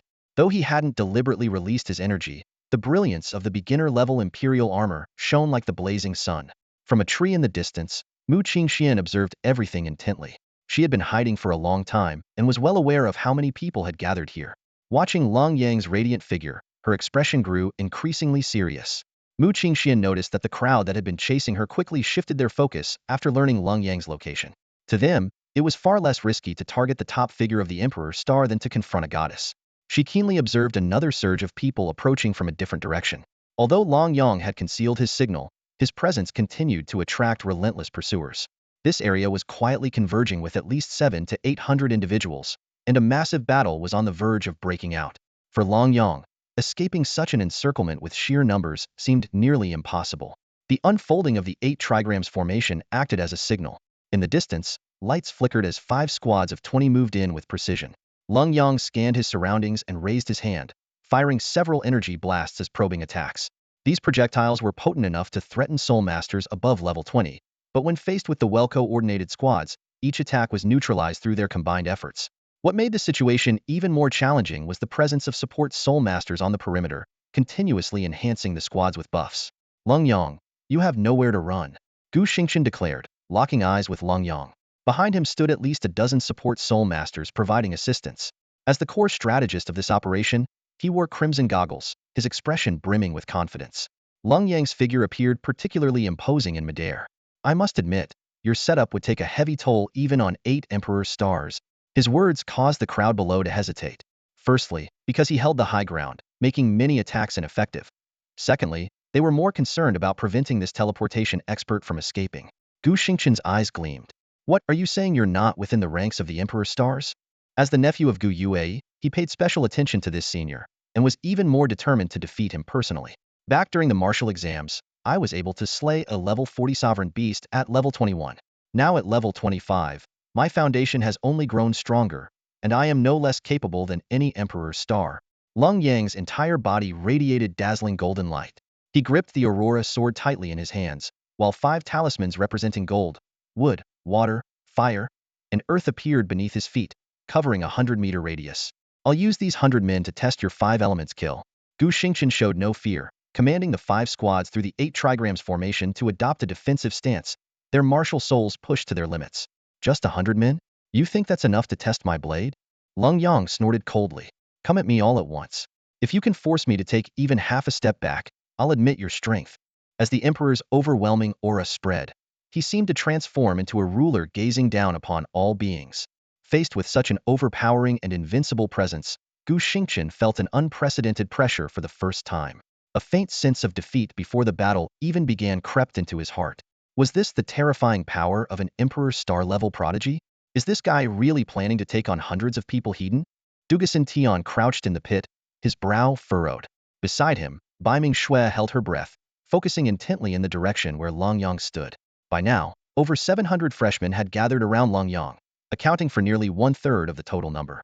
What was even more concerning was that this was only the number of visible opponents. There was no telling how many were still hidden in the shadows. I refuse to believe Gu Xingqian only set up 2 layers of defenses, Dugasan Tian muttered under his breath. There must be a final layer, designed to ensure Lenyang can't escape. But the question is, can he even break through the first 2? The first layer alone has 100 people. That's already an impossible task. Indeed, everyone admitted to the 4 great academies was a prodigy, each with the potential to reach the Imperial realm. Even a top-tier genius at their peak could only hold their own against one Imperial star at best. He's grown too quickly, to the point where he doesn't even regard the geniuses of the 4 great academies. This time, he might end up taking a hard fall, Dugasan Tian said grimly. Baiming Shui, however, shook her head slightly. Not necessarily. He's watched Feng Wuji fight up close in the arena. There's no way he doesn't understand the strength of a top-tier genius. Then is he planning to retreat? Dugasan Tian's body tensed, ready to act at any moment. They were about a kilometer away from Lenyang, with no one following them from behind. If Lenyang could break free from the battle, the 3 of them could easily lose the 700 pursuers with their speed. Just then, a round, chubby figure quietly approached their hiding spot. Wang Jinbao. Over here, you fat fool. Baiming Shui called out in a hushed voice. Wang Jinbao scrambled into the pit and pulled out 4 gold coins. Each of these can restore half of your soul power, he said as he handed 2 coins to each of them. If you decide to head for the outer circle, I can help you escape. But you can't take too long. If I run out of soul power, I won't be able to get away either. Dugasan Tian and Baiming Shui accepted the coins but kept their eyes fixed on the distant battlefield. As Lenyang's imposing presence continued to rise, even Wang Jinbao couldn't help but mutter anxiously, this guy, is he seriously going to fight all of them? Surely not, right? Wang Jinbao had spent the last few days getting closer to Lenyang, but he still couldn't quite figure out the man's temperament. Lenyang exuded an overwhelming aura, towering above the 100-strong, battle-ready formation below. All of you, come at me together. Luring me away? Dream on. Gu Xingqian's expression turned grave as he channeled all his energy to resist the oppressive force of the Emperor's might, which threatened to disturb his mental state. Lenyang's sharp gaze scanned his surroundings, quickly pinpointing the positions of key figures. A cold figure stood atop a large tree. Wang Jinbao and 2 others concealed themselves in a distant hollow, and to the right stood Xining. Xining, in particular, had already shed her hooded robe and quietly blended into one of the teams. Old 6. Lenyang's thoughts stirred as he slowly raised his aurora sword. A streak of light slashed through the night sky, pointing precisely in Xining's direction. Then, he lifted the sword high above his head, channeling Imperial energy. Though the gesture seemed like the opening move of an attack, it carried a hidden message. Those observing from the periphery instantly understood his signal. He spotted us move in that direction. Not only did the trio of Du Gu Zhantian react, but even Mu Qingxian began to shift cautiously. You want to test my strength? Then let me show you what I'm capable of. Ultimate Emperor Armor. Lenyang's voice boomed like the decree of heaven. In the void, pieces of additional armor materialized and attached themselves to him. His aura surged dramatically, and as he looked up at the starry sky, countless beams of starlight poured down upon him. Though gentler than sunlight, these rays carried the power of the stars. Under the radiance of the starlight, Lenyang's form began to grow not simply in height, but in grandeur, as if he were ascending to an exalted, limitless stature. He seemed like an emperor descending from the heavens. Heavenly manifestation. His body expanded to a towering 100 meters, and the 5 talismans beneath him expanded as well, covering a radius of 200 meters. Gu Xingqian let out a furious roar, summoning 20 more squads and unleashing a surge of soul power. Everyone, stay sharp. He's a soul master who can't defy the heavens. Whoa, Lenyang's really going all out challenging the heavens. Du Gu Zhantian exclaimed. But by now, Lenyang's state of mind had transformed. Gazing down at the many prodigies below, his voice thundered across the battlefield. Defy the heavens? I am the Emperor, I am the heavens. In that moment, Lenyang's imperial aura reached new heights. Even as the 300 below unleashed their soul power in unison, they could not dispel the crushing pressure. His mastery of the Emperor's art seemed to have shattered a previous limit, granting him an even greater command over the ultimate Emperor armor. Though he had unlocked the Emperor's steed, he chose not to summon it, instead opting to face this battle heat-en, determined to eliminate every single opponent. Surround me? Did you even consider the consequences? Lenyang stepped forward, and the wood talisman expanded infinitely, enveloping all 300. Wood's growth and constriction. Instantly, massive tree trunks, as thick as water barrels, shot skyward. Anyone unfortunate enough to be struck was immediately disqualified. While the trees did not ensnare everyone, their overwhelming binding force rendered all movement impossible. Damn it, I can't move, the crowd cried out in alarm. Gu Xingqian abandoned his efforts to maintain the 8-trigram array and roared, "Use all your strength. I refuse to believe he can eliminate all 300 of us at once." With that, he transformed into a massive beast, soaring toward the sky. Inspired, the others followed suit, their terrifying soul power intertwining and piercing the heavens. Water's concealment. Lenyang's voice rang out once more. Dark energy crashed down like a raging waterfall, clashing midair against the combined soul power of over 300 individuals. At this tense moment, a fiery red kill sigil suddenly materialized on the ground. In an instant, it melted the surrounding 200 meters of earth into a boiling sea of magma. In the face of this crisis, Principal Shinn and the other 3 principals vanished from their positions simultaneously. They were well aware that the impending surge of power far exceeded what the students could withstand. They had to intervene immediately, yet moving any student away prematurely was not an option. In the 9 projection screens, 6 glowed brilliantly. The eliminated students stared in astonishment as one individual, wielding soul power at only the 25th level, stood against the combined might of 300 elite prodigies. Impossible. Absolutely impossible. Feng Wuji shook his head in disbelief. Though he had been easily defeated by Lenyang before, he could not fathom how anyone could fight against 300 opponents alone. These were the top talents meticulously trained by the 4 academies, with an average soul power nearing level 25. Even a soul king would likely retreat in the face of such a formation. Wu Anyang clenched her fists tightly, her eyes wide with shock as she watched. She had initially thought Lenyang was bluffing, looking for a chance to escape. But to her surprise, he truly intended to confront them heat-en. If he had charged into the crowd, he might have reduced the pressure, facing only a dozen or so at a time. Yet, Lenyang chose to hover in midair, taking on the combined attacks of all 300 at once. Was the gap between an imperial star and a champion truly this terrifying? The 4 principals appeared in the demonic zone, observing Lenyang's condition up close. Principal Shinn murmured, "It seems he's entered some kind of special state, unleashing power far beyond his normal limits." He then shifted his focus to the 300 students below. Sensing Lenyang's resolve, Du Guzhantian and the others immediately adjusted their strategy. Breakthrough. Golden lightning descended from the heavens as Du Guzhantian merged with his martial soul, gripping the god-slaying blade, radiating the aura of a ferocious war god. Bei Mingxue transformed into a snow fairy, her 9 tails swirling as her ghostly figure shimmered with ethereal light. As the trio launched their coordinated breakthrough, several figures suddenly emerged from 300 meters away. Mu Qingxiao, wielding an ice crystal bow with a stormy snowstorm wing manifesting behind him, unleashed an arrow of wind and snow. "Stop them! You go! Leave them to me!" 2 voices rang out almost simultaneously, the latter belonging to Mu Qingxian. She soared into the sky as an ice phoenix, scattering hundreds of icy feathers with a sweep of her wings, directly suppressing Mu Qingxiao, who shared her ice and snow affinity. Du Guzhantian suddenly realized, she has already broken through to the Soul Elder realm. The power difference between a Soul Sovereign and a Soul Master is minimal, but Mu Qingxuan's strength far exceeds that of an ordinary person. She possesses 3 powerful martial souls. "Xiaoxue," Du Guzhantian called out, his divine slayer blade erupting with a dazzling blade light 10 meters wide, instantly tearing through the enemy encirclement. Bei Mingxue understood his intention, transforming into a shadow of snow and flying into his arms. In that moment, golden and snow-white lights intertwined, their combined power rivaling the intensity of the battle on Lenyang's side. At this critical juncture, a majestic and extraordinary golden-striped white tiger suddenly appeared. Its body shimmered with golden lightning, wings sprouted from its back, 9 tails swayed behind it, its dual-pupiled eyes glowed fiercely, saber teeth gleamed menacingly, and a single horn crowned its forehead. This was none other than their martial soul fusion technique, the Golden Thunder Illusory Divine Tiger. The golden horn on the illusory divine tiger's forehead sparkled with thunderous energy, nullifying any soul techniques that tried to block its path. Its massive body, over 10 meters long, erupted with power, unleashing countless ice blades that swept out in all directions. Don't let it get close, Mai shouted urgently, summoning a pitch-black pagoda that descended from the sky, attempting to trap the golden thunder illusory divine tiger.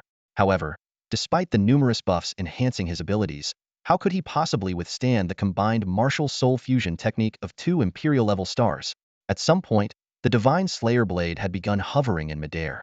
Although it was unmanned, the golden divine lightning coiling around it grew increasingly intense. At that moment, the illusory divine tiger opened its mouth and spat out a chilling sword straight toward the formation of 300 opponents. Simultaneously, the divine slayer blade descended with a deafening crash, unleashing a blinding, thunderous blade light. After these two devastating attacks landed, the illusory divine tiger ceased its movements. The icy aura unleashed by the chilling sword, combined with the imperial waterfall-like pressure, suppressed the formation of 300 opponents. Meanwhile, the golden blade light tore through the energy barrier, hurtling toward Gu Xingqian. In the sky, countless starlights coalesced into radiant golden energy, all merging into Lenyang's body. Wielding an enlarged golden killer's edict, he struck with a single sword, Emperor's Thunder Cleave. Under the oppressive force of supreme power, the golden sword light annihilated all obstacles in its path, completely obliterating the 300-strong formation below. Gu Xingqian was the first to be forcibly teleported out, followed by a series of eliminated figures. In the blink of an eye, all 300 were disqualified. The battle raged on. Lenyang stood tall in the void, while Baiming Shui's Ice Phoenix descends from the heavens, froze over a dozen opponents. Wang Jinbao, wielding a Guan Dao, systematically eliminated them one by one. Yet, over 400 enemies still remained. Seeing the situation, Lenyang activated a 5 elements array beneath his feet. This scene struck fear into the hearts of everyone present, forcing them to retreat, even startling Din Qin and the others. At the same time, Du Gu Zhantian and Baiming Shui's fusion technique came to an end. Baiming Shui unfurled her 9 snow-white giant tails, releasing an illusionary snow shadow. Taking advantage of the enemy's momentary disorientation, Xining, hidden among the crowd, recited an incantation and successfully controlled over 30 opponents. Go, help the Imperial stars escape, she commanded with a pale face. The 30 controlled individuals immediately charged into the crowd, successfully holding back about 60 enemies. At that moment, Lenyang's figure plummeted from the sky. Du Gu Zhantian caught him just in time, slipping a golden coin into his hand. Meanwhile, Mu Qingxian continuously fired arrows to provide cover, and Wang Jinbao retrieved a flying shuttle from the divine weapon box, his aura surging after scattering golden coins. Hurry! Someone roared as the illusionary spell began to wear off and the surrounding opponents regained clarity. They're at their limit. We still have 400 people. Don't let them escape, attack Wang Jinbao. They must not get away. Hey, this little fatty's coins are really useful. Lenyang's eyes gleamed with a golden glow as he leapt off Du Gu Zhantian's back. In an instant, the Emperor's armor reappeared, enveloping his entire body. Wielding the Aurora sword, every precise swing eliminated an opponent from the battlefield. Du Gu Zhantian stared in shock at Lenyang's transformation and couldn't help but curse. What the hell? Are you even human? Gritting his teeth, he activated his martial soul, gripping the god-slaying blade tightly as he charged into the enemy ranks with a murderous aura. As an Emperor star, he wouldn't tolerate falling behind. Baiming Shui followed closely, wielding her snow god sword. Her sword light danced like snowflakes, and wherever she passed, countless contestants were eliminated. With 3 Emperor stars going all out, the scene was akin to tigers rampaging through a flock of sheep. More contestants shifted their focus to Wang Jinbao, while Mu Qingxian descended gracefully from above, each strike eliminating an opponent with precision. Outside the arena, Wu Anyang and the others watched in stunned silence as contestants were flung out of the battlefield like dumplings. Was this the power of Emperor stars? Even the top-tier prodigies couldn't last more than 2 or 3 moves against them. They showed no concern for soul power consumption, focusing solely on rapid eliminations. Even a standard soul sovereign had no chance but to be instantly defeated. Du Gu Zhantian, surrounded by golden lightning, wielded the god-slaying blade with unstoppable force, cutting down even the most defense-oriented prodigies. However, this style of combat came at a cost, as it rapidly drained his soul power. After all, top-tier contestants were no pushovers, and eliminating them in a short time required a hefty price. A mere 200 meters felt like an insurmountable chasm. Lenyang unleashed his wood annihilation technique, causing countless vines to surge forward, blocking the path. At that moment, Baiming Shui tossed him a coin. I've got one more coin here. Catching it, Lenyang immediately regained nearly half of his soul power. Wang Jinbao's support coins were practically a cheat on the battlefield, but Lenyang knew their number was limited. Each time he restored half his soul power, Wang Jinbao had to expend an equivalent amount. As for how long these coins could store energy, if they had a long shelf life, it would truly be an overpowered ability. Don't get caught up in the fight. Lenyang, though still able to fight, was nearing his limit. His earlier strike had nearly exhausted both his soul and mental energy, and now he was running on sheer willpower. Would stretch and recoil. Activating his ultimate move to clear a path, Lenyang coordinated seamlessly with Du Guzhantian and Bei Mingxue, fighting while retreating. Contestants continued to be eliminated one after another. Just then, Mai unleashed a dazzling light, summoning a fully buffed pagoda of purgatory to suppress them from above. Attacks came from all directions, with Mu Qingyu in midair commanding an ice phoenix that unleashed freezing beams, attempting to entrap the trio in ice. Instinctively, Lenyang raised his hand to counter, firing a beam of flame from his palm to clash with the icy blast. You're out too. Demon Sealing Slash. A blazing blade arc tore through the air, striking the ice phoenix and sending it flying out of the battlefield. At that moment, a unique domain enveloped the trio, and a massive titan ape, engulfed in flames, stepped forward to block their path. Martial Soul Fusion Skill. Among the over 2,000 freshmen, it wasn't uncommon, and at this moment, the lava titan giant ape displayed before the crowd was one such example. As the gravity field expanded, Lenyang and his companions' movements noticeably slowed. 50 meters behind the battlefield, two enemies regrouped and launched an attack with maniacal laughter. Ha ha ha, come on, let's take down these Empyrean stars. Two long spears tore through the air with terrifying momentum. Even if this martial soul fusion skill wasn't executed by a top-tier prodigy, it was still enough to threaten the life of a soul elder. For an Empyrean star to resist it alone, they could only hold out until the skill's duration ended before retaliating.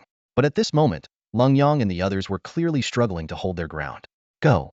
Lenyang shouted, holding a shield in his left hand as he faced the fearsome long spear's Hedon. Du Guzhantian and Bei Mingxue exchanged a glance and decisively turned to leave. Would the lava titan let them escape so easily? Emperor's Wild Torrent. Another deadly move was unleashed, and the lava titan was instantly encased in ice. Though its power was weakened and the ice broke after just 3 seconds, it was enough for Du Guzhantian and Bei Mingxue to escape 100 meters away and successfully rendezvous with Wang Jinbao. You go, I can handle this. Lenyang said firmly, his gaze locked on the lava titan and the two long spears. Go, urged Mu Qingxian, who was already at her limit. Though the battle had lasted less than 3 minutes, everyone was utterly exhausted. Wang Jinbao decisively led the group of 4 onto a flying shuttle and fled swiftly, disappearing in an instant. Watching them leave, Lenyang rose into the air once again, his voice striking fear into the hearts of the 300 people on the ground. I'll eliminate all of you. This game ends now. Not only were the 300 people present stunned, but even the eliminated spectators were shocked. Someone shouted, impossible. There's no way he can take out 300 people. Not even an Empyrean star can do that. That kind of finishing move can't be used again. Gu Yue shook his head in disbelief. This Kidi's he defying the heavens? That earlier finishing move was indeed unrepeatable. It was an extraordinary performance under special conditions. Nonetheless, the 300 people on the ground were already intimidated by Lenyang. When the lava titan hurled a massive boulder, which Lenyang sliced apart with a single sword strike, he smirked playfully. Scared? Don't worry, it's just a game. A blank finishing move card appeared before him. Since you're afraid, I'll spare you for now. There are still 2 days left. Let's take our time. He's trying to escape. Mai shouted, but Lenyang cast a single glance at him, causing him to tremble with fear, as if he would be eliminated in the next second. Lenyang didn't strike again. Summoning his emperor's steed, he turned into a streak of light and vanished without a trace, his speed so fast it was impossible to track. The scene fell into complete silence. Even the 4 academy deans, watching the direction in which Lenyang disappeared, showed expressions of shock. Murmurs of "this kid is almost demonic," and "the Mu clan moves fast" began to spread. Mu Yunj responded calmly. I only asked him to seal a flame fiend for the Mu clan. Dean Yi smiled mischievously. Since the Mu clan hasn't made a move, our Yi family also has a talented young woman. They'll have Yusin approach him, and he'll propose marriage directly. Let's see if that brat Gu Yue dares to refuse then. Shameless, Mu Yunj replied coldly. Dean Shin's voice rang out across the battlefield. All right, let's go back. The game isn't over yet. They're in bad shape, find them and eliminate them. Hearing this, the 300 people reignited their fighting spirit. Brothers, we've got more than 2 days left. Let's pull ourselves together. Although the Emperor's steed's speed was far from reaching the speed of light, it had already pushed Lenyang to his physical limits. Despite the astonishing velocity, Lenyang managed to lock onto Wang Jinbao's shuttle with precision. The moment Lenyang leapt off the Emperor's steed, the Emperor armor disassembled instantly. Exhausted of all his strength, Yang plummeted straight toward the ground, losing consciousness. What the heck is that?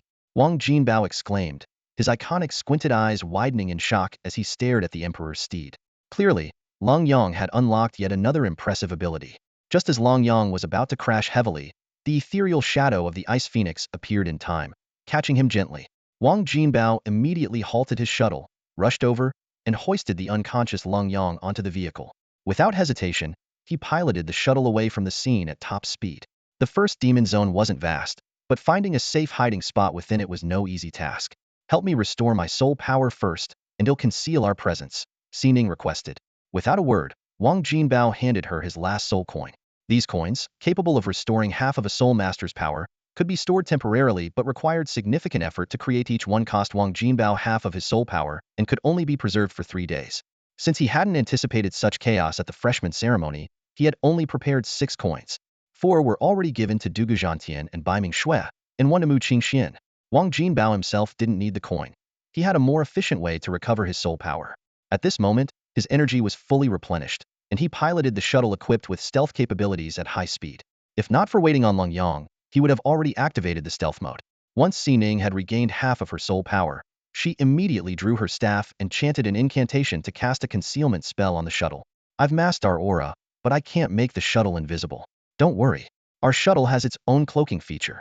It's nighttime now unless we hit someone. We won't be noticed, Wang Jinbao replied confidently. He reduced the speed to avoid the noise of rushing wind giving away their position.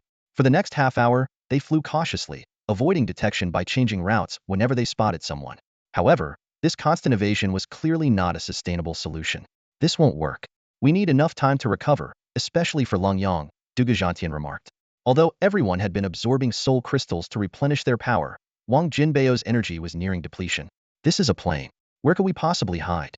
Xining frowned, her concealment spell also nearing its limit. Underground? Bai Ming-shui suggested, but the group fell into silence without anyone skilled in earth-based techniques. How could they delve underground? At that moment, Mu Qingxian suddenly had an idea. Yang is skilled in the 5 elements. If he wakes up, he could definitely help us get underground. Let's stop nearby and see if we can wake him. Wang Jinbao brought the shuttle to a halt in a small grove.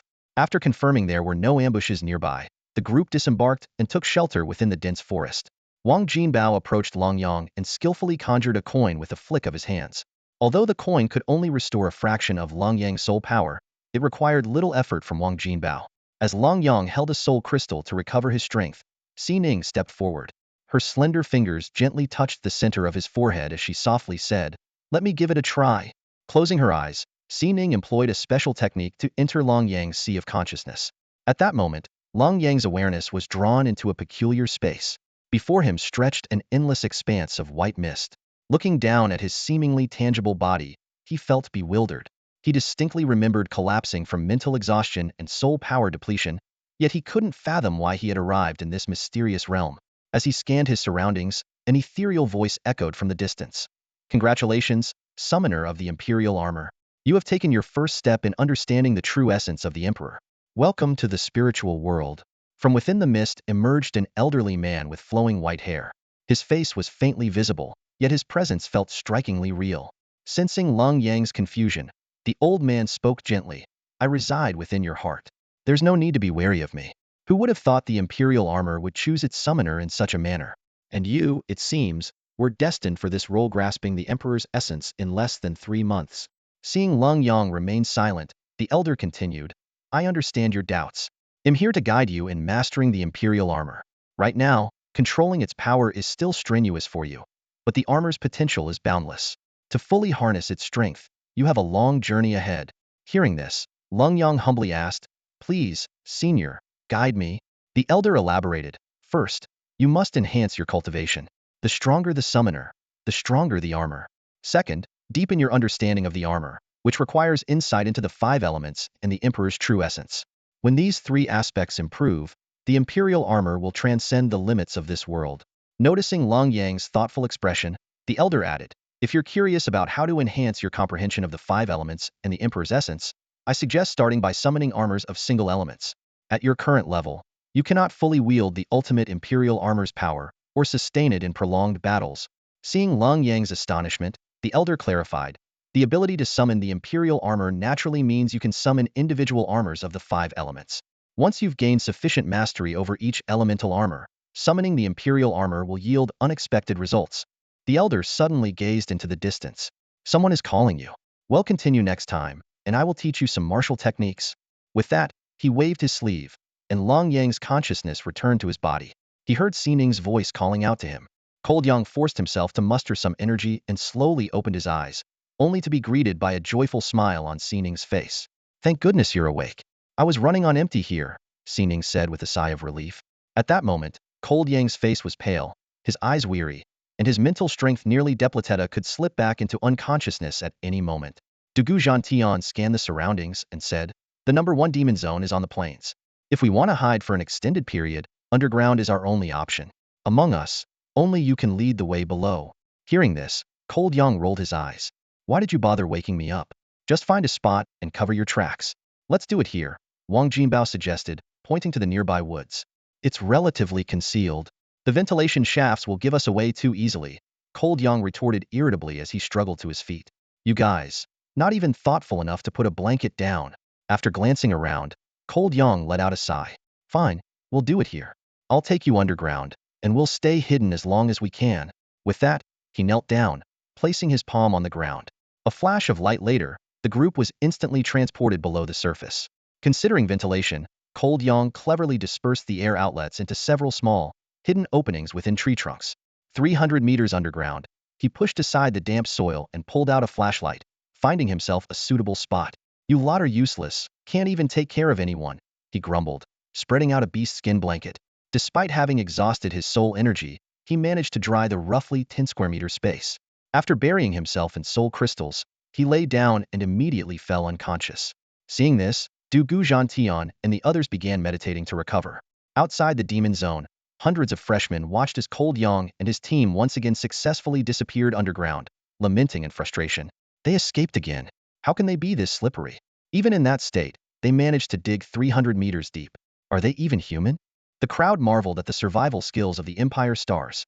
"Principal, allow us to enter the demon zone for another battle," Feng Wuji shamelessly requested. Principal Qin shot him a glare. "Have some dignity, will you? 2,000 people ganging up on 9, and you've already lost 20% of your team.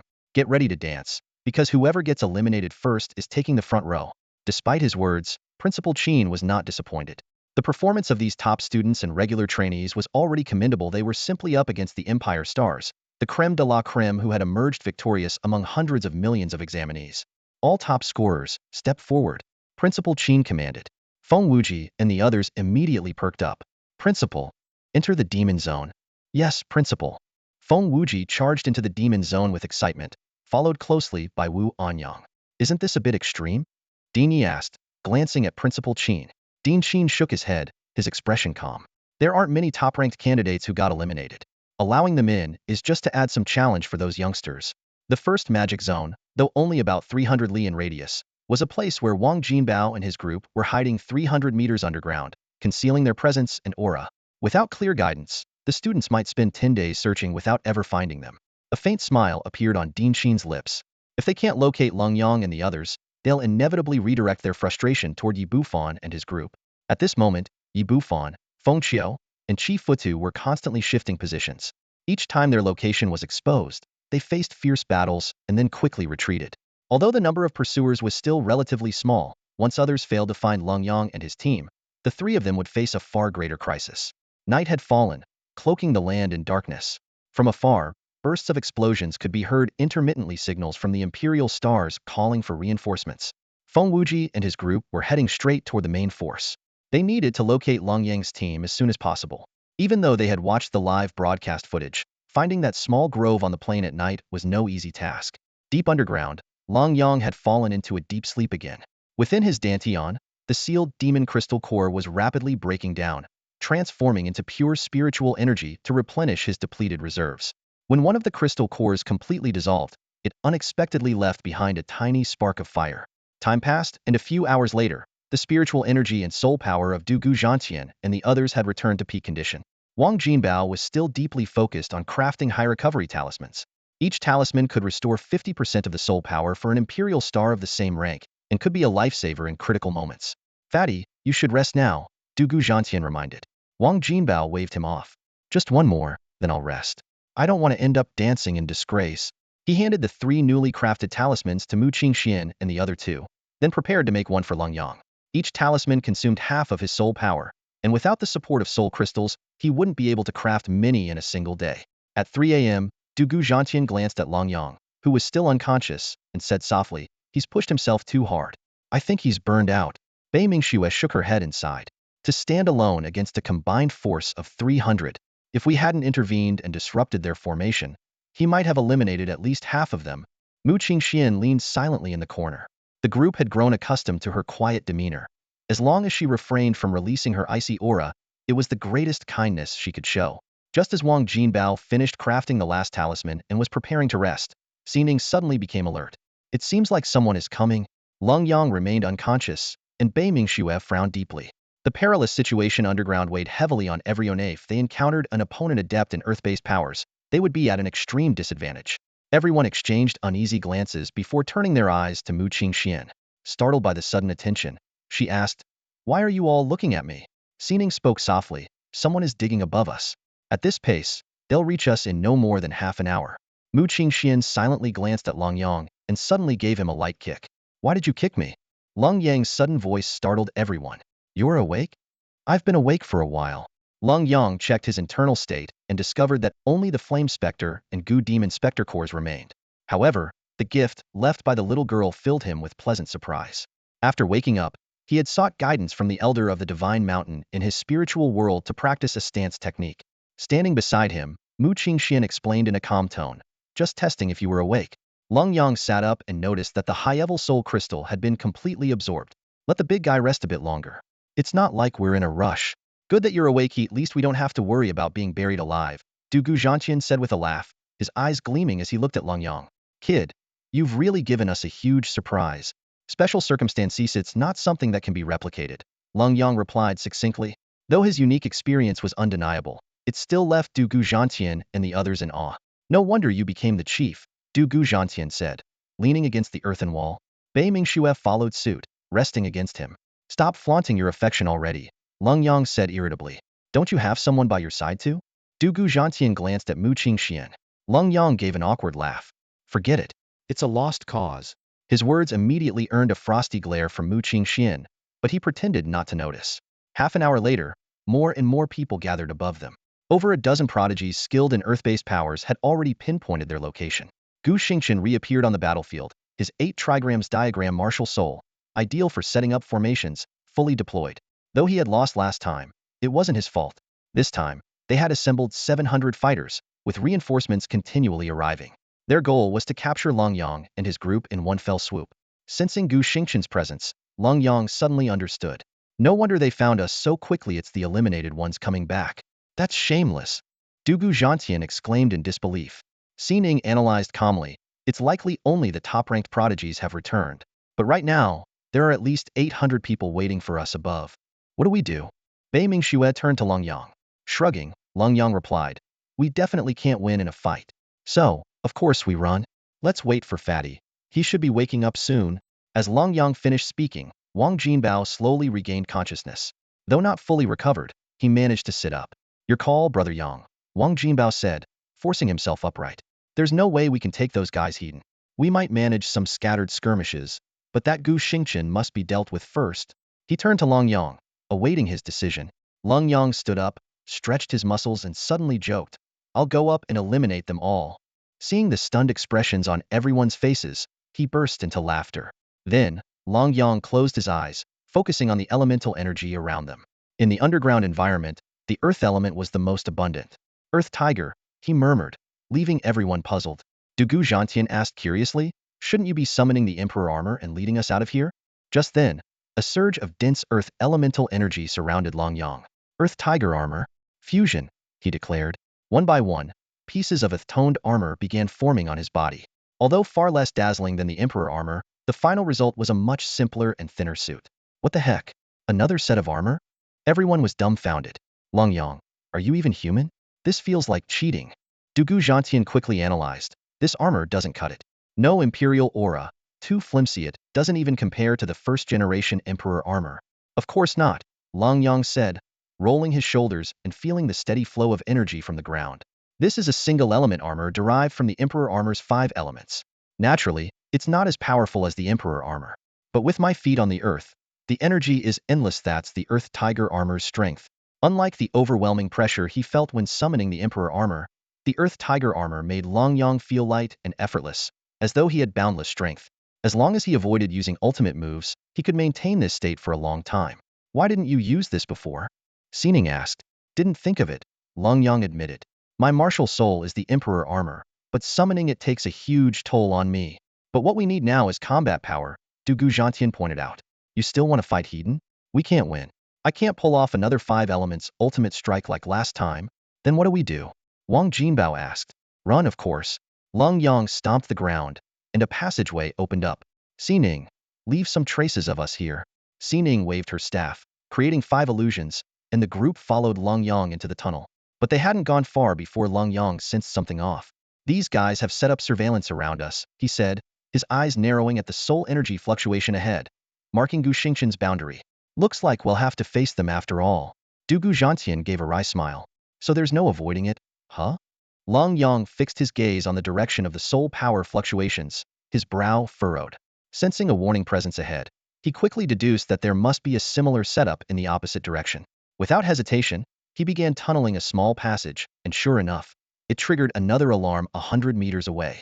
Above ground, Gu Xingqian's face darkened. They're trying to escape underground. All Earth Element Soul Masters. Block them immediately and force them out. Leading more than a dozen people, he quickly shifted their position by 100 meters. At that moment, Lenyang and his group suddenly burst out from the ground. Light Shadow Steed. He called out in a low voice, summoning his martial soul and leading the group straight into the sky. Whoa, slow down, Du Guzhantian shouted, squinting against the wind as he felt like his arm was about to be yanked off. Lenyang held on to Mu Qingxian with one hand, and Du Guzhantian with the other. Mu Qingxian, in turn, dragged 2 other girls, while Du Guzhantian was pulling the rather hefty Wang Jinbao. In the blink of an eye, the group had soared to an altitude of 1,000 meters. On the ground, the pursuers exchanged bewildered glances, while Gu Xingqian stomped his feet in frustration. This is dishonorable. Come down and fight me. Haha, ganging up on fewer people is honorable? We're leaving, have fun down there. Lenyang's voice echoed from above, as he led the group disappearing into the night. After flying 30 miles, Lenyang finally lowered everyone to the ground. Mu Qingxian rubbed her reddened wrist, still shaken. The sheer force of their rapid ascent had surpassed her understanding of what soul masters could do.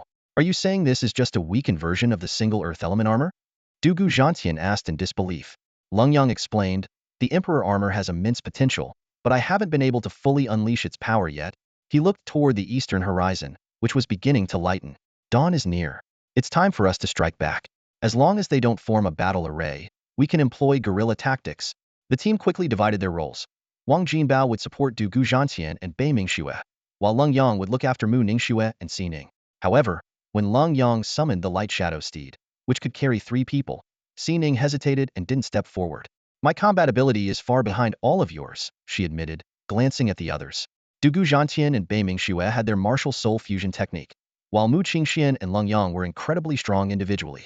Compared to them, her solo combat power felt insignificant. Lenyang looked troubled. He had noticed the astonishing strength Xiening displayed in the first half of the night's battle, single-handedly delaying the advance of 100 soldiers, controlling 30 of them, and successfully intercepting over 60. However, what surprised him was that Xiening didn't seem adept at single combat. You all go ahead, Lenyang said. Let's agree on a signal.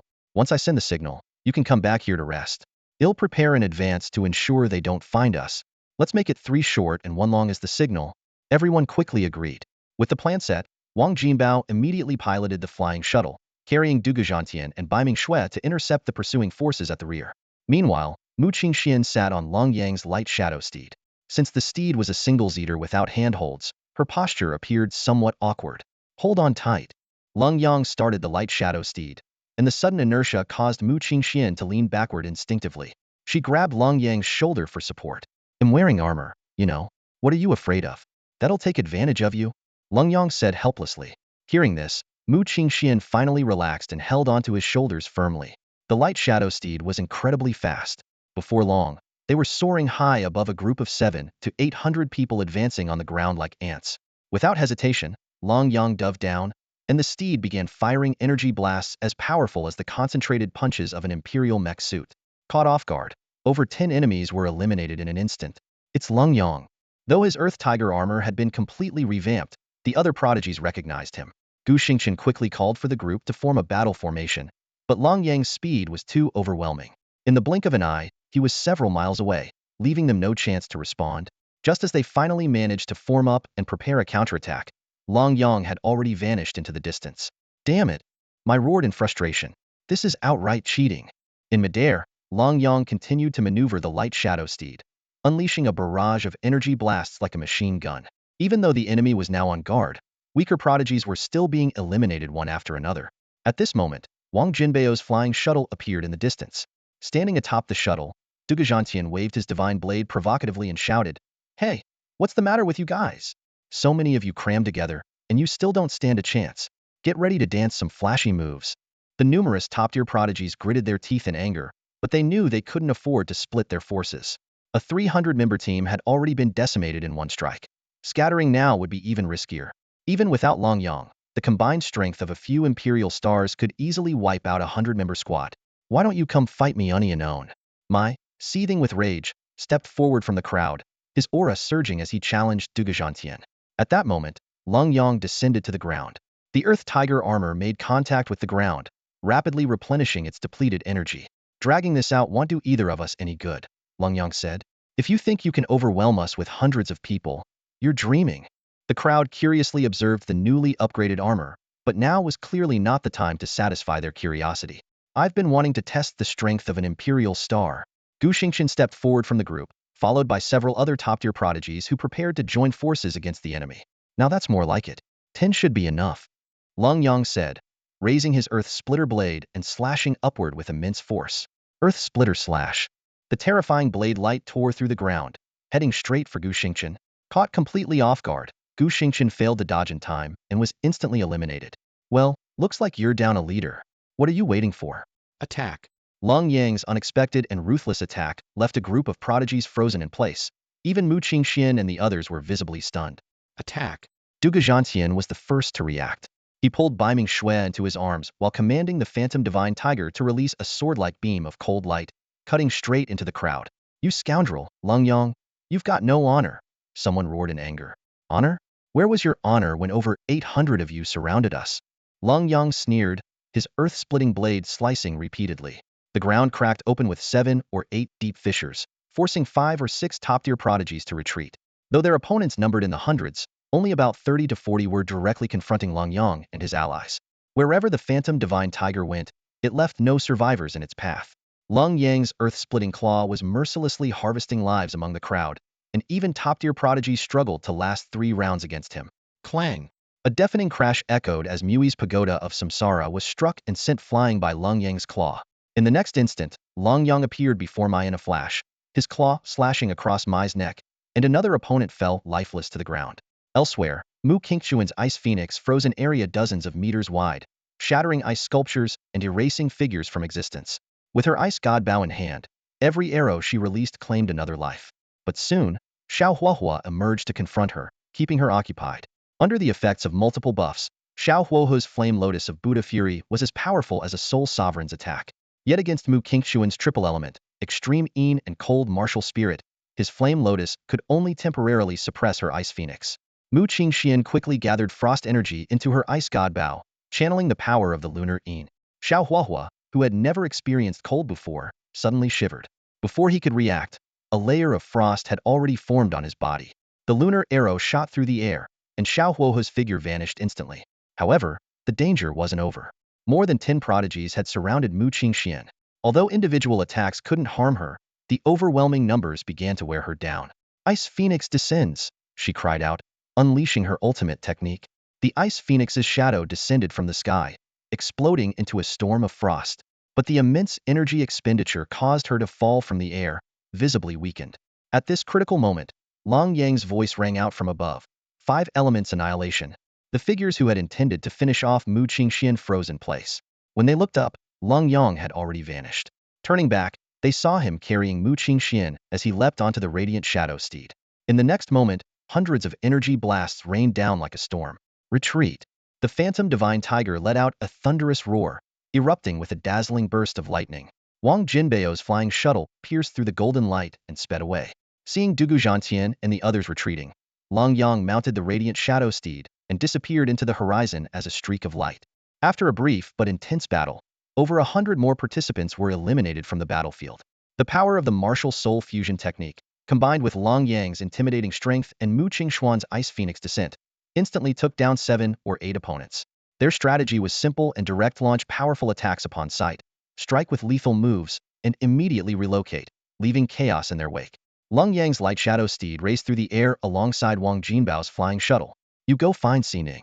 I'll handle Qi Futu and his group, and prepare a special gift for them, Long Yang said, sending Mu Qingxian onto Wang Jinbao's shuttle before transforming into a streak of light and vanishing across the horizon. During his flight, Long Yang's gear underwent a startling transformation, summoned the Windhawk armor. Known as the fastest among the 5-star armors, the light shadow steed instantly broke the sound barrier. This scene did not go unnoticed by the spectators on the outskirts of the demonic zone. The deans of the 4 major academies exchanged shocked glances, their expressions reflecting disbelief. Long Yang's possession of the Emperor armor was already astonishing, especially given its obvious limitation on summoning duration. But now, he could summon the uniquely powerful 5-element armors and sustain them for extended periods. Even more surprising, the combat power of these individual armors was almost on par with the basic Emperor armor. What did this signify? It wasn't that the 5-element armors matched the Emperor armor in strength, it was that Long Yang had yet to fully unleash the Emperor armor's potential. The true upper limits of the Emperor armor were likely far beyond anyone's imagination. Ha, that's my disciple, Gu Yue's disciple. Gu Yue laughed proudly from the stands. Meanwhile, Gu Xingxin's face flushed red with indignation. He ambushed me. That's dishonorable. It tarnishes the reputation of the Emperor's star. Ridiculous. Gu Yue immediately retorted. Facing an encirclement of over 800 people and choosing to fight Hedon would be foolish. The Emperor's star doesn't have to be rigidly upright. Historically, Emperor stars and valedictorians who were overly rigid in character have all become relics of the past. On the battlefield, Long Yang showcased incredible speed, darting across the vast plains like lightning. He swiftly sealed the remaining 6 level 40 magical beasts. Then, he regrouped with Qi Futu, Yi Bufan, and Feng Qiu, finally completing the assembly of the 9 Emperor stars. At this point, 1,800 freshmen remained in the demonic zone, with signal flares lighting up one after another. Everyone was converging toward the location of the 9 Emperor stars, unaware of the bloodshed awaiting them. Under the blazing sun on the plains, Long Yang stood silently atop the treetop of a large tree, waiting. Over 300 people had already gathered around, but he made no move to leave, not because they could stop him, but because he had no intention of retreating. When the encirclement expanded to 400 people, Long Yang slowly rose to his feet, and in an instant, the single Demon Sealing Talisman in his hand multiplied into 6. It was over. The 6 Demon Sealing Talismans in Long Yang's hand drew astonished gazes from the crowd of trainees. Even more puzzling was his attire. Wasn't wearing the iconic Emperor's armor today, but instead a seemingly ordinary, earth-toned suit of armor. Before anyone could process what was happening, Long Yang hurled the 6 talismans into the air. In an instant, 6 level 40 magical beasts, each as powerful as an Emperor's Startier warrior, burst into the group and launched a frenzied, no-holds-barred attack. Within seconds, over a dozen trainees were forced out of the battle. Apart from the Emperor's Startier prodigies from each academy, even the top-ranking champions could only admit defeat under such relentless close-quarters assaults. But this was merely the beginning. Long Yang landed lightly on the ground, and his earth-colored armor was suddenly engulfed in roaring flames, transforming into the blazing flame dragon armor in the blink of an eye. With a snap of his fingers, the area within a 300-meter radius erupted into a sea of fire. Although the flames didn't carry any special effects, their intense heat alone was enough to make even the most gifted soul warriors tread carefully. Outside the combat zone, countless spectators watched the battlefield intently. Long Yang's seamless transition from the Earth Tiger armor to the Flame Dragon armor was unexpected, yet it confirmed his earlier claim the 5-element armors were indeed components of the Emperor's armor, and using them individually seemed even more advantageous. This move feels oddly familiar, remarked Dean Sheen, glancing at the other 3 deans. It's somewhat like the little match girl's flame, smaller in scale, perhaps, but remarkably similar in nature. The other deans tacitly chose the stance of don't know, don't ask, don't interfere. The battle raged on. Within the inferno, the 6 magical beasts ultimately chose to self-destruct, taking a large number of trainees out of the fight. Meanwhile, Long Yang moved freely within the flames, which seemed to enhance his power rather than hinder him. He unleashed a barrage of attacks: flame spear, flame blade, and demon sealing slash, eliminating one opponent after another, even taking down a top-ranking champion. The remaining 100 or so trainees barely managed to escape the fiery onslaught when Lenyang snapped his fingers again. A wall of scorching flames rose, encircling everyone once more. Amid the chaos, someone shouted, "We must take Lenyang down, no matter the cost." But against such overwhelming force, who could even get close to him? Damn it, what kind of technique is this? Does it not consume soul power at all? Cries of astonishment echoed across the battlefield. Lenyang's prowess once again shattered everyone's expectations. A sea of fire blazed within a 300-meter radius. While an ordinary soul master might be able to create such a scene, they could never sustain it. Yet Lenyang moved freely through the flames, his blazing blade cutting down one opponent after another. Even champions of the highest caliber could barely withstand 2 strikes before being eliminated. The disparity in strength was utterly demoralizing. Unless 100 people attacked him simultaneously, there was no way to shake him. But with Lenyang's speed and tactical precision, how could anyone even get such an opportunity? An hour passed, and the battlefield had turned into a scorched wasteland. The 100-strong team was utterly dismantled by Lenyang, with survivors scattering in all directions. Getting too close to him meant enduring relentless heat, draining soul power rapidly and having combat effectiveness. Meanwhile, in the inferno, Lenyang seemed to possess endless soul energy. His flaming slash had been unleashed at least 20 times, each strike precisely eliminating a top-tier opponent. This lunatic. I'm never playing games with him again. Fine, fine. I'll dance that stupid routine, at least I won't be the only one doing it. One of the fleeing combatants joked bitterly. As his armor dissipated, Lenyang stood amidst the scorched earth, flames igniting in his palm once more. This was the technique he called the little girl's gift, inspired by the abilities of the little match girl. The most terrifying aspect of this move was that it consumed only as much soul power as lighting a small flame, yet it created such devastating effects on the battlefield. Summoning his flame dragon steed, Lenyang greatly enhanced his endurance. Despite the immense energy expenditure of the battle, with Wang Jinbao's financial support aiding his recovery, everything remained under his control. The flame dragon steed broke the sound barrier in an instant, carrying him away into the horizon. Meanwhile, on another battlefield, 8 Imperial stars were locked in combat against a 300-strong force. Xi darted gracefully through the crowd, leaving behind confusion and betrayal wherever she passed. Bei Mingshua's 9 tails scattered dazzling snowlight, creating an illusory battlefield that caused enemies to fall one after another. Qi Futu, Dugujantian, Feng Qiu, and Di Bufan fought as an unstoppable unit, like a well-oiled war machine, eliminating opponents wherever they went. Wang Jinbao threw out coins at key moments to restore his comrade's strength, his giant blade equally ferocious. High above, Mu Qingxian rained down phoenix feathers. Though they had never fought as a team before, their coordination was seamless. But as the battle raged on for over half an hour, their opponents only grew in number. Fresh recruits continued to converge from the demon zone. Just then, a crimson streak shot across the sky, followed by a wave of flames sweeping through the crowd. Let's dance in the fire together. Lenyang's figure descended onto the battlefield. For him, the little girl's gift was harmless, even replenishing his energy. For everyone else, however, the flames were anything but friendly. With Lenyang's entry, the tide of the battlefield shifted dramatically. Dinshin casually remarked, "No need to fight anymore. Let these young ones save some energy and enjoy the upcoming dance performance." These words struck like a verdict, leaving over 2,000 eliminated freshmen utterly dejected. What was initially planned as a 3-day competition ended in less than 2 days. What made it even harder to accept was that not only had they failed to take down the Imperial Stars, but they had also been eliminated by the combined efforts of the Imperial Stars themselves. Everyone was relocated outside Magic Zone Number 1. Dinshin, from who knows where, produced a large speaker and projected a demonstration of standard, glass-wiping, dance moves. He sternly warned, "No slacking off. Everyone must take this seriously. If any of the 9 Imperial Stars catch someone slacking, they'll be singled out." Lenyang, acting like a foreman, began calling names. "Top-tier students, step forward. Gu Xingchen, you lead the demonstration. My, Xiaohuahua, Lin Yichin, you all seem pretty good at dancing, don't you?" His sharp gaze picked out the top-tier students one by one, dragging them to the front. The murderous glares directed at him had no effect whatsoever. Wu Anyang, like a frightened quail, almost tucked her head into her body. Fortunately, Lenyang only glanced at her before letting her off. Soon, the 9 Imperial Stars each selected a few students to stand in the front row and lead the dance. Glass wiping, wipe, wipe, glass wiping. As the music started, the awkwardness of over 2,000 people turned into entertainment for a few hundred onlookers. Wang Jinbao, sharp-eyed, spotted someone slacking. Hey you, get to the front. After 3 minutes of music, Dean Sheen beamed and announced, excellent. The 19th freshman ceremony of the 4 grade academies has concluded successfully. Many thanks to over 2,000 freshmen for their wonderful dance performance. Everyone, dismissed. The academy teachers and leaders left with smiles, leaving behind freshmen with dark expressions, exchanging glances that eventually broke into suppressed laughter. Gu Xingqian roared with determination.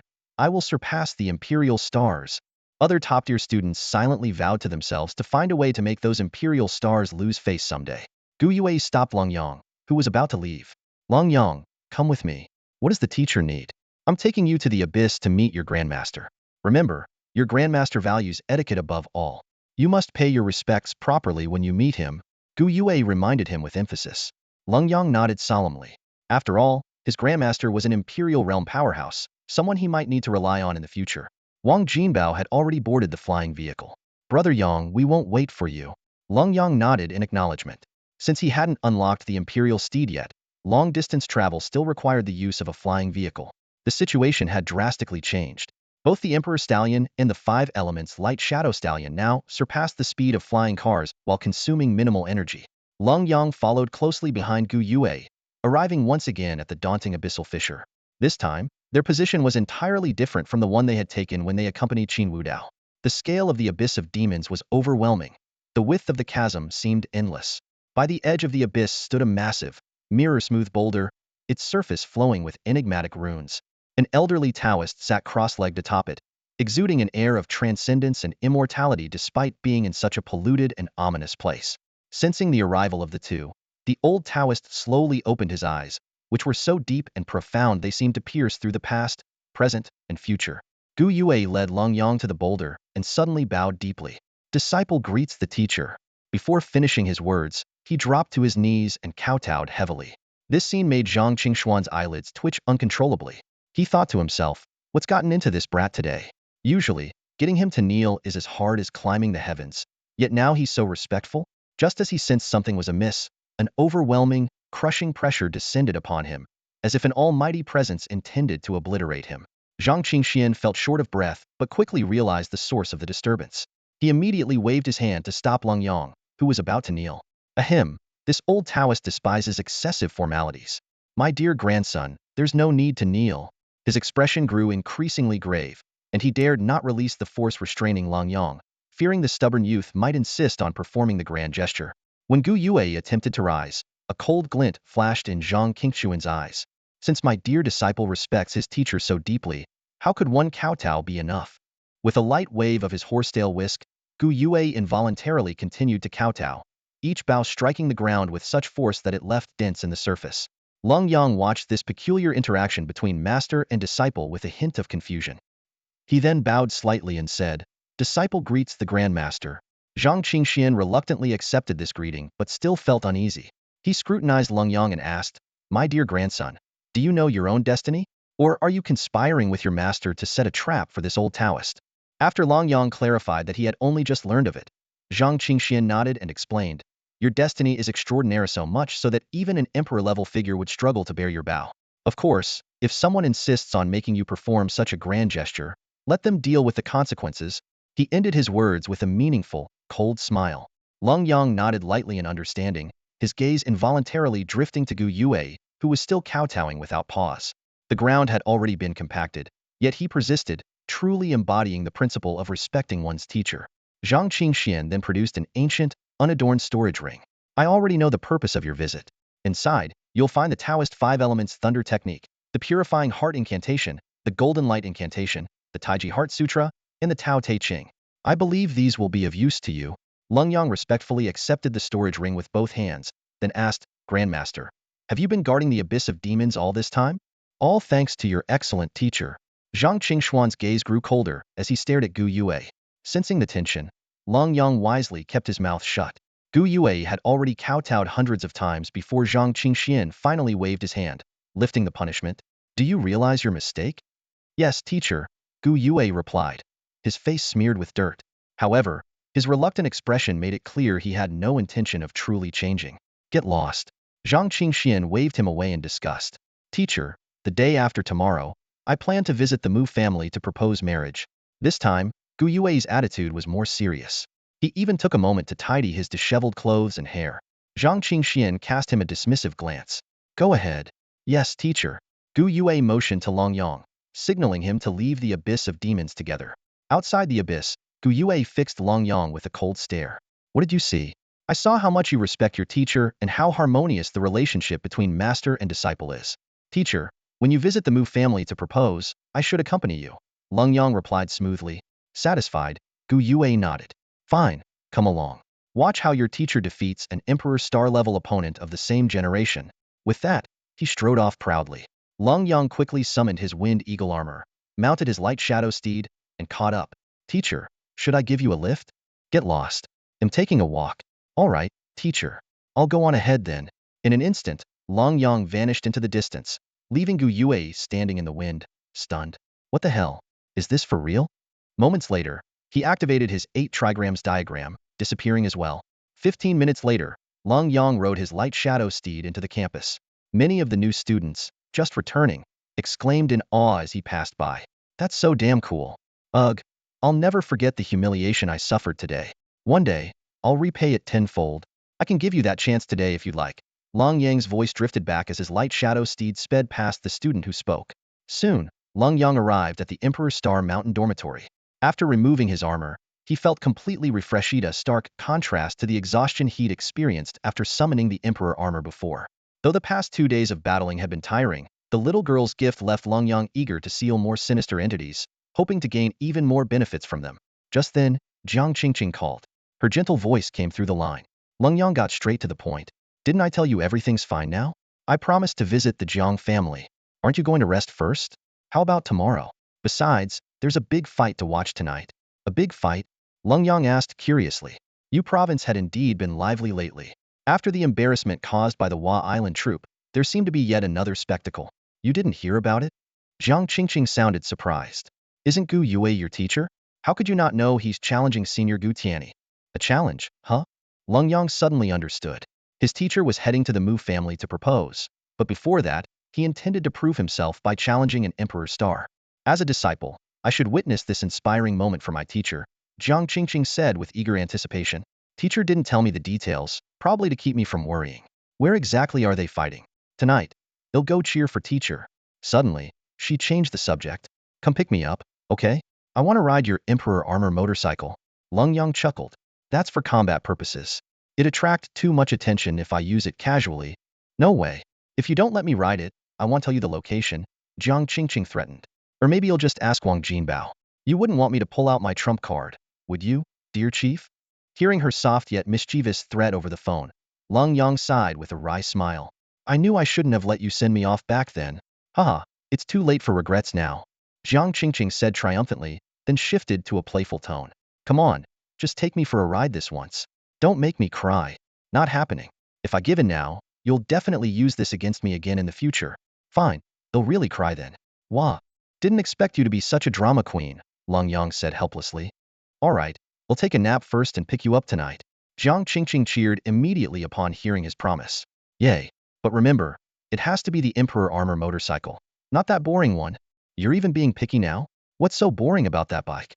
Obviously, I want the coolest one. After agreeing to leave at 6 in the evening, Long Yang hung up the phone.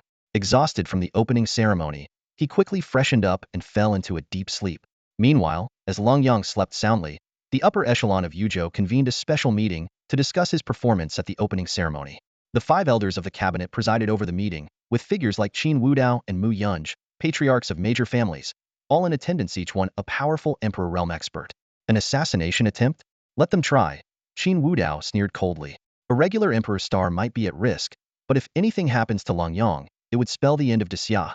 In the end, Elder Qin ordered the 5th Division to closely monitor any potential threats. However, the discussion soon shifted to planning Long Yang's path for growth. The Elder of Kongtong proposed, excessive interference would be unwise. His armor martial soul is unprecedented, wielding Emperor-level power right from its emergence. It's extraordinary. Jade must be polished to become a tool, but our role should be to protect, not to overstep. Agreed. The other Emperor realm experts echoed. At the same time, in the Long family estate in Beihai of Qingzhou, a mysterious visitor arrived quietly. The mysterious figure's voice was hoarse and grating, laced with heavy sarcasm.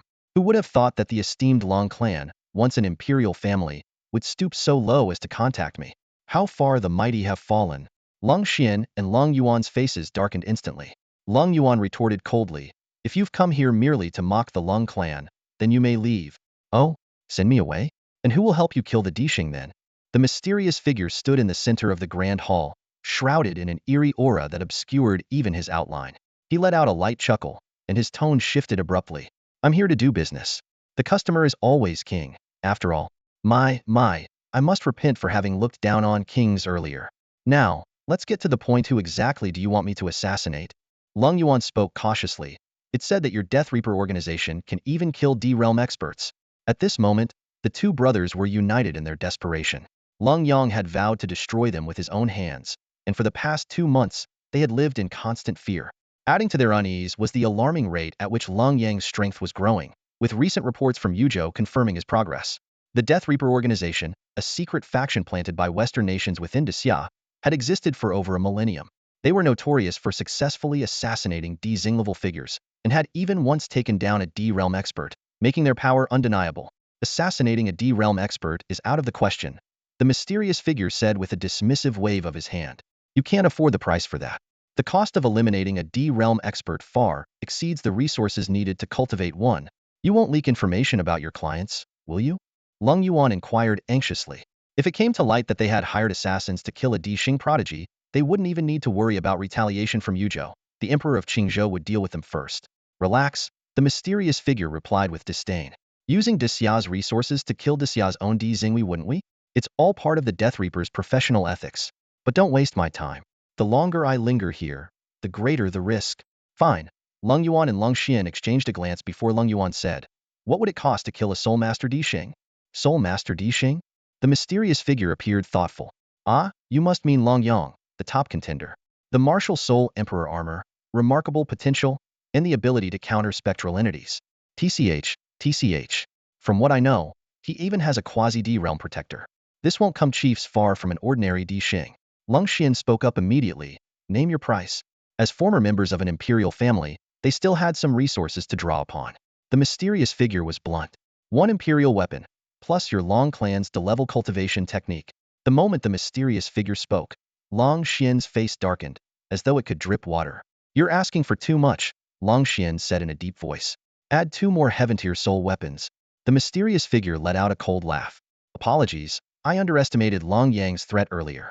That force which nearly destroyed the Long family back then was his doing, wasn't it?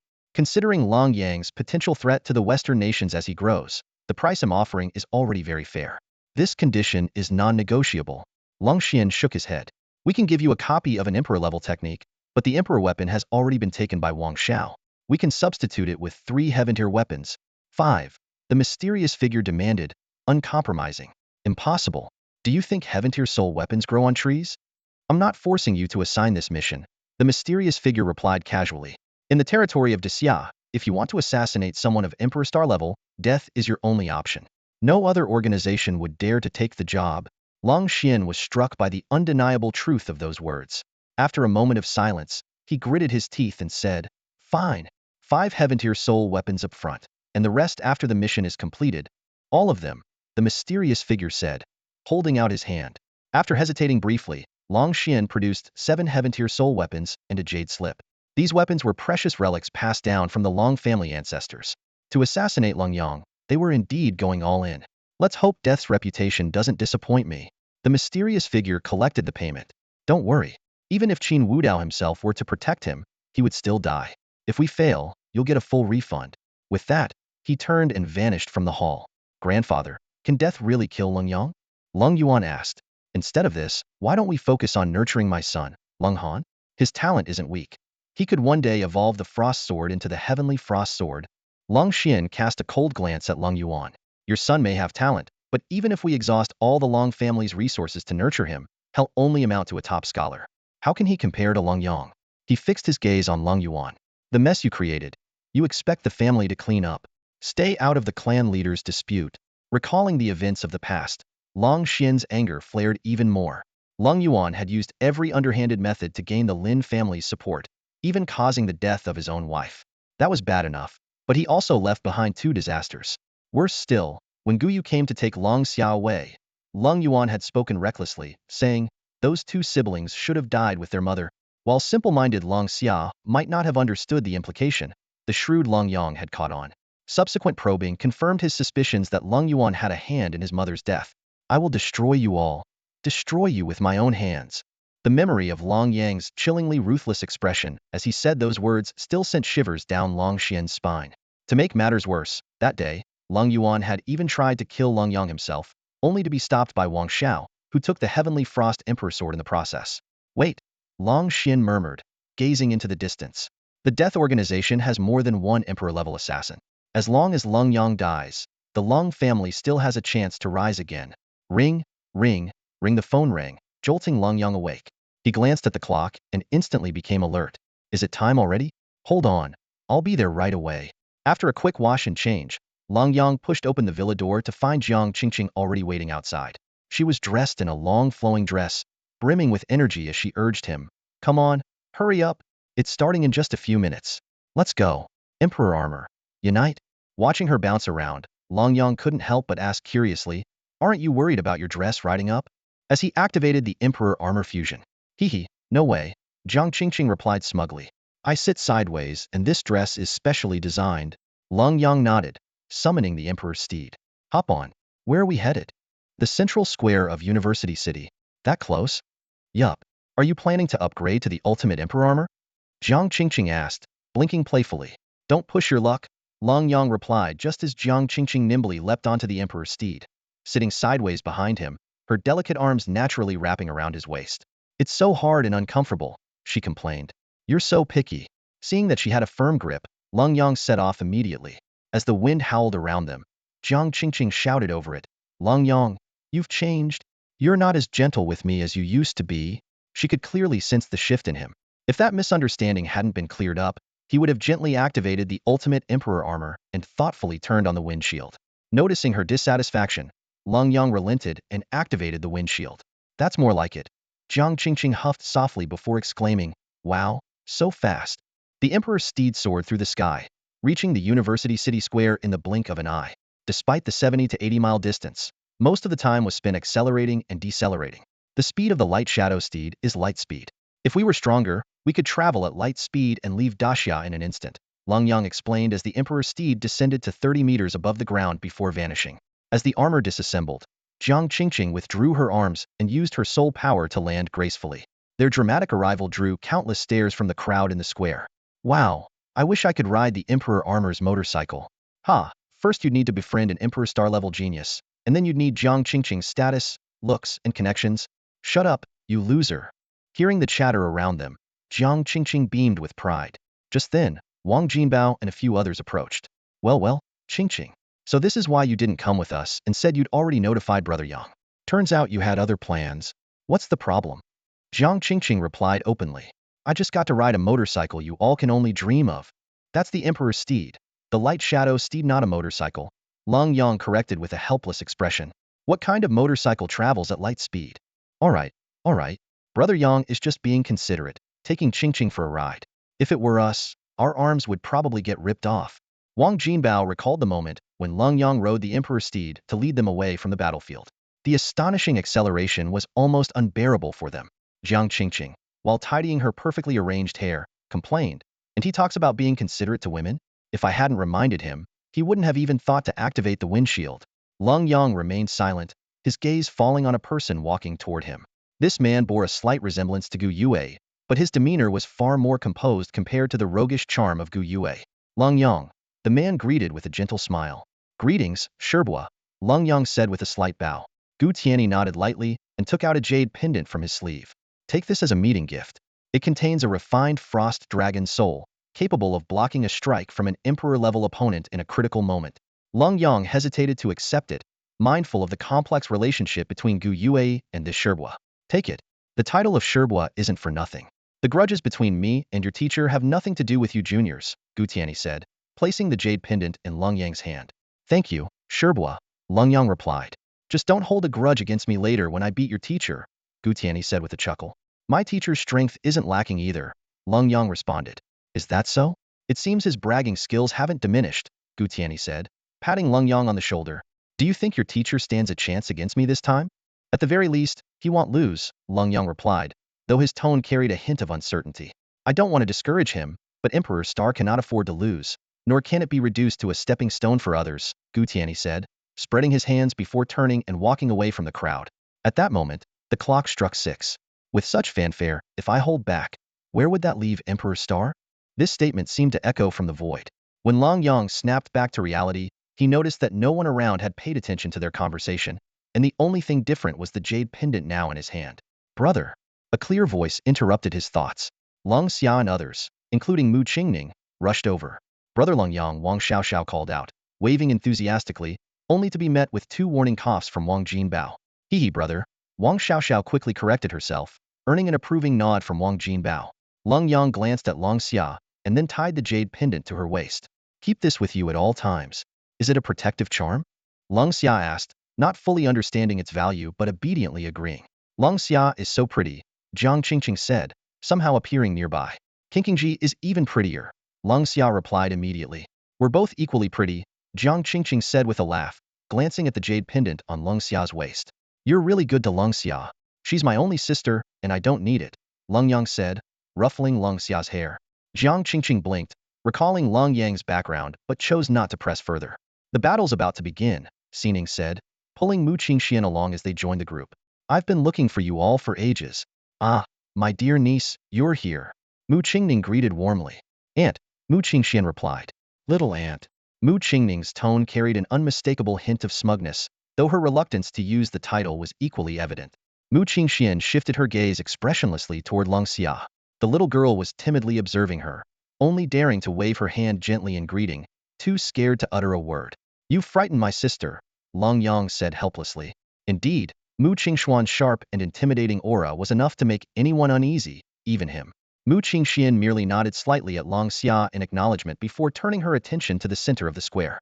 At that moment, beams of protective light rose from the square, shielding the spectators below from the potential impact of Gu Yue and Gu Tianyi's imminent battle. Gu Yue maintained his usual casual demeanor, a cigarette dangling from his lips as he ascended into the air. Opposite him, Gu Tianyi followed suit, rising to meet him. Gu Tianyi, show some respect. Just 3 days no. Even 1 minute makes me your elder brother. Gu Tianyi smiled, his personality a stark contrast to Gu Yue's. The 2 brothers faced each other from a distance, their auras intensifying with each passing moment. You've made quite some progress these past 2 years, Gu Tianyi remarked, raising an eyebrow as he sensed the change in his younger brother's energy.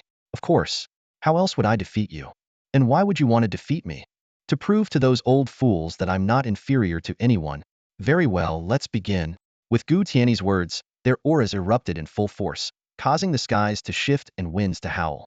Even with the protective barrier in place, the spectators below could feel the razor-sharp gales cutting through the air. Will the teacher win? Someone asked. Not likely, Lenyang replied with a grave expression. Gu Tianyi's earlier words hinted at something deeper, leaving him uneasy. The battle in midair grew increasingly fierce, as the techniques displayed by the 2 brothers left the onlookers in awe. Gu Tianyi stepped onto a formation of 8 trigrams, summoning heavenly lightning with a single gesture. Gu Yue immediately countered, their clashing forces tearing through the void and causing the barrier's light to glow even brighter. In the distance, several figures intervened to contain the battle's aftermath within a specific range. Meanwhile, a few knowledgeable observers in the shadows whispered among themselves, that kid Gu Yue has indeed reached a level comparable to an Emperor's star. But Gu Tianyi hasn't even used his second martial soul yet. It seems Gu Yuan's plan workeds really nurtured this kid to such heights. The battle reached a fever pitch as the 2 brothers' energies continued to surge. Each time Gu Yue's power increased, Gu Tianyi's would rise even higher. Eventually, the battlefield was plunged into chaos, with darkness enveloping the skies and spatial cracks spreading everywhere. Though both of them possessed only 60 levels of soul power, their strength was nothing short of Emperor Star caliber. Minor spatial rifts posed no threat to them. In the center of the battlefield, the figures of Gu Tianyi and Gu Yue were clearly visible, and the gap in their abilities was gradually becoming apparent. Gu Tianyi's aura remained steady, while Gu Yue's breathing had already grown erratic. Emperor Star. Gu Yue growled, clenching his fists. In an instant, the Imperial aura erupted from within him. A radiant golden light bloomed from the 8 trigrams diagram beneath his feet, and an imposing phantom of an emperor condensed in the air, overlooking the battlefield. Gu Tianyi frowned slightly at the sight. Suddenly, 8 coiling dragon gold rods rose from the 8 trigrams diagram, evolving with the formation to perfectly replicate an identical emperor phantom. The two emperors moved simultaneously, unleashing surging waves of energy. Even the spectators, protected by the formation's light, were shaken and unsteady under the force of the turbulent air currents. Amazing! The new students exclaimed in awe, struggling to remain standing against the residual waves that passed through the formation. Come, the final showdown, Gu Tianyi said, stepping forward. The two 8 trigrams diagrams overlapped in midair, initiating the decisive battle. The fight raged on for a long time, with the figures of the two combatants flickering in and out of the 8 trigrams formation. As the formations intertwined, a dimensional portal opened, and the battle shifted into it. A senior student explained to the newcomers, the gap in levels is too vast. The chasm between level 60 and level 30 is especially pronounced in someone like Emperor's Star. The lower grade students could only see the void continuously fracturing and the 8 trigrams formation evolving. Gu Tianyi's golden rods darted through the air, unleashing one deadly strike after another. Are we about to see a victor? Xiao Lufeng suddenly appeared behind Lenyang, holding his signature sausage as always. Half an hour later, the dimensional space violently shattered, and 2 figures fell out. Gu Tianyi managed to stabilize himself midair. Though his body was covered in blood, and his clothes were in tatters, he remained standing. Gu Yue, on the other hand, crashed heavily to the ground, struggling to rise. Is this the extent of Emperor's Star's strength? Gu Tianyi panted. If I pushed harder, it would cost my life.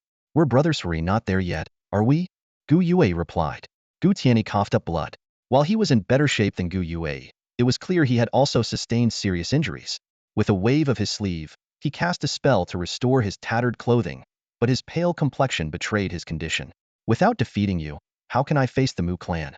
Gu Yue said, unwilling to accept the outcome. How did I end up with such a foolish brother? Gu Tianyi rolled his eyes. At this point, don't you get it?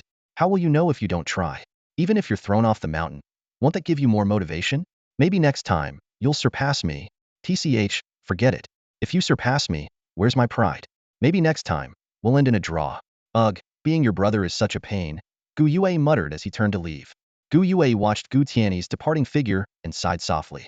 The threshold of the Mu clan imperial family was intimidatingly high, forcing him to challenge Gu Tianyi repeatedly, all just to catch the Mu clan's attention. As the crowd gradually dispersed, Gu Yue's figure vanished among them.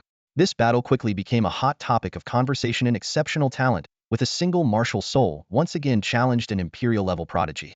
Though defeated, his courage earned respect, and no one dared to underestimate him. Brother, I'm leaving too.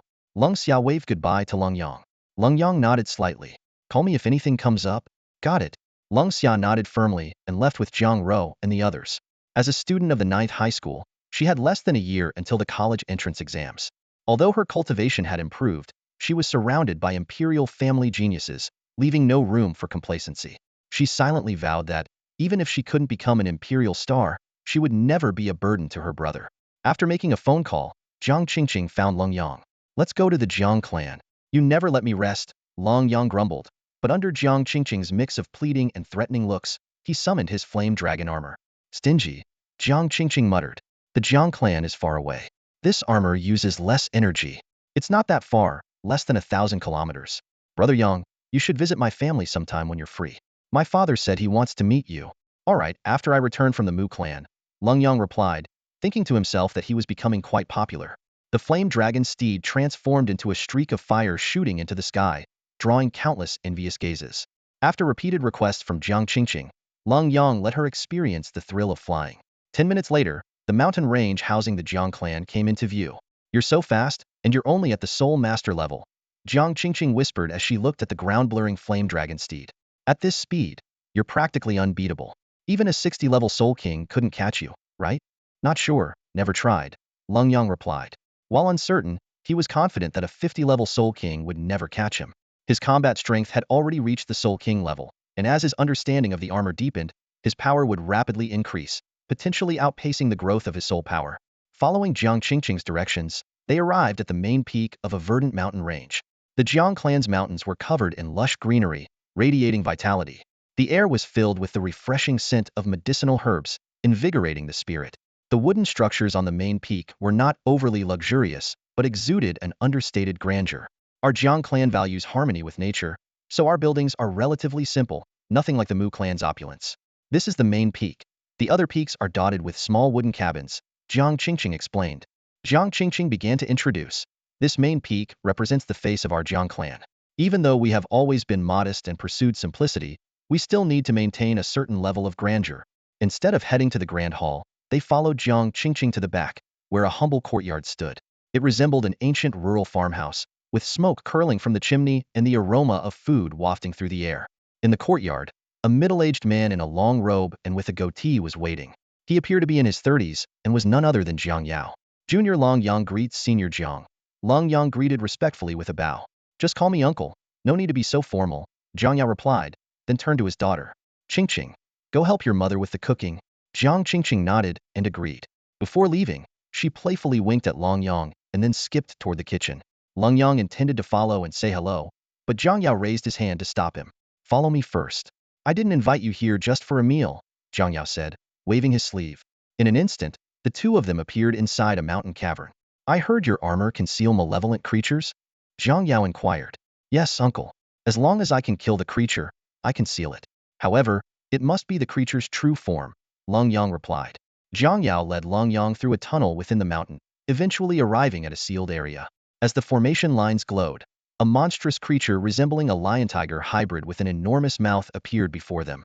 Its gaping maw was disproportionately larger than its body and was continuously inhaling and exhaling life essence. Jiang Yao explained, this malevolent beast has been here for a century, devouring the life essence of our Jiang clan's imperial family every day. Our clan cultivates countless spiritual herbs, and the essence they emit greatly benefits our people. However, this beast has consumed the majority of it. If the ambient essence becomes insufficient, it will break out of the formation, putting the entire Jiang clan in grave danger. I am willing to give it a try, Long Yang said solemnly, fully aware of the potential devastation this creature could cause if it escaped. Jiang Yao opened a corner of the formation. The beast, accustomed to its life of indulgence, showed no intention of leaving its haven of abundant nourishment. Long Yang immediately summoned his ultimate Emperor armor, preparing to strike with full force. Emperor's torrential spear. A spiraling vortex of dark energy shot forth like a spear, piercing the beast. Seeing the creature's ferocious glare as it prepared to counterattack, Long Yang quickly unleashed another move. Emperor's earth-splitting slash. The beast exploded on impact, transforming into a floating sealing talisman that emitted a low hum. The 5 elemental energies consumed it, and the dispersed life essence immediately flowed back into the Jiang clan's mountain range. Excellent! Jiang Yao exclaimed in delight. The future of the Great Xia will surely flourish because of you. You've resolved such a dire threat for our Jiang clan, it's only right that I present you with a generous reward. Tell me, what do you think of Qingqing? Long Yang looked perplexed at the scene before him. The enthusiasm these people showed toward Latu left him utterly baffled. Soul Masters had such long lifespan, were they so eager when they had only just turned 18? Jiang Yao seemed to read his thoughts, a knowing smile tugging at the corner of his lips as he asked, could it be that the Mu clan has similar intentions? I'm not sure, Long Yang replied with a slight shake of his head. Jiang Yao nodded at his response. You're quite the popular one now, kid. It's not just the imperial clans of Yuzhou. Even those from other provinces of Daxia are eager to win you over. After all, for thousands of years, the imperial clans of Daxia have each been suppressing numerous strange entities. Sealing these peculiar entities is indeed beneficial for my cultivation. If uncle has any needs, I will certainly do my utmost, Long Yang said earnestly. Jiang Yao waved his hand dismissively and led Long Yang out of the mountain cavern. Over the next couple of days, other imperial clans will come looking for you. I can't hog you all to myself. Of course, if you and Qingqing. He trailed off with a chuckle. Forget it. I'm getting old and can't help but meddle in the younger generation's affairs. Seeing Long Yang's slightly awkward expression, Jiang Yao tactfully dropped the topic. Just then, Jiang Qingqing and her mother, Zhuge Hui, approached the table, carrying several dishes that filled the air with a mouth-watering aroma. Come, try your Aunt Hugh's cooking, Jiang Yao said warmly. If you like it, you're welcome to visit often. You and Qingqing are in the same cohort, so you'll be working together often. It's good to build a closer bond. Zhuge Hui personally served Long Yang some food, and he immediately praised her. Aunt Hui, your cooking is even better than the royal chefs. They'll have to come over more often for meals. Eat as much as you like. You're always welcome here, Zhuge Hui responded with a smile. Qingqing, you should invite Long Yang over more often. As the meal went on, Jiang Qingqing couldn't help but feel abandoned by her parents. Her bowl remained empty while Long Yang's was piled high with food. Sensing her resentful gaze, Long Yang picked up a piece of beast meat and placed it in her bowl. But then, thinking it might be inappropriate, he tried to take it back. Jiang Qingqing shot him a glare before quickly stuffing the meat into her mouth. Thanks a lot for stealing my parents' attention, she quipped sarcastically. Lenyang blinked innocently, only to be met with another eye roll from her. After the meal, Zhang Yao brought Lenyang to a massive bronze cauldron. This four-sided, double-handled cauldron was identical to Jiang Qingqing's martial soul.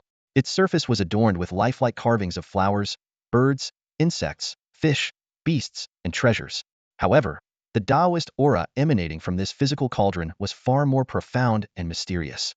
This is the Shanggu Shinnon cauldron, the most important relic of the Jiang clan, Zhang Yao explained. Generations of Imperial realm cultivators have imbued it with their insights and Taoist essence. It has become our clan's most treasured artifact.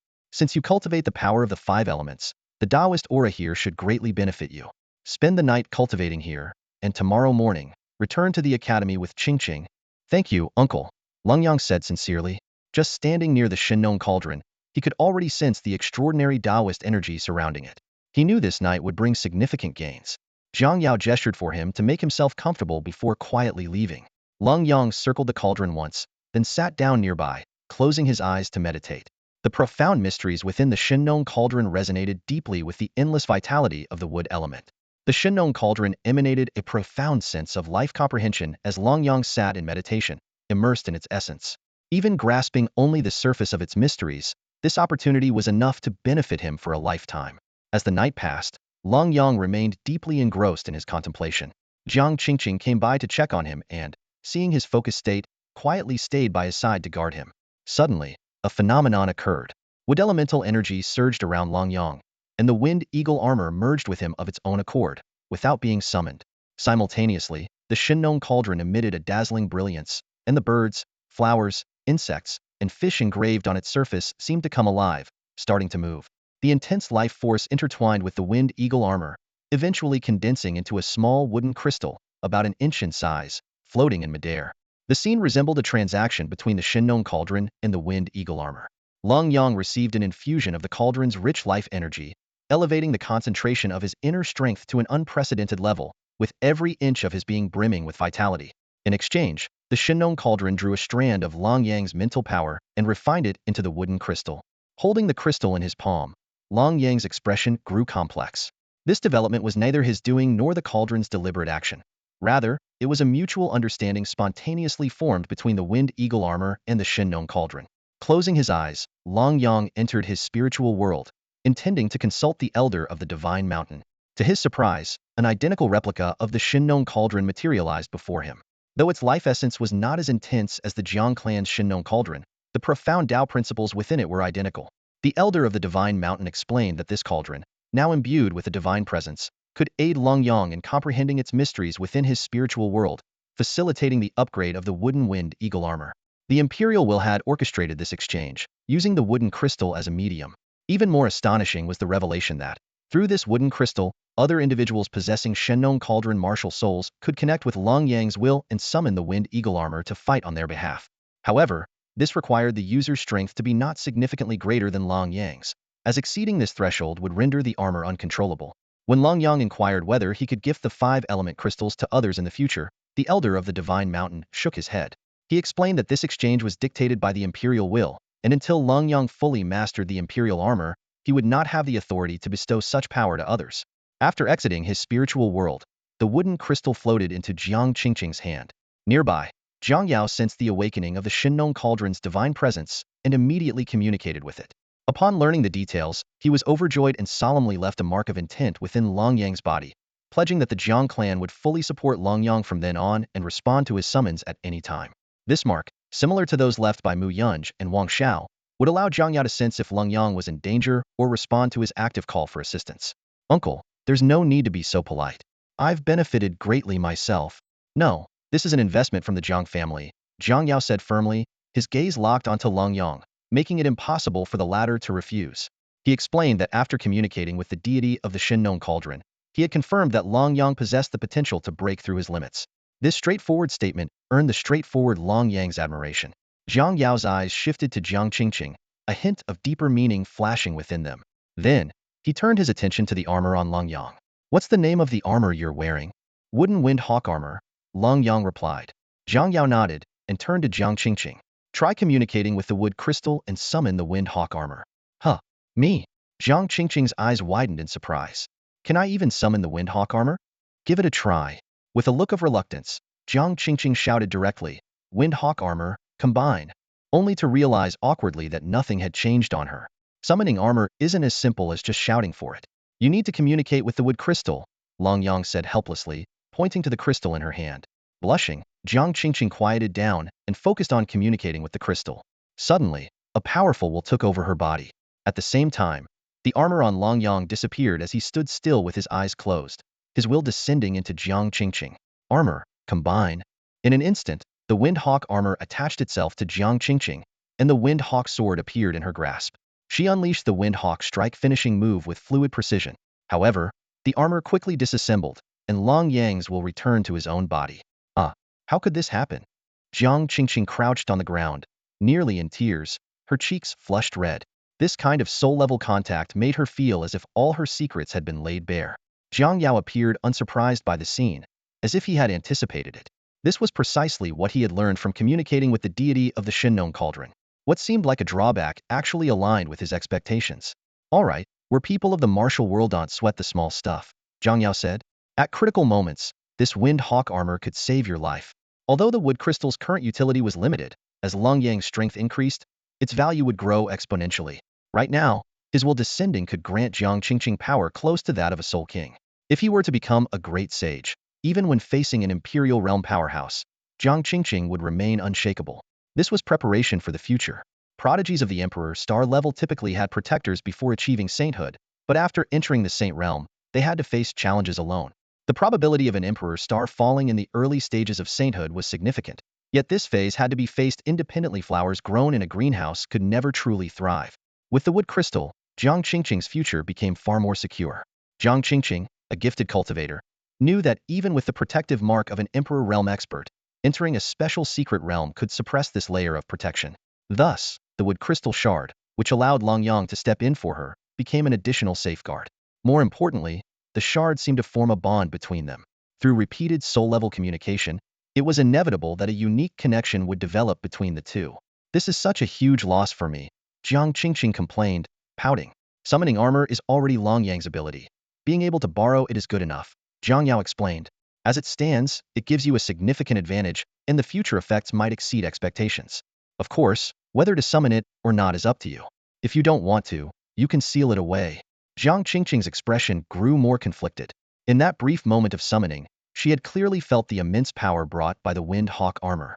Although she had temporarily lost control of her body, she realized that with strong resistance, she could still reclaim dominance.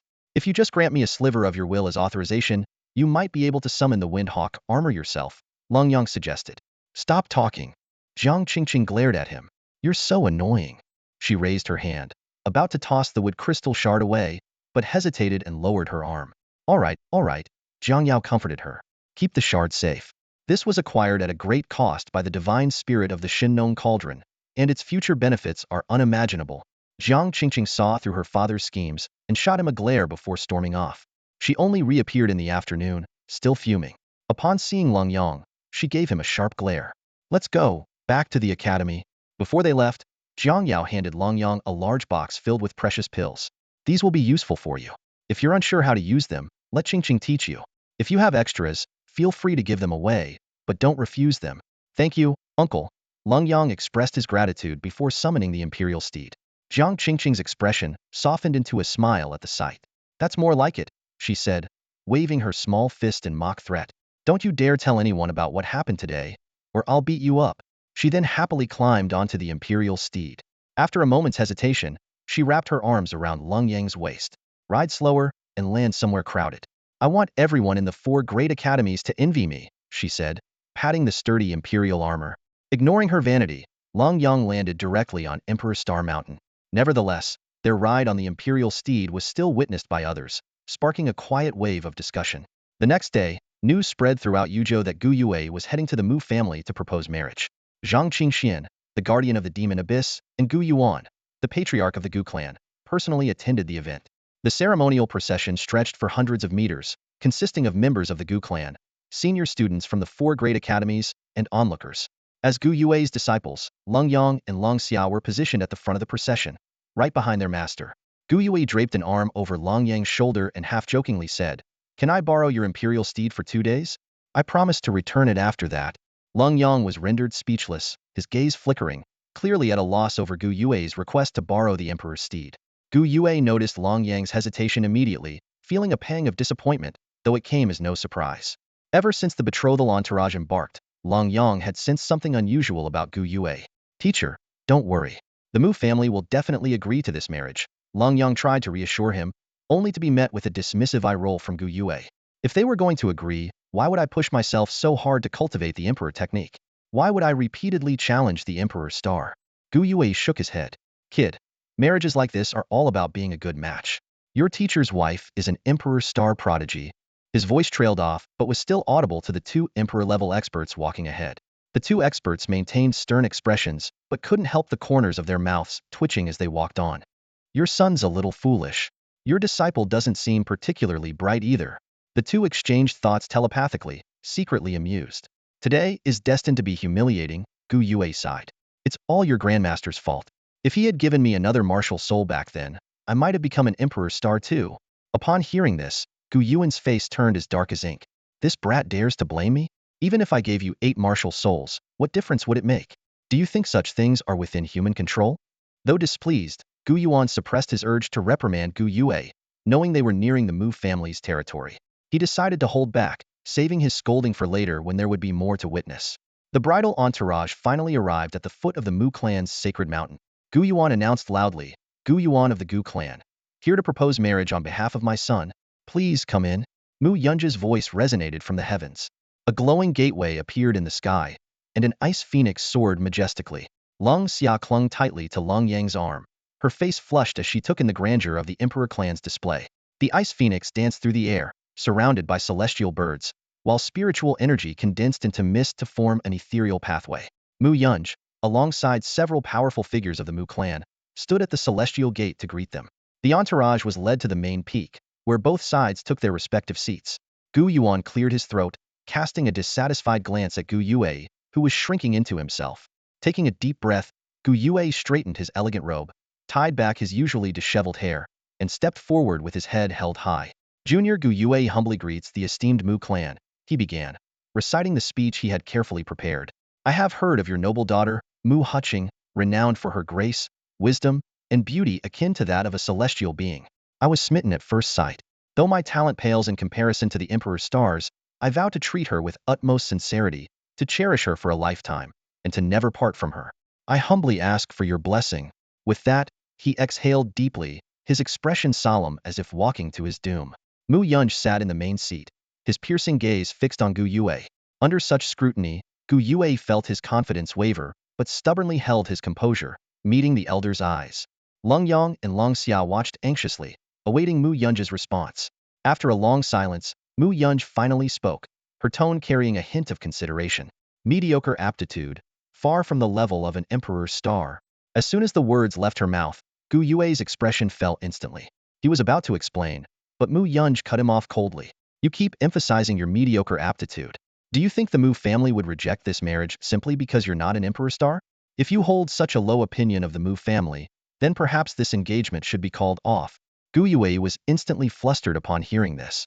On the side, Gu Yuan and Zhang Qingxian couldn't help but smile knowingly, their expressions carrying an air of amusement. This only left Gu Yue more bewildered. Mu Yunj continued, it seems, dear nephew, that the reason you've been challenging emperor stars over the years is to prove yourself. You must harbor quite an opinion of the Mu imperial family. Her scathing remark left Gu Yue speechless. Our imperial lineage is deeply rooted. For 2,000 years, we have never based marriage alliances on talent alone.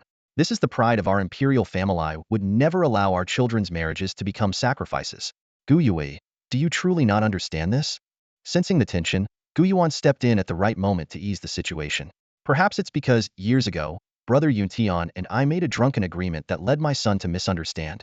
Although the matter was clarified later, this proud child let the idea take root in his heart, which explains his obsession over the past decade.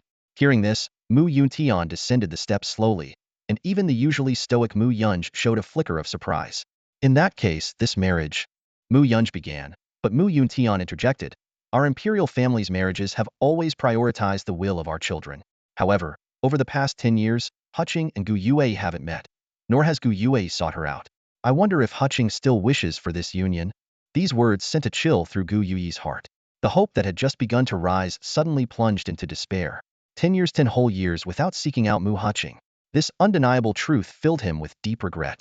Qing Xian, take Gu Yue to Qinghe residence. If Huching is unwilling to come with him, then forget about this marriage, Mu Yunj said calmly. Marriage is an important matter. It's better for you younger ones to make your own decisions. Gu Yue followed behind Mu Qingxian in silence, an ominous feeling growing stronger in his heart. Soon, their figures disappeared along the path leading to another mountain peak. Once Gu Yue was out of sight, laughter erupted among those seated at the main peak. That kid needs to be taught a lesson, Mu Yuntian said first, feeling secretly pleased as he thought about how his daughter had been infuriated by Gu Yue. His talent is undeniable, but his temperament needs some tempering, Mu Yunj sighed. If this engagement had been arranged 10 years ago, he might already be a top scholar by now. As for whether he can break through to the Emperor realm, that's hard to say. Hearing this, Gu Yuan cupped his hands and apologized to Mu Yunj. Nearby, Long Yang and Long Xia exchanged glances, clearly surprised by this unexpected drama. Before long, Mu Qingxian returned alone. Mu Yunj didn't ask any questions and simply ordered the banquet to begin. After several rounds of drinks, as the sky darkened, Gu Yue finally appeared with a young woman whose expression was frosty. His face was covered in bruises, yet he wore an unusually radiant smile. Once my daughter joins the Gu family, she will never be mistreated, the half-drunken Gu Yuan assured, thumping his chest. Mu Yunj turned to Mu Huching. If Gu Yue ever dares to upset you, you're always welcome to return to the Mu family. This will always be your home. Thank you, uncle, Mu Huching replied coldly, though her hand was held by Gu Yue. With his mediocre skills, if not for Gu Tianyi holding back, he'd already be lying in a heap. At that moment, a click sound broke the air, the unmistakable noise of a phone camera. You brat, are you looking for trouble? Gu Yui's expression darkened. Teacher, I just wanted to capture a keepsake of you and my future teacher's wife. Leng Yang replied with a straight face. You're killing me with your thoughtfulness. Gu Yue growled through gritted teeth. Why did I ever take you as my disciple? What's wrong? You should be proud to have such a great disciple. Many others would be envious. Mu Huching chimed in, adding fuel to the fire. Yes, yes, I must have burned incense for 18 generations to be blessed with such a disciple. I'm absolutely thrilled, Gu Yue muttered, glaring at Long Yang, who had turned away, pretending not to notice. In his heart, he vowed to give his unruly disciple a proper lesson someday. Amidst the laughter and banter, the proposal came to a lively yet satisfactory conclusion. Gu Yue looked at the group photo in his hand, his brows slightly furrowed. Although the proposal process went smoothly, this photo left him feeling a bit displeased. Mu Huching had insisted on keeping it, leaving him no room to object. Aside from exposing an awkward misunderstanding, his face still bore a few bruises, which somewhat marred the occasion. He cast a glance at Long Yang, his eyes carrying a hint of threat, but Long Yang pretended not to notice. After all, he wasn't the only one who had secretly taken pictures. There was safety in numbers, and he was happy to play dumb. As the betrothal gifts procession gradually disappeared into the distance, Gu Yue was also escorted out of the Mu family estate by Mu Huching. This journey of pursuing his wife was far from over, but Mu Huching had agreed to the engagement because of her feelings for Long Yang. There was still plenty of time to resolve everything that lay ahead. Seeing this, Long Yang immediately summoned his flame dragon horse and left without looking back. He knew he couldn't currently match Gu Yue in strength, so rather than face a lecture, it was better to retreat for now. Watching his disciple's retreating figure, Gu Yue chuckled and shook his head. These minor scandals didn't bother him after all. The real leverage lay in the troves of dirt he held on the Dixing. Back at the Tiance Academy's Dixing Mountain, Leng Yang summoned Doubao. Although his soul power had improved over the past half-month in Yuzhou, he hadn't had the chance to truly focus on training. The Tai Chi Heart Sutra and the Five Elements Thunder Technique, passed down by his master Zhang Qingxian, were excellent guides for his cultivation. However, just as he was about to settle down and focus, calls from Yi Bufan and Wang Jinbao came in succession. One invited him to visit the Yi family, while the other reiterated a previous invitation. His schedule for the next 2 days was suddenly packed, making Leng Yang sigh at the troubles that came with growing fame. He glanced at his current soul power level 25. Advancing from level 19 to this point in 3 months was impressive progress, but it was largely thanks to abundant resources. Treasures like the Azure Dragon Creation Pill wouldn't always be available, so he knew he'd have to rely on his own diligent cultivation in the future. Entering the room on the first floor where his mother's memorial was enshrined, Long Yang lit 3 incense sticks and burned some spirit money. He didn't know if these offerings would help his mother in the afterlife, but they at least gave him some solace. Sitting silently before the altar for a while, he made a silent vow to train hard and avenge his mother. Later, he arrived at Wang Jinbao's villa. Guided by an intelligent assistant, he waited in the living room for Wang Jinbao, who had just woken up. When Wang Jinbao came downstairs, rubbing the sleep from his eyes, Lenyang got straight to the point, wanted to investigate some past events in the Beihai region. Although he already knew the outcome, he still hoped to uncover the full truth behind what happened back then. Beihai County? Wang Jinbao noticed Lenyang's serious expression and immediately dropped his playful demeanor. He stood up, made a cup of tea, and gently placed it in front of Lenyang before settling back on the sofa. I'm quite familiar with Brother Yang's situation, especially regarding his family and past experiences. It's not difficult for the Imperial clan to investigate the Long family, but I think Brother Yang doesn't need to look into it anymore, Wang Jinbao said, using his soul power to cool the steaming tea. Lenyang looked puzzled. That was something from 15 or 16 years ago. Brother Yang, you can just call Senior Gu directly and ask him. I dare say, the moment you became an Imperial star, Senior Gu had already thoroughly investigated everything about you. Not just him, the Tiance Academy and the cabinet would have looked into it as well. You were probably around 2 years old at that time, right? Everything that happened would have been meticulously recorded. But unless you bring it up yourself, no one, including Senior Gu, will mention it. Lenyang nodded. I'll ask. With that, he dialed Gu Yue's number. The call connected, but it was Mu Huqing's lively voice that came through, sounding even more spirited than Mu Qingxian. Hello? Lenyang. Looking for your teacher? Shenyang. I wanted to ask the teacher something. Is he available to take the call? Of course. Just as the words left her mouth, Gu Yue's wailing voice came from the other end. Ouch, ouch, you brat. After exposing my embarrassing moments, you still dare to call me? What do you want? Teacher, I want to know about my mother. Lenyang's words brought an immediate silence on the other end, even halting Gu Yue's earlier groaning. Are you sure you want to know? Gu Yue's tone turned serious. After receiving Lenyang's confirmation, Gu Yue began to explain slowly.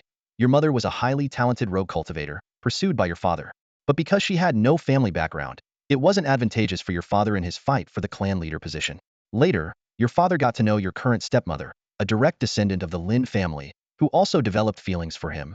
Does this have anything to do with the Lin family? Lenyang pressed. The Lin family only got involved because of your stepmother's connection to Leng Yuan. As for your mother's matter, they were not involved. Gu Yue paused. If you can't wait, I can go to Beihai and bring someone to meet you. Gu Yue's tone carried a hint of concern. Lenyang had been suspicious about this 3 months ago and was still dwelling on it, clearly unable to let it go. Not only him, but many Imperial clans in Yuzhou also hoped these matters wouldn't interfere with Lenyang's cultivation. However, unless Lenyang explicitly gave the word, no one dared to take action regarding the Long family. After all, his bloodline was that of the Long family, and the clan's former Imperial-level powerhouse had left behind numerous contributions. There's no need, teacher.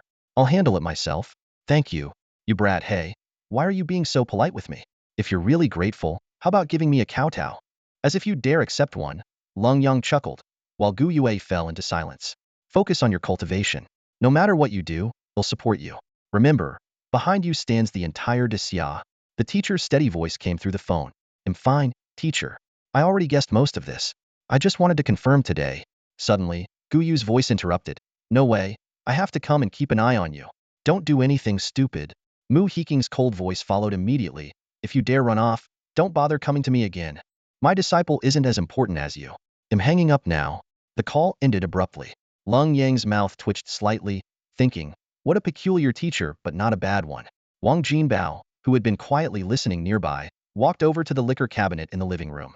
Inside, rows of expensive bottles were neatly arranged. Care for a drink? I've got plenty here. Call Chief Fudu to join us too.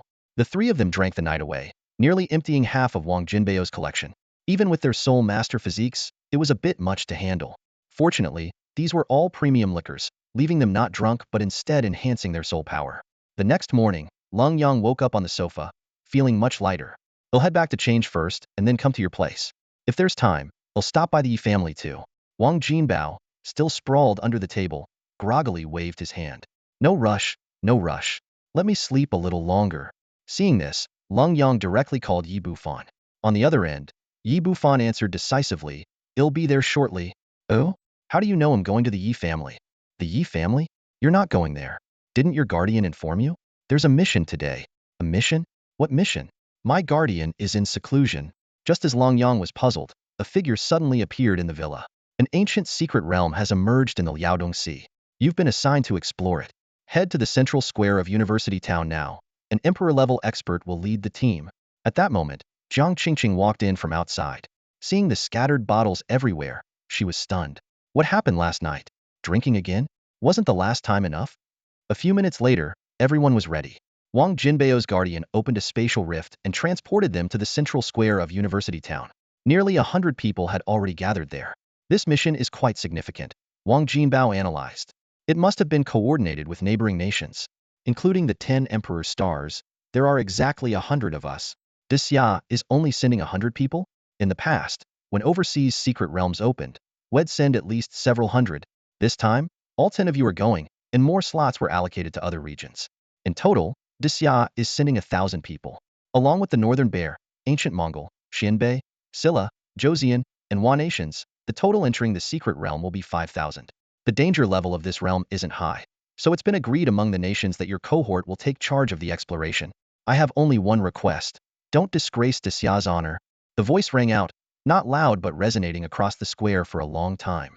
All the trainees immediately adopted a solemn demeanor. Lenyang turned to look and saw Qin Wudao arriving with Jiang Yao.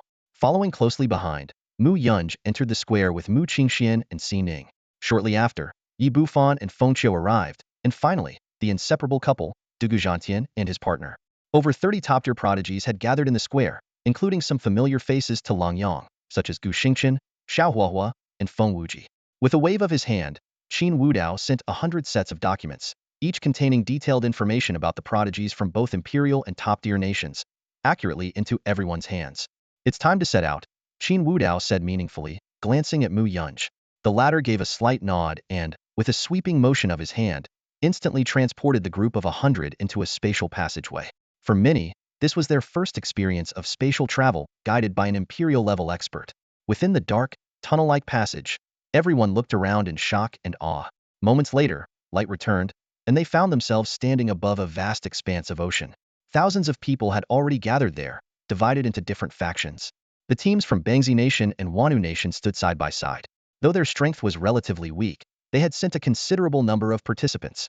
Lenyang noticed many non-Asian faces among them, a clear indication that, much like in his previous life, these two nations relied on the support of a stronger power. The ranks of Xia's team continued to grow, while the fierce warriors from Maoxiong Nation and Guming arrived one after another. Though these two nations kept their distance from Xia, it was clear that they were not vassal states. Mu Yunj even exchanged words with the imperial-level experts from their side. Wang Jinbao scanned the surroundings and observed that Xia had only 2 imperial-level experts present, Mu Yunj and Gong Sunlai, the patriarch of the Gongsun imperial clan from Yuzhou. Since everyone is here, let's begin, Gong Sunlai announced. The imperial-level experts from various nations stepped forward simultaneously. The imperial expert from Wanu Nation deliberately fixed his gaze on Lenyang, but a cold snort from Mu Yunj instantly froze him in place. An icy aura spread out as Mu Yunj said, "Do you wish for death? What's this? Is Xia so protective of its prodigies that no one is even allowed to look at them?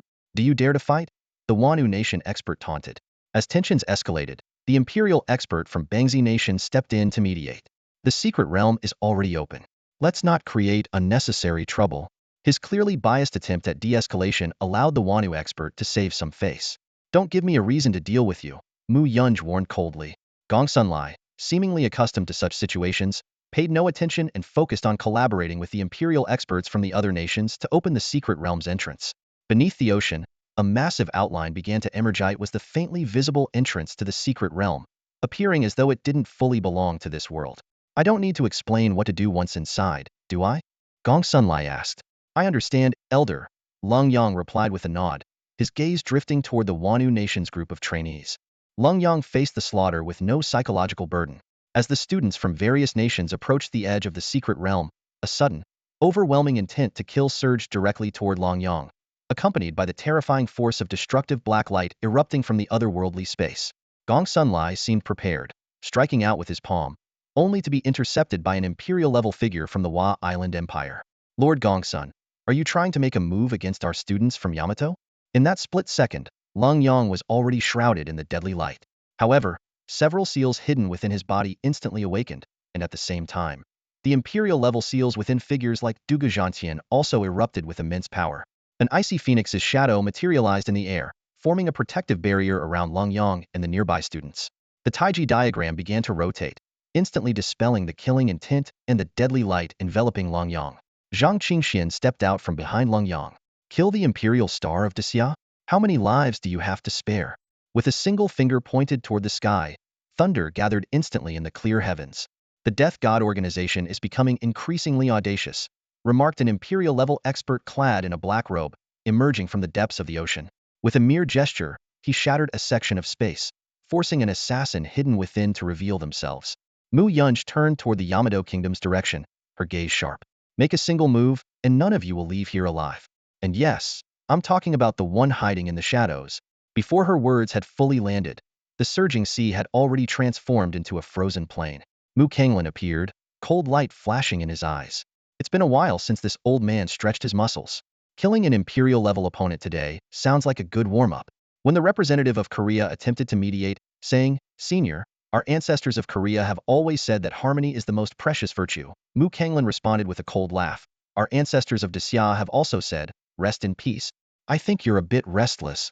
With a single palm strike, Mu Kanglin left the Imperial-level figure from Yamato coughing blood. He then turned to another part of the battlefield, sealing off a vast area of space. The assassin at the Imperial level roared in disbelief. "Impossible!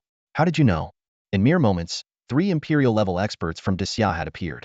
A heaven-shaking punch tore through the sky, leaving the Imperial-level figure from Yamato ashen-faced. "It's over. All over." 5 enemy Imperial-level figures, 2, sent by the Yamato Emperor, and 3 from the Death God organization found themselves trapped in a desperate situation. Escape? They hadn't even realized how many other Desya experts were lying in wait.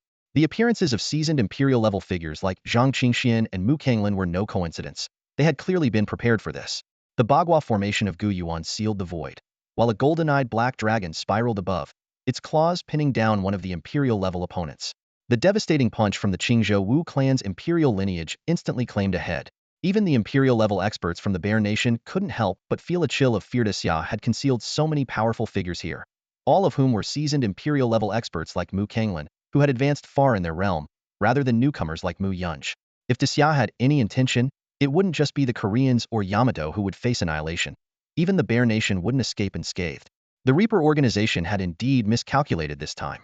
They had been brimming with confidence, believing that even with 2 Imperial realm experts present in Desya, and potentially reinforcements in the shadows, the combined assault of 5 Imperial realm experts would make killing an Imperial star who hadn't even reached the sole sovereign realm an effortless task. However, they never anticipated that Desya had already set an inescapable trap at this location. The elderly Taoist Zhang Qingxian stood guard beside Lenyang, and with a single move, he neutralized the lethal attacks of the 5 Imperial realm experts. Not only did he block their aggression, but he also cut off their retreat. Following this, the hidden Imperial realm expert from the depths of the sea and Mu Kanglin revealed themselves, and the 3 of them combined their strength to completely suppress the 5 Reaper Imperial realm experts. The tide of battle shifted rapidly. Experts from the Wu Imperial clan joined the fray, wielding the ancient Abyssal 8 trigrams formation map, effectively severing any chance of escape for the enemy. In less than the time it takes to drink a cup of tea, the 5 Imperial realm experts were obliterated, leaving not even a trace of their remains. Mu Kanglin toyed with the storage equipment they had seized, his gaze falling on the Imperial realm expert from Wa Island. Kill one to teach the Wa Emperor a lesson. If they dare target Desya's Imperial star, they must pay the price. He gestured for Mu Yunj to take action. The heavily injured Wa Island Imperial realm expert turned pale at these words. "This matter has nothing to do with the Yamato Empire. Are you trying to provoke a war between nations?" "A war? That would be perfect," Mu Yunj said coldly as she charged forward. Facing an already gravely injured opponent, the advantage was entirely hers. In a matter of moments, another Imperial realm expert fell on the spot. Although the battle did not spill over to the thousands of students present, the earth-shattering scene left everyone utterly shaken. Gong Sun Lai maintained a composed demeanor, saying, "Now that these clowns are dealt with, let us proceed." The Imperial realm expert from the Bear Nation waved in agreement. Given the amicable relations between the 2 nations, they had no concerns that Desya would act against them. In this battle, Desya eradicated 6 Imperial realm experts with lightning-fast precision, showcasing their formidable strength and deep reserves. This news would undoubtedly spread across the globe within half a day, enraging the Western nations. After all, the Reaper organization had long been a tool supported by the Western powers, specifically targeting Desya and the Bear Nation. With such heavy losses, the West would not sit idly by. However, this matter was far from over. The Reaper organization's attempt to assassinate Desya's Imperial star, regardless of success or failure, would place immense pressure on the Western nations. Particularly concerning were the 2 mysterious organizations active in the West Heavenly Court and Hell. It had already been confirmed that Heavenly Court had ties to Desya. While they rarely intervened, when they did, it was with overwhelming force. Hell is not limited to the people of Disya. Within its depths, the Hell organization has been operating relentlessly, becoming a nightmare for the nations of the West. On nearly the same day, the Western world was shaken. The Heavenly Court organization suddenly re-emerged, issuing a chilling declaration that they would execute 9 Emperor Star-level prodigies as a warning to others. Meanwhile, the Hell organization adopted a more straightforward approach. A bloodied head of a young Emperor Star-level genius, meticulously cleaned, was quietly placed outside the gates of the White House. Damn the Hell organization, roared Director Tai Li-pu of the United States Shield, slamming his desk in fury. This is completely unprovoked. Why target our Emperor Star?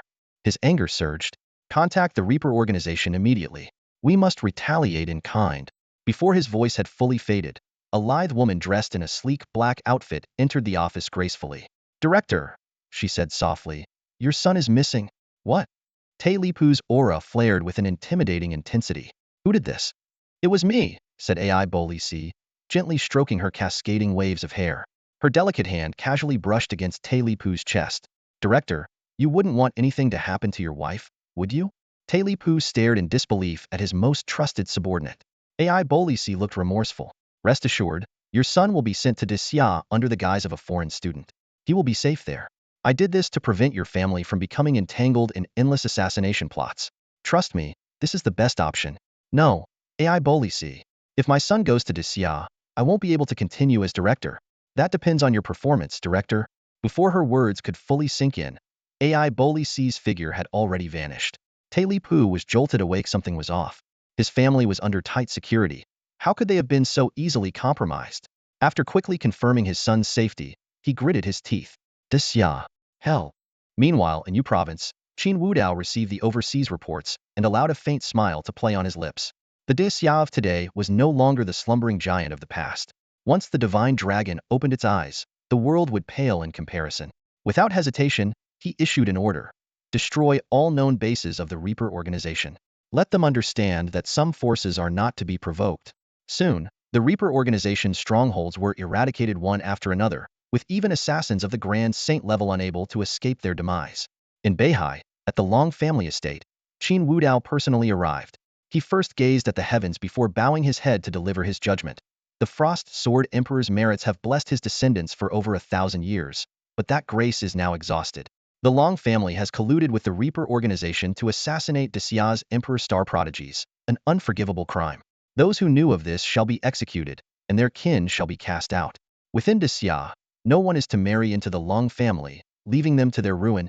This declaration spread across Beihai, stunning the nation. The Long family dared to conspire with the Reapers to assassinate an Emperor Star? Even with the Frost Sword Emperor's legacy, they could not escape their downfall. Below, the members of the Long family looked as if their souls had left their bodies. The 4 words from Qin Wudao, let it perish, had already sealed the Long family's fate. Even if they weren't completely eradicated, this family was destined never to rise again. The crime of colluding with the Death God and plotting to assassinate the Disya Empire's Star of Destiny had rendered every member of the Long family, whether complicit or ignorant, unforgivable sinners. With a single move, Qin Wudao obliterated Long Shinn, and with a wave of his hand, he uprooted the entire Long family estate. What was once a prominent and powerful soul master family was reduced to ruins in an instant. The cultivation of every member of the Long family was destroyed, leaving only Lung Yuan, who was taken away. Qin Wudao opened a spatial portal and returned to Yuzhou with the despondent Lung Yuan. It was only at this moment that Lung Yuan snapped out of his shock. Why did you do this? I am Lung Yang's father, his biological father. Lung Yuan's face was ashen, his voice trembling. He had witnessed with his own eyes the destruction of his entire family, including his current wife and his once prideful son. All the hopes he had pinned on his son had now turned to ashes. Qin Wudao did not answer. Instead, he brought Lung Yuan to Villa number 99 on Emperor Star Mountain. This is Lung Yang's residence. Without his permission, you are not allowed to enter. Wait outside the door. As soon as he finished speaking, an invisible force pressed heavily on Lung Yuan's shoulders. He was forced to his knees, unable to rise as if carrying the weight of mountains. His soul power dissipated, and his body gradually hunched over. Qin Wudao flicked his sleeve and departed, leaving Lung Yuan kneeling at the gates, waiting day after day for Lung Yang's return. Meanwhile, Lung Yang found himself in a strange and mysterious realm. This space seemed like a fragment of some world, or perhaps a corner of Earth sealed by a powerful formation, or even a small dimension created by an ancient being attached to the main world. Such secret realms were not uncommon globally, each containing its own unique mysteries. Looking around, Lenyang realized he was standing on a vast, expansive grassland. The sky hung low, seemingly within arm's reach. The grassland undulated with uneven terrain, dotted with dune-like mounds and depressions. Scanning the horizon, not a single one of the 5,000 people who had entered the secret realm alongside him was in sight. It was clear that this realm was anything but ordinary. Summoning his earth tiger armor and his companion, Mimihu, Lenyang mounted his light shadow steed and began his exploration. After half an hour of high-speed flight, the grassland still stretched endlessly. Sensing something unusual, he lowered his altitude to study the terrain closely and continued flying for another hour. Yet all he could see was the unending grassland. Finally, Lenyang decided to switch to low-altitude gliding. Before long, he spotted a figure in this seemingly boundless expanse of grassland. The person's appearance was instantly recognizable, likely a student from either ancient Mongol or Bear Nation. Lenyang did not approach for a conversation and instead continued focusing on his search. About 10 minutes later, a black box suddenly caught his eye. It was about the size of a small suitcase, emitting a dark, glossy sheen that extended hundreds of meters. However, in the vast expanse of the grassland, it remained inconspicuous. At this moment, it seemed that only Lenyang had noticed the mysterious box. Cautiously, he summoned the Earth Tiger armor, and with a flash of golden light, transformed into the ultimate Emperor armor. In this solitary and uncertain environment, exercising extra caution was undoubtedly the wisest course of action. Lenyang approached step by step, his movements steady and deliberate. The moment his fingers touched the box, the dark glow surrounding it abruptly receded, and with a clicking sound, the box opened on its own. In an instant, an inky black pillar of light shot skyward, piercing through the clouds. Droplets of black liquid scattered to the ground, transforming into spectral images of 9 ferocious beasts whose auras exceeded the sovereign realm, nearing level 40. Emperor energy gathered in Lenyang's fists, and these apparitions were no match for him. In mere moments, all the shadows dissipated, and the towering black light gradually faded. Inside the box lay a tattered piece of beast hide, bearing a fragmentary map that depicted a corner of a secluded palace complex. Lenyang pondered, could it be necessary to collect all the pieces of the map to unveil the mystery? The peculiar manner in which this map appeared raised suspicions. Was this place a secret realm, or some kind of game dungeon? As he prepared to deactivate the Emperor armor and resummon the Earth Tiger armor, the ground suddenly began to quake violently. Lenyang immediately summoned the Earth Tiger armor and mounted his light shadow steed to observe from above.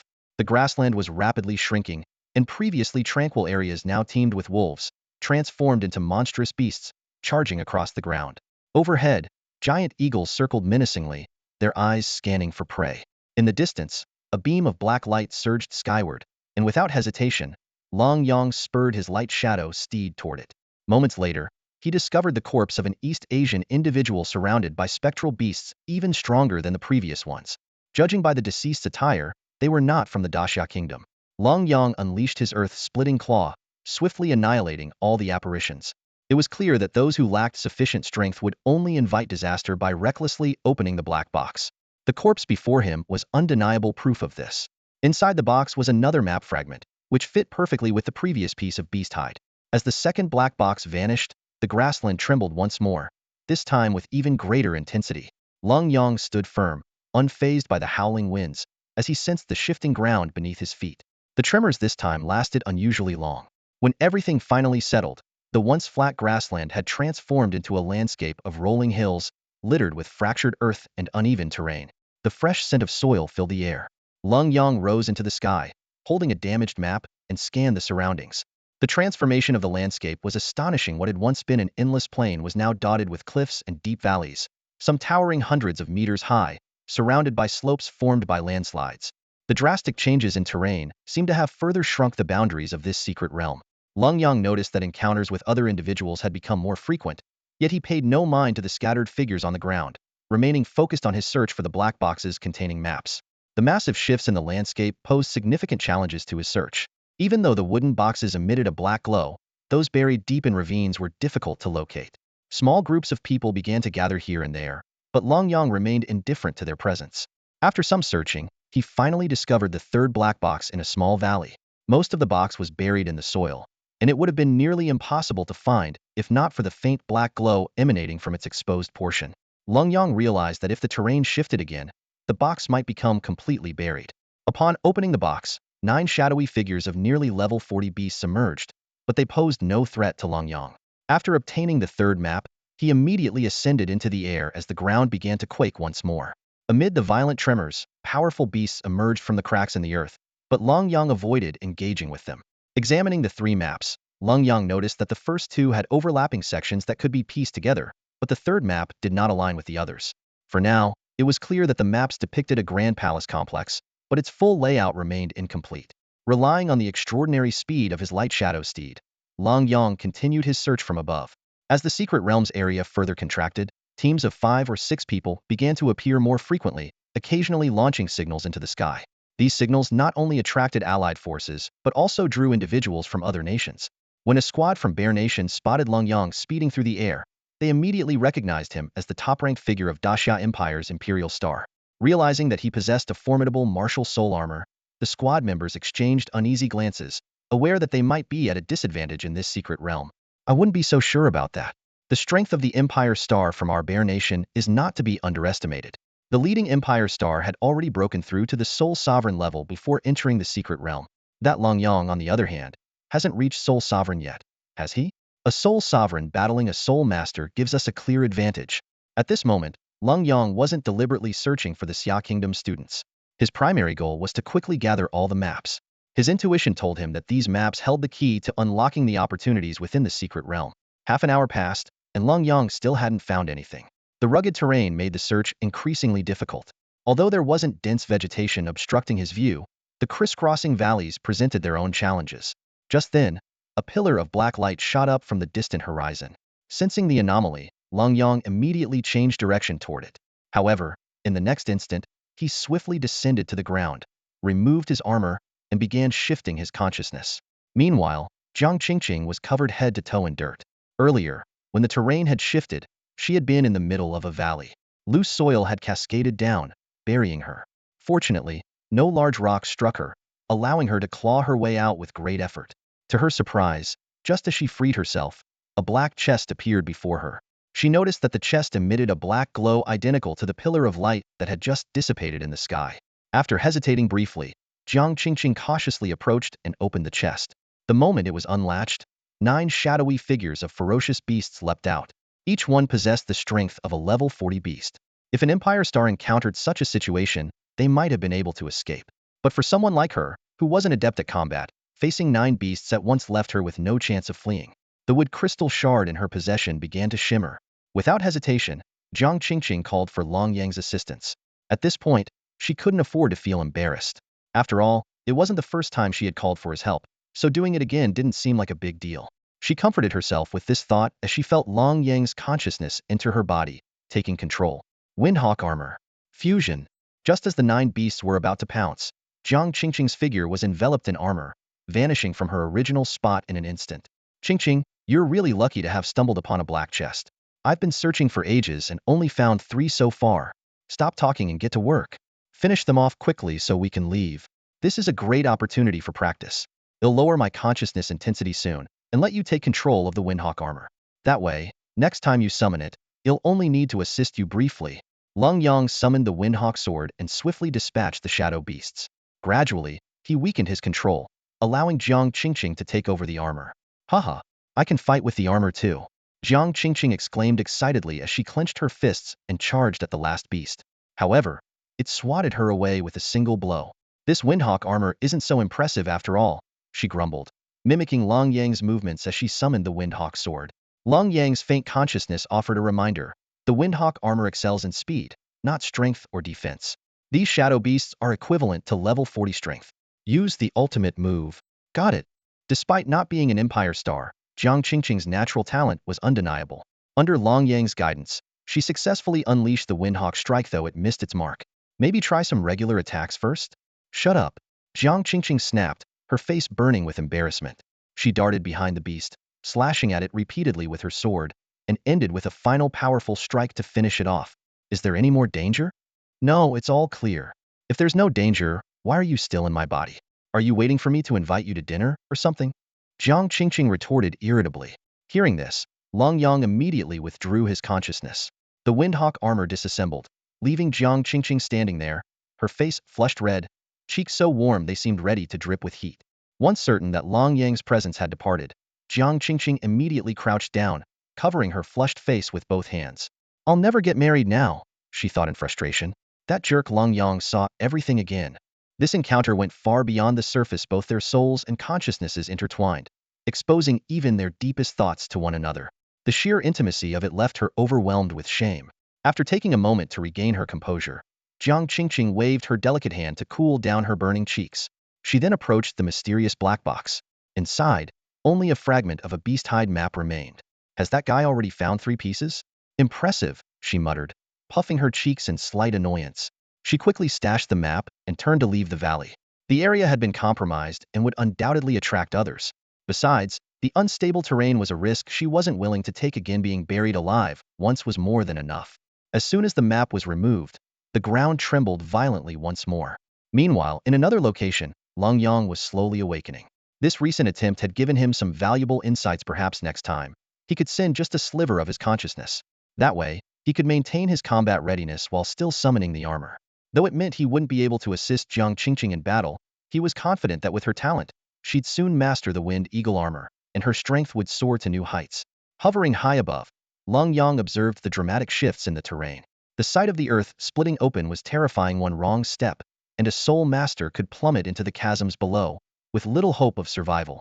Over the past 10 minutes, he'd witnessed people being swallowed by collapsing soil, and even saw a student from the Wanu Kingdom narrowly avoid falling into an abyss. His Earth Tiger cult instinctively fired an energy shot to assist. After all, in Xia, proper burial rites were deeply respected.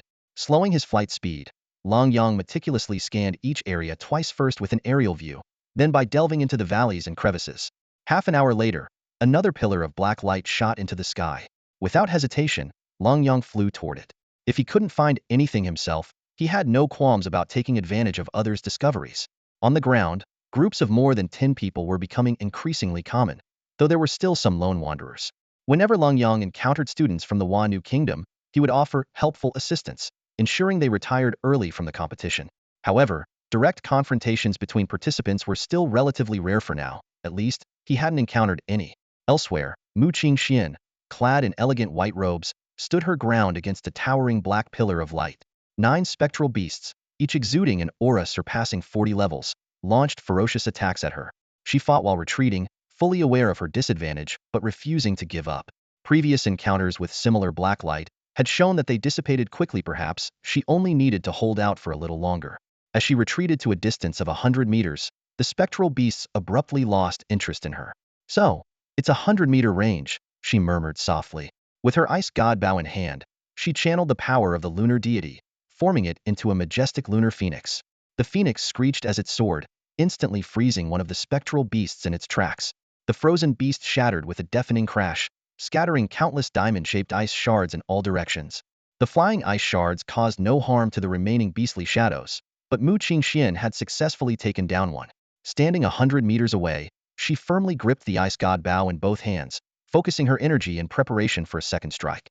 Taking on a level 40 beast from such a distance was no easy feat. Each shot required precise concentration and enough power to ensure a kill.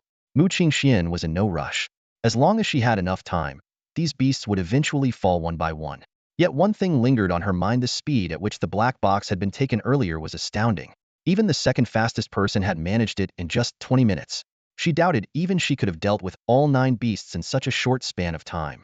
She drew her bow once more and released another arrow, bringing down a second beast. But just then, the remaining 7 suddenly surged forward, breaking past the 100-meter boundary and charging straight at her. Faced with an onslaught from 7 beasts, Mu Qingxian had no choice but to fight while retreating, barely managing to hold her ground. Fortunately, the beasts seemed to be under some kind of restriction, retreating back near the black box as soon as they reached the 200-meter boundary. Taking the opportunity to catch her breath, Mu Qingxuan's attention was drawn to over a dozen figures suddenly emerging from behind the cliff. Dressed uniformly in black combat suits, their very presence exuded an unsettling aura. Before she could fully assess the situation, one of them emitted a repulsive sound. Though the words were incomprehensible gibberish, the intent behind the mental waves they transmitted made Mu Qingxuan's killing intent surge. Furious, she didn't hesitate. Summoning her ice phoenix, she launched a fierce assault on the group of Waslave students. Despite having already expended a significant amount of soul power in the earlier battle, Mu Qingxian managed to freeze 4 or 5 of them into ice sculptures in an instant. She then detonated the ice, sending shards flying and taking out even more enemies in the process. The once arrogant Hua students were thrown into disarray. None among them were of Emperor Star caliber. Their Emperor Star had long since fallen in Disya. Seizing the opportunity, Mu Qingxian fired arrow after arrow, each one a fatal shot. In no time, the remaining students, along with those initially frozen and shattered, were all dead. However, the battle had nearly drained Mu Qingxian of her soul power. Just as she was about to find a place to rest, a sudden change occurred. The 7 beasts that had been lingering near the black box vanished without warning, only to reappear behind her in an instant. Mu Qingxian barely managed to evade, but her strength was waning. She attempted to ascend using the ice phoenix, but a flying beast tore her phoenix's projection to shreds. A massive beast swiped its claw at her chest. Though she quickly conjured an ice mirror to block the blow, the immense force sent her hurtling straight toward the black box. A pitch-black beast, as dark as an abyss, opened its bloodthirsty maw, ready to devour her. Mu Qingxian gripped the ice god bow tightly, yet she no longer had the strength to release an arrow. In this life-or-death moment, her expression remained calm. Channeling her lunar divine power, an ice phoenix projection emerged between her brows. Phoenix rebirth. If Fengxiu were here, he would immediately recognize this as a sign of Phoenix Nirvana. Golden light began to swirl around Mu Qingxian, radiating an energy capable of healing injuries and restoring soul power, though it came at a severe cost to her essence. Not long ago, she had used Phoenix Nirvana once already, converting all that power into soul energy to shatter the combined soul technique of the Wonu Empire's Star Warriors. Without the help of the Azure Dragon Creation Pill, her foundation might still not have recovered fully. At this moment, a massive shadowy beast lunged at her, its gaping maw, nearly a meter wide, filled with razor-sharp teeth gleaming coldly. Just as it was about to strike, a brilliant golden light tore through the sky, obliterating the beast's phantom form and simultaneously halting Mu Qingxian's Phoenix Nirvana. If you can't win, stop being so reckless, Lenyang said calmly, catching the falling Mu Qingxian. The aura of his ultimate Emperor Armor spread outward, and with the arrival of the Emperor's torrential cascade, the 6 shadowy beasts surrounding them were obliterated in an instant. Mu Qingxian, pale and drained, glanced weakly at Lenyang before her head tilted, and she fainted. Moments later, her eyes fluttered open again, and she found herself cradled in Lenyang's arms. A sense of relief washed over her. "Let me sleep for a bit," she murmured softly, closing her eyes again. Exhausted from the overuse of her soul power, she needed rest. With this maniac around, she felt safe. She wasn't even sure when she had started trusting Lenyang so deeply. Seeing that she was out of danger, Lenyang let out a quiet sigh of relief. He had seen her in peril from afar, and had rushed to upgrade his ultimate Emperor armor to reach her in time. Even though interrupting her Phoenix Nirvana might cause her some harm, it was far better than letting her push herself beyond her limits. After retracting his armor, Lenyang took the fragmented map piece and carried Mu Qingxian out of the area. He now held 5 fragments in total, with only a small portion of the map still missing. Stopping atop a hill, he gently laid Mu Qingxian on the soft grass and began to prepare various medicinal pills. This one nourishes the soul, this one restores soul power, and this one soothes the meridians, he muttered while carefully prying open her lips to feed her the pills. Then he placed his hand on her abdomen, channeling gentle soul energy to help her absorb the medicine. The surrounding terrain began to shift, and mountains gradually emerged. Lenyang noticed that the world around them seemed to be contracting. The ground beneath him grew firmer, and the once collapsing soil layers stabilized. After half an hour, the medicine took effect, and Mu Qingxian regained consciousness. In the distance, a black beam of light suddenly shot into the sky. "Aren't you going?" Mu Qingxian asked, her clear eyes fixed on Lenyang. "The terrain has changed too much, and there are others nearby. If I leave, what will you do?" he replied. "Can't you just take me with you?" Mu Qingxian frowned. Though she was still weak, Lenyang's imperial steed could clearly carry passengers. It had even carried Jiang Qingqing before. Why couldn't it carry her? "If that's what you want, then so be it." Lenyang summoned his flame dragon armor, lifting Mu Qingxian and placing her in front of him. "I'll sit behind you," she protested. "You'll fall off," Lenyang retorted, leaving no room for argument as he accelerated into the skies. The intense acceleration pressed Mu Qingxian tightly against Lenyang's chest. She let out a soft grunt, inwardly cursing the hardness of the armor on Lenyang's chest. "Your current strength should be comparable to a soul king, right?" Mu Qingxian asked, taking advantage of the windshield's protection. "More or less," Lenyang replied, his eyes scanning the increasingly complex terrain below. "But the gap between the king realm and the sovereign realm is indeed significant." On the ground, the crowd grew larger, and scattered battles erupted one after another. Lenyang noticed a skirmish below involving some students from Disya. He immediately lowered his flying altitude. It's people from the Wanu kingdom, Mu Qingxian said, frowning. Their martial spirits are particularly disgusting. Then let's deal with them. Lenyang steered the flame dragon steed into a nosedive, and the energy blast from the dragon's mouth instantly tore through the battlefield. It's Chief Lenyang and the Imperial Star Mu Qingxian. The students from Disya erupted in cheers. They had been fiercely battling a team from the Wanu kingdom. Although they had a champion-level prodigy among them, they were gradually losing ground under the assault of 3 elite opponents, with some teammates already severely injured. The Flame Dragon Steed's sudden attack left the Wanu Kingdom members both shocked and terrified. They had long heard of the Imperial Star's reputation, especially the figure clad in armor. But before they could react, Lenyang's energy blast had already inflicted heavy losses on their team. The rest is up to you. Lenyang didn't linger, guiding the Flame Dragon Steed toward the distant black pillar of light. As they watched Lenyang leave, the champion-level prodigy from Disya fell into deep self-doubt. He understood that there was a gap in strength between the Imperial Stars and champions of different nations, but the disparity before him was far too vast. He had barely survived a life-and-death struggle against 2 champions, while Lenyang obliterated his enemies without even dismounting. The surviving teammates exchanged glances, agreeing that with Lenyang around for this secret realm mission, all they needed to do was survive to the end. However, someone couldn't resist gossiping. Flying around the sky holding Goddess Mu like that won't Goddess Qingqing get jealous?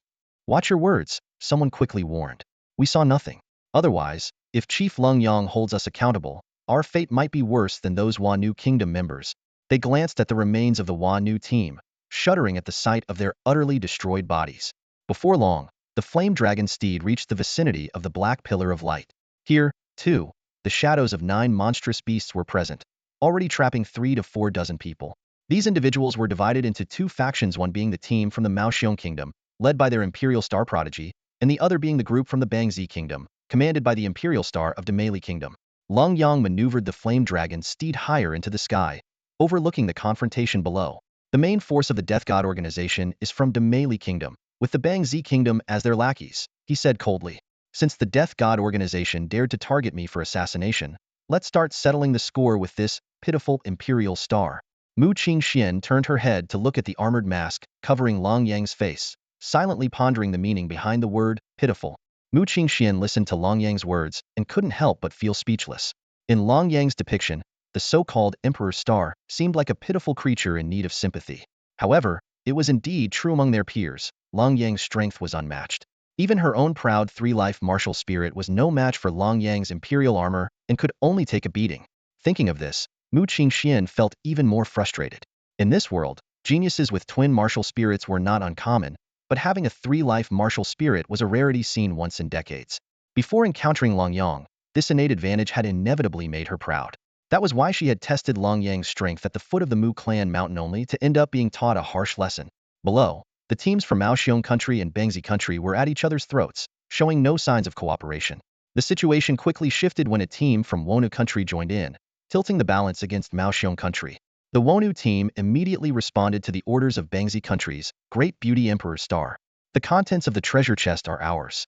If you don't want to die, get lost, declared the Great Beauty Emperor Star, taking advantage of their numerical superiority to drive away Maoxiong country's team. Rosa, should we retreat for now? A Maoxiong country team member turned to their Emperor Star leader, Rosa, for advice.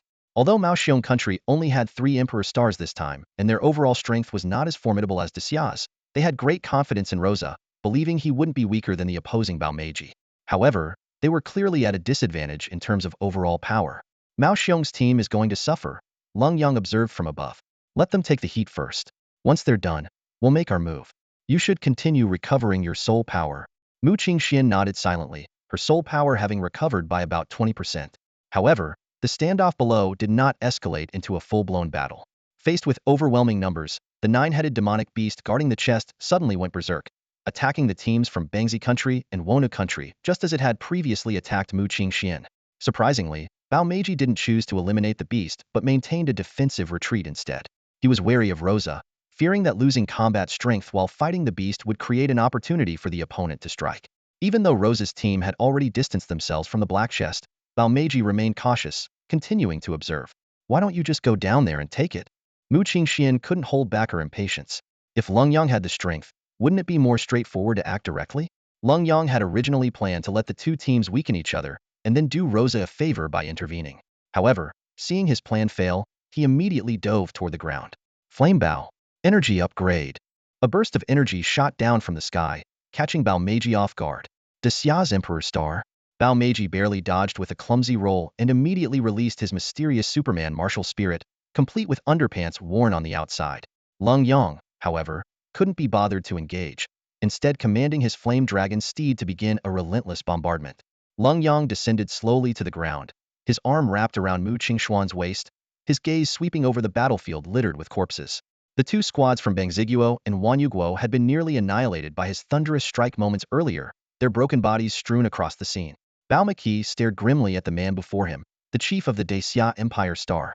He had already received intelligence warning him against confronting Dexia's chief Hedon, but witnessing Lenyang effortlessly slaughter over 30 people chilled him to the core. Without those from Wanyuguo and Bangziguo to shield him from the assault, his situation would have been even more perilous. Rosa arrived at the battlefield with her team and quickly proposed to Lenyang, "Shall we join forces and take him down? The three of us together, and he'll be done for." Lenyang shook his head lightly. "No need to trouble you, Chief Rosa." Mu Qingxian silently removed Lenyang's hand from her waist and retreated quietly to the side. Lenyang raised his blazing bow and aimed it at Bao Maqi. "Impressive, for someone from the Empire of Beauty, to dodge my charged attack." Before his words had fully landed, several energy blasts whizzed through the air. Bao Maqi dodged repeatedly but was still covered in dirt from the explosions. "Not bad, managing to evade that," Lenyang taunted, his mockery igniting Bao Maqi's fury. "The Dexia Empire Star, so arrogant." Bao Maqi roared, activating his hyperspeed movement. His figure blurred into an afterimage as he charged straight at Lenyang, delivering a heavy punch aimed at his chest. Lenyang caught his wrist steadily, stopping the punch an inch from his chest. "Your strength doesn't seem up to par." With a sudden burst of force, Bao Maqi let out a howl of pain.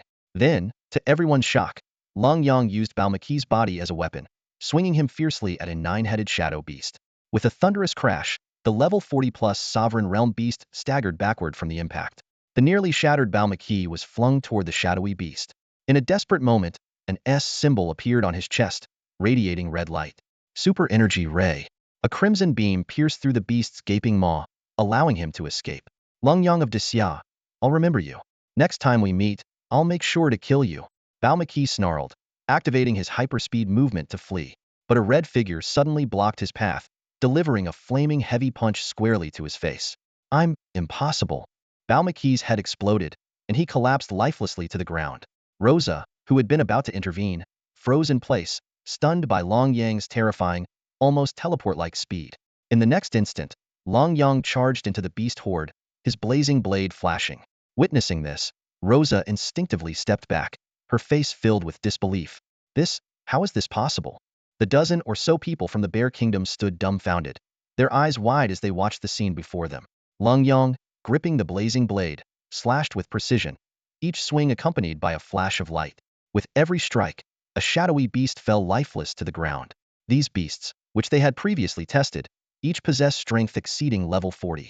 Even an Imperial Star would struggle to take one down after considerable effort. Yet now, Lenyang was dispatching them with a single strike. In just a few breaths, 8 beasts lay defeated. Lenyang remained composed, reaching into the black chest to retrieve a fragment of a map, his movements fluid and deliberate. Unbelievable. Rosa clenched her fists tightly, unable to quell the shock in her heart. As an Imperial Star-level prodigy herself, she found Lenyang's displayed strength far beyond reason. Typically, an Imperial Star-level prodigy entering the Soul Sovereign stage could at most defeat opponents 10 levels above them, a feat already considered astonishing in the world of Soul Masters. Yet Lenyang's current power had already reached the level of a Soul King. What made it even more perplexing was that, through the armor, they couldn't sense Lenyang's soul power level.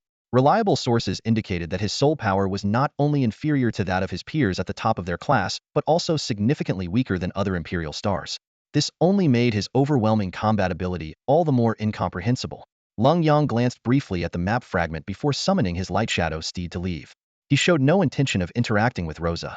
At this moment, Mu Qingxian approached the light shadow steed, hesitating for a moment should she sit behind him or in front. Sitting in front would allow her to focus on absorbing soul crystals to recover her soul power without needing to hold on. Before she could decide, Lenyang reached out and placed her in front of him. The light shadow steed soared into the air, and disappeared into the horizon in the blink of an eye. As Lenyang departed, the ground began to tremble violently. Rosa and her team were forced to retreat quickly to a nearby hill. By the time they steadied themselves, Lenyang's figure had long vanished. Leader. The students from the Bear Kingdom were still immersed in shock, their expressions dazed. One person, with a single blade, had effortlessly slain 8 beasts above level 40.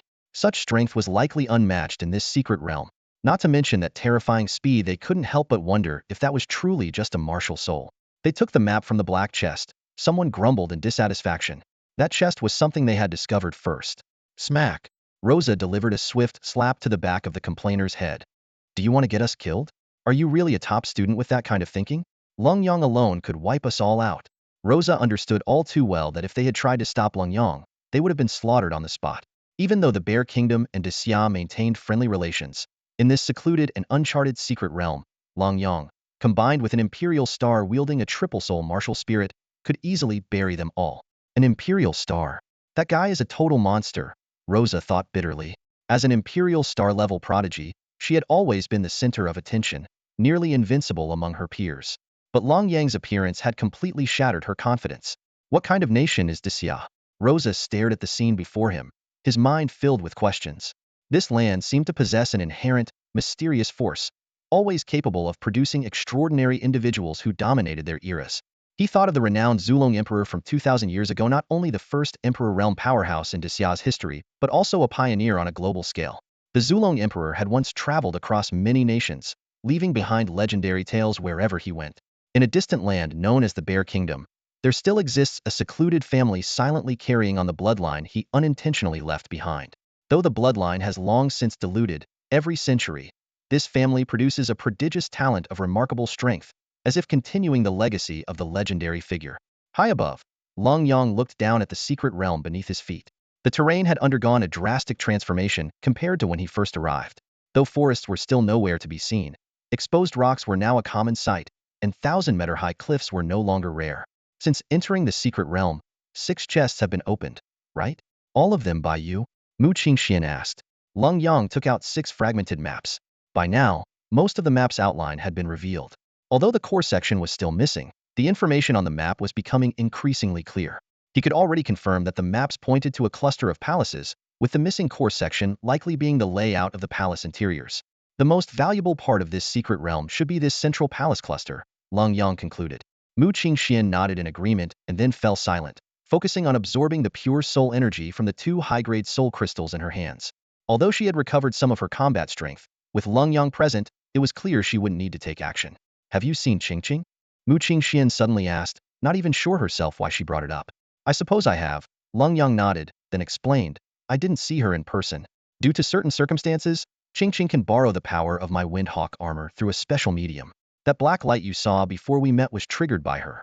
So, I only have 5 fragmented maps. The 6th is with Qingqing. She can summon the Windhawk armor? Mu Qingxian asked in surprise. Isn't the armor your martial spirit? Lenyang explained further. This goes back to when I visited the Jang clan. At the time, the Shin cauldron resonated with my armor. I gained many insights from the cauldron, and in return, the cauldron obtained a fragment of the wood crystal. Qingqing can use this fragment to summon a portion of my will, allowing her to wield the Wind Hawk armor. Oh, Mu Qingxian nodded thoughtfully, seeming to understand that this was a unique, unreplicable process. I haven't seen you summon the Wind Hawk armor yet, she continued.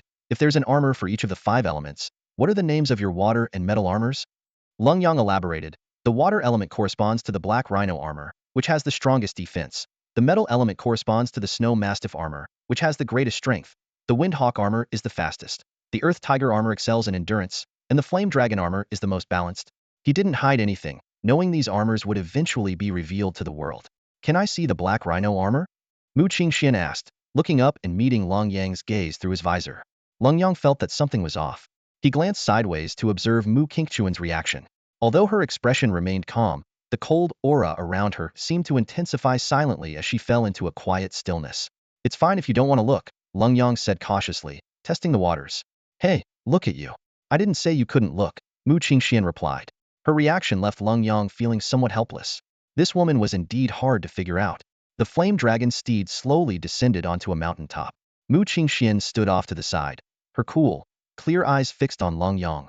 Without hesitation, Lenyang dispelled the flame dragon armor and summoned the black rhino armor. This was his first time summoning the black rhino armor. The sensation was entirely different from the flame dragon armor. The flame dragon armor exuded a fiery, relentless vitality, while the black rhino armor felt as steady and vast as the ocean. Judging by its structure, the black rhino armor clearly prioritized defense. So ugly, Mu Qingxian remarked, a trace of obvious disdain flashing in her clear eyes. Lenyang immediately dispelled the black rhino armor, his face darkening. It's not like I'm wearing it forever. Who cares if it's ugly? None of the 5-element armors are particularly good-looking. The Emperor armor looks good. Yeah. Mu Qingxian nodded lightly, acknowledging his statement. Show me the snow mastiff armor, she said, seemingly intrigued and eager to see it. Fine, fine. Snow mastiff armor. Armor fusion. With his summoning, the pure white armor instantly enveloped him, radiating a powerful energy. This one's slightly better, Mu Qingxian said, her clear eyes flickering faintly. Wind hawk armor next. You've got to be kidding me. Lenyang decided to showcase them all one by one. The secret realm space had shrunk significantly, but 3 black boxes had yet to appear. Instead of searching aimlessly, he figured it was better to wait for others to discover them and then make his move. For now, Lenyang rested on the mountaintop. With the screech of an eagle, the wind hawk armor materialized. But Mu Qingxian merely glanced at it and shook her head without a word. Ultimate Emperor armor. In the void, golden armor pieces gradually formed and adhered to Lenyang's body. This time, Mu Qingxian's eyes lit up with admiration. Heh, women. Always judging by appearances, Lenyang muttered as he dispelled the armor and sat down beside Mu Qingxian. She pursed her pale pink lips slightly and glanced at the distance between them. Humph, cold and indifferent. Who cares? Sensing her mood, Lenyang tactfully shifted away, putting a bit more space between them. Only then did Mu Qingxian retract her gaze and focus on absorbing the soul power from the soul crystals. Lenyang, on the other hand, simply lay on the grass to rest. Occasionally, beasts would approach, but none were of a high enough level to pose a threat. Lenyang didn't even need to summon his armor to deal with them easily. As his understanding of the armors deepened, his strength steadily grew, and he was now capable of executing the 5-element ultimate moves. Suddenly, there was a commotion at the foot of the mountain. A group of people quickly approached it with Xiao Huohua leading a team of over 30 from the Great Xia. Upon spotting the 2 figures at the mountaintop, their faces lit up with joy. Boss Lenyang. Xiao Huohua was the first to leap onto the mountaintop, shouting excitedly. Lenyang immediately motioned for silence and gestured toward Mu Qingxian. Is Goddess Mu injured? Xiao Huohua whispered.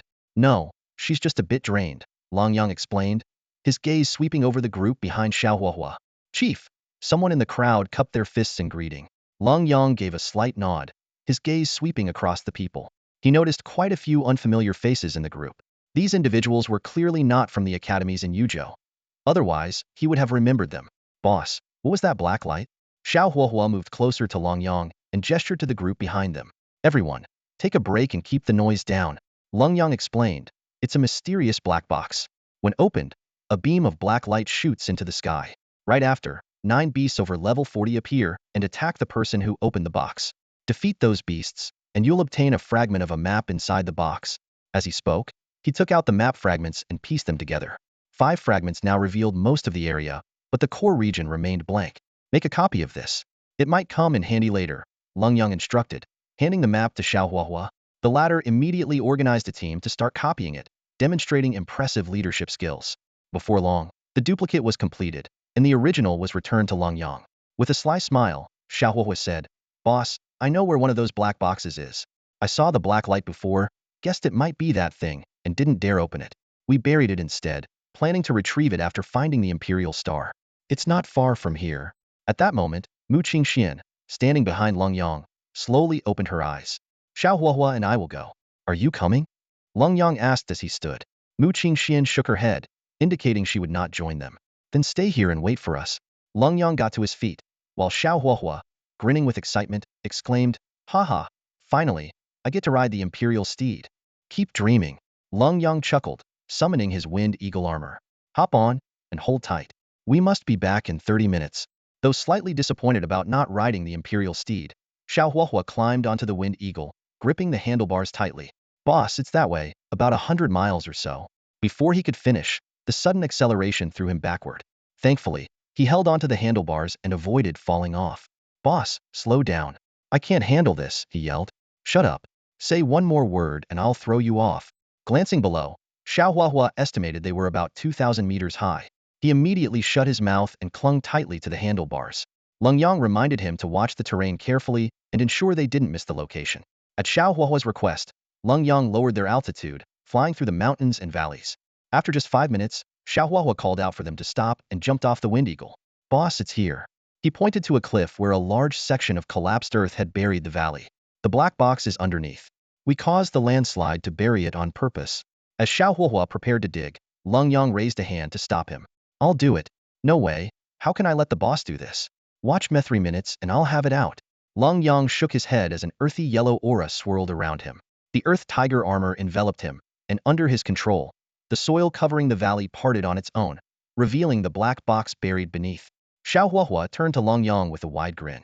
Haha, as expected of the boss. I almost forgot you're proficient in all 5 elements. Well, guess I'll leave the upcoming fight to you, boss. With that, he quickly stepped back. After all, facing 9 level 40+ beasts was no joke. It was a task best left to the boss. The moment Lenyang opened the black box, 9 jet black beams of light shot into the sky. From the box emerged 9 dark shadows, seemingly guided by some unseen force, launching a fierce attack on him all at once. Earth Splitter. Instead of retreating, Lenyang advanced, unleashing a series of deadly strikes. However, these shadows were far more formidable than the ones before.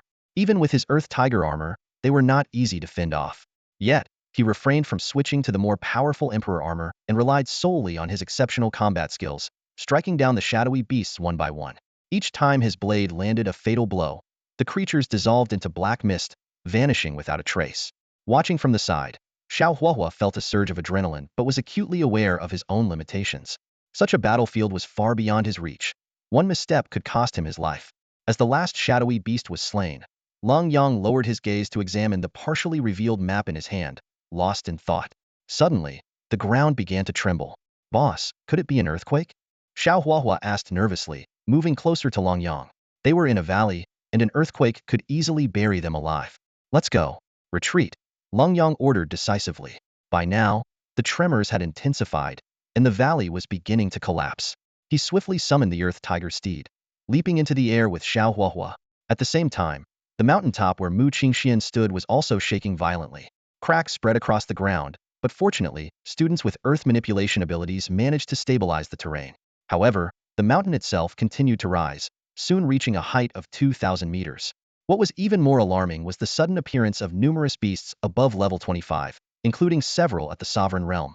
Yet with Mu Qingxian present, the Sovereign Realm beasts were swiftly eliminated, while the remaining creatures were dealt with by the combined efforts of the students. Will the chief be able to find his way back? Someone asked worriedly. The mountain was still rising, and the students maintaining the ground's stability were clearly reaching their limits. We're about to lose control. The ground is splitting apart. One of the students exclaimed, sweat dripping down his forehead. Let it go. Just avoid falling into the fissures, Mu Qingxian commanded decisively. The student immediately drew a warning line on the ground, signaling everyone to move to a safer area. Without further stabilization, the ground fractured, forming a massive and widening canyon. From its depths, increasingly powerful beasts emerged. At that moment, the sound of something tearing through the air came from above. Lenyang and Xiao Huahua were returning at incredible speed. Unbelievable! The chief covered over 100 miles in less than 15 minutes, a student exclaimed in astonishment. Including the time spent in battle, the round trip had taken less than 10 minutes, a speed that even King Realm experts would struggle to match. Xiao Huahua quickly joined the group, animatedly recounting Lenyang's heroic feat of slaying the 9 shadowy beasts. The terror of the 9-headed beast was truly chilling. Standing beside Lenyang, Mu Qingxian listened to the murmurs of the crowd and softly remarked, exaggerated? I think Xiao Huahua's description wasn't over the top at all. Lenyang, with a smug expression, casually draped his arm over Mu Qingxuan's shoulder. The next second, he was completely frozen into an ice sculpture. The sudden scene left the other students staring at each other in shock. Mu the goddess and the chief really are a perfect match, a girl couldn't help but sigh. But as soon as she met Mu Qingxuan's gaze, she immediately fell silent. Though calm, that gaze was enough to make everyone present avoid eye contact, including Lenyang most of the time. The ice sculpture remained unmelted for an unusually long time. Mu Qingxian frowned as she glanced at it, then turned and walked away. She knew full well that Lenyang was just playing around. Someone with his abilities couldn't possibly be restrained by her ice seal. Hee, the chief really messed up this time? Huh? Even he can't break free from Mu the goddess's ice seal, whispered a clueless student. But only Mu Qingxian, Xiao Huahua, and 2 other top-tier students understood the truth. With Long Yang's overwhelming strength, it was impossible for such an ice seal to hold him, let alone freeze even his armor. As Long Yang continued to stay frozen, a flicker of impatience flashed through Mu Qingxuan's cold eyes. Finally, she had enough and shattered the ice with a single strike. Freezing. I'm freezing. Long Yang exaggeratedly shivered as he stepped forward. Who are you trying to fool? Mu Qingxian shot him a glare. Seeing her unmoved, Long Yang activated his soul power, a white mist rising from his body to dispel the cold. This isn't fun. If it were Qingqing, she'd warm me up, then go find her. Mu Qingxian snapped, her tone sharp, as she struck a nearby passing beast with her palm. The beast let out a wail. I was just passing by. The students in the back rows sat neatly, as if watching a dramatic performance. Lung Yang turned and pointed at Xiaohuahua. Didn't you see the goddess just kill the demon deer? Clearly, she's hungry. You, with the fire skills, it's your time to shine. Huh. Xiaohuahua looked around nervously, then glanced at the expressionless Mu Qingxian. Just as he opened his mouth to speak, boss, sister-in-law clearly. Before he could finish, frost spread from beneath his feet, encasing him entirely in ice. Lung Yang walked up to the ice block and knocked on it. Tisk, loose lips, huh? Now you're stuck. Get yourself out. In no time, a barbecue grill and a large pot were set up atop the mountain. Many students eagerly offered their ideas. Chief, I'm great at grilling meat. I brought a pot and spiritual herbs. We can make soup for the chief and the goddess. Half an hour later, the terrain underwent a dramatic transformation. The peak they were on now stood 3,000 meters high, surrounded by towering mountains that pierced the clouds. At that moment, Long Yang seemed to sense something and gazed into the distant horizon. There, amidst swirling celestial mist, a faint silhouette of an immortal palace could be seen. Yet it felt distant, otherworldly, unattainable even with the swiftest of mounts. Once we gather all the fragments of the map, perhaps that immortal palace will truly descend into this world, Long Yang thought to himself. Boss, let's just charge straight ahead. Xiaohuahua said eagerly, his eyes fixed on the distant celestial palace. At this moment, every cultivator in the secret realm had noticed the palace's existence, and many had already started moving in its direction. Long Yang shook his head. It's easier said than done. That palace won't be so easy to approach. Even if we manage to get close, without a map to guide us, we might encounter unexpected dangers. He handed the incomplete map he had just acquired to the group. Everyone, make a copy of this map first. The group lingered on the mountain peak for a long time, but no new black pillars of light appeared. A whole day had passed, and Lung Yang calculated in his mind. They currently had 6 map fragments. If Jiang Qingqing's piece was included, they were still missing 2. However, Jiang Qingqing's whereabouts were currently unknown, and it was uncertain whether her map fragment contained the crucial central part. During this time, several teams passed by, and the number of people gathered at the mountaintop had exceeded 100. Chief Futua also arrived to join them. Seeing more groups heading toward the celestial palace, he muttered, waiting here any longer won't do us any good. After a moment of thought, Lung Yang nodded in agreement. You're right, we can't just keep waiting. Let's head toward the celestial palace as well. Who knows, we might discover something new along the way. Although there were still 2 unopened black chests, finding them in such complex terrain was indeed challenging. While the secret realm had shrunk in size after several transformations, the terrain had become even more treacherous. With Lung Yang's approval, the group immediately descended the mountain and set off toward the celestial palace. Considering the size of their team, Lung Yang refrained from summoning his light shadow steed and decided to travel with everyone on foot. On their way, they encountered a massive gorge, hundreds of meters wide, blocking their path. While the distance of a detour was uncertain, crossing the chasm directly wasn't too difficult for a group of their strength. The beasts they encountered along the way were no stronger than level 40 in the Sovereign Realm, posing no real threat to Lung Yang and his companions. The real trouble came from teams from other nations. At that moment, a group of 200 people, composed of members from Bangzi Nation and Wonu Nation, was observing them from afar. Among the opposing team were 2 Empyrean stars, Jin Xiaozuan from Bangzi Nation and Jerry, a mentor sent by the Great Beautiful Nation to guide Wonu Nation's trainees. Do they want to make a move? Chief Futua cracked his knuckles, a disdainful smile playing on his lips. They must be courting death. Although the opposing team had twice their numbers, with Lung Yang in their group, even 200 enemies wouldn't be enough to pose a threat. The people of Xia and the Wanu Kingdom have been sworn enemies for generations, Lung Yang declared firmly, his gaze fixed on the 200 figures on the opposite mountain peak. His voice carried an undeniable resolve. If we don't eliminate them now, we'll meet our doom in the immortal palace. Afraid of what? Xiaohuahua shouted, clenching his fists, his fighting spirit blazing. 100 against 200, this is our advantage. Behind him, The Dacia students were brimming with determination, their morale surging high. Clan leader Mu once said, "It's acceptable to leave the secret realm empty-handed, but never to lose Dacia's dignity," Lenyang said, his sharp gaze like a blade. In an instant, he summoned the wind eagle armor. Two spinning wind eagle wheels roared through the air, heading straight for the enemy formation. On the distant mountain peak, two Empire stars from the Wa New Kingdom countered simultaneously, unleashing their soul techniques to narrowly repel the wind eagle wheels. This first clash marked the beginning of the great battle. "Brothers, charge!" Xiao Huahuo roared, his body engulfed in imperial flame as he led the charge toward the enemy. Two Empire stars from the opposing side quickly stepped forward to confront him. "Leave one for me," Chi Fu Tu shouted as his upper garments tore apart, revealing his bronze, sinewy muscles glinting with a menacing sheen.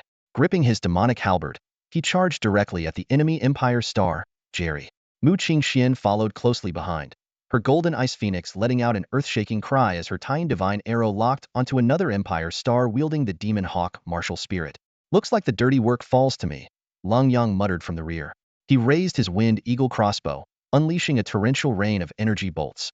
Each pair of shots took down an enemy combatant, perfectly compensating for their numerical disadvantage.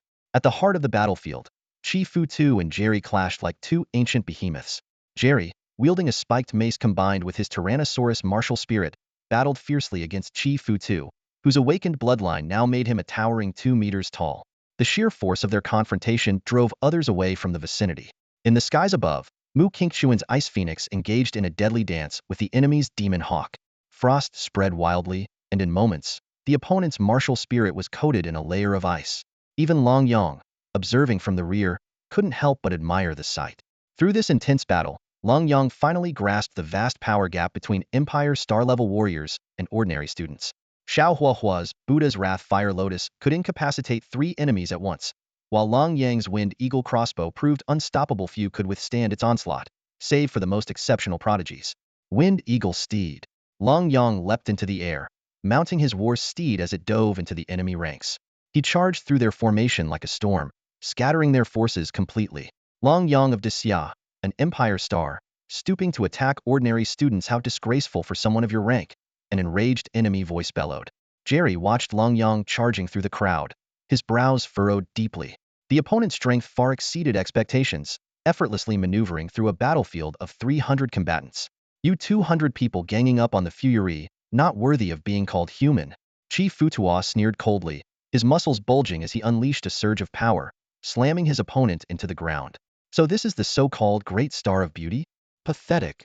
Dark demonic wings sprouted instantly from his back, and his figure transformed into a shadow, diving from above.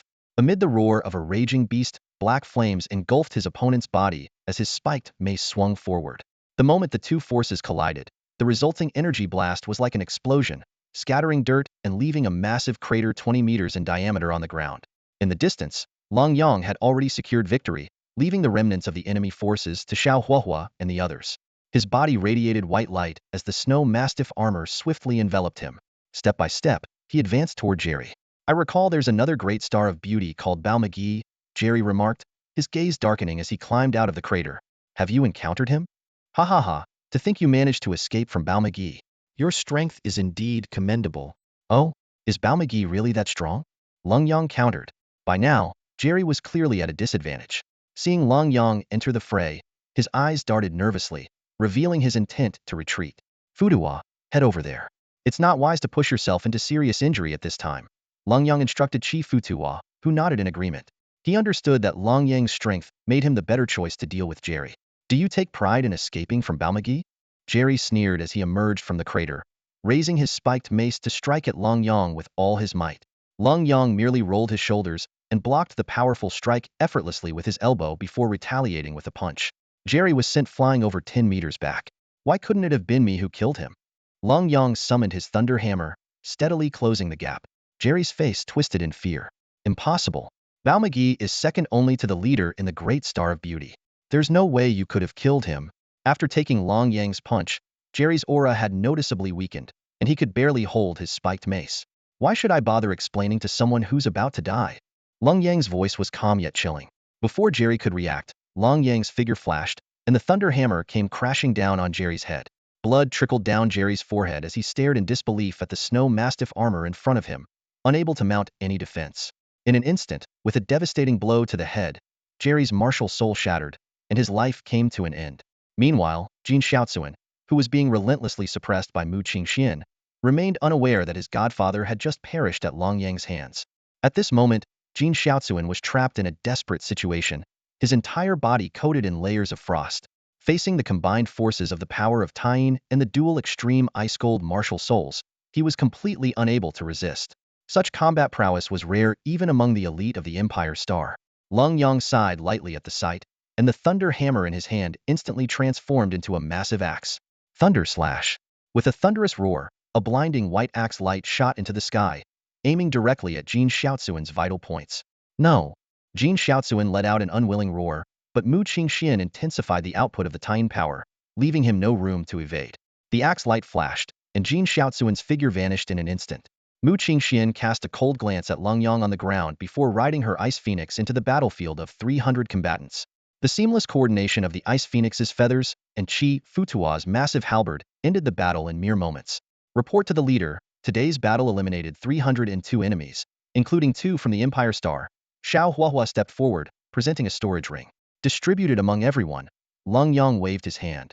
Take a 30-minute rest, and those injured should focus on recovery. After removing his armor, Longyang began inspecting the injured members of the group. Though injuries were inevitable in a battle of this scale, thanks to his meticulous planning, no one had suffered severe injuries or fatalities. The team had few support soul masters, as their individual combat strength was generally weaker. Only those like Jiang Qingqing, who possessed notable combat abilities or had enhanced their strength through martial techniques, were permitted to join the exploration of the secret realm. Among the entire group, aside from Longyang, there were only 2 healers. Longyang activated his wood element Yuan Qi, while meditating on the Tao rhythm of the Shin cauldron to heal the injured. With the assistance of medicinal pills, most of the wounded recovered within half an hour. The team had just resumed their journey when Longyang suddenly halted and said to Mu Qingxian and Qi Futua, "Hold on for a moment." He then sat down cross-legged, his consciousness shifting outward. Jiang Qingqing was summoning him. Meanwhile, on the other side of the secret realm, Jiang Qingqing faced a difficult decision. Her group had encountered a force of 100 Wa slaves, while her side consisted of only a little over 30 people. Although they had the assistance of Mai and Gu Tianyi, the overall disparity in strength was significant. More crucially, a black box, partially exposed, was nearby. The Wa slave group, upon discovering the black box, decided to deal with Jiang Qingqing's team first. They knew that opening the black box would emit a black beam of light, inevitably attracting nearby enemies. Acting preemptively seemed the wiser choice. Jiang Qingqing originally wouldn't have noticed the black box that was almost entirely submerged, but the sudden actions of the Wa Nation's team made her aware of the anomaly. She quickly assessed the current situation. The strength of the people around her was clearly no match for the Wa Nation team, let alone any potential beasts that might emerge from the box once it was opened. With a piece of the map fragment already in hand, Jiang Qingqing weighed her options carefully and decided to summon Longyang once more. "I've already summoned him twice, having someone see it one more time won't hurt me," she muttered to herself, a faint blush rising to her cheeks. Gu Xingqian and Mai stood guard on either side of Jiang Qingqing. As the sole inheritor of the Shin cauldron, Jiang Qingqing's value far exceeded that of everyone present.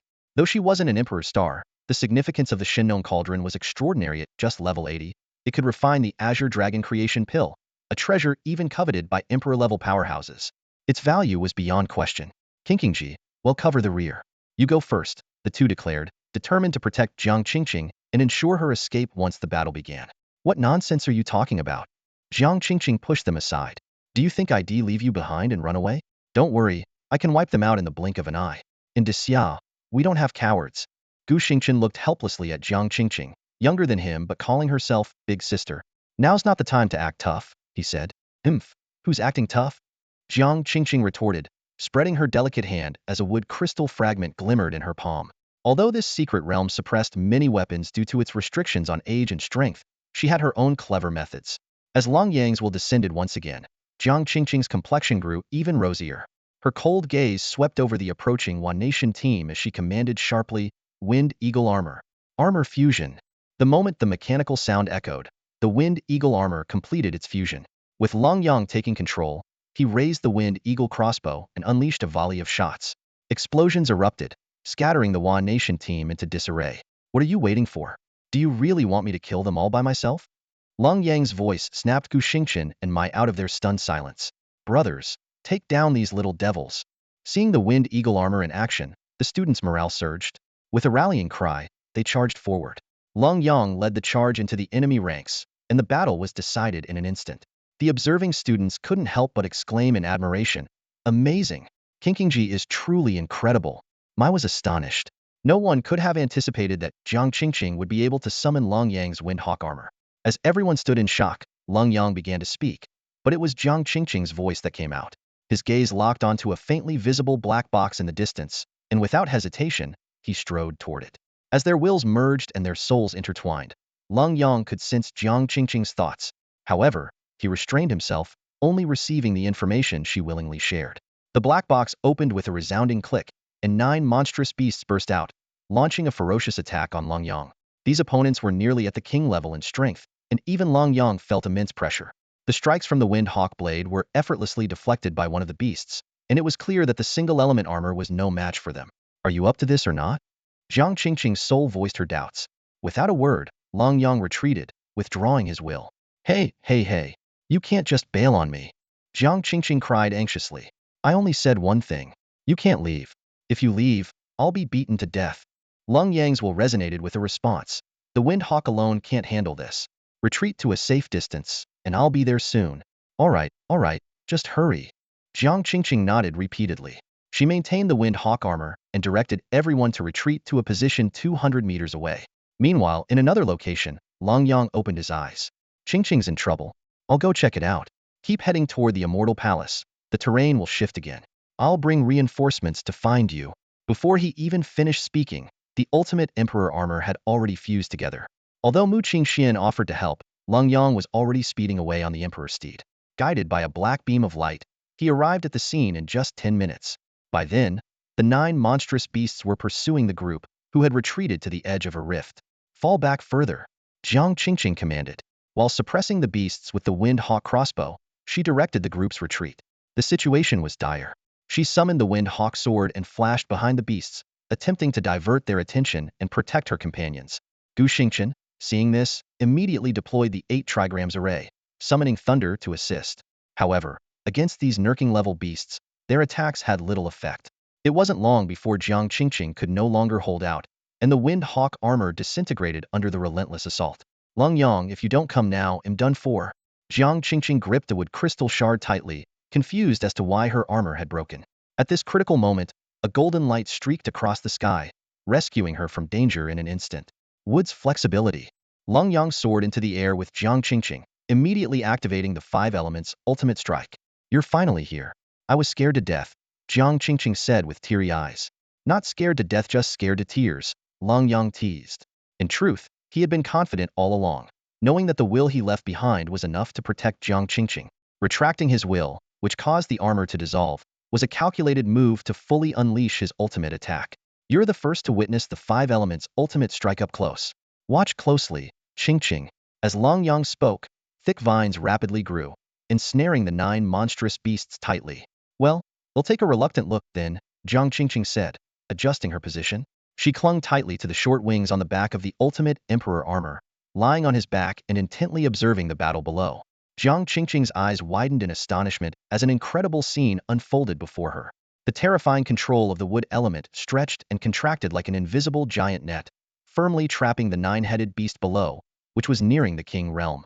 She cast spell after spell, unleashing the icy essence of the water element that instantly engulfed the ground, freezing the beast's shadow completely.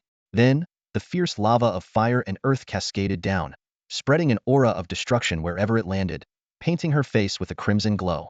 Quick, the metal purge." Jiang Qingqing was about to unleash her final move when she noticed Lenyang descending slowly. As the violent energy waves dissipated, the 9-headed beast had already vanished without a trace. When the black light faded, Lenyang retrieved a map from a box. "Another corner piece?" She glanced at Jiang Qingqing, who had just taken out a fragment of the map and couldn't help but smile wryly. All 8 fragments they had collected so far were edge pieces, with the crucial centerpiece still missing. "My intuition tells me the last piece won't be easy to obtain," Lenyang said as she instructed everyone to make their own copies of the fragments. Even though the map was incomplete, it still held some reference value. As she spoke, the terrain in the distance began to shift dramatically, and the outline of the celestial palace became increasingly distinct against the horizon. Suddenly, a striking black light shot up from the direction of the celestial palace. "Lenyang, over there. Everyone's attention was drawn to the unexpected phenomenon. Let's go. Our ultimate goal is that celestial palace, Lenyang said decisively. The group quickly navigated through the complex terrain. 100-meter-wide chasms were scattered everywhere, but the secret realms area had noticeably shrunk. With the speed of Lenyang's light shadow steed, a round trip could be completed in just half an hour. Standing atop a mountain thousands of meters high, they could occasionally spot other nations' teams traversing the vast rivers below. Lenyang, riding her wind eagle steed, guided Jiang Qingqing from above, gradually rallying the students from Xia. In just over 2 hours, their group had grown from about 30 people to over 200. The greatest threats in the current secret realm were the sudden chasms that appeared. Though their formation was gradual, a single misstep could lead to a fall that was nearly impossible to climb back from. Another danger was the increasingly powerful beasts. While Emperor-level prodigies and top-tier talents could handle them, others faced significant risks. Most perilous of all, however, were the black boxes. Several unlucky individuals had already lost their lives to them. Even Jiang Qingqing had narrowly escaped disaster thanks to Lenyang's timely assistance. In the distant sky, a phantom of an ice phoenix suddenly appeared. Lenyang immediately released a golden beam of light in response. Head in that direction, there are Xia students over there. The two signals, separated by dozens of miles, echoed each other, guiding the group forward. Lenyang led the group swiftly through the air, guiding them as they pressed forward. For soul masters, traversing dozens of miles of mountain terrain was a mere blink of an eye. Within just an hour, the 500-strong team had already gathered at the designated location, nearly half of the total number entering the secret realm. Scanning the crowd, Lenyang noticed the absence of figures like Du Gazhantian, Baiming Shui, Wang Jinbao, Xi Ning, and Feng Qiu. He understood immediately these powerful companions were likely gathering another group at a different location. Qingxian, send another signal, Lenyang said, turning to Mu Qingxian. Mu Qingxian nodded, channeling her soul power to manifest an ice phoenix high in the sky. This distinctive soul mark was unique to the Mu clan of Daxia and impossible for others to mimic. Upon seeing this signal, Feng Qiu and the others would undoubtedly follow its direction to regroup. Meanwhile, in another direction, Feng Qiu and his group had already assembled over 300 people and were traveling alongside a team from the Bear Kingdom. Not far away, a hostile force of 800 individuals from the Wan Nation and Bang Nation followed closely, their predatory gazes fixed on them. Despite their numerical advantage, they refrained from making any rash moves due to the absence of an Emperor Star-level powerhouse in their ranks. It was no surprise they had already suffered heavy losses at Lenyang's hands. In just over a month, Lenyang had slain 6 Emperor Star-level prodigies, earning his well-deserved title as the Emperor Star Slayer. Suddenly, Xi Ning spotted the shimmering ice phoenix signal in the distance.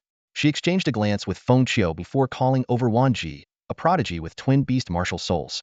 Wan Ji, who possessed the Gale Wolf King and Howling Moon Wolf King souls, could temporarily unleash Emperor Star-level power with extraordinary speed. Wan Ji, follow that direction. Once you're close, release this carrier pigeon. They'll find you, Xi Ning instructed, handing him a soul-powered messenger pigeon.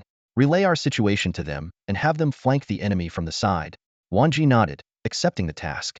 In an instant, he transformed into a gust of wind and disappeared into the distance. Brothers, slow down and recover your soul power, Feng Qiu ordered before turning to Wang Jinbao. Fatty, prepare some soul power recovery supplies. Already taken care of, Wang Jinbao assured, patting his chest confidently. Yanga is probably with Mu Qingxian. Once they arrive, we'll be able to wipe out this 800-strong group in one fell swoop. These guys must have a death wish, trying to pull assassination tricks in the secret realm. Scared the life out of Fatty here. Wang Jinbao still felt a lingering fear as he recalled the perilous situation they had faced earlier. If it hadn't been for the thorough preparations made in advance, the 3 Emperor-level experts sent by Death, combined with the 2 unknown Emperor-level fighters from the Wa Kingdom, could have completely annihilated their group of 9 Emperor stars. Heh, those 800 fools still haven't realized the gravity of the situation, Feng Qiu said with a hint of coldness in his eyes. Their decision to avoid battle wasn't due to fear after all. Their side had 5 Emperor Star-level fighters, which was more than enough to compensate for the numerical disadvantage of a few hundred. However, an all-out fight would result in heavy casualties on both sides, and more importantly, they weren't confident they could completely wipe out the enemy. Thus, they chose to avoid confrontation for the time being, waiting for the signal from the Ice Phoenix in the distance. Meanwhile, Wan Ji was sprinting at full speed, tracking the position of the Ice Phoenix. Any demonic beasts that tried to block his path were swiftly evaded without engaging in unnecessary combat. Even when faced with a massive gorge hundreds of meters wide, he didn't falter. His Gale Wolf King martial spirit manifested wind wings that effortlessly carried him across. In just an hour, he had traversed 100 miles of mountainous terrain, drawing closer and closer to the Ice Phoenix's location. As he released a carrier pigeon to signal his position, Long Yang's figure appeared before him. Wanji. Lung Yang immediately recognized the classmate he had briefly met during the opening ceremony.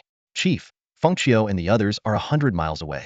There's a joint force of over 800 soldiers from the Hua Kingdom and the Bangzi Kingdom tailing them, Wanji quickly reported. After understanding the situation, Lung Yang made a swift decision. ITLL take over an hour to cover 100 miles. They'll head over first to provide reinforcements. You all follow as quickly as you can while maintaining your combat readiness. Actually, at Fengqiu's speed, they're probably only about 50 miles away by now. If we move toward each other, we'll meet up soon, Chief Futu added. Lung Yang nodded and summoned his light shadow steed, soaring into the sky. On the way, he encountered another familiar face, Rosa, the chief of the Bear Kingdom. Based on Wanji's information, there were also 200 soldiers from the Bear Kingdom near Fengqiu's position. This battle couldn't afford to let Rosa escape. Rosa. Lung Yang descended abruptly. Rosa instinctively retreated several meters, but relaxed slightly upon recognizing him. Ever since witnessing Lung Yang single-handedly slay a level 40 demon sovereign, Rosa had been pondering whether the gap between Emperor stars could truly be this vast. Rosa, there's a team from your Bear Kingdom being targeted by the Bangzi and Hua Kingdoms in that direction. Of course, my Daxia team is also there. I'm planning to lead a group to surround those Bangzi and Hua soldiers. Care to join us? Lung Yang got straight to the point. Rosa hesitated for a moment. I hope you're not lying. The Bear Kingdom and Daxia have been allies for 1,000 years. I wouldn't do anything to damage our friendship. Our team is on the way. You should get moving as well, Lung Yang said before once again mounting his light shadow steed and flying toward Fengqiu's location. The chief of Daxia is so impressive, someone couldn't help but exclaim in admiration. Beside Rosa, the blonde-haired, blue-eyed beauty casually tossed her long hair, her delicate and sculpted features paired with skin as fair as snow, making her appear like a princess from the realm of elves. This stunning woman was none other than Angelina, the only daughter of Ola the Great, the current ruler of the Bear Kingdom, and a celestial-level genius. Rosa's expression darkened slightly. Such an extraordinary beauty, who wouldn't be captivated? But if the princess developed feelings for him, it likely wouldn't lead to a happy ending. My father wouldn't refuse if I were to marry into Daxia, Rosa, Angelina said, her gaze lingering in the direction where Lung Yang had disappeared, a strange glint flashing in her eyes. She seemed oblivious to Rosa's change in expression. We need to move quickly to support the team. Daxia has already set off. We can't fall behind, she declared decisively. Rosa nodded in agreement, immediately leading the team in the direction Lung Yang had indicated. Meanwhile, the followers of Fengqiu's Stick Nation and the Hua Nation were gathering their forces. Using special signals, they had summoned a team of nearly 1,000. However, they were still waiting for their respective celestial-level powerhouses to arrive. Why aren't your celestial-level warriors here yet? The Hua Nation's top scholar-level prodigy demanded angrily. Calm down. The secret realm is vast. It takes time for the celestial-level warriors to travel. Maybe they missed the signal, or perhaps they've already entered the Immortal Palace, the Stick Nation representatives explained. What about your celestial-level warriors? Didn't you claim to have 3 extraordinary ones this year? Our celestial-level warriors have already made the ultimate sacrifice and can't enter the secret realm. The Hua Nation prodigy gritted his teeth. But even without celestial-level warriors, so what? We outnumber them 2 to 1 with 1,000 against their 500. Do you Stick Nation people even dare to fight? The two sides quickly reached an agreement. They would wait 10 more minutes. If the Stick Nation's celestial-level warrior still didn't arrive, they would launch an attack. The scholar-level prodigies would be responsible for holding off Daxia's celestial-level warrior. High above, Lung Yang was secretly observing everything while directing Rosa's team to flank the enemy. Unbeknownst to them, the Stick Nation's celestial-level warrior had already been eliminated by Lung Yang. 10 minutes later, the battle was on the verge of breaking out. Brothers, the fight's about to start. Are you scared? Lin Yichen asked, surrounded by 2 talismans of lightning and flame. Though he showed great potential, his current strength was still far from celestial level. What's there to be scared of? Even without reinforcements, we'll take them all down, came the rousing cries from the group. Who said we don't have reinforcements? Fengqiu shouted. Our reinforcements are already in position. Charge forward, brothers, and let the reinforcements handle the flanks. With that, he was the first to rush down the hill. At the same time, Rosa and Angelina's 300-strong team had taken their positions, waiting for Lung Yang's signal to attack. He wants us to charge out, Angelina said as she noticed Lung Yang's hand gesture. Do we really have to follow Daxia's celestial-level warrior's orders? Rosa hesitated. There are Bear Kingdom students down there as well. If we don't act now, it won't just be Daxia's people dying, Angelina said decisively.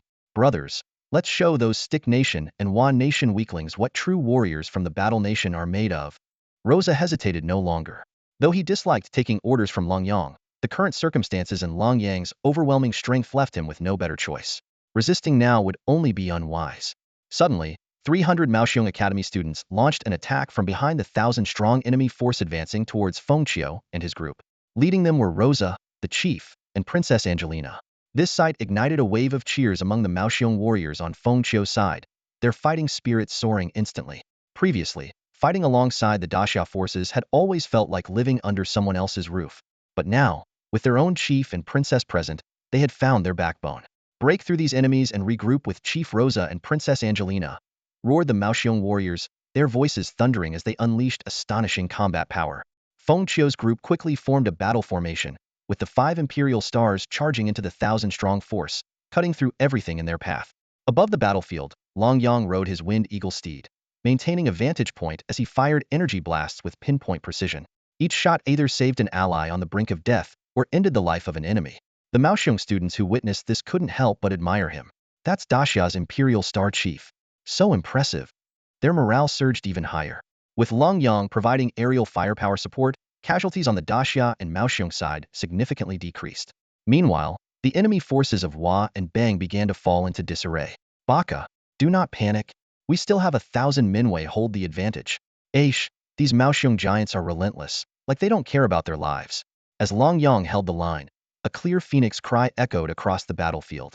Mu Qingxin arrived, riding her ice phoenix, scattering icy feathers across the battlefield and freezing vast areas.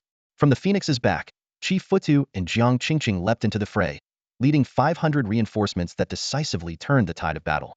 Lenyang switched to his flame dragon armor, snapping his fingers to activate a fiery domain that trapped nearly 100 enemies within.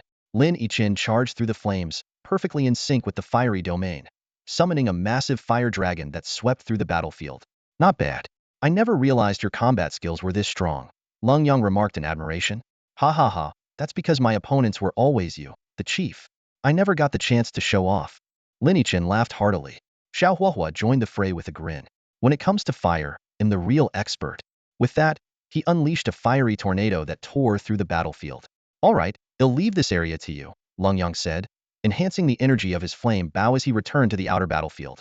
Each energy arrow he released found its mark, taking down an enemy champion with unerring precision. Even the formidable Rosa and Angelina struggled to break free from the entanglement of the top-tier geniuses within 10 moves. As all of Daxia's Imperial stars gathered, the warriors of Axaba completely lost their fighting spirit, collapsing into despair as they shouted, "Ceasefire. We're done fighting. We surrender." The battlefield descended into chaos. Although Lenyang could not unleash large-scale ultimate moves, his destructive power was still terrifying. Under the encirclement of 3 forces, the battle quickly ended. The valley was left scarred with craters from soul techniques, and bodies were strewn everywhere. This was Lenyang's first time participating in such a large-scale battle. Looking at the carnage he had caused, an uncomfortable feeling stirred within him. However, the thought that the casualties included not just enemies, but also his allies quickly quelled that emotion. This battle stemmed from a 3,000-year-old grudge. The enmity between the Hua and Bang clans and Daxia had long been rooted in history. Rather than allowing the enemy to reach the Celestial Palace and threaten Daxia students, it was better to eliminate them here and now. Clean up the battlefield, Lenyang commanded. The enemy corpses were hastily piled up, stripped of their spoils, and set ablaze. Meanwhile, the fallen students from Daxia and the Maoxiong nation were buried on nearby hills, granting them eternal rest overlooking the land they fought to protect. Although victorious, there was no joy on anyone's face. Dugu Zhantian was injured, and both Rosa and Angelina bore wound scars earned from their desperate efforts to kill as many enemies as possible. Thank you, Lenyang, Angelina said with a soft, grateful gaze as she approached him. You saved many of my Maoxiong nation students. However, as she drew near, the air around them suddenly turned icy cold. Focus on cleaning up the battlefield, Mu Qingxian interjected, her face pale and her tone frosty. Jiang Qingqing quickly stepped in, pulling Angelina aside and offering to heal her injuries. Lenyang gave Rosa a nod of acknowledgement before turning to tend to Daxia's wounded. His understanding of the Tao of Wood had deepened, allowing him to channel life force through the Shin cauldron. Students with minor injuries politely declined his help, opting to recover using their own medicinal pills. The 1,000-strong battle had taken a heavy toll, despite the Imperial stars holding off the initial assault. Lenyang prioritized treating his own comrades first, a choice Rosa and Angelina both accepted as reasonable under the circumstances. Brother Yang, why don't you head to the Celestial Palace first? Wang Jinbao suggested, pointing to the distant black pillar of light. There's no rush, Lenyang replied while continuing to heal his classmates. He handed a map to Wang Jinbao and added, let me finish treating these students first. Half an hour later, Lenyang stood up and asked, I'm heading to check out the Celestial Palace. Who's staying, and who's coming with me? Chief, you should take the Imperial Stars and go ahead, Gu Xingqian proposed. We'll stay here to rest and recover before heading to the Celestial Palace. With our current group of over 1,000, there's little left in this secret realm that could threaten us. Rosa and Angelina from Russia closely followed Lenyang and his group as they advanced. At this moment, the 12 Emperor Star-level geniuses gathered in the secret realm were ready to embark on their journey. Since the Emperor Star-level individuals from America and Korea had been defeated by Lenyang, and neither Gu Meng nor De Chao had sent any Emperor Stars into the secret realm, these 12 were the entirety of the Emperor Star-level powerhouses within. While conflicts might arise inside the Celestial Palace, they were unlikely to escalate too severely. Everyone's gains would depend on their own luck and opportunities. Although Rosa and Angelina were aware that Lenyang possessed a map, given the current state of their country's relationship, they refrained from directly asking for it.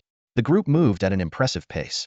As the terrain shifted once more, the Celestial Palace finally revealed itself entirely within the secret realm. In just half an hour, they arrived at its outskirts. What greeted them was a vast complex of mountain-like structures, radiating the grandeur of ancient Daxia architecture. Every 10 miles stood a hall, every 100 miles a palace, stretching endlessly for thousands of milesa, testament to the former glory of this palace complex. At the core of the area stood a towering black pillar of light. After a brief glance, Lenyang decided not to approach it for now. Based on his calculations, each time the black boxes were opened, the shadow beasts released grew stronger. The shadow from the 8th box had already reached near Soul King level strength, and the shadow from the 9th box would undoubtedly reach the True King level. Within this secret realm, it seemed only he could contend with 9 King level shadow beasts. Now that we're here, the rest depends on your individual fortunes.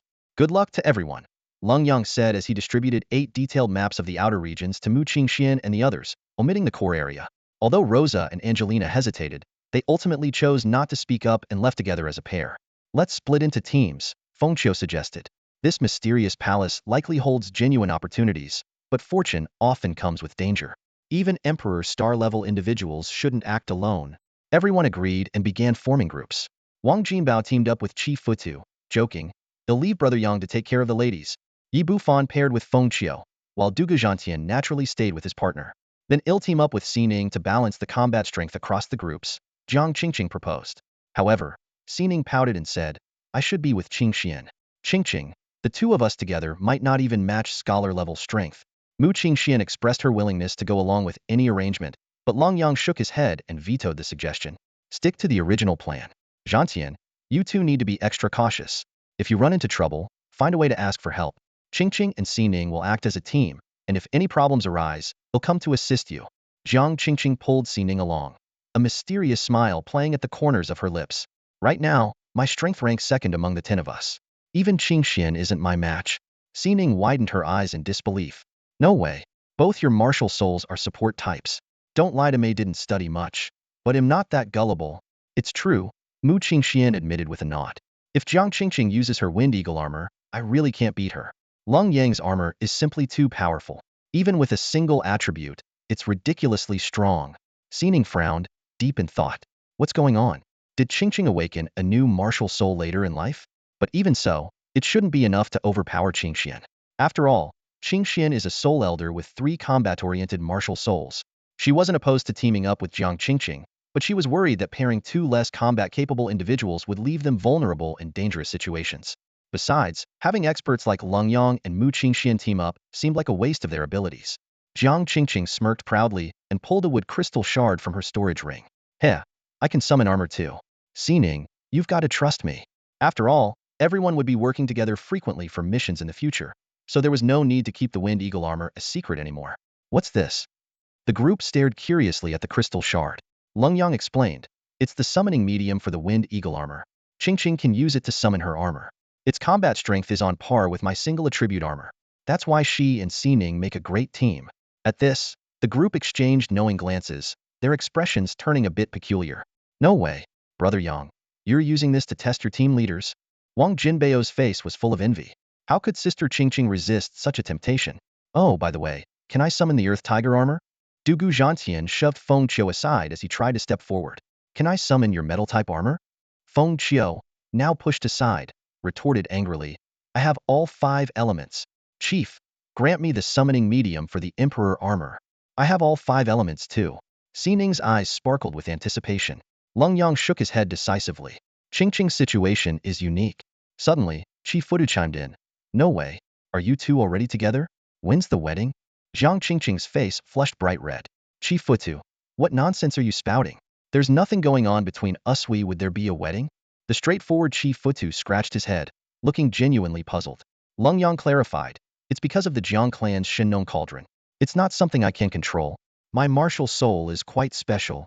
He didn't elaborate further, but everyone knew just how absurdly powerful his single martial soul was, capable of overwhelming even triple martial souls. Since they'd already accepted his unmatched strength, any additional quirks weren't all that surprising.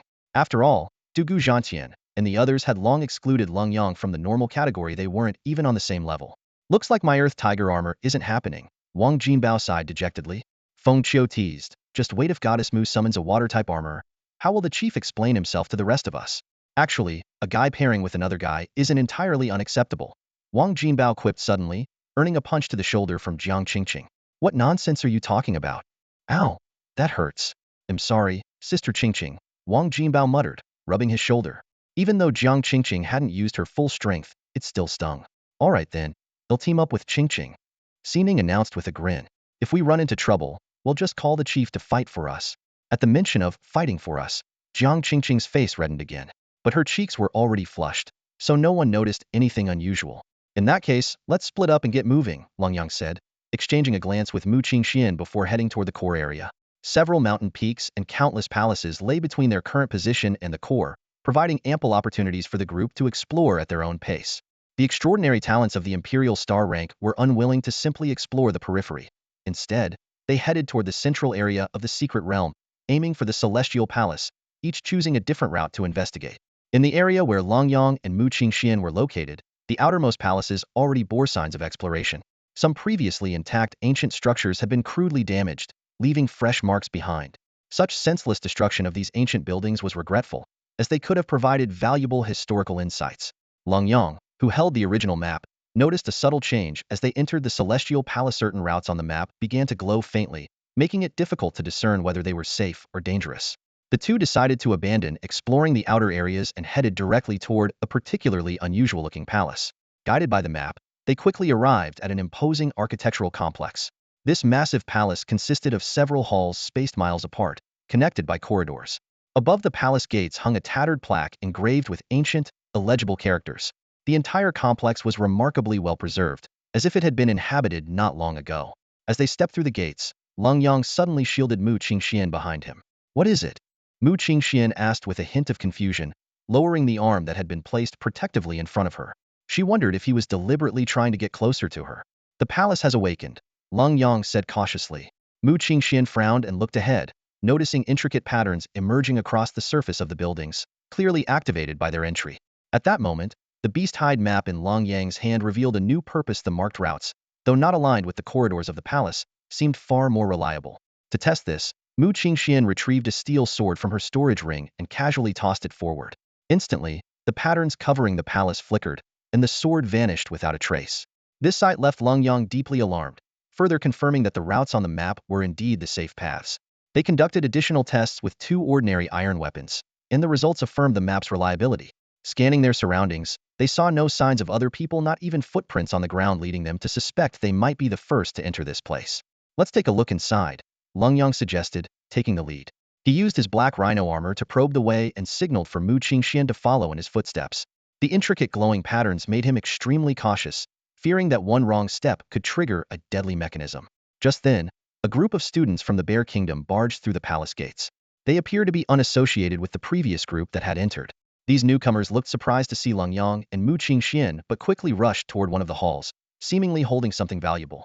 Lenyang opened his mouth to warn them, but the impatient students had already taken their steps forward. In the next moment, a golden thunderbolt struck down abruptly. The 3 figures collapsed to the ground, lifeless. Lenyang was about to speak but closed his mouth instead, exchanging a knowing glance with Mu Qingxian. Following the map's guidance, the two continued forward. Clang! A sharp sword energy aimed directly at Lenyang's vital spot. He swiftly raised his hand, forming a water shield that solidified instantly, firmly blocking the strike powerful enough to severely wound an Emperor-level star. We need to send a signal to warn the others, Mu Qingxian said, raising her hand, but Lenyang stopped her. Let's retreat first, Lenyang said in a low voice. The palace is full of restrictions, even the airspace isn't safe. Sending a signal recklessly might trigger more danger. The two carefully withdrew from the palace and, from the perimeter, sent out a warning signal unique to the four academies. This simple signal conveyed the message: caution, high risk. Others, upon seeing the signal's location, should understand the deadly nature of such a unique palace. At the same time, news came from Jiang Qingqing. Lenyang split a strand of his consciousness to communicate while keeping his subconscious alert. Jiang Qingqing had already summoned her wind hawk armor with practiced ease, her former shyness long gone. Holding a map, she had locked onto a well-preserved palace. High risk often means high rewards, Jiang Qingqing remarked. With the map in hand, if we don't even have the courage to explore, we might as well go home and train in seclusion. Behind her, Xining followed, holding a compass. Her eyes gleamed with a silver radiance, as if capable of seeing through the restrictive formations. These restrictions are based on formation patterns, she explained softly. I know a little about them. The two worked together, advancing cautiously. They merely sighed at the bloodstains and the corpses of Xia Academy students outside the palace. The high mortality rate in secret realm explorations was a given. Not every secret realm was suited for Emperor-level experts. For one, such experts were often preoccupied with other matters, and secondly, many secret realms couldn't withstand the power of Emperor-level individuals. Lenyang and Mu Qingxian took a full half-hour to traverse just a few hundred meters, encountering only one sword energy attack along the way, which was considered fortunate. Upon entering the palace, the restrictions disappeared, but they remained highly vigilant, probing with every step. There are jade slips here, Mu Qingxian called out from a side hall. Lenyang followed her voice to see an entire bookshelf filled with jade slips. These slips, each a foot long and as wide as a thumb, differed from traditional rolled bamboo slips. They were individual pieces, with densely inscribed information on each one. Lenyang flipped through several jade slips and found that they recorded various folk customs.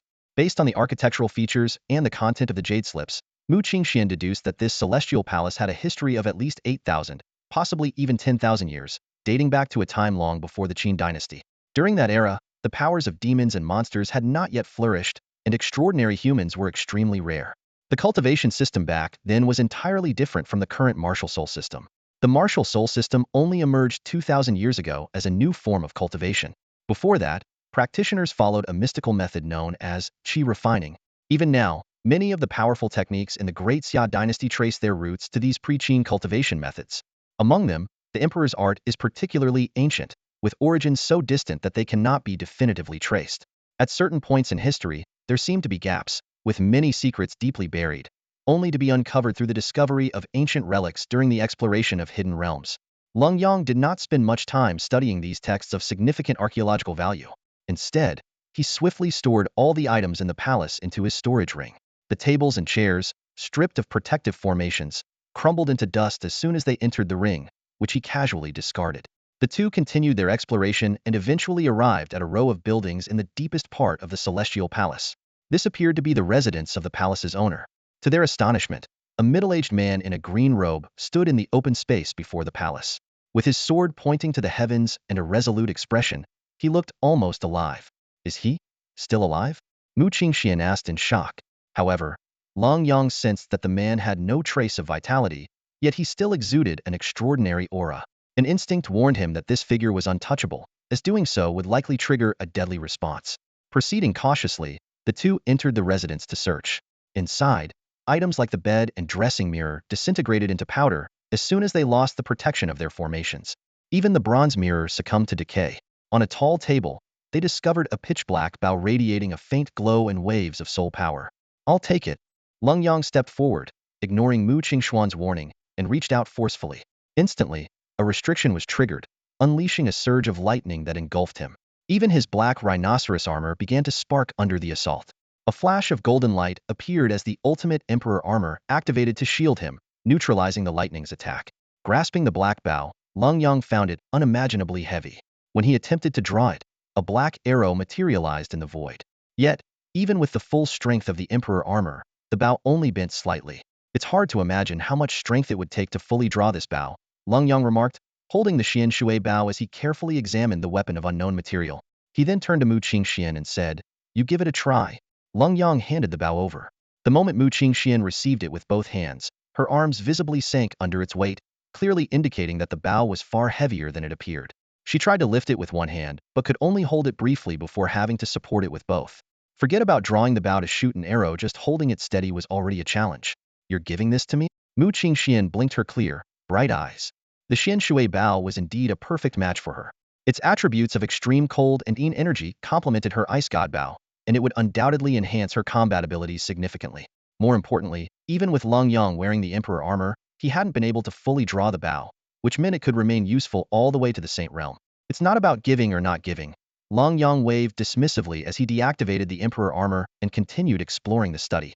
Although the room was similar to the ones they had seen earlier, it was evidently of a higher level. Unfortunately, the bookshelves were empty, and the drawers yielded nothing of value. At least we found a heaven-tier weapon, so this trip wasn't in vain. The two had thoroughly explored the entire palace.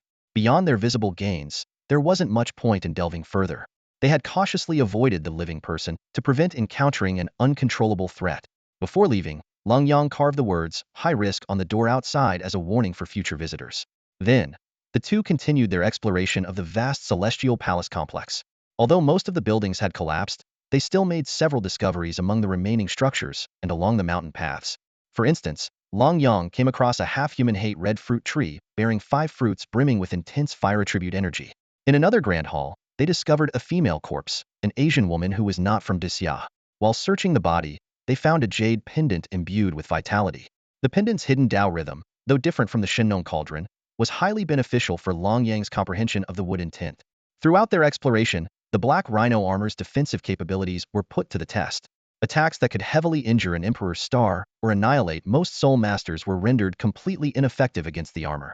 Ultimately, they also obtained several incomplete jade slips containing chi cultivation techniques and a precious alchemical formula recorded on a golden scroll. Its value rivaled that of the Xian Shui Bao.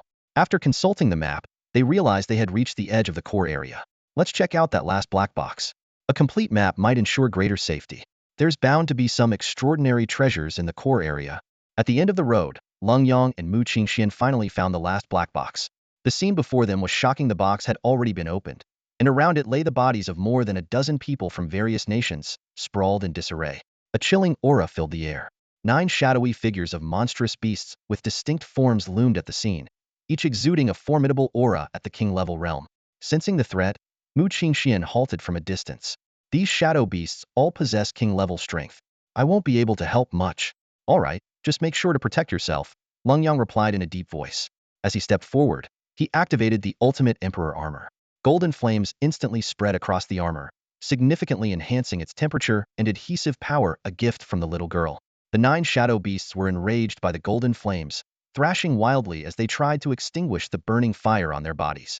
Though they were not real creatures, they exhibited consciousness and behavior patterns akin to living beings. However, the weakening effect of the flames alone was far from enough. Without absolute strength, defeating these king-level shadow beasts was nearly impossible. Emperor's piercing wind strike. Lenyang decisively launched an attack, targeting the nearest beast. Yet, the shadows were exceptionally agile, and one quick sidestep allowed it to evade the deadly blow. Lenyang's lips curled into a slight smirk. Dodge? It won't be that easy. With a twist of his wrist, he altered the trajectory of the piercing wind strike, aiming for a heavier, slower-moving beast. A resounding boom echoed as golden light patterns spread across the struck beast, but it wasn't enough to kill it. This outcome was expected. After all, his soul power was still below level 30. Even with the Emperor armor's enhancement, dealing with king-level beasts was already pushing his limits. Unless, like during the armor's initial awakening, the will of heaven directly intervened. Emperor's seal. Having already severely injured one beast, Lenyang decided to finish it off. Enveloped in golden light, the shadowy beast disintegrated completely under the blow. Unfortunately, as these were not real creatures, no demon seals or energy crystals could be obtained.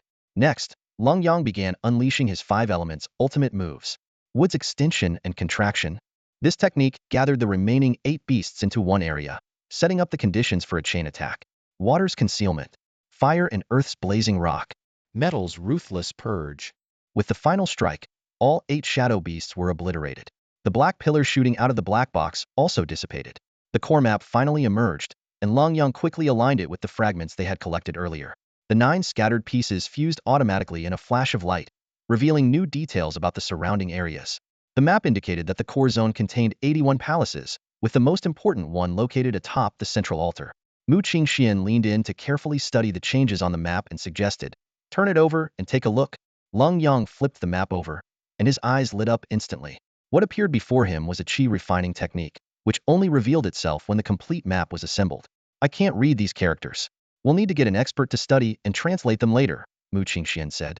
Lenyang stared at the strange, tadpole-like symbols, shook his head lightly, and turned the map back over. "Let's check out one of the side halls first. There should be plenty of treasures in this core area." At this point, he had switched back to his black rhino armor. Although the Imperial Armor offered stronger defense, he couldn't sustain its use for long at his current level.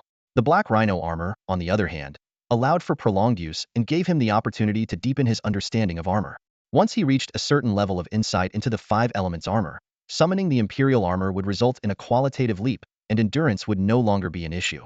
The scale of the palaces in the core area was no less impressive than that of the outer grand halls, and they were similarly filled with enchantments. The items within were preserved in much better condition. Even so, after tens of thousands of years, some things were no longer usable. As Lenyang stepped through the palace gates, the map in his hand suddenly emitted a mysterious glow, enveloping him entirely. To his surprise, the golden enchantments actively retreated in its presence. Could this map be a pass for the Celestial Palace? Lenyang speculated. If that were the case, he might not even need to summon his armor to freely access different areas. He took out his profound water shield and cautiously touched one of the enchantments. As expected, the enchantment retreated. He then threw an iron sword at it to test further, and the enchantment instantly activated, shattering the sword on contact. After a few more tests to confirm that the enchantments indeed avoided him, Lenyang dismissed his black rhino armor and strode confidently toward a large hall. "Hey!" Mu Qingxian, standing at the palace entrance, suddenly called out, her face darkened. "Huh. Oh, sorry, I forgot about you," Lenyang said sheepishly, extending his hand. "Come on, let's see if it can protect both of us." Mu Qingxian hesitated for a moment before placing her cold, delicate hand into Lenyang's palm. The icy chill made him shiver involuntarily. "Can you tone it down a bit?" "This is already restrained," Mu Qingxian replied, pursing her lips. At that moment, the glow from the map extended to envelop her as well. "Let's go," Lenyang said, channeling his soul power to resist the cold while grumbling. "I get that your soul power is ice-based, but as a warm-blood creature, your hands are ridiculously cold." He couldn't help but give her smooth hand a gentle squeeze. The chill around Mu Qingxian intensified, and she tried to pull her hand away, but Lenyang held on tighter. "Don't mess around. You won't be able to withstand the enchantments." And so, Lenyang led her through hall after hall. When they pushed open the door to one particular hall, Lenyang peeked inside and immediately pulled back. Startled, Mu Qingxian asked, "What is it?" "A beauty." "What?" "Not you. Why don't you take a look inside?" Lenyang said as he pulled Mu Qingxian forward, even adjusting her face so she could clearly see the scene within the hall. Mu Qingxuan's face flushed slightly as she cautiously stepped forward to observe. Inside the hall, a woman dressed in a white gown sat cross-legged on a cushion, her head tilted slightly upward, revealing a delicate and beautiful face. Reaching out, Mu Qingxian checked the woman's breath and shook her head gently. "She's dead. There was a man in the previous palace, and now there's a woman here. Have you ever encountered something like this in other secret realms?" Lenyang asked curiously. "Never heard of it. In the past, we only found stone coffins and burial mounds," Mu Qingxian replied. "Well, this is certainly unusual," Lenyang remarked, carefully examining the woman. Though her complexion appeared pale, her body was remarkably well preserved, devoid of any signs of distress. How did the civilization from 10,000 years ago vanish? Before the rampant spread of magical beasts, there should have been thousands of years of peace, with mortal kingdoms rising and falling. A flood of questions surged in Lenyang's mind. Why did the Celestial Palace suddenly transform into a secret realm? Why has it reappeared now? If the body could be preserved so perfectly, does it mean that people from ancient times could truly return to this era? And how do ancient chi refiners compare to today's soul masters in strength? The two searched the hall but found nothing of significance. Lenyang's gaze eventually returned to the woman in white. Under Mu Qingxuan's puzzled look, he shook his head and said, "If I weren't worried about triggering a trap, I'd really want to search her." "Pervert. You don't get it." Lenyang rolled his eyes and circled the woman twice. He noticed a bulge at her waist, as if something was hidden there. Carefully, he reached out, and the mysterious restrictive patterns around her dissipated upon contact. He retrieved a piece of pale jade, tinged with a faint green hue, engraved with strange, tadpole-like script. "I'll need to study ancient texts when we get back." I can't make sense of this now, Lenyang said as he examined the jade closely before handing it to Mu Qingxian. She took the jade and inspected it, tentatively stimulating it with her soul power. Suddenly, a beam of green light shot out from the jade and entered her mind. Are you okay? Lenyang asked, his expression serious. It's a qi refining technique, Mu Qingxian said, regaining her composure. I'll try to transcribe it for you later. With the map now serving as their pass, the two began exploring other palaces without restraint. In each one, they encountered figures frozen in eternal stillness. Some knelt in devotion before ancestral tablets, some pointed angrily at the heavens, and others exuded an imposing aura, yet they too had become statues locked in time. Without exception, there was no joy on any of their faces. Lenyang observed these somber expressions, and his curiosity about the secrets of the celestial palace grew even stronger. As the two ventured deeper into the core area, more and more restrictions appeared along the path. While these formations were insignificant to Lenyang and Mu Qingxian, they became deadly traps for other intruders. Scattered along the way were numerous corpses students who had recklessly ventured too far. Lenyang left warnings on the outskirts, advising students of the Great Xia Academy to turn back, but it was ultimately just a suggestion. Those who insisted on taking risks would have to bear the consequences themselves. Within the secret realm, there was no distinction between day and night. The sky's appearance remained unchanged. After a long and arduous trek, a towering altar loomed before them.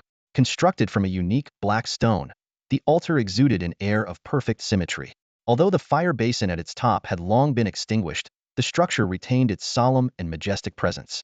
The surface of the altar was devoid of any objects, yet it precisely matched the location of the core structure marked on the map. More importantly, as they drew closer, the map in Lenyang's hand grew increasingly hot. Let's take a closer look, Lenyang said cautiously, summoning the Imperial Armor. Together with Mu Qingxian, he began ascending the altar. The 999 steps spiraled upward, leading to a platform 100 meters above the ground. At the summit, a 10-meter square platform awaited, with a black jade offering table at its center, continuously emanating dense spiritual energy. By this point, the map was radiating a dazzling glow. Look up there, Mu Qingxian suddenly exclaimed. Lenyang followed her gaze and saw, above the clouds, a faintly discernible celestial palace. It emitted a divine radiance, as though beckoning them closer. At that moment, the altar erupted with a terrifying surge of dark energy. It was demonic energy, unmistakably belonging to a magical beast, unexpectedly manifesting within the secret realm. The pitch-black light enveloped both of them in an instant. Aurora Shield. Lenyang pulled Mu Qingxian into his arms, channeling all his strength into the Imperial Armor to form a protective barrier.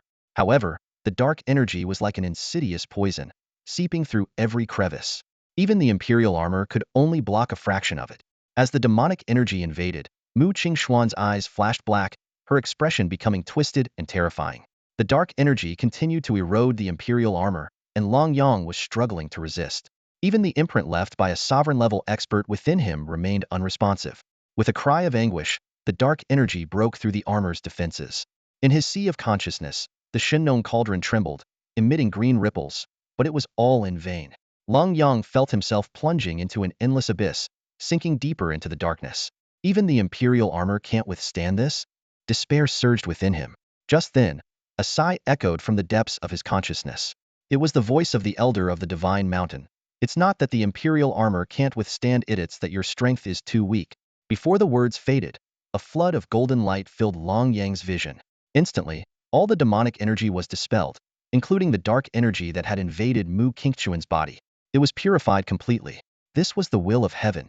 Lenyang suddenly realized, recalling the first time he had summoned the Imperial Armor.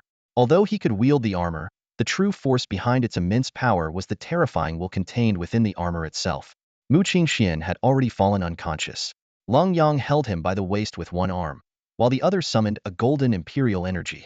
As the energy spread, the demonic aura on the altar quickly disintegrated, transforming into countless skulls that lunged wildly. Yet the moment these skulls touched the imperial energy, they were completely purified. In an instant, the altar returned to tranquility. Lenyang's figure flickered, and in the next moment, he appeared within the true celestial palace. Under the shroud of the imperial magnetic field, every detail within the palace became vividly clear. He headed directly to the core hall, where his eyes fell upon a mysterious 10-meter-tall apparatus, a massive circular ring with a floating sphere at its center, slowly rotating. In front of the apparatus stood a figure, their back facing him, motionless. A frail, ancient voice broke the silence, as if it could falter at any moment. Lenyang did not respond but instead extended the Imperial magnetic field to envelop the entire celestial palace. The figure slowly turned around, revealing a face thin and skeletal, exuding a decayed aura, as though it had just crawled out of a grave. Lenyang gazed at the flickering flames of life within the old man, raising his hand to inject a portion of his energy. However, the old man merely waved his hand. Though the flames of life flared slightly, they were destined to extinguish soon. You are not a chi refiner, young friend. It seems the later generations have developed new methods of cultivation, but the presence within you, truly terrifying. Is it of our human race? The old man stared at the Imperial armor, as if discerning some hidden truths. Lenyang remained silent. While he struggled to control the Imperial armor, the frail old man before him had become the greatest uncertainty. Without hesitation, he summoned the five-element seal, trapping the old man within it. Taking advantage of the moment when the Imperial will subsided, Lenyang quickly expanded the Imperial magnetic field to encompass the entire secret realm. Through his perception, he sensed Qi Futua trapped within a restrictive formation. Though Qi had acquired a heaven-tier demonic halberd, his body was covered in blood. Wang Jinbao was similarly ensnared, bearing numerous wounds. Are we really going to fall in this secret realm? How embarrassing, Qi Futua muttered, regretting his insistence on obtaining the halberd. Wang Jinbao, adjusting his breathing, replied, "What's there to fear? I've got plenty of healing potions and soul crystals. Even if we face restrictions with every step, there's always a way out." You're surprisingly optimistic for a fat man. I thought you'd blame me. Empire Star, can you have a little perspective? Wang Jinbao retorted as he stood up, pulling out a mid-tier defensive soul weapon. He cautiously took a step forward. Seeing no traps triggered, he took another step, still unharmed. See? Don't be so pessimistic, Wang Jinbao said with a grin. Wang Jinbao's smile grew even brighter as he took deliberate steps forward. Qi Futu stood frozen in place, staring at him in disbelief. Instinctively, he looked up to the heavens as if to question the gods, only to witness a breathtaking sight. A majestic figure clad in Imperial armor stood high above the skies, its commanding gaze overlooking the two of them. What the heck? Yanga became a god? Wang Jinbao exclaimed, noticing the strange phenomenon in the sky. He quickly connected it to his recent stroke of luck in moving freely through the forbidden zone. Qi Futu snapped out of his shock and promptly retreated beyond the boundary of the restriction. Meanwhile, Fengqiu, Xining, and Jiang Qingqing found themselves in a similar predicament. Jiang Qingqing's Windhawk armor suddenly disassembled, forcing them to halt and wait for Lenyang to regain control of the situation. Elsewhere, an elderly man addressed Lenyang, saying, "Your power is fleeting. Why do you persist in this?" Lenyang didn't respond. Instead, he raised his hand and conjured several teleportation arrays, bringing Fengqiu and the others to his side. "Lenyang, Chief!" the group exclaimed in unison, but Lenyang's attention was already fixed on the mysterious instrument at the center of the Grand Hall, the astronomical instrument. "It seems the legacy hasn't been entirely severed," the old man remarked. "Allow me to help you take control of the astronomical instrument. With it, you'll be able to command this realm at will." Before he finished speaking, Lenyang placed his hand on the instrument, causing the entire secret realm to tremble. The Imperial armor dissolved, but the old man remained bound by the five-element seal. Lenyang spoke softly, "Elder, conserve your strength. A senior from the human race will come to communicate with you." With that, he gently picked up Mu Qingxian and prepared to lead the group out of the secret realm. In a moment of disorientation, the salty tang of seawater filled the air. The group held their breath and swam upwards, soon rescued by Emperor-level experts waiting on the ocean's surface. All the surviving students from Xia were safely evacuated, but the students from Wano and Joseon were nowhere to be found. "Where are the students of the Yamato Empire?" an Emperor-level expert from Wano demanded. "What happened to the secret realm? This must be your doing. You want Xia to cooperate with your investigation? Do you even deserve it?" Mu Yunj retorted coldly. At that moment, two figures emerged from the void: Jiang Qingxian and Wu Qiankuan, the latter clad in dark martial robes, exuding an overwhelming martial aura as a member of the Wu Imperial clan. The Emperor of the Wa Empire looked terrifyingly grim. Though seething with rage, he was utterly helpless. While most of the students from the three major nations of the continent had safely returned, the students from their Yamato Empire were still missing. What was even more concerning was that the two prodigious talents from the beautiful country who had accompanied them were also nowhere to be found. If something were to happen to the two Emperor stars of the beautiful country in the secret realm, the Emperor of Wa furrowed his brows deeply, unable to fathom the consequences. He turned to glance at the representative from the Stick Nation standing nearby, a trace of calculation flashing through his eyes. If he could ally with the two Emperor-level figures from the Stick Nation, the three of them together might be able to stand on equal footing with the three Emperor-level figures of Xia. Mu Yunj seemed to see through his thoughts, a faint smile curling at the corner of her lips. She turned to Lenyang and said, "Since they want to know what happened, let's tell them. Just explain where their students are, tell the truth." Lenyang looked at the Wa Emperor coldly and said, "They're dead." "Impossible." The Wa Emperor snapped, his voice sharp. "Our team included 3 Emperor-level powerhouses, and every member was among the elite. They're still dead. Not a single one survived." Lenyang replied with a cold smirk, watching the other man's growing fury. Meanwhile, the Emperor-level figure from the Bear Nation was secretly inquiring about the situation from Rosa. Through a private transmission, Rosa replied, "I'm not entirely sure what happened, but Lenyang's strength is truly monstrous on par with the king level. The benefits and control of the secret realm likely fell entirely into his hands." Hearing this, the Bear Nation's emperor was shaken. How could someone with only level 25 soul power rival a king-level powerhouse? Even an emperor star couldn't achieve such a feat. Instinctively, he glanced at Angelina, only to find the Bear Nation's pride and joy gazing at Lenyang with an expression of admiration. This woman, adored by all in the Bear Nation and even dismissed by Emperor-level Rosa, was now openly showing her admiration for a youth from Disya. "Since the secret realm is now closed, perhaps we should each return to our respective nations," the Bear Emperor quickly suggested, sensing the precarious situation. The last thing he wanted was for Angelina to truly align herself with Daxiaxia was destined to become a future Emperor-level powerhouse. "Feel free to leave," Lenyang said indifferently.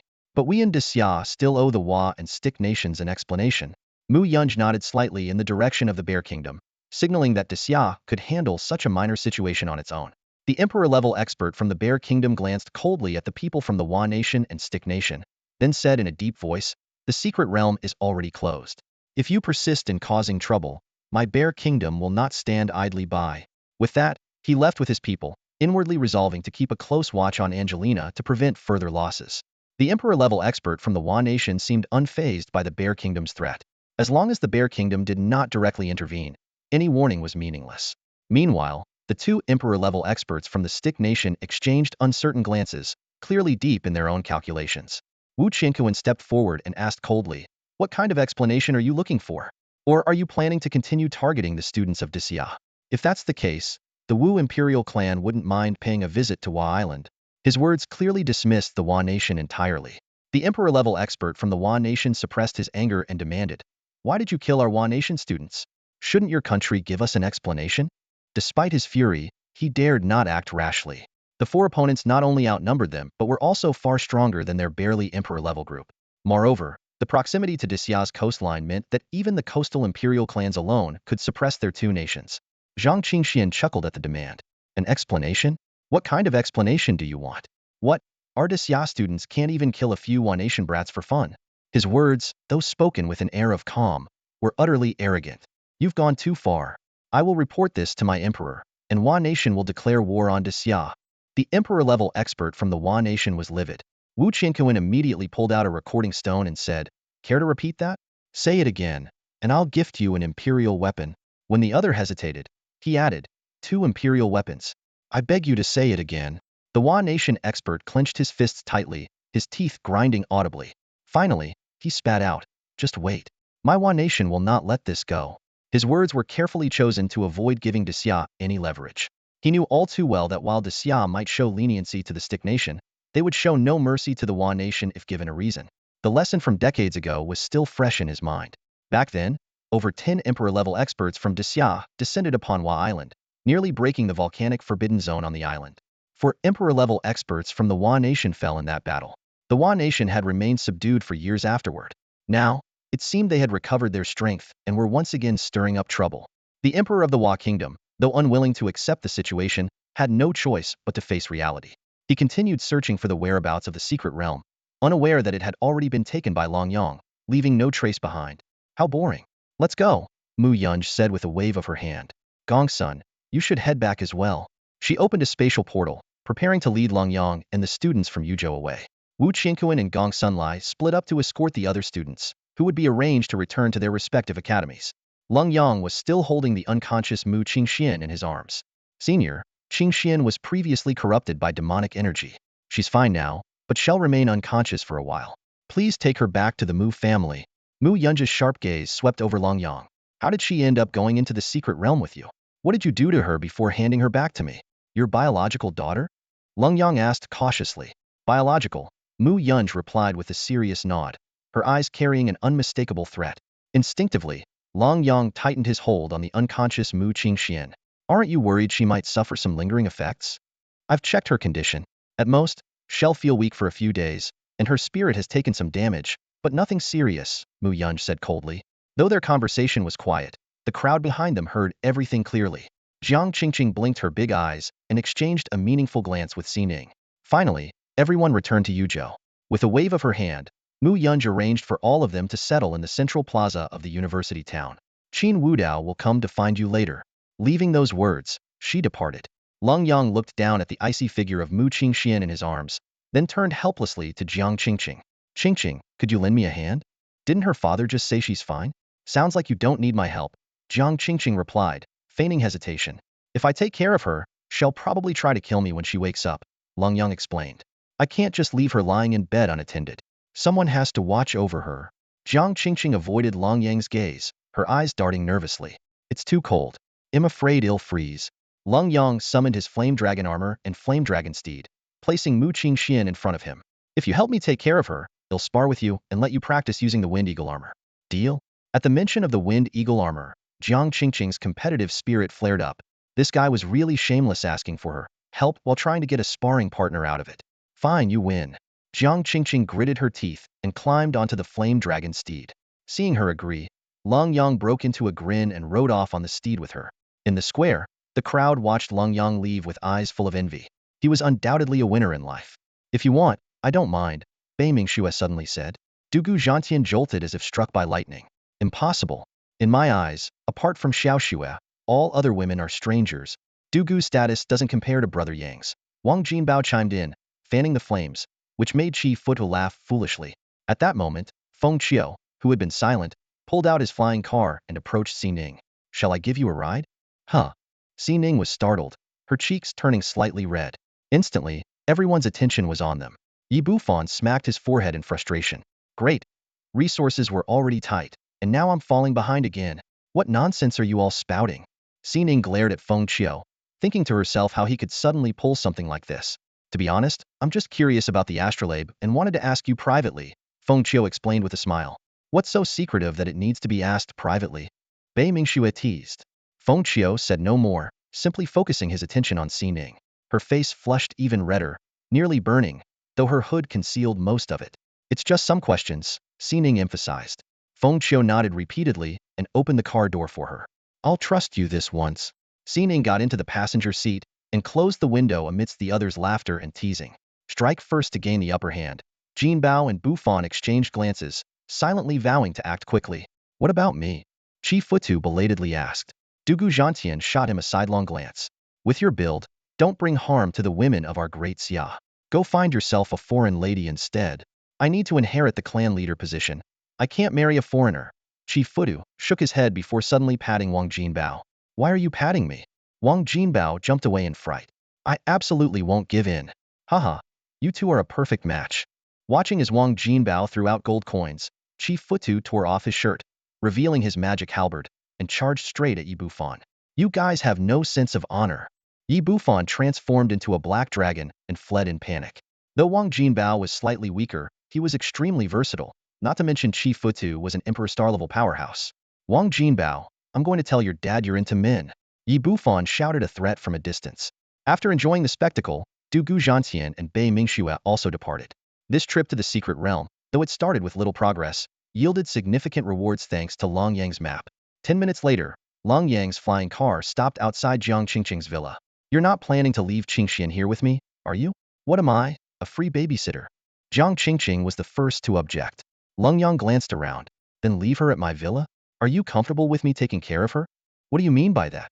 Jiang Qingqing's face immediately turned red. Nothing. If you're willing, I'll take her back and look after her, Long Yang said meaningfully. Senior Mu is so generous, entrusting such a beautiful woman to me without hesitation. With that, he carried Mu Qingxian toward his villa. Wait, I'll come over tonight to help Qingxian freshen up? Jiang Qingqing hurriedly called out. No need, I'll handle it. You dare. You're not ruining my cousin's innocence. Long Yang strode towards villa number 99 at the mountaintop.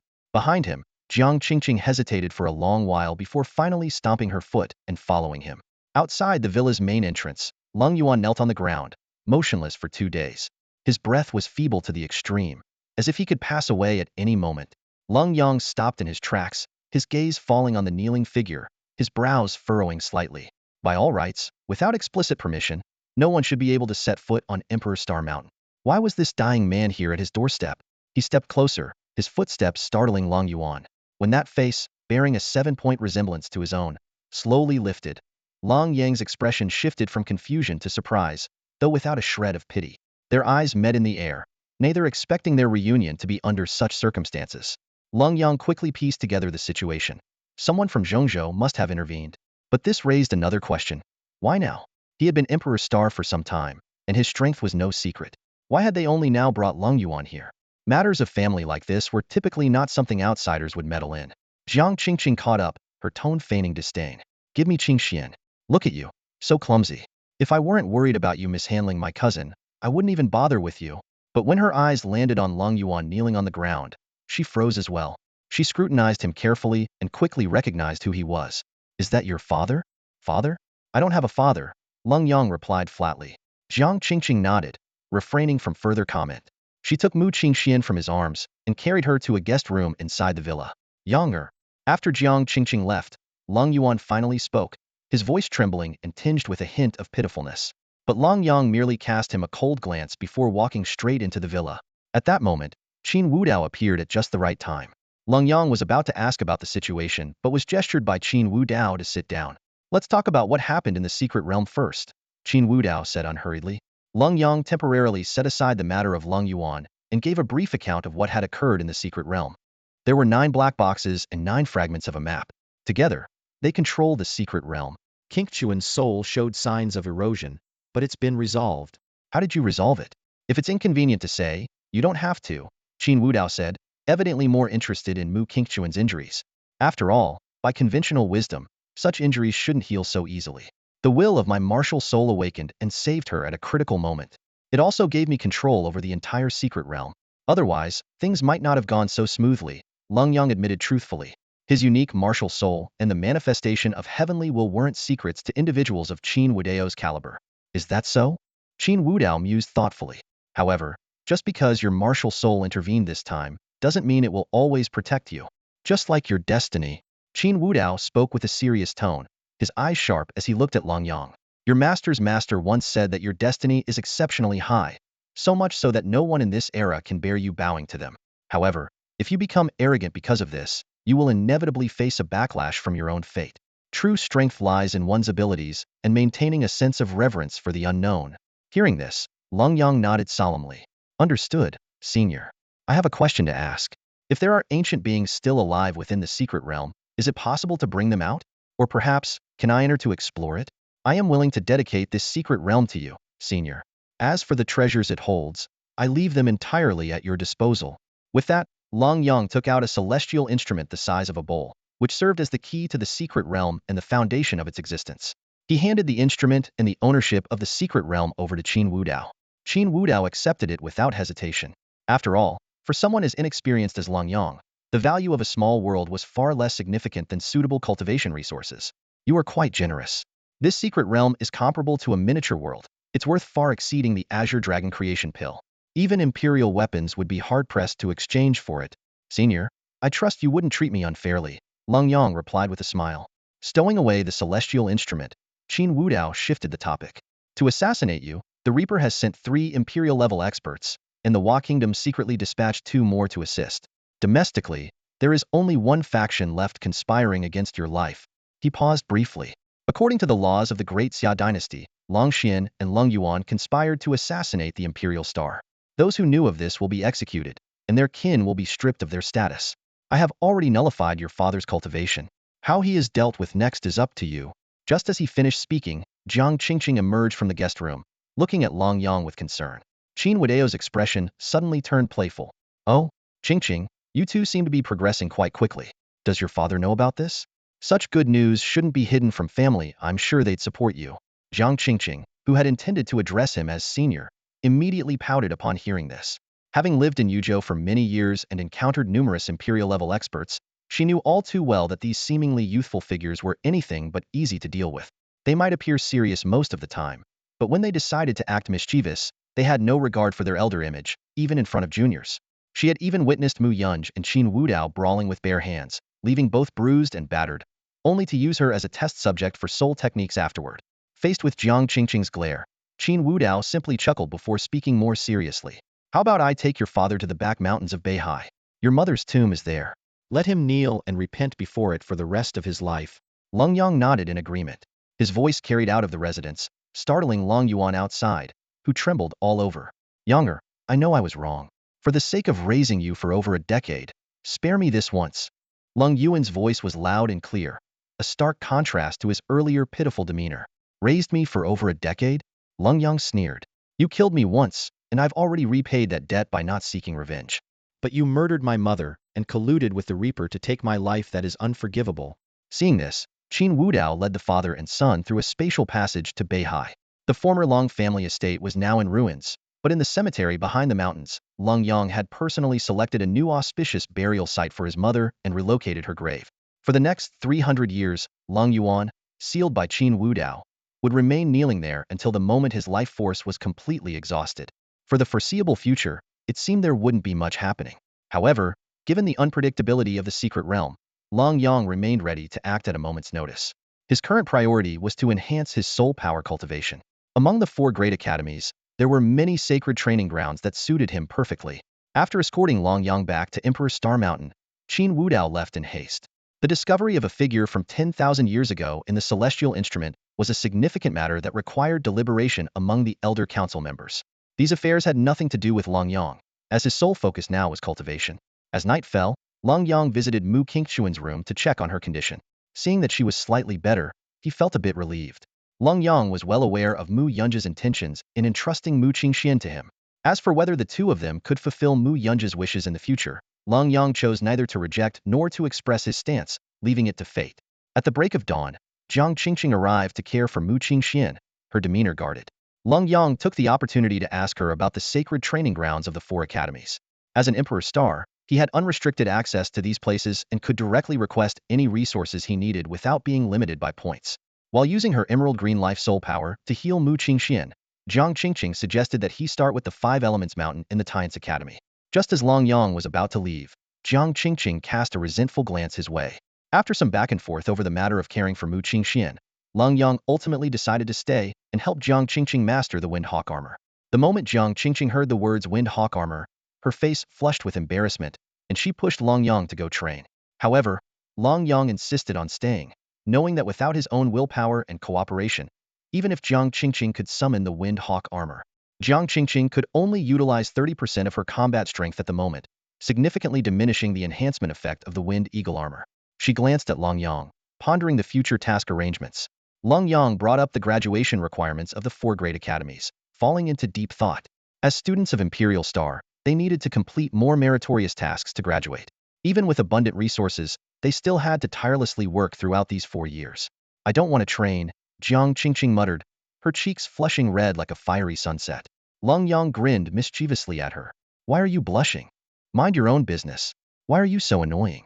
Jiang Qingqing retorted, pushing Long Yang toward the door. At that moment, Long Yang's phone rang. It was Yi Bufan on the line. If the chief is free today, why not come over to my place? All right, sounds good. Long Yang replied. I'm coming too. Jiang Qingqing suddenly chimed in. There was a brief pause from Yi Bufan on the other end. Qingqing's there? Perfect. I'll wait for the chief outside the Yi clan's mountain gate. Since the chief has the light shadow ride, I won't bother picking you up. We'll head out now, Long Yang responded. Jiang Qingqing's eyes sparkled as she remarked. The Yi clan definitely has ulterior motives. I'm coming to back you up. What kind of ulterior motives could the Yi clan have? Long Yang asked as he closed Mu Qingquan's room door and stepped out with Jiang Qingqing. You don't understand. Trust me, with Sister Qingqing around today, they'll shield you from any big trouble, Jiang Qingqing said confidently, patting Long Yang on the shoulder.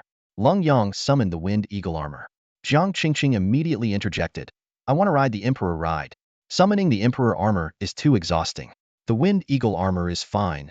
Then switch to the Flame Dragon. No way. I feel like if you go to the Yi clan, you'll ruin my chances with potential suitors. What? You're not allowed to think that way.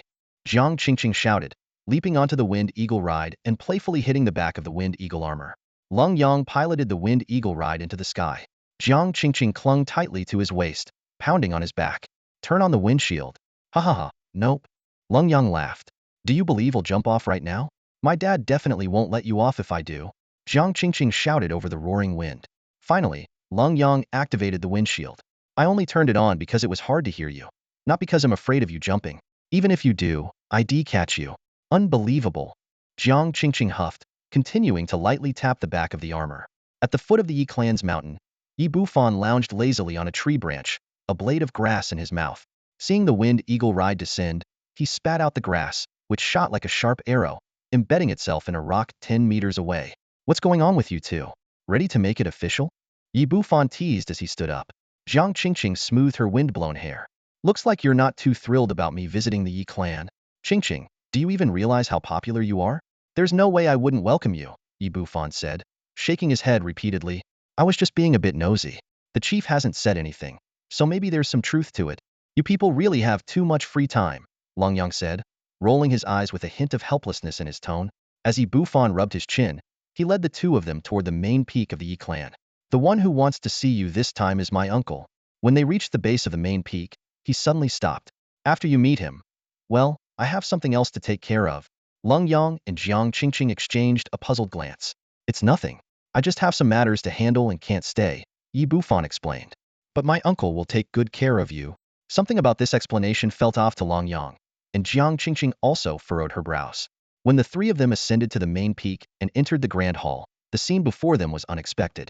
The Yi clan patriarch was indeed there, but what surprised Lenyang and Jiang Qingqing was the group of curious women standing behind him, their eyes intently studying the newcomers as though they were observing something rare.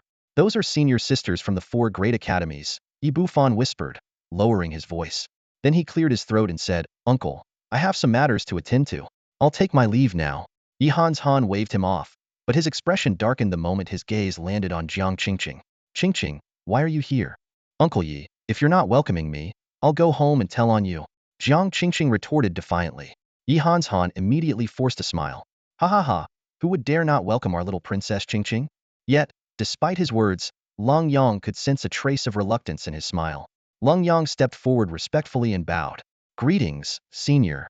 Only then did Yi Han turn his attention to him. It's all Qingqing's fault for distracting me from our main guest. He sighed. Ah, it seems my plans have fallen through. With that, he waved at the women behind him. Your chance is gone. Go back to your own tasks. At that moment, a lively and pretty senior sister approached Lenyang, batting her eyes playfully. What a pity. Lenyang, junior brother, take a good look at me. Am I not pretty? Senior sister is very beautiful. Lenyang replied politely. Too bad you're already taken, aren't you? The senior sister said meaningfully, glancing at Jiang Qingqing. Qingqing, you sure move fast. Don't say such things, sister. I haven't made any moves. Jiang Qingqing protested, her face flushing red. But everyone present could see that her relationship with Lenyang had already surpassed that of ordinary friends, even if neither of them had openly admitted it yet.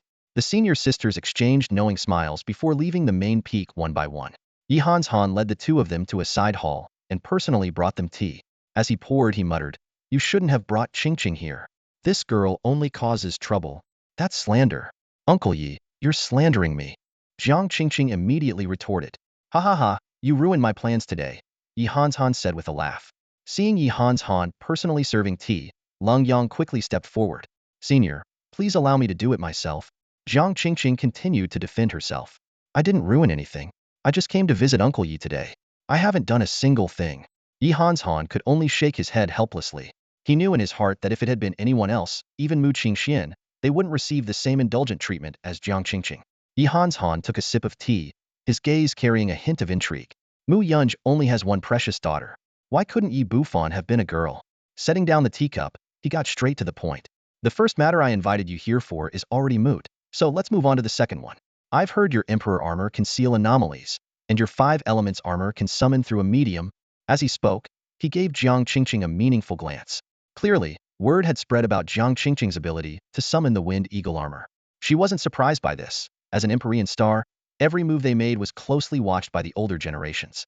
Lenyang responded in a low voice, That was a special circumstance, and it's not something I can decide on my own. However, if your clan has any pressing anomalies that need handling, I can assist. But the anomaly can't be too powerful at my current strength. There are limits to what I can do. In that case, there is indeed a particularly troublesome anomaly.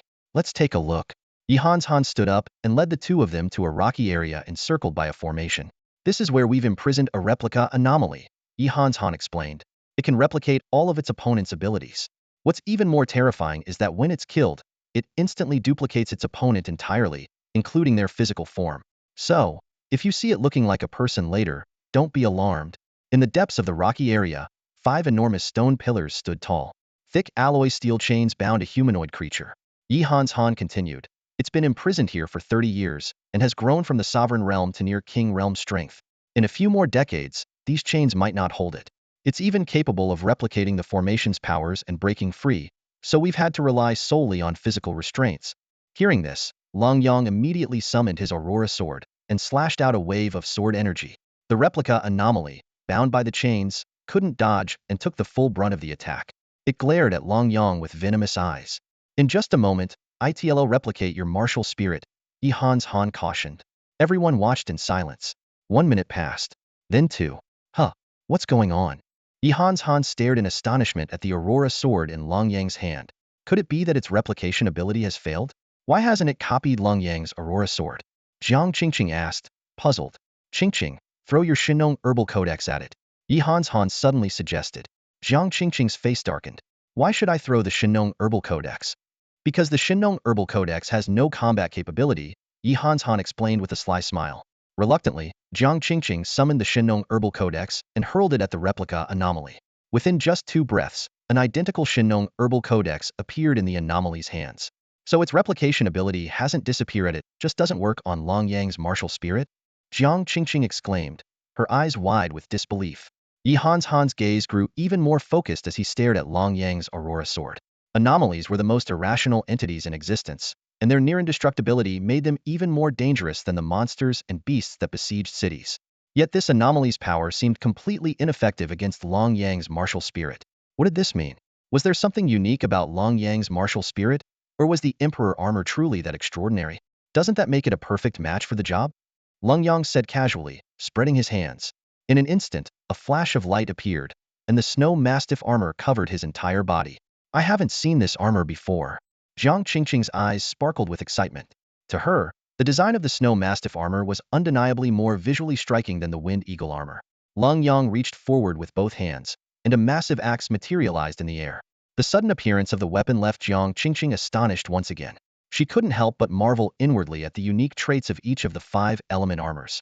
In comparison, the equipment of the wind eagle armor seemed somewhat less impressive. Thunder slash! Lenyang shouted firmly. The thunder axe, enveloped in immense energy, struck toward the replica wraith. As the axe's light pierced through the entity's body, a brief flash of platinum light flickered and then vanished. The replica wraith let out a sinister, cackling laugh. To everyone's surprise, its form began to manifest an armor resembling the snow mastiff armor. It copied it? Jiang Qingqing exclaimed in shock. Han frowned deeply. This wraith displayed an intelligence far beyond the usual level.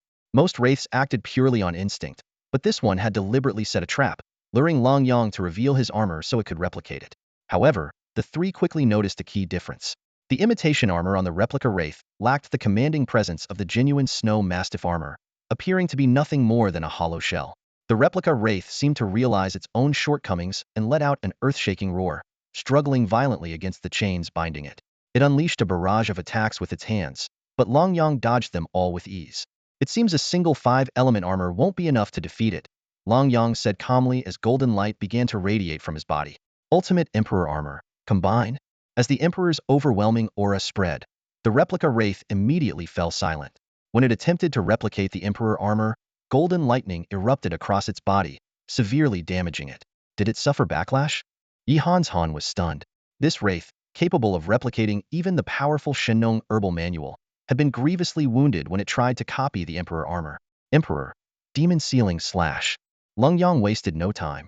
With one decisive strike of the Demon Sealing Slash, he followed it up with the Emperor Seal. The replica wraith exploded instantly, transforming into a humming Demon Sealing Talisman that floated in the air. Although Han had seen recordings of Lenyang sealing wraiths during the college entrance exams, witnessing it in person was an entirely different experience. The sheer awe of it was indescribable. Even with his Emperor-level strength, he couldn't begin to comprehend the principles behind this sealing technique, suggesting it was a mysterious art beyond even the understanding of Emperor-level practitioners. The fact that a soul master at level 25 could unleash such powerful abilities left everyone present in shock. Lenyang reached out and effortlessly caught the flying Demon Sealing Talisman with a natural grace. Am I not supposed to touch this? Han asked cautiously, recalling an experiment Qin Wudao had conducted before proving that the talisman could not be touched by them, or the sealed entity inside would be released. He vividly remembered Qin's stern warning. Lenyang carefully held the talisman, showing it to the two. The entity within had lost its human shape, transforming into a pitch-black shadow. It's sealed this way. Then, if you absorb it, you'll gain the abilities of the entity, Lenyang explained. Hanshan's gaze deepened as he turned to Jiang Qingqing. Qingqing, I have something to discuss with you. Can we talk? No, we can't. Jiang Qingqing rejected him outright, seeing through Hanshan's intentions. Suddenly, a thought struck her. Your fire-starting ability from before, did you get that from an entity? Lenyang nodded in confirmation as he sealed the copied entity into the Emperor's belt. You're a monster, Jiang Qingqing exclaimed. You're the most unreasonable existence in this world. She couldn't help but imagine if Lenyang sealed enough entities, who could stand against him in the future.